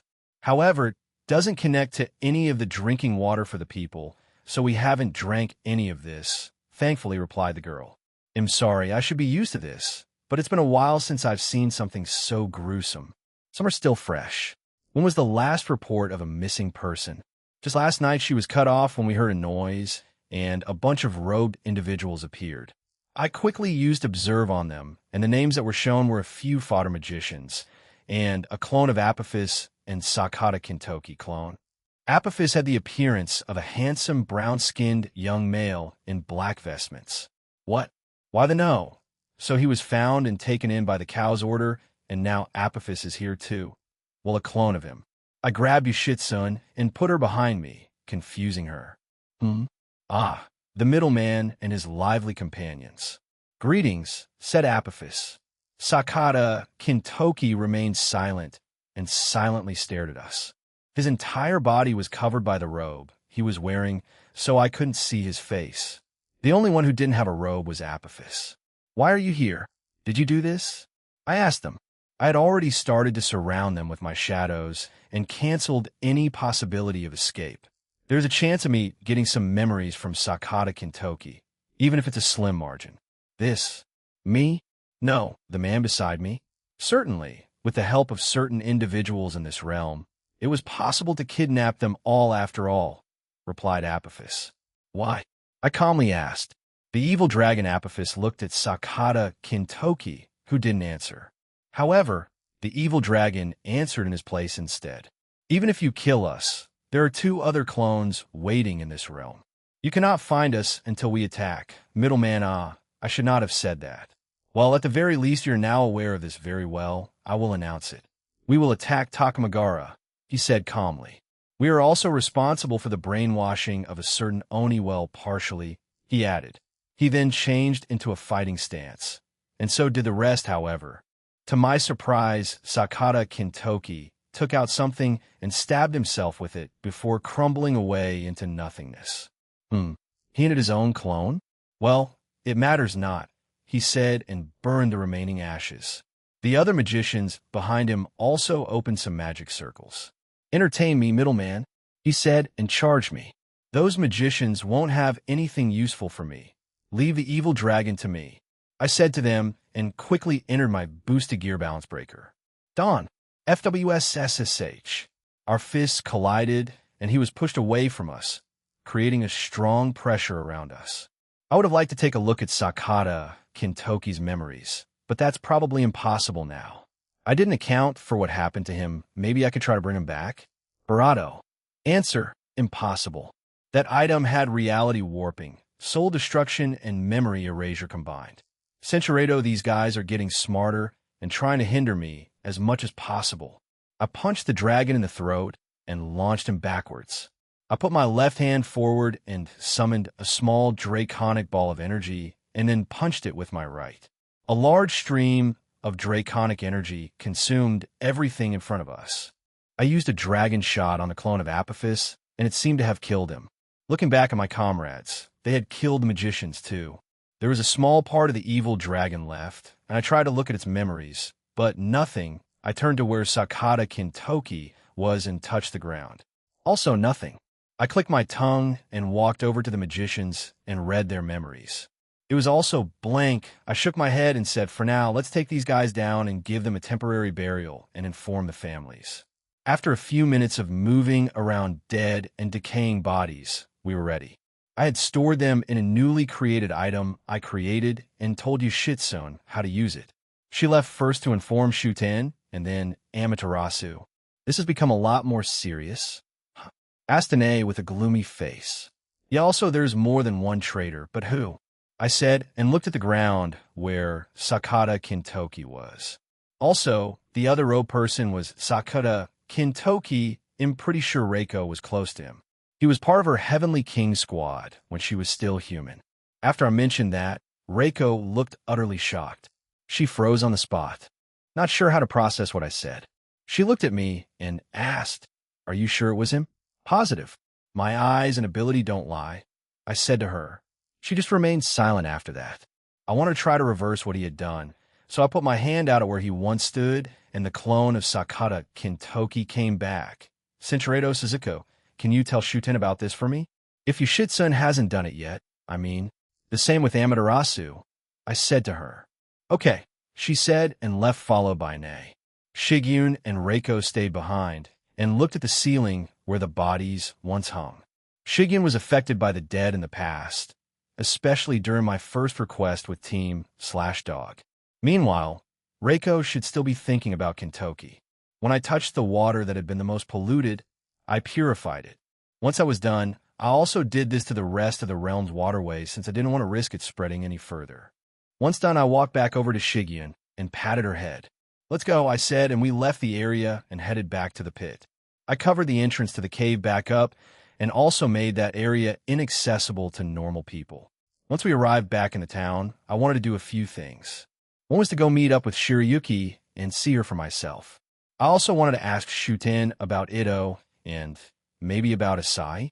I can ask more questions towards Kuki Shinobu since I'm going to her after speaking with Shuten. I didn't feel Ine and Suzuka's aura in this realm anymore, so they must be back in Takamagara. Let's meet up with Shuten and Shirayuki first. After that, we'll go speak with Shinobu. Yoichi, Benkei, and Rias are still here after all. Both of them agreed, and we made our way to Shuten's home. We also abided by the rules of that bridge we had to cross. Thankfully, we didn't have any trouble crossing it this time around. However, Po came out and decided to make my shoulder his home. Po became really attached to you. I sometimes think if he wants you to be his wielder, the same with Natsum-san's griffin, she said with slight jealousy. I don't think I was popular with animals in my previous life, so I'm as equally confused as you are, but here I took Po off my shoulder and handed him back to Shigyon, who happily accepted him back.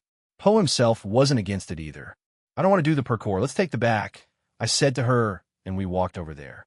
We found the elevator, and we used it. Once we arrived at the top, we were greeted by two Oni maids on alert, but once they saw us, they calmed down and sighed.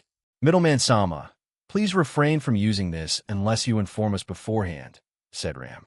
Noted. Although we didn't want to go through the parkour that Shuten made, so we used this instead. They just sighed at me, and we were brought to Shuten's throne room, and to both our surprise, we saw someone else there. She had gorgeous, black glossy hair held up by a tricolored flower hairpin, yellow eyes, and wore a white, elegant kimono with flower patterns and Geta shoes. "Oya, if it isn't the middleman, have you come here to see me? Or are you here about little Ito and his group causing trouble again?" Shuten asked, and took a sip from her cup. She gave Reiko a side glance, but mostly ignored her. "Yeah, I'm going to ask Shinobu after this, so just say anything you think is relevant." She nodded and looked at the young woman with her. "Ah, yes, this is the famous water serpent here, Shirayuki." "Oh, did you fix the pollution yet?" she asked. "Yeah, it should be done, although I told them about how it was linked to the disappearances happening around the realm, how it was the cow's order, and how the corpse's blood had polluted the water. They dare. Those are sacred waters that I have blessed for hundreds of years." Shirayuki hissed out, and her aura increased significantly. It was clear she was angry at this. So what happened to them? Didn't two of my friends stop by here?" I asked, also confused. But she shook her head. "No, you three are the first to come here today, not including Shirayuki here," said Shuten.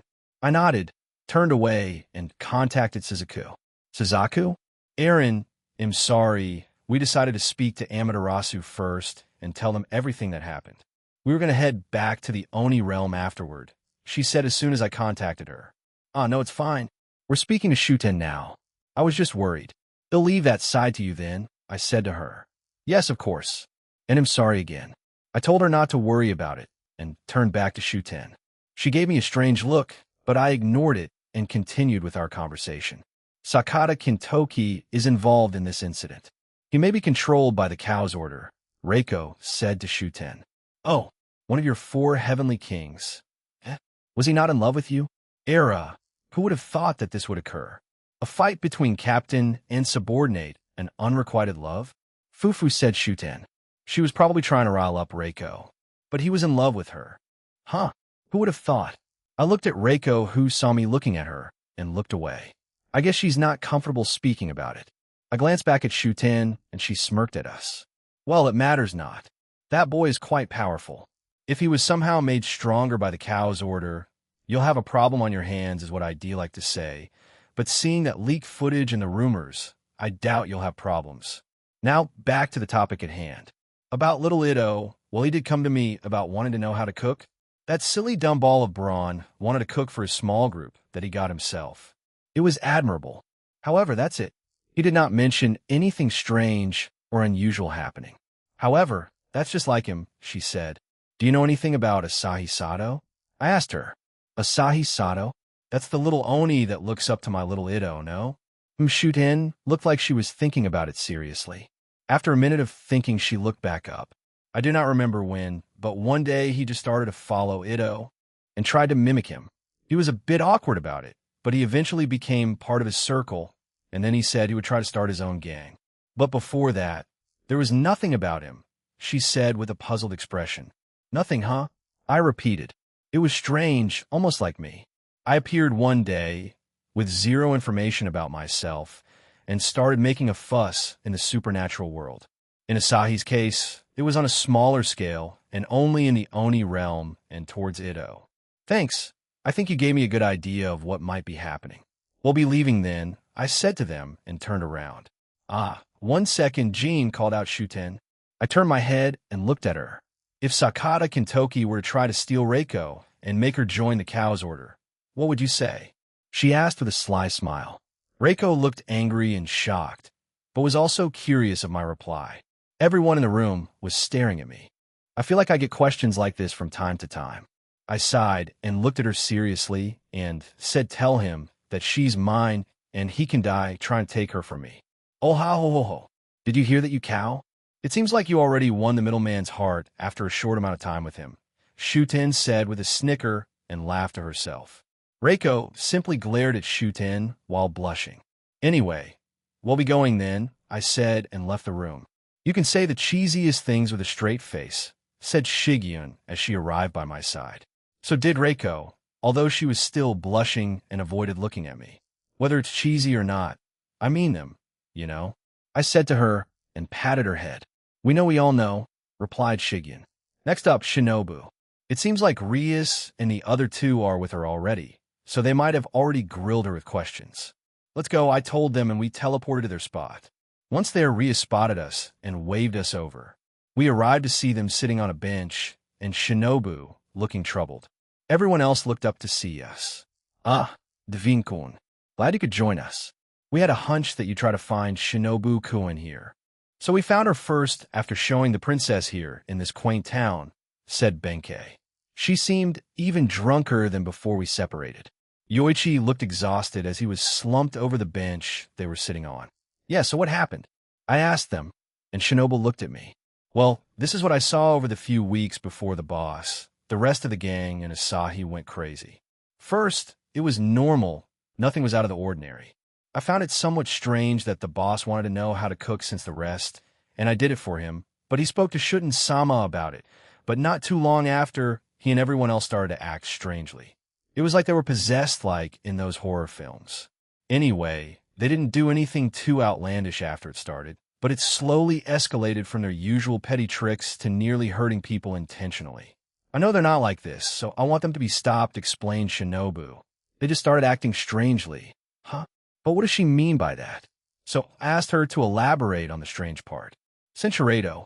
They would poop on trees and smear it all around the area we used as a base, she said, and continued to tell us more strange happenings that occurred to them.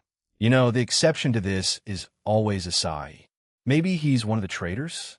Or he could have had some resistance to it, and that's why he didn't do those things. Ito, from what we saw last time, was on another level of stupid, but Asahi was following him like some kind of sick puppy. Do you know where their last sighting was? I asked her. I believe it was in the Kitsune realm. Yogana. Yogana, huh? I do wonder how they're all doing. It's been a while since I last saw them. All right, we'll head over there after stopping by to check on Amaterasu and Mom. When I looked back at Shinobu, Rias had stars in her eyes. Let's check back on everyone else in Takamagura. Then we'll head over to Yogana, I said to Rias, and she immediately got up. Please take me with you, said Shinobu as she also stood up. I glanced around us and saw many people, so I gestured for them to follow us. Yoichi had to drag the drunk Benkei with us. I touched her shoulder and removed her intoxication. She seemed surprised by this, but said nothing. I covered us with a barrier and told them what we found while investigating Shiryuki's troubles and the pollution. Sakata Kintoki is alive? Color me surprised. Hey Reiko-san, wasn't he your subordinate? Asked Benkei, and Reiko nodded. Yes, he was. She gave a short answer and didn't say anything else. Benkei saw it was an uncomfortable topic, so she didn't press her any further. What will you do, Benkei Yoichi? I asked the two of them. They weren't our guides this time around, so they didn't really need to come with us. Well, we were already tasked to look into these two things, so with you it should be done faster, but it seems like it has become an even bigger deal. Traitors, the cows, order, and resurrected people? Talk about being a drag, haha, chuckled Benkei. Yeah, Yoshitsun also said we would be helping you with these requests, so rely on us. Jinaniki, said Yoichi. Aniki? Asked Benkei. What did you start calling him that, Kihei, she then started to nudge him on the side as he turned his head away. Well, not all of us need to travel back to Takamagara. You three can go to Yolgana before us, and maybe start some of your own investigations. You'll need to check the Tengu realm, and maybe the Dragon Mountain too, after going there, so alright, we'll head over there first. Send Yoshitsune to us if you see her. Benkei agreed and dragged Yoichi away. Shinobu joined them and gave me a thankful nod. Let's move then, I said to my group, and we headed back to Takamagara to save him in teleporting us around instead of using the official teleportation pads. We arrived in front of the door again, and I knocked on it and entered after hearing them give us the okay. Once inside, I was greeted by a strange scene. Yoshitsune was standing to the side, looking very awkward and uncomfortable. Rosweiss and Amaterasu blushed furiously, while Raijin quietly sipped tea. Fjin and Mom were chatting away like best friends. I walked over to Yoshitsune and asked what happened. However, she just turned redder and shook her head. Ine and Suzuka weren't here, but I felt them in this town though, so I'll go get them after this. Oh, Mom, what's going on? I asked. Oh, Rias-chan is in different clothing, just like me, she exclaimed with great delight. Just like Fjin, she was wearing the same outfit, but purple and black. We were just having girls talk, Aaron Fufu. But Ama-chan and Rose-chan are so innocent. Fufu for Ama-chan? I looked at Amaterasu, who was covering her face out of sheer embarrassment. However, Rose was trying to keep a straight face, but she was also blushing just as much as the sun goddess. When the world happened after we left, I shook my head and continued with why we were here. So, did you receive information from Yoshitsune about what had transpired there? I asked. The room fell silent, and Amaterasu's face changed. She looked serious now and nodded. Yes, we did. We have alerted many of our trusted heroes here. The entire city is on alert. We have also alerted the other leaders of the subrealm. For now, we need to capture the two Onis and locate the two clones of Sakata Kintoki and the evil dragon Apophis, she explained. Also, do not worry. We will keep your mother-in-law safe. Aaron, she said to me. I guess they'll refer to me as Aaron then. However, Fjin kept on taking glances at me, so I just stared her down, which made her squirm. Noticing this, Mom grinned. Aaron, honey, I'm working on a deal for you, she said. A deal? I asked, confused.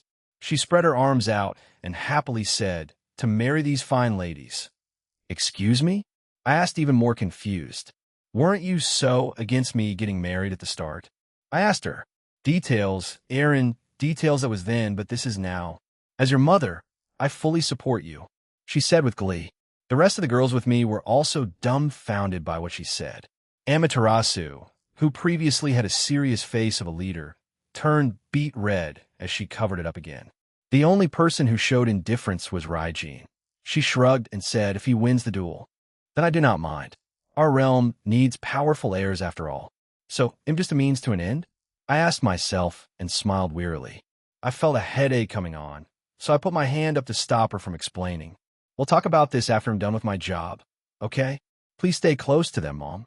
I wouldn't be able to face Aquino if I failed to keep you safe. Your mother is strong. You worry too much, she said and flexed her right arm. I smiled at her and looked at Rose. She nodded and we finally left with her and the 4 shadow soldiers in her shadow and the necklace. She should be fine. So we're heading to the Kitsune realm, right? Tamamo no Mei and Inari Kami should be there, Rias said excitedly. Even after all the news about the cow's order and potential attacks, She was still trying to keep our spirits up. Yeah, they should be, I replied to Rias. We can eat and talk while we're doing this, I said and brought out some sandwiches. I prepared some in case you were too excited to sit down and eat, though it still serves its purpose. Rias blushed, and everyone took one. I would have agreed to sit down and eat. Aaron, I know. Anyway, stay here. They'll go get Ine and Suzaku. We had arrived at the entrance hallway again, and I quickly located Ine and Suzaku's auras, and I appear behind them. They seem to be looking for a place to eat. I tapped them both on the shoulder, and they turned around, explained what was happening, and gave them sandwiches. Super Chef to the rescue. As expected of Aaron, sang Ine as she ate her food. Thank you, Aaron. After getting their food and my thanks, we made our way back to everyone else. We arrived there shortly after. I had many people in the realm looking at me. Some with respect, some with fear, and others were just curious about me. I should visit Uwabami before we leave. They'll tell her the details of my plans for my future business venture. I think she'll be on board with it, hopefully. All right, let's go, I said to them once we were all reunited. It's like old era Japan, Rias said excitedly. However, Cinchuredo. So it was fine, I guess. Where are we? The crimson-haired princess asked. We're in front of Inari's home. I can also feel her with Meiho, Tamamo, and a few of her guards. I started walking towards them, and a few kitsunes with masks appeared, saw me, and then vanished. Once we arrived at the area where we first met Meiho and spoke with Inari, they saw us and greeted us. The masked kitsunes were also there, whispering something into Inari's ear. Ara, if it isn't Jin-kun, come here, it's been a while. I can guess why you came here, Inari said energetically. Both Tamamo and Meiho nodded at us while their guards Yuko and Soshir stood there and remained silent. It's little Shigeon. Are you still a jealous little girl? Meiho asked teasingly, and as if on reflex, Shigeon hugged my arm rather defensively, surprising everyone there. Yufufu, it seems that is the case, Meiho-sama. Please don't tease her too much, said Tamamo and gave her an annoyed glance. Ignoring Meiho, are you here to ask about the two Onis? Asked Inari and I nodded. Well, you just missed them by a few days. But it's like the other realms. They caused some damage. But after that they left. However, I was informed of that tree near the training waterfall and they tried to destroy it, so Yuko here is forced to fight them. One of them is injured. I believe his name was Ito. Yuko stepped forward and said it wasn't serious. His left arm should have been broken. I believe Yoshitsune-sama and Kuki Shinobu should be at the waterfall right at this moment. We were also informed by Amaterasu-sama about the truth, so we have higher-ups and a few high-level to ultimate-level kitsunes on alert just in case anything else happens, added Inari. I see. We'll go check that area then. If I have a chance, we'll come back before we go back home. Nice seeing you all again, I said and turned around. It's unfortunate, but we look forward to it, shouted Inari. After that, we heard Meiho saying something about a nighttime rendezvous, which I ignored. What nighttime rendezvous?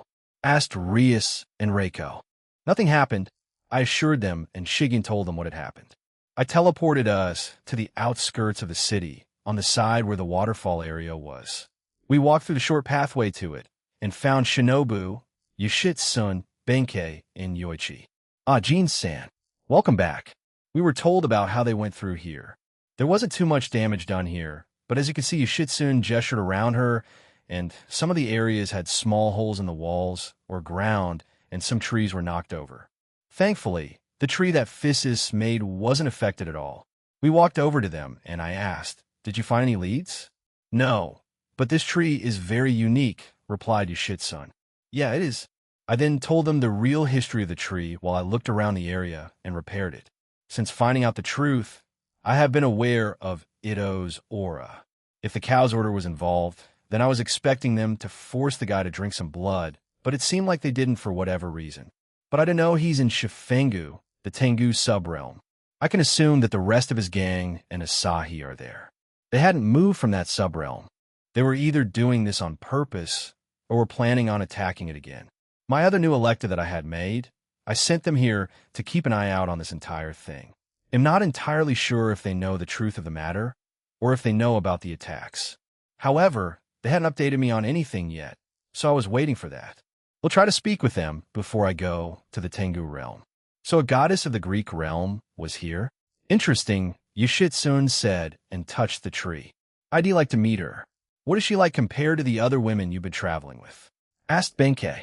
Do you think that's some sort of criteria or something? I asked and gave her a strange look. She gestured at herself and said yes. I have no idea what she was implying there, but I just shook my head and turned around. It doesn't seem like there's anything else here. I located Ito's aura to be in the Tengu realm. We should go there to catch them, I told them. Wait, the boss is over there? Do you have any idea why? Shinobu asked, a bit confused by the sudden information. No, but give me a second. I walked away from them and contacted my Electa. Are you in the Tengu realm? Have you been following them? Update me on the situation, I said to them.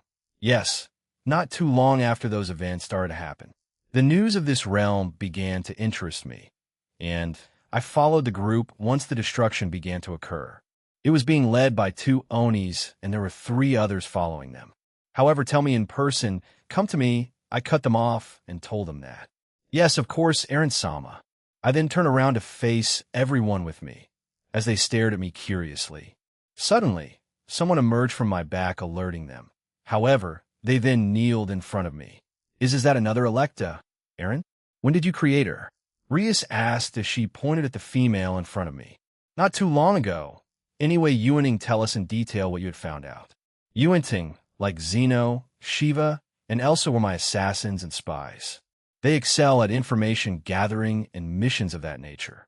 I had tasked Zeno and Silva to go search for Tosca.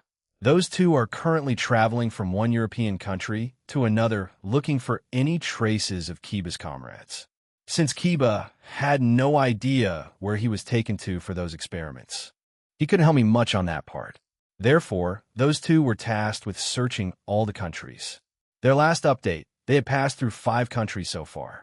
In addition to them, there are my shadow soldiers in Europe, as well as the brainwashed XXX members, Kanzaki and Shizuka.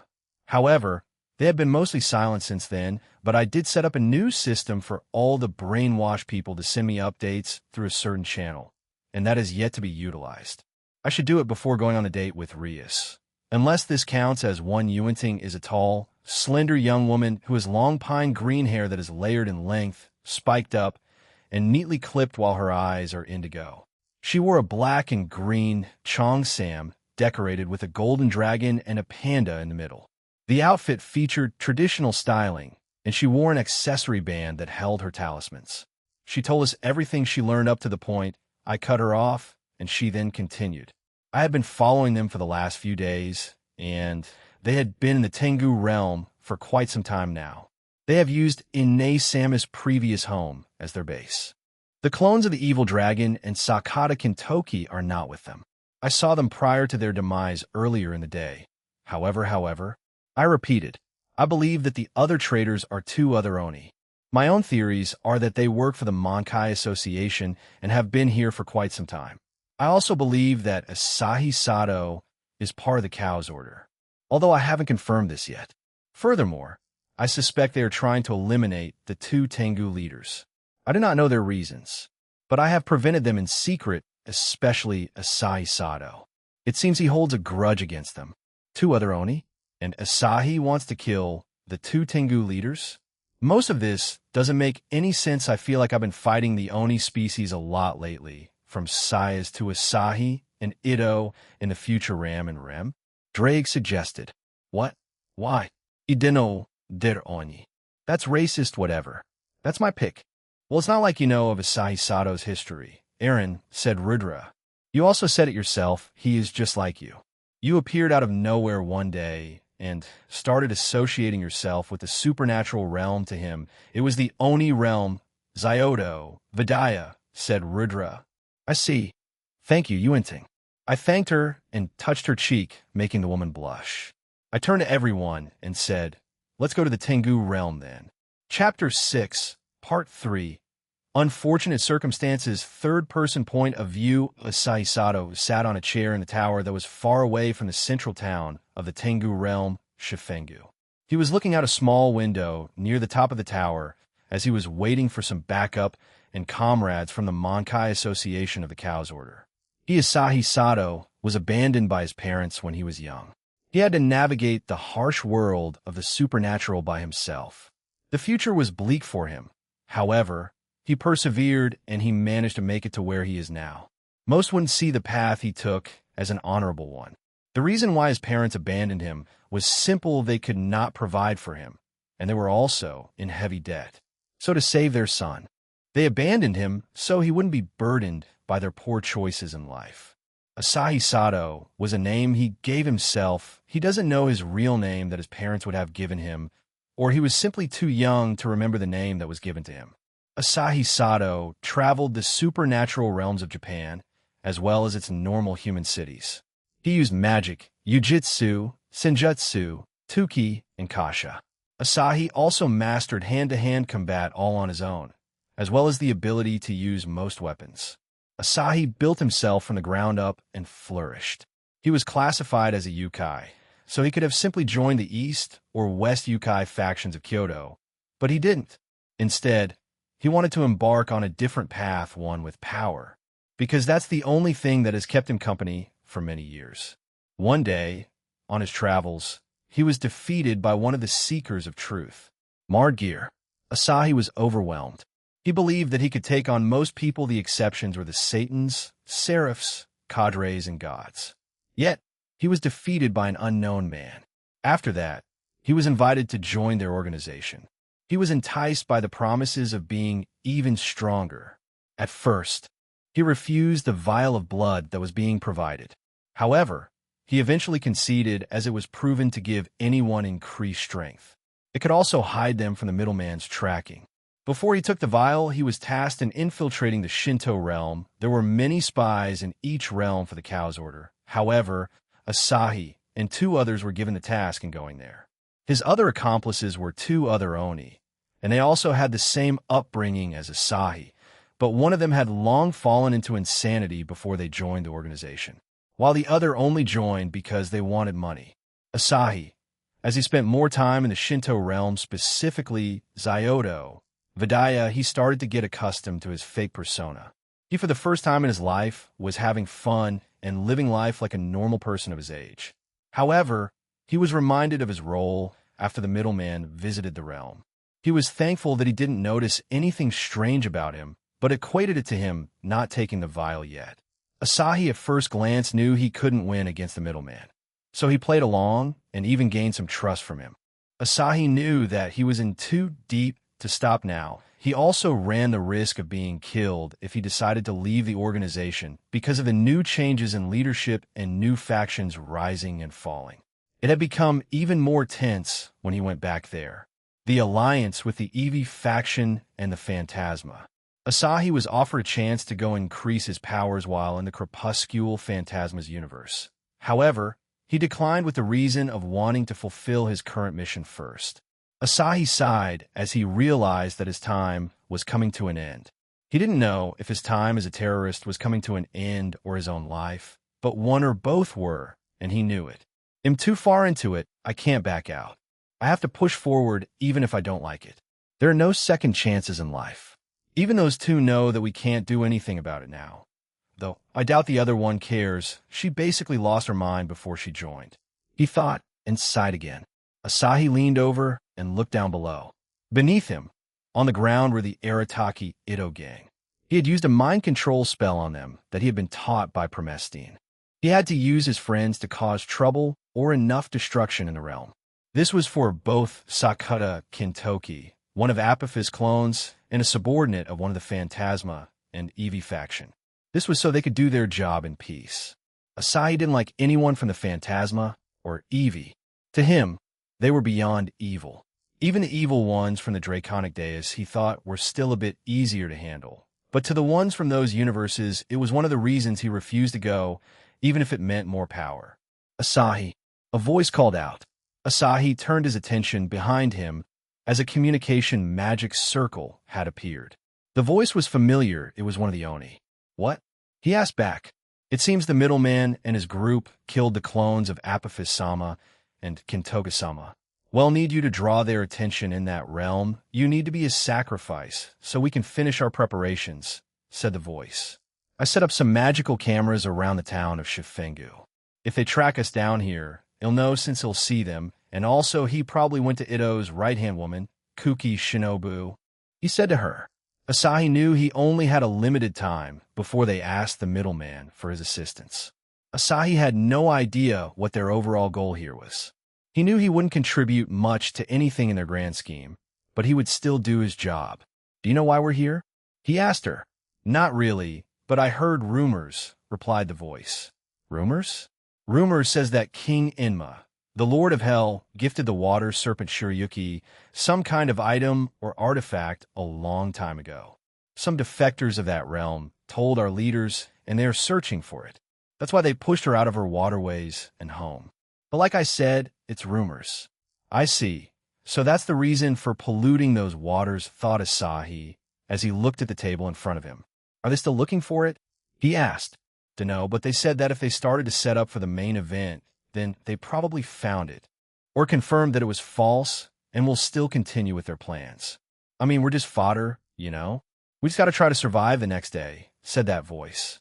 Anyway, me and the other one are setting up our own thing to help out Kintoki-sama and Apophis-sama. So keep them distracted for as long as you can, Asahi. Chow the communication magic circle disappeared and left Asahi to think to himself. He wanted to know if the artifact or item was real, and if they had found it. He wanted to know if they were going to use it today or at another time. The Alliance of the Underworld is now known as the Alliance of the Evil Gods. They had tried to recruit King Enma into the faction. However, he did not agree with Hades and many of the beliefs and ideas that the faction held. Many of its members were angered by this, and in the future they plan on retaliating against King Enma by attacking the Buddhist temples in Kyoto. She mentioned those too, but what about them? However, Asahi's thought process was interrupted as he heard the sound of metal clanking beneath him. All the hairs on his body stood at attention and his body tensed. Asahi got up from his chair and stared at the stairs as he saw a figure walk up them. She had silver hair tied in twin tails and red eyes. Her entire body was made out of mechanical parts, an android or cyborg woman. There were 2 swords on her back, and on her left barato plate were the numbers 00. Asahi immediately kneeled down. How can I help you? Vaminal-sama? He asked. We will commence an attack on Shifengu. The middleman is on his way here, said the woman named Vaminal. Why, yes, at once. He almost shouted. After that, Vaminal left, and Asahi breathed a sigh of relief. Vaminal, a goddess that originated from the universe of the Fatter Fedora. She, like many, was originally killed off. However, the ones that the Eevee faction took an interest in were reborn as mechanical beings like themselves or androids like herself. Vaminal was the sword goddess of her planet, and she was among the strongest. However, she and everyone else on her planet stood no chance against the powers of the Eevee, and thus she and her people perished. Unfortunately for her, she was reborn as an android that is destined to serve the ones that killed her for all of eternity. Her body will follow the programming it has received from Eevee. She has no will, and she has no say in anything. But her consciousness remained, and she detested her life. Every mission and every life she took after becoming the monster, she's regret, rage, and sorrow filled her heart. If she could break free of their hold, she would join the Atolled faction or anyone that would fight against the Eevee. Her hatred burned from deep within her soul. He'll never get used to her, muttered Asahi. To him, she was an existence out of his league, both in power and in status. Even if she was just a slave to the Eevee faction. But we have to start now, huh? Never mind. They're here, he said to himself as he saw on his magic cameras that Eren and his companions had arrived in Shifengu. Asahi breathed in and breathed out. Let's do this. To think that King Enma made such an item in the past, and then gave it to a mere water serpent. It's preposterous, said a follower of Sakata Kintoki. Takamagara was a place where Sakata Kintoki, the Apophis clone, the Phantasm member, and many other followers were hiding. They all took the blood and weren't detectable by Eren. However, they were nearly done with their preparations. One of the followers of Kintoki held up the object they were searching for. An Uchiwa, Japanese traditional fan. It was a small gift given to Shirayuki by chance when she met the Lord of Hell, King Enma. King Enma simply enjoyed the chat they had and created such an item on the spot. A normal Uchiwa would not be this sought out after. However, this particular Uchiwa functioned like an artifact or the holy relics of the church. It was powerful, very powerful. With a simple swipe of this fan, the one wielding, it can create winds twice as strong as Hurricane Katarina, the hurricane that was from the USA. 175 miles per hour to 350 miles per hour. Not only that, but since they were granted by King Enma, the fans can also produce powerful flames and can break any seal produced by ultimate class or ultimate level beings. But its most powerful ability was to turn the world into a fiery pit of hell. King Enma's Uchiwa can transform half of Russia into a sea of flames instantly. Just like Lavinia Rennie's absolute demise balance breaker, Assoluto Argento Mondo, which provokes blizzards across an entire battlefield. However, these flames are different to the ones it usually produces, as it can never be extinguished unless the wielder of the fan wants it to stop. Much like the Amaterasu of the Naruto-verse, it cannot be extinguished by normal, means only the wielder or a special way can be used. With such a powerful tool, we can engulf this realm, said the man in possession of the fan. You do know the real reason for acquiring that artifact, right? Asked Apophis as he calmly stared at the man. Oh, of course, Apophis-sama. We will implant it into a worthy user and have them become the artifact itself. The witches of the Wizard of Oz are doing the same thing with their artifact, he replied. Good, now leave with it. If we lose it to the middleman, then severe consequences will happen to all of us, ordered Apophis, and the man immediately left with the artifact back to the cow's order. We only need my power, magic, Kintoki, and muttered Apophis as he looked at the young man who was sitting away from them. He was a subordinate to the fourth-ranked eradicator of the Phantasma. He believed that he didn't need a clone and would face Eren himself head-on. He didn't want to resort to cheap and cowardly tactics. Animus, that was his name. He, like the fourth eradicator, had to train to get this far. And just like the fourth eradicator, he himself went at everything with all his might. He also did not like all the secrecy about everything. Animus took it head-on and was quite honest with his thoughts. You would have mistaken him for a youth that belonged to the Draconic Deus, if not for his aura. He faced hardships back in his home universe. However, he was one of the few that was positive in his outlook on life. Although he had almost been killed many times, he was saved by his master, who was ranked fourth among the eradicators. Today, Animus will prove his worth. He, like many other subordinates of the eradicators, have conquered planets and universes. Today, in this realm, it would be play out the same. Those were his thoughts.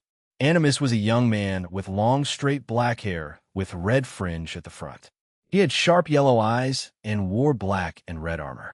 The weapon of his choosing was a large greatsword that was gifted to him by his master, the fourth rank of the eradicators. Before going on this mission, and after he told his master his intentions, he was left with these words. Then just do your best like you always have. Whether it's conquering planets or universes, whether it's simply training and sparring with your fellow comrades. Push yourself to the limit and do not falter. That's how I should behave, and so should my subordinates. If you perish, I will avenge you. With those words, even if Animus were to perish today, he would be satisfied with life. But as a prerequisite, he had the cow's order program that upon defeat or death, his memories would also vanish. Animus was loyal to the very end because he owed his life to his master. Report, everything is in place. Shall we commence the mission? A member of their group came back in and asked. The one leading this mission, Sakata Kintoki, looked at everyone and nodded. We are ready. Let us begin our mission, he ordered them. Kintoki has his own mission. The original was to retrieve the artifact. That was accomplished, and once it was, he was allowed to do this, even if it was for his own personal gain and grudge. Sakata Kintoki's grudge against the Shinto gods. He wanted to eradicate them, he who was on the brink of death, because of a certain evil god's actions after a certain event in history that was lost to him. He begged to be saved, yet no one came. Years later, he was resurrected by a terrorist organization, given many upgrades and power-ups, and found out his previous captain and love interest was still alive and had ascended to godhood. When he saw her today, Minamoto no Reiko, his feelings from back then still remained the same. But at the same time, he understood that being near the current Red Dragon the dual Dragon Emperor, most women would be captivated by him, with both anger and jealousy in his heart. Today, even if he was a clone, he would profess his love for her and would strongly convince her to join the organization he was in. Sakata Kintoki found this normal as he and Reiko had spent many years together, as he was part of her four heavenly kings and was also quite close to her when both of them were still humans. He didn't understand how the middleman and the famous Reiko had grown so close even after only a few months. Today, he would ask her himself, as he knew that the middleman knows of his real identity and would tell Reiko, and it would plague her mind. With those thoughts in mind, Sasaki Kintoki, Apophis, and Animus left the temporary base they were using. Shifengu Jin's skywards soliloquy upon arriving at the Tengu realm Shifengu, and together with Yuenting. We decided to address the current Tengu leaders, SJB and Suresu. We quickly flew down to the town, and the damage that was told to us was mostly been fixed. However, it was visible that some of the residents there were still quite shaken up by it. But Ine, who was with us, she was getting stares from everyone there, even from the younger Tengus.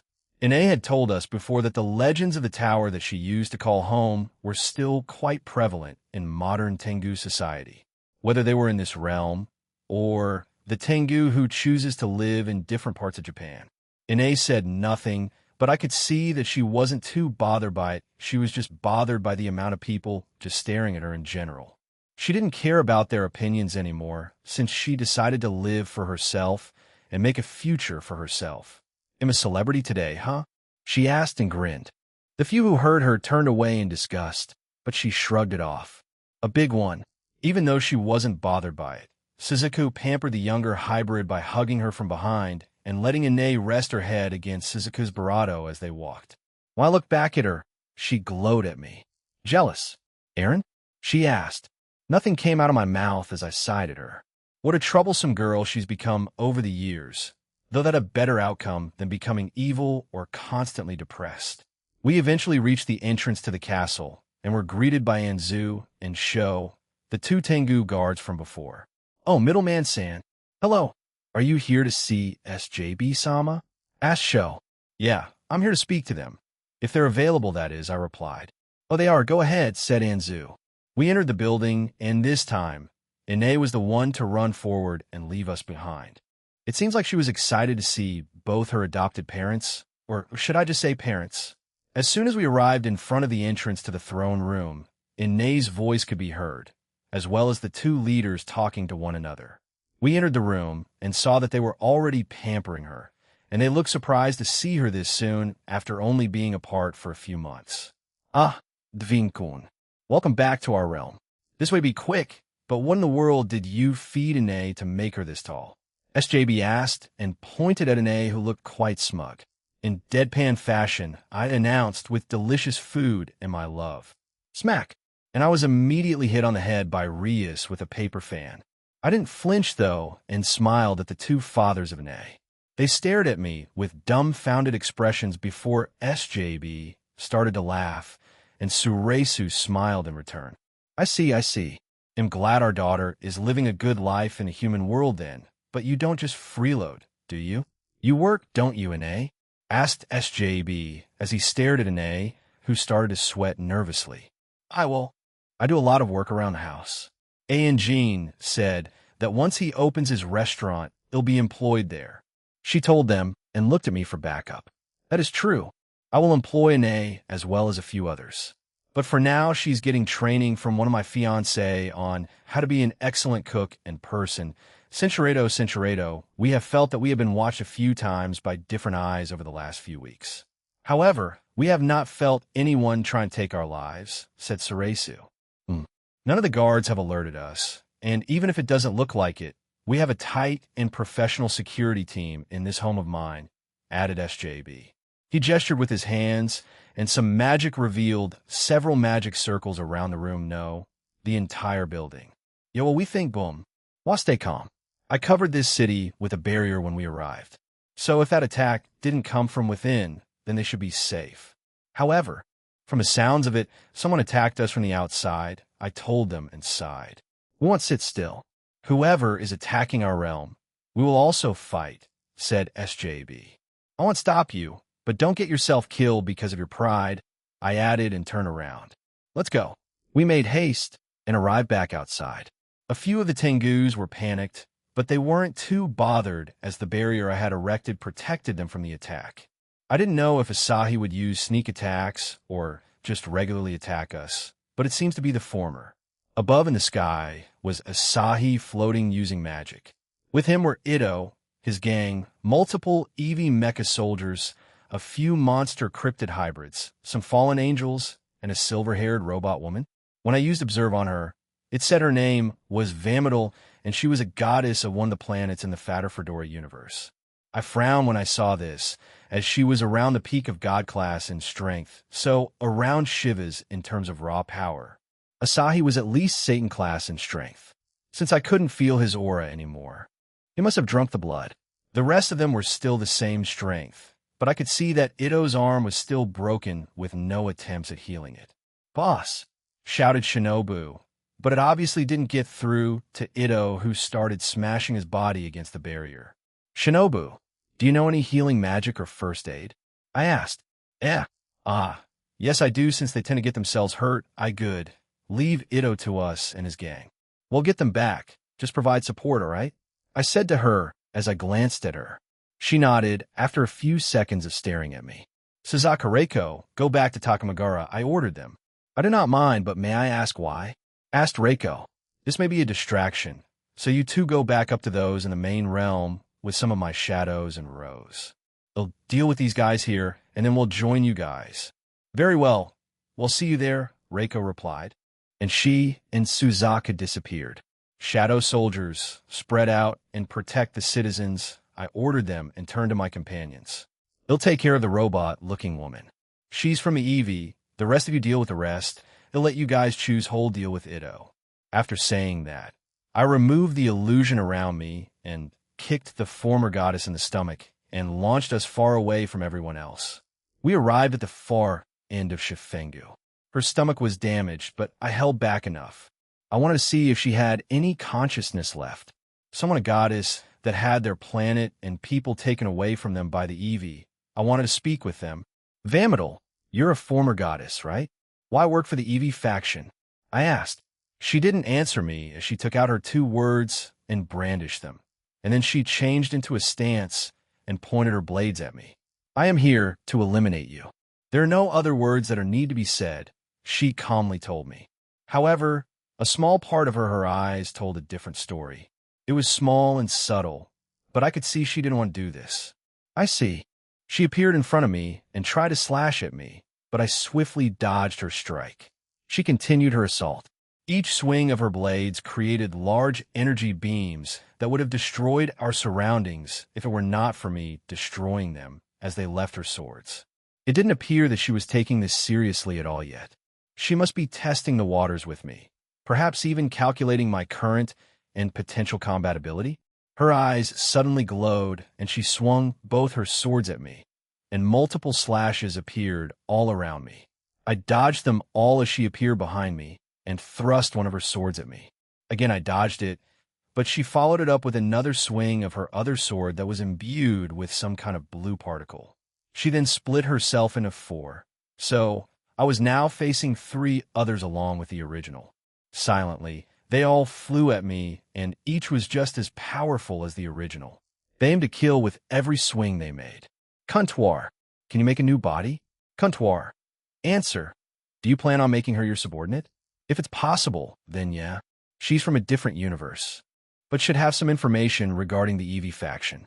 But we have to be quick about it, otherwise." "Kuntuar, answer.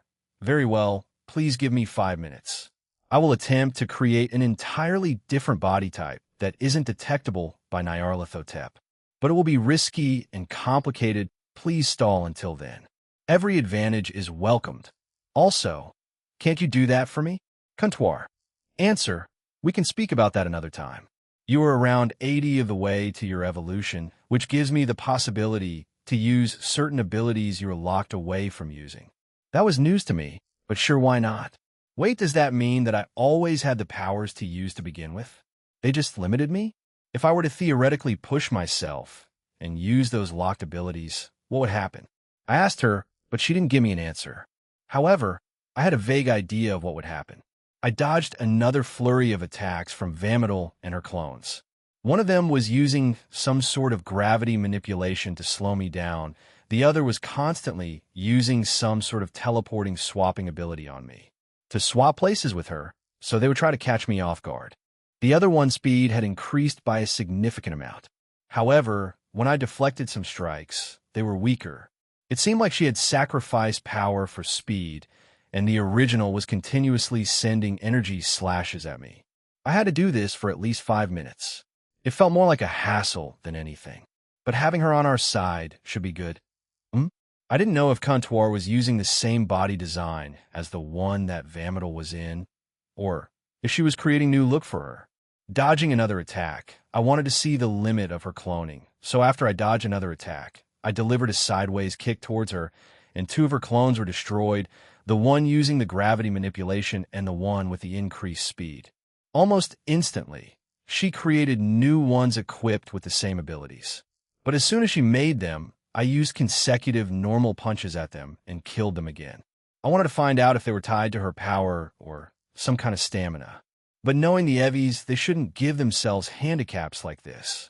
I was also surprised by their new approach, similar to that of the old villains of the Draconic Deus.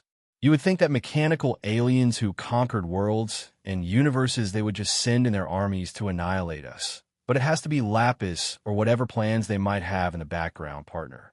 Right, that's the only logical conclusion. The Eevee and Phantasma has to have their own agenda and will eventually betray the ones in our universe and then kill us all or each other.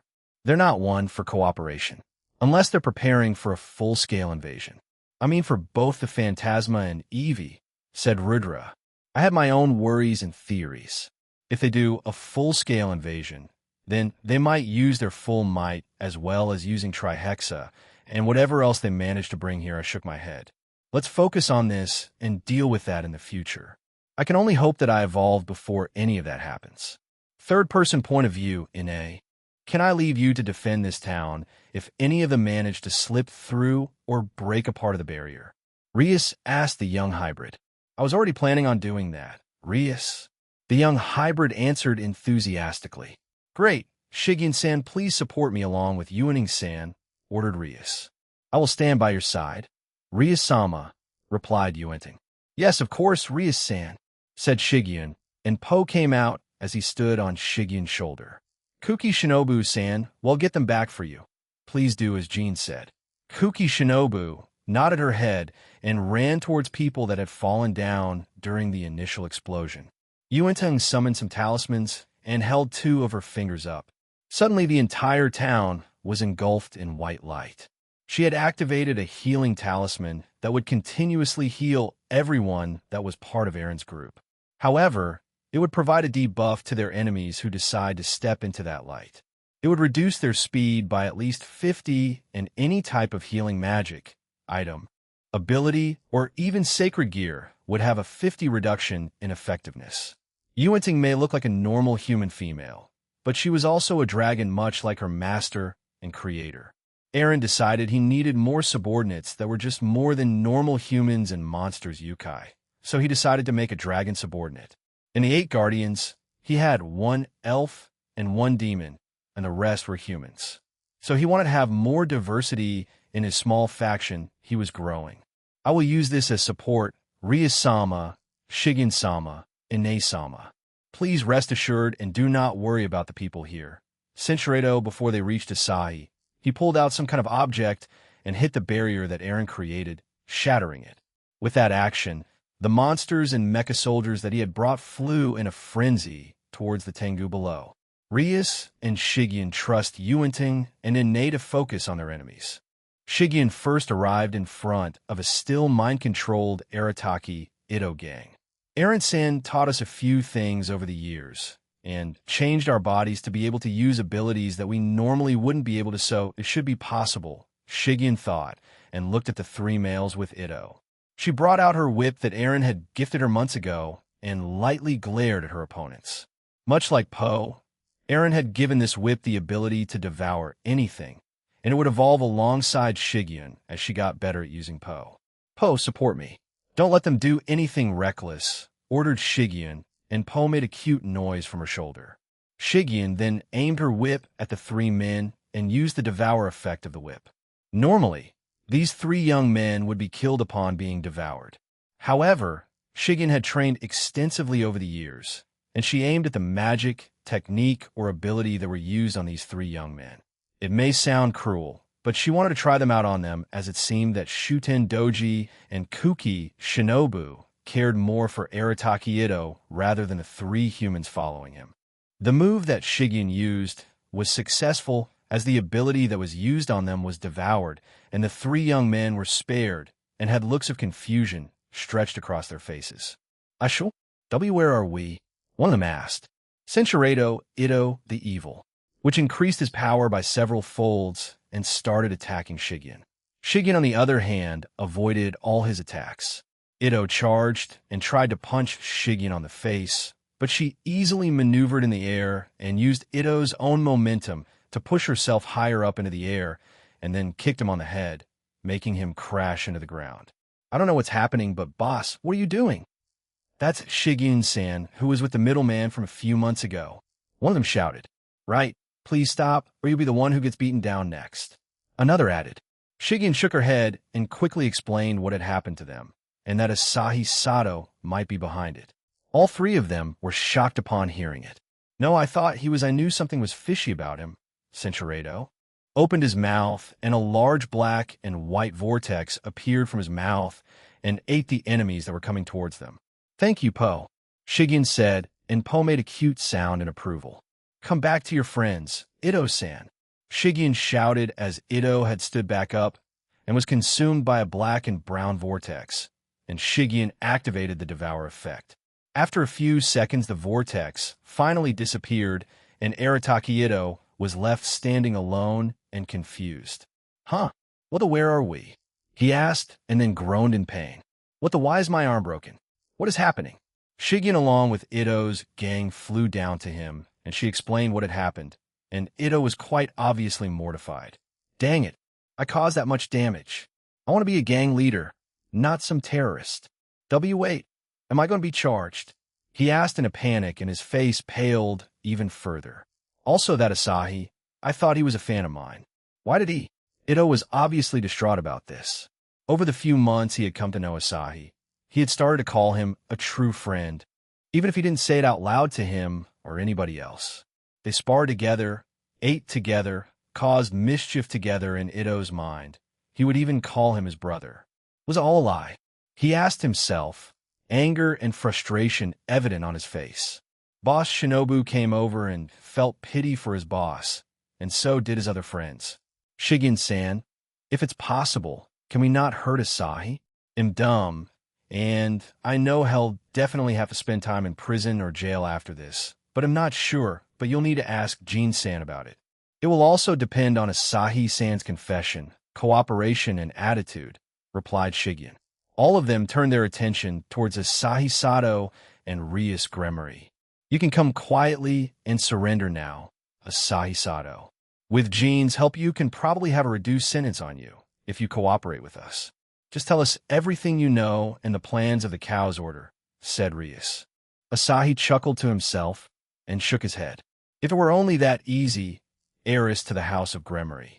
I have thought about it many times, but it can't happen. I will definitely die if I switch sides now. I'm in too deep, so save your breath and come at me. He shouted and covered his body with Tuki. Asahi aimed for Ria's face, but as his fist arrived a mere few inches from her face, Ard? Asahi yelled out in pain and backed away. He was shocked and confused. He looked at his left arm from his hand all the way up to his elbow. His limb had been severely injured, and he clutched it in agony. Rias, over the 100 years, had focused on mastering, honing, and making her own power of destruction even stronger. During that time, she had developed her own version of her brother's aura of destruction. However, this version that she was using right now was the weaker version she had developed. The aura of destruction is Surzek's true form and his trump card. This form pushed Surzek to the top 10 strongest in their world and was the reason for his and the anti-Satan faction's win during the Civil War. Rias didn't know about this, but Aaron had told her about it during Surzek's retelling of the Devil's Civil War the night before they went into the pocket dimension. So with this information, Rias underwent another change that she requested from Aaron, and this was the result of years of training on her part. Her passive aura of destruction functioned the same way as Surzek's aura of destruction. However, it could distinguish who touched her and whether they were an enemy or an ally. So if Aquino or even Amaterasu were to touch her, they wouldn't be hurt. However, Asahi was as he was currently seen as an enemy. Asahi cauterized his wound with fire magic, and despair was starting to weigh on his mind. He couldn't use physical attacks. His prized hand-to-hand techniques will be useless. I can still use other tech Erf. Before he knew it, Asahi had been struck by Rias as she kicked his leg, severely injuring that limb. Rias then used demonic ice to freeze Asahi in place and struck his neck, knocking him out. The demonic ice she used also stopped his bleeding, so it also saved him from bleeding out. Rias then made the block of ice float to the ground. She placed it in a safe location near a building and covered it with another barrier.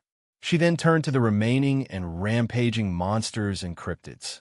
Kill the rest of those things. After that, well, wait for Aaron, said Rias as she fired 2 balls of power destruction at a group of monsters, eliminating them. Everyone agreed with her, and they flew away. Rias looked in the distance and saw the 2 leaders also helping with defending the realm alongside their daughter Ine. Both parents and child looked quite happy doing so. Jean Skyward's soliloquy 4 minutes should have passed, so I only needed to stall for another minute, and I could sense that everyone was killing the ones that appeared near them. It also seemed like they had beat Asahi and Ito already, though they weren't that tough to beat. Vamadil had started to use more powerful attacks on me, and she dismissed her clones earlier, around the 2-minute mark. The 2 small swords she had been using had been encased in large auras that looked like glitches. They were around 25 m tall and 10 m in width.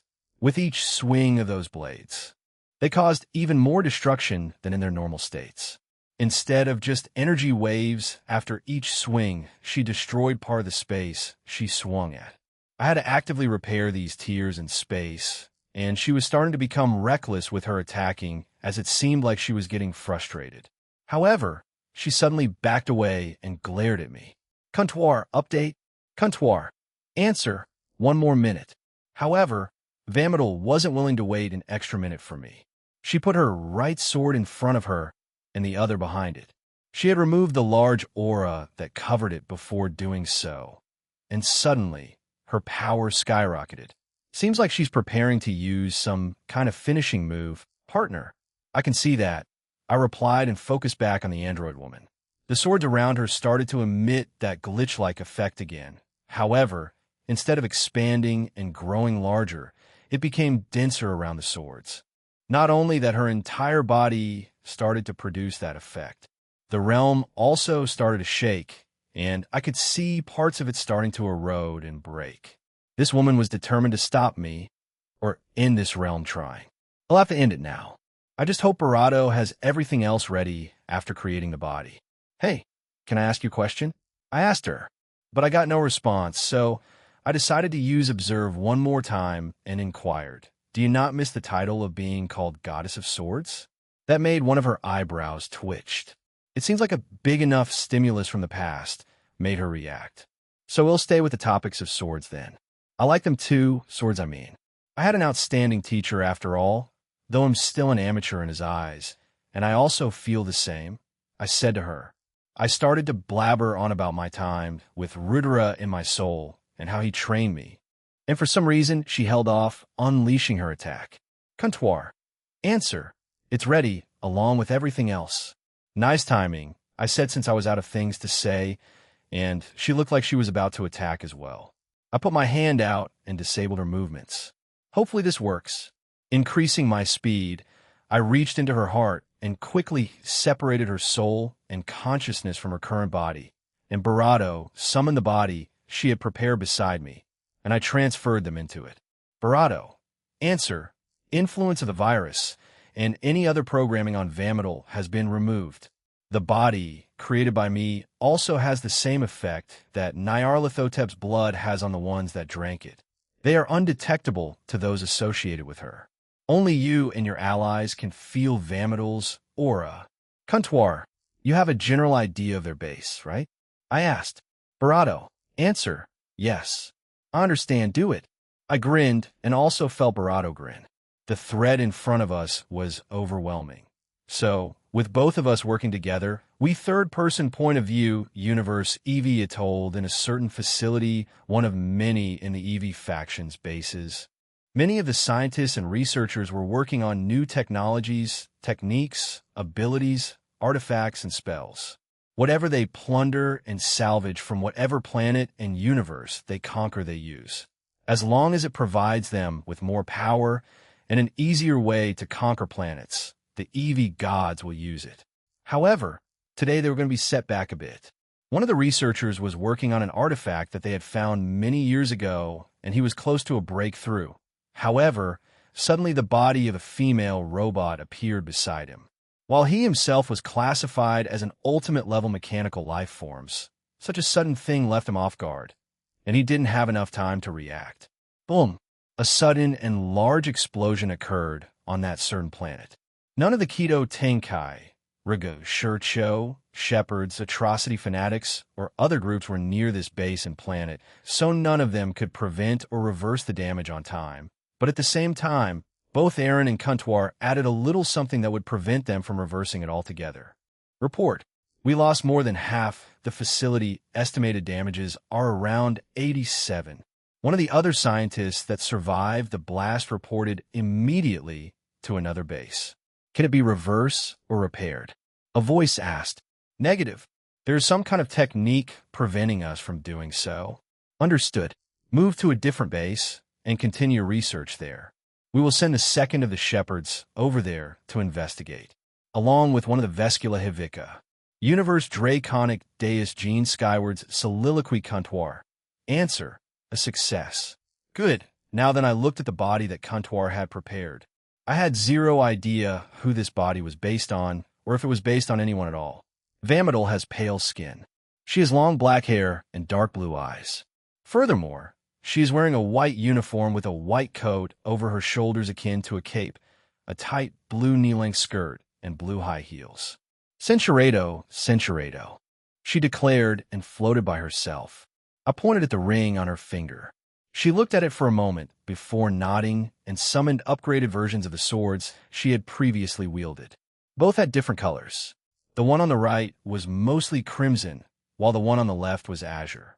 We landed on the ground as the area and realm around us were repaired by Kuntuar. Once on the ground, she kneeled in front of me. Aaron Sama, please bestow upon me with another name. I wish to truly be born today, she again said quite seriously. A new name? I asked myself and thought about it. After thinking about it for a few seconds, I nodded. How about I yell it? It means doe, female deer, gazelle. It's taken from the Hebrew phrase, I yell at Hashakar, literally meaning gazelle of dawn, which is the name of the morning star. So in a way, it's your new beginning. I yell it, yes. I yell at Vametal Tool. I love it, she said and smiled. Wait, what? Why did she never mind? We have more pressing errand. They're also attacked Takamagara. The voice of Rose suddenly rang through my ear. Well, be there, I told her and turned to I yell it. Let's go, you heard that, right? She nodded, and I teleported us back to the small town, and it seemed like it had calmed down here. I found my group, and we joined them, most of them confused by the mysterious woman with me. Long story, he'll tell you all of it afterward. Anyway, Ine stays here, the rest of you come with me. They're attacking Takamagara too. Shinobu, can you stay here and watch over Asahi? I doubt he'll come out of that anytime soon. They'll also erect another barrier over this place. I glanced at Yuenting, and she silently agreed. She would stay with Ine and Shinobu. Yes, I need to take care of the boss and the rest of the team after all, she replied. Good, let's move you lot. Takamagara. Once we reached Takamagara, there were thousands of monsters and mecha soldiers again, more than in Shifengu. However, most of them were being neutralized by my shadow soldiers. But I could see 3 individuals that stood out. The evil dragon Apophis, a man in black and red armor, and who I assumed to be Sasaki Kintoki because he was floating in front of Reiko. You know what to do? I said to them. I'll go face the one from the Phantasma. I yell it. Can you go ill-face Apophis with her? Aaron, announced Rias. I glanced back at her and nodded. All right, take care. The rest of you help defend the city. I then flew towards the man named Animus after I used Observe on him. Don, I've been waiting, Dual Dragon. He shouted as he managed to block my punch with his sword. We arrived near Dragon Mountain, and as I was about to say something, we both felt it as we turned around and looked at the city. It was suddenly covered in a large and dark field barrier. Apophis is probably responsible for that. I can easily take care of it, but I'll leave it to everyone else to deal with. Humph. He is trying to keep the damage in there. Or perhaps hell floor the entire city with his own primordial waters, said Animus as he took a stance with his greatsword. I am Animus, and am a follower of the 4th Eradicator Master Virion. Animus' body was covered in a black and red aura before he charged me. It looked like a simple slash, but I had to dodge multiple times as multiple slashes came at me in all directions. I was confused. He didn't use clones, or I didn't feel him use an ability. Was this, are you surprised? He asked and smiled. I do not possess any magical ability or special energy. All of this is hard work, training, and pure technique. Now come, Dual Dragon. You are the one who defeated Sias. Show me that power. Third-person point of view, I yell it, and Rias stood in front of Apophis as his arms spread apart, ready to use a special ability. Give up, it won't work, Evil Dragon, said I yell it. That feeling. Are you Vamadal? Did the middleman turn you into one of his subordinates? Asked Apophis. I yell it, simply smiled at the Evil Dragon, and Rias understood what had transpired with Aaron and the woman he faced off with. He had turned another enemy into an ally. Why did you cover this city with this barrier of yours? Asked Rias. I may not look like it, but I do have some tact about myself. I will admit that my other clone was a bit more barbaric than I usually am, though I don't think either of you saw him. 2 against 1, I do not mind that matchup. Let's have an enjoyable match then, he said and took a stance, instead of carrying through with his previous plans. Humph. Regardless of whether you act like this, you are still endangering the lives of many people, and also part of the cow's order for which I will eliminate you, answered Ayelet. She then summoned 2 blades to her side from her ring. Just like the one she used on her other body, they were both crimson and azure-colored, but there were black dragon designs on them this time. She then covered her body in black and white tuki and attacked Apophis. The evil dragon barely dodged, but felt some of his scales disintegrate after being touched by the swords. Being alerted by this, he backed away and stared at the swords that Ayelet held. Ayelet herself also looked at them with a small smirk. However, the dragon wasn't given any breathing room as Rias fired some balls of power of destruction at him, and he dodged 3 of the 4 balls, but his tail was caught by one of them, destroying it. They are much stronger than the previous data told us. Even with our new bodies, and even if we are clones, they're destroying them casually. So they are beyond the level of dragon gods, analyzed Apophis. He raised his right hand and clenched it. Suddenly, a large shadow appeared from above them, and a large draconic hand, made out of darkness, appeared. Rias fired another ball of destruction at it and destroyed it, but small dark appendages surged out and attacked her. Finally, Rias summoned multiple small balls of power of destruction. Rias didn't want to call these the same as her brother's Ruin the Extinct. She had initially developed the move Extinguish Star over the 100 years and slowly mastered it, and could create it instantly, and it could move at supersonic speeds. However, she also began to refine it and develop variants, and she was currently using one of those variations. The small balls of Extinguished Star flew towards the appendages and instantly eliminated them. As Apophis continued this attack, Rias casually eliminated them giving Ayelet the opportunity to focus on attacking the dragon. However, without his input, the shadow attacks kept on coming. Ayelet flew towards the dragon and attacked him relentlessly. Apophis grimaced as he couldn't dodge them all. He also knew that she was merely playing with him like how a predator would do to their prey.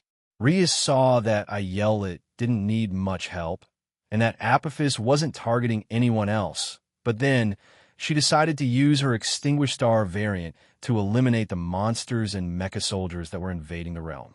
At a faster velocity, they all flew towards groups of soldiers. She had initially created them to be the size of a marble ball, but as soon as the balls reached the group of enemies, they would instantly grow in size and take down a large number of them. Ayelet, Rias called out. I got it, she replied, and so the two parted ways.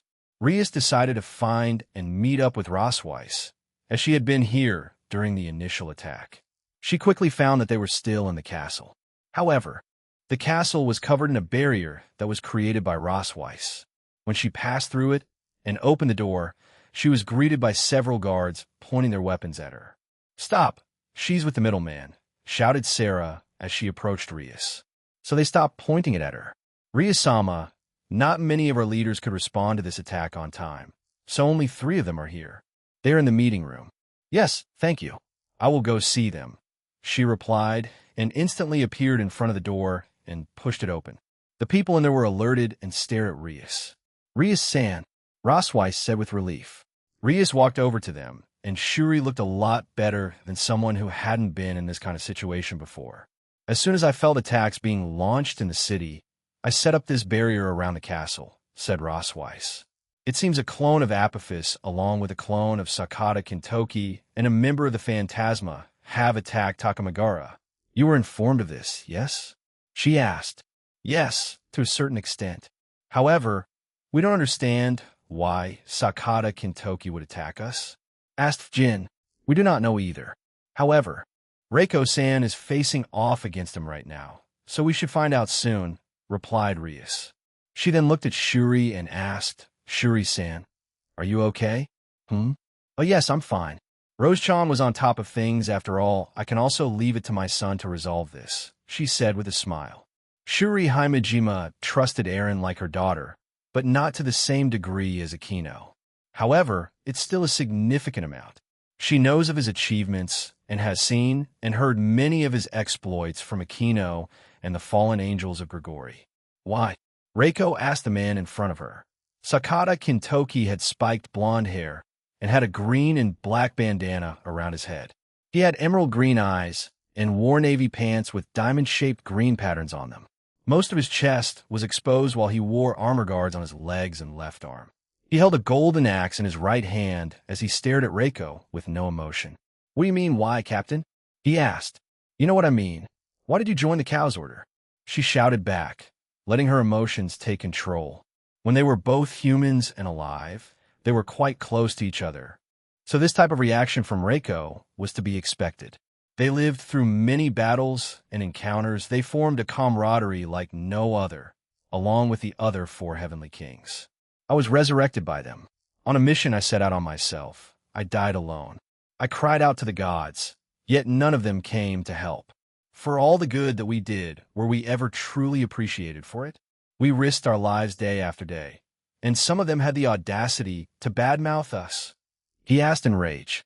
I did not have these kinds of thoughts while I was still alive. I lived in the moment for my comrades, my captain, my family, and myself. I thought that if I could just keep on living another day, I would be satisfied. Yet, after a small falling out before my personal mission, you didn't try to stop me. You didn't try to convince me. I then lost my life. Captain Reiko, I was in love with you back then, and I still do, he confessed. Reiko was stunned and stared at the man in shock. In the battlefield, she had no idea how to react to this sudden confession. Sakata Kintoki then put his hand up and said, Come with me and join me. With the Cow's Order, we can make this world know, this universe ours. We can eradicate poverty, diseases, and create a utopian society. That's the world we wish for, right? We can even defeat those 2 Oni now, Shuten and Ibaraki. Reiko closed her eyes for a moment and looked at Kintoki with pity. Seeing this, he frowned but said nothing. Kintoki had ordered the monsters and his followers not to attack them until he gave them the signal. That's why they weren't being disturbed. You were wild and arrogant, but you were a firm and righteous person. You were particularly kind to mothers and children. You were aware that you weren't academically smart since you did not receive formal education. I pointed you in a certain direction, and you would crush evildoers with brute force and strength. You were a hero to the children at the time, and even now in modern history books you are remembered for such actions. I admit I was upset with you back then. I even thought of stopping you. Yet I believed in your strength and that you would come back to us. However, why did you change after coming back to life? She asked. Why?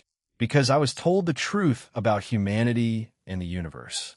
Unless we have a tyrant that forces people to live a certain way, crime and poverty will run rampant. The world is in danger because certain powers and people aren't kept in check. He shouted back. The sacred gears system and their wielders. Do you have any idea how much damage they have caused over the years? Did you know that the accidents and tragedies that occurred in the Bermuda Triangle were caused by two sacred gears? Those sacred gears were Telos Karma and Innovate Clear. You are aware of their abilities, aren't you? Yes, because of those sacred gears, many people died. Even the common and uncommon sacred gears. If put to the wrong wielders, they can kill hundreds of thousands. Innovate Clear has the ability to create an ideal world in another dimension, similarly to Dimension Lost, with the additional ability to create nearly perfect imitations of living beings, similarly to Annihilation Maker. Because of this, it is known as the sacred gear that lets one impersonate God. However, anything made inside of Innovate Clear's world can only exist in that world. Innovate Clear can also be used to take control of other barrier spaces. Telos Karma has the ability to forcibly create and enforce options and choices that aren't possible normally, changing the possibility of certain phenomena into unexpected events. Telos Karma is said to be capable of changing or interfering with the course of the history of the world. Many of us believe the world would be better off without them. So we'll attack heaven in the future and destroy that system that causes nothing but misfortune. Now, give me your answer, Captain Reiko. Will you join me and answer my love for you? Or will you betray me once more? He asked, infuriate Reiko. I'm sorry. I can't reciprocate your feelings, nor will I join the cow's order. Kintoki, Reiko said firmly and looked at him in the eyes. I love Gene Skyward. He's the man who will be the pillar of this universe, no, of the Omniverse in the future, and I want to be by his side when it happens. Sakata, Kintoki laughed. You chose your path, and I chose mine.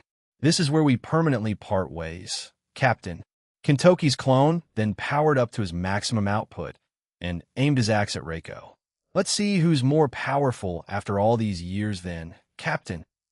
Reiko unsheathed her sword, the Dejidri Yasutsuna, and clashed with Kintoki. With each strike and swing, their weapons produced large shock waves and sparks that threatened to destroy the homes around them. However, with the shadow soldiers blocking them, those damages were prevented. As expected, the women of the middleman are a lot more powerful than normal. But this is fantastic, I can shing. Before Kintoki realized that Reiko had disappeared from the spot she was floating at, he slowly turned around and saw her sheathing her sword back. Before he could say his next words, in Sakata, Kintoki's vision, multiple lines started to appear. No, they were cuts. In a flash, Reiko had utterly defeated him, as Kintoki had formally declared them enemies. And so Reiko treated him as such and showed him no mercy. Even if they were once comrades, he had threatened innocent lives that he had once protected. With Erin's influence, she couldn't ignore the fact that Kintoki had threatened to destroy a place she had called home for many years.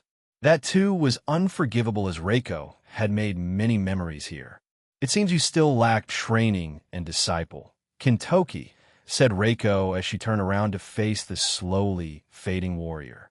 If you wish to truly fight me, come face me with your real body, otherwise you won't even last a fraction of a second. Those were the last words that Sakata, Kintoki's clone, heard before he crumbled away. I never thought in my life that you would direct that look at me.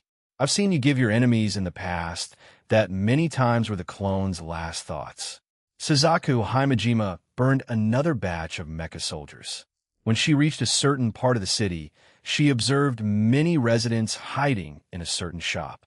From a distance, she could see it had fireworks in its title. She had heard Eren once mention meeting a fun family of two that did fireworks in the Shinto realm, so she flew over to it.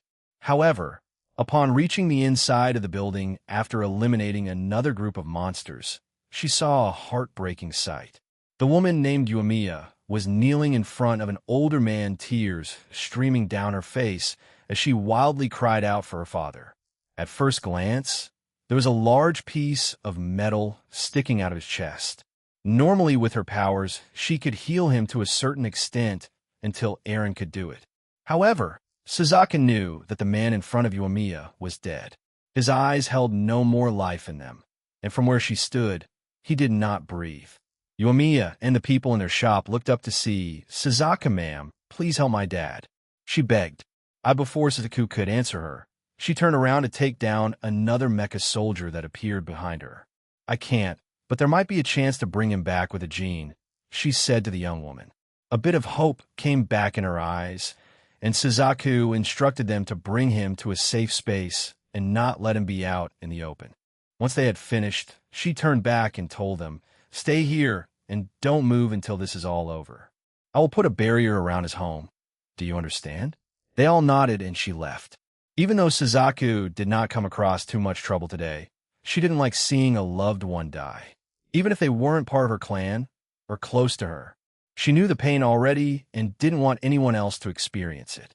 As we flew away, she saw some lightning strikes in the distance. She also saw that it wasn't Reiko, so she decided to investigate. She saw Shigen standing there with a slightly shocked look on her face. "Shigen?" she asked as she landed beside the girl. She saw the girl looking in front of them, so we followed her gaze and saw both Yae and Kajitsumaru fighting a few monsters that came their way. The others that were beyond their fighting level were devoured by Po, who was happily trotting around the place. "I wasn't aware that Yae-san and Kajitsumaru-san were fighters," said Suzuka. "Neither did I," replied Shigen, "but they seem rather experienced." Yae created small lightning totems that would strike down any enemy that came close enough to its range. The range on these lightning totems was quite large too. Apart from that, Yae also had purple foxes made out of lightning fighting for her. As she sat down on a nearby bench reading a book, she would occasionally point her finger and a bolt of lightning would hit an enemy. Meanwhile, Kajitsumaru was using 2Ki and his martial arts to defeat his opponents. He was a regular user of it and regularly trained with it. After hearing about Eren's alliance and following it for a while, he decided to start training again. When he was younger, he, like any child, aspired to be the strongest person in the world. However, after some time, reality settled back in, and he decided to pursue being a shop owner that sold books, and that was his current life now. As both women watched these two kitsune defend this part of the realm, both their senses kicked into overdrive, and they covered the area with a barrier. Boom! A powerful attack had been directed at them. Once the smoke had disappeared, all four of them looked up to see two figures there floating. "Well, why you don't tell me you two were part of the Cow's Order all along?" Kajitsumaru asked in disbelief. Above them were two Oni. One was an Oni with gray hair, black horns, and she wore a nun's outfit. She had a necklace in the shape of a cross, and even eyes, which were pale blue. Her pupils were in the shape of crosses. She had a tall and slim build and had a calm aura around her. The other Oni is a tall girl of a slim build and considerable height. She had red skin, long pointy ears, and two small horns protruding out of her forehead. Her silver hair is cut short and styled, and she dresses in a fashionable ensemble of jeans, tank top, overcoat, and a fur wrap draped over horn spalders. She also had red eyes, and her nails were painted black. In surprise, Suzaku and Shigen widened their eyes. They briefly met these two Oni just before they left the realm in the past. They had spoken to them briefly when they decided to have lunch with Ine in a small, quaint diner. The Oni nun, Harika, and the fashionably dressed Oni, Ro. Rose-san and Haruka-san? Asked Shigeon in disbelief. Centuredo. As well as being in debt to one of the factions of the Cow's Order, Rose said with an awkward smile. Haruka is just, well, she's always been insane. She's excellent at playing the role, right? The innocent nun act was spot on. She added and laughed. Ro then pointed to the sky and summoned a large balloon with the face of a cartoon-style Oni on it. However, inside there was poison that was deadly to yokai and humans alike. The poison originally belonged to the universe of the Eevee it told, and they were given a small tank of it. Shoot, muttered Kajit Tsunemaru. Today, they decided to use it. With a grin on Haruka's face, she summoned a dagger that also functioned as pistols and shot the balloon above them. But as it was about to burst, the shadow field barrier that covered the city shattered, and the body of Animus had been thrown in front of the bullet and hit him in the leg. This was followed up by Aaron appearing and devouring the large Oni balloon. Aaron Toole was already in his autonomous Ultra Instinct state as he dispelled the illusion around him. He also carried a certain unnamed sword in his right hand. A few moments later, Apophis was also launched towards them, with Ayelet not far behind. Now all the possible leaders and culprits of the attack, minus Sakata Kintoki, had been gathered in one spot. Reiko also showed up. I'm sorry, Aaron.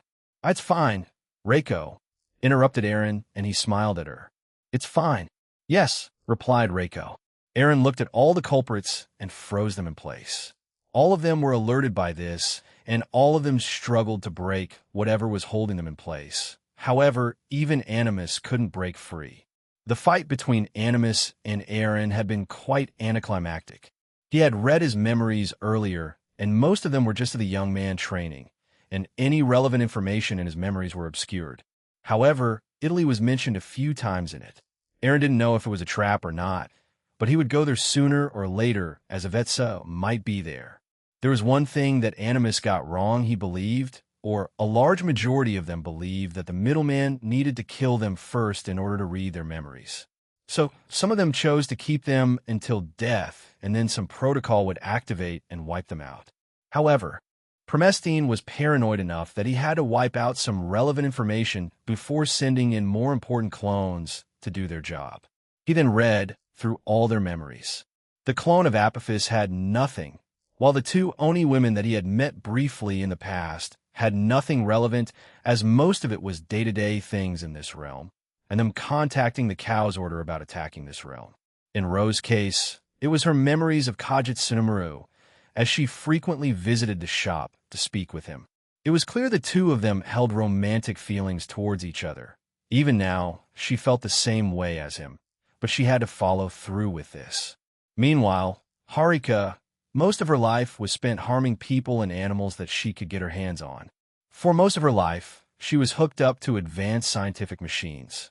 She had been sold to certain organizations by her parents to earn money, a lot of it. Haruka had a very powerful and natural regenerative ability. It wasn't instant, but it was fast enough that most conventional means wouldn't be enough to stop her. All other parts of her body, including her heart, would regenerate. For unknown reasons, her insane regeneration ability was connected to her head. Perhaps it was an unknown sacred gear or another ability, but this was a curse for Haruka. Her own parents sold her off to be experimented on for years and years, until she escaped and somehow lived day to day by pretending to be someone else, killing whoever she tricked and using their wealth and items to further herself in life. Eventually, she became an assassin for hire and a mercenary. But eventually she joined the Cow's Brigade, now known as the Cow's Order, to sate her bloodlust that she had built up over the years. The experiments done on her had made her insane. Most of her humanity and emotions were gone. All she did was imitate them. She truly felt nothing for anyone. Aaron also discovered something else while reading their memories. They had come here to obtain an item from the water serpent, Shiryuki. After this, he would go back to Zyoto Vidaya to ask her about it. Aaron pointed his sword at the enemies that had gathered since they couldn't provide him with anything anymore. At the same time, he took a stance, and a large surge of magical energy erupted from Aaron's body. Eren had temporarily released his seals that he placed on hiding his power. With such an action, the entire realm of Takamagara began to shake. With the release of his power and the large magical energy gathering that had erupted from Eren, the ground beneath them the entire city below them began to shine with black and white lights. There were hundreds of thousands of dazzling strands of light as they wrapped themselves around anything that they were close to. To his allies, they hadn't seen this before, so they did not panic. To his enemies and their followers, they were horrified by what was to come. The magical energy started to gather around Eren's unnamed sword, and it began to etch out a pattern on it. It started to form a spiral. The spiral swallowed everything whole. A frightening amount of magical energy was absorbed into the sword, however. That magic was converted into something else. He then pointed the blade at his opponents. The ground trembled beneath them, the air shook, and the realm threatened to collapse. Outside of this realm, Japan, the world, also started to experience a worldwide earthquake. As he charged the attack for longer, more collateral damage was done. Eren was aware of this, but he also began to repair any damage he had done to the human realm. Then everything began to ripple. Draped in light, Eren pulled his blade back. "This targets your real bodies too," he said. "I am atomic," he mumbled and released the energy that he had built up in a blade. All sound was lost. His blade shoots out a torrent of light that engulfs the attacking leaders. It tore through everything, consumed the walls, the earth, and blasted upwards into the sky. It then exploded. As the patterns of light were etched into the sky, the entire realm of the Shinto gods, including the various sub-realms, was transformed. There was a mix of black and white hues in their skies. Eren used nuclear energy powered by his outer god powers to amplify it even more, but also molded it to his liking. It did not leave any radiation behind like a normal nuclear explosion would. It also only targeted the leaders of the attack, even if the attack affected the city below, the realm itself, and sub-realms, as well as the earth. Animus, the proud warrior that he was, died after the attack hit him. In his last moments of life, his life flashed before his eyes. All the hardships he faced, all the previous missions he had been through, and his subsequent meeting with Eren. He did not regret a single one of them. In his mind, he died a warrior's death. He also knew that his master would avenge him, and so he died a comfortable death. The nun, Harika, also died. She wasn't using a clone. She and Ro were nothing but nobodies within their organization, so they did not have that kind of luxury. Even in the last moments of her life, she felt nothing. She did not feel any fear, happiness, or sadness. However, for her, a long journey full of pain and suffering had finally ended. To her, it was just an end and nothing more. Ro, she was probably the most innocent out of all of this. She wanted to earn money because of her and her family's financial situation. Joining the Cow's Order was a chance that would increase the amount of money she would receive. Her family did not know, but after today they would. Before the attack hit Ro, Eren created a clone, knocked her out, and transported her into his green ring that housed some of his Electa. He had made it look like she had perished along with the rest of the leaders. To Apophis' clone, Kromkruch's clone had requested that they be helped in the future, and so Eren did so. In his attack, and specifically towards Apophis, he had theorized that he would have other body doubles that would bear the brunt of the attack.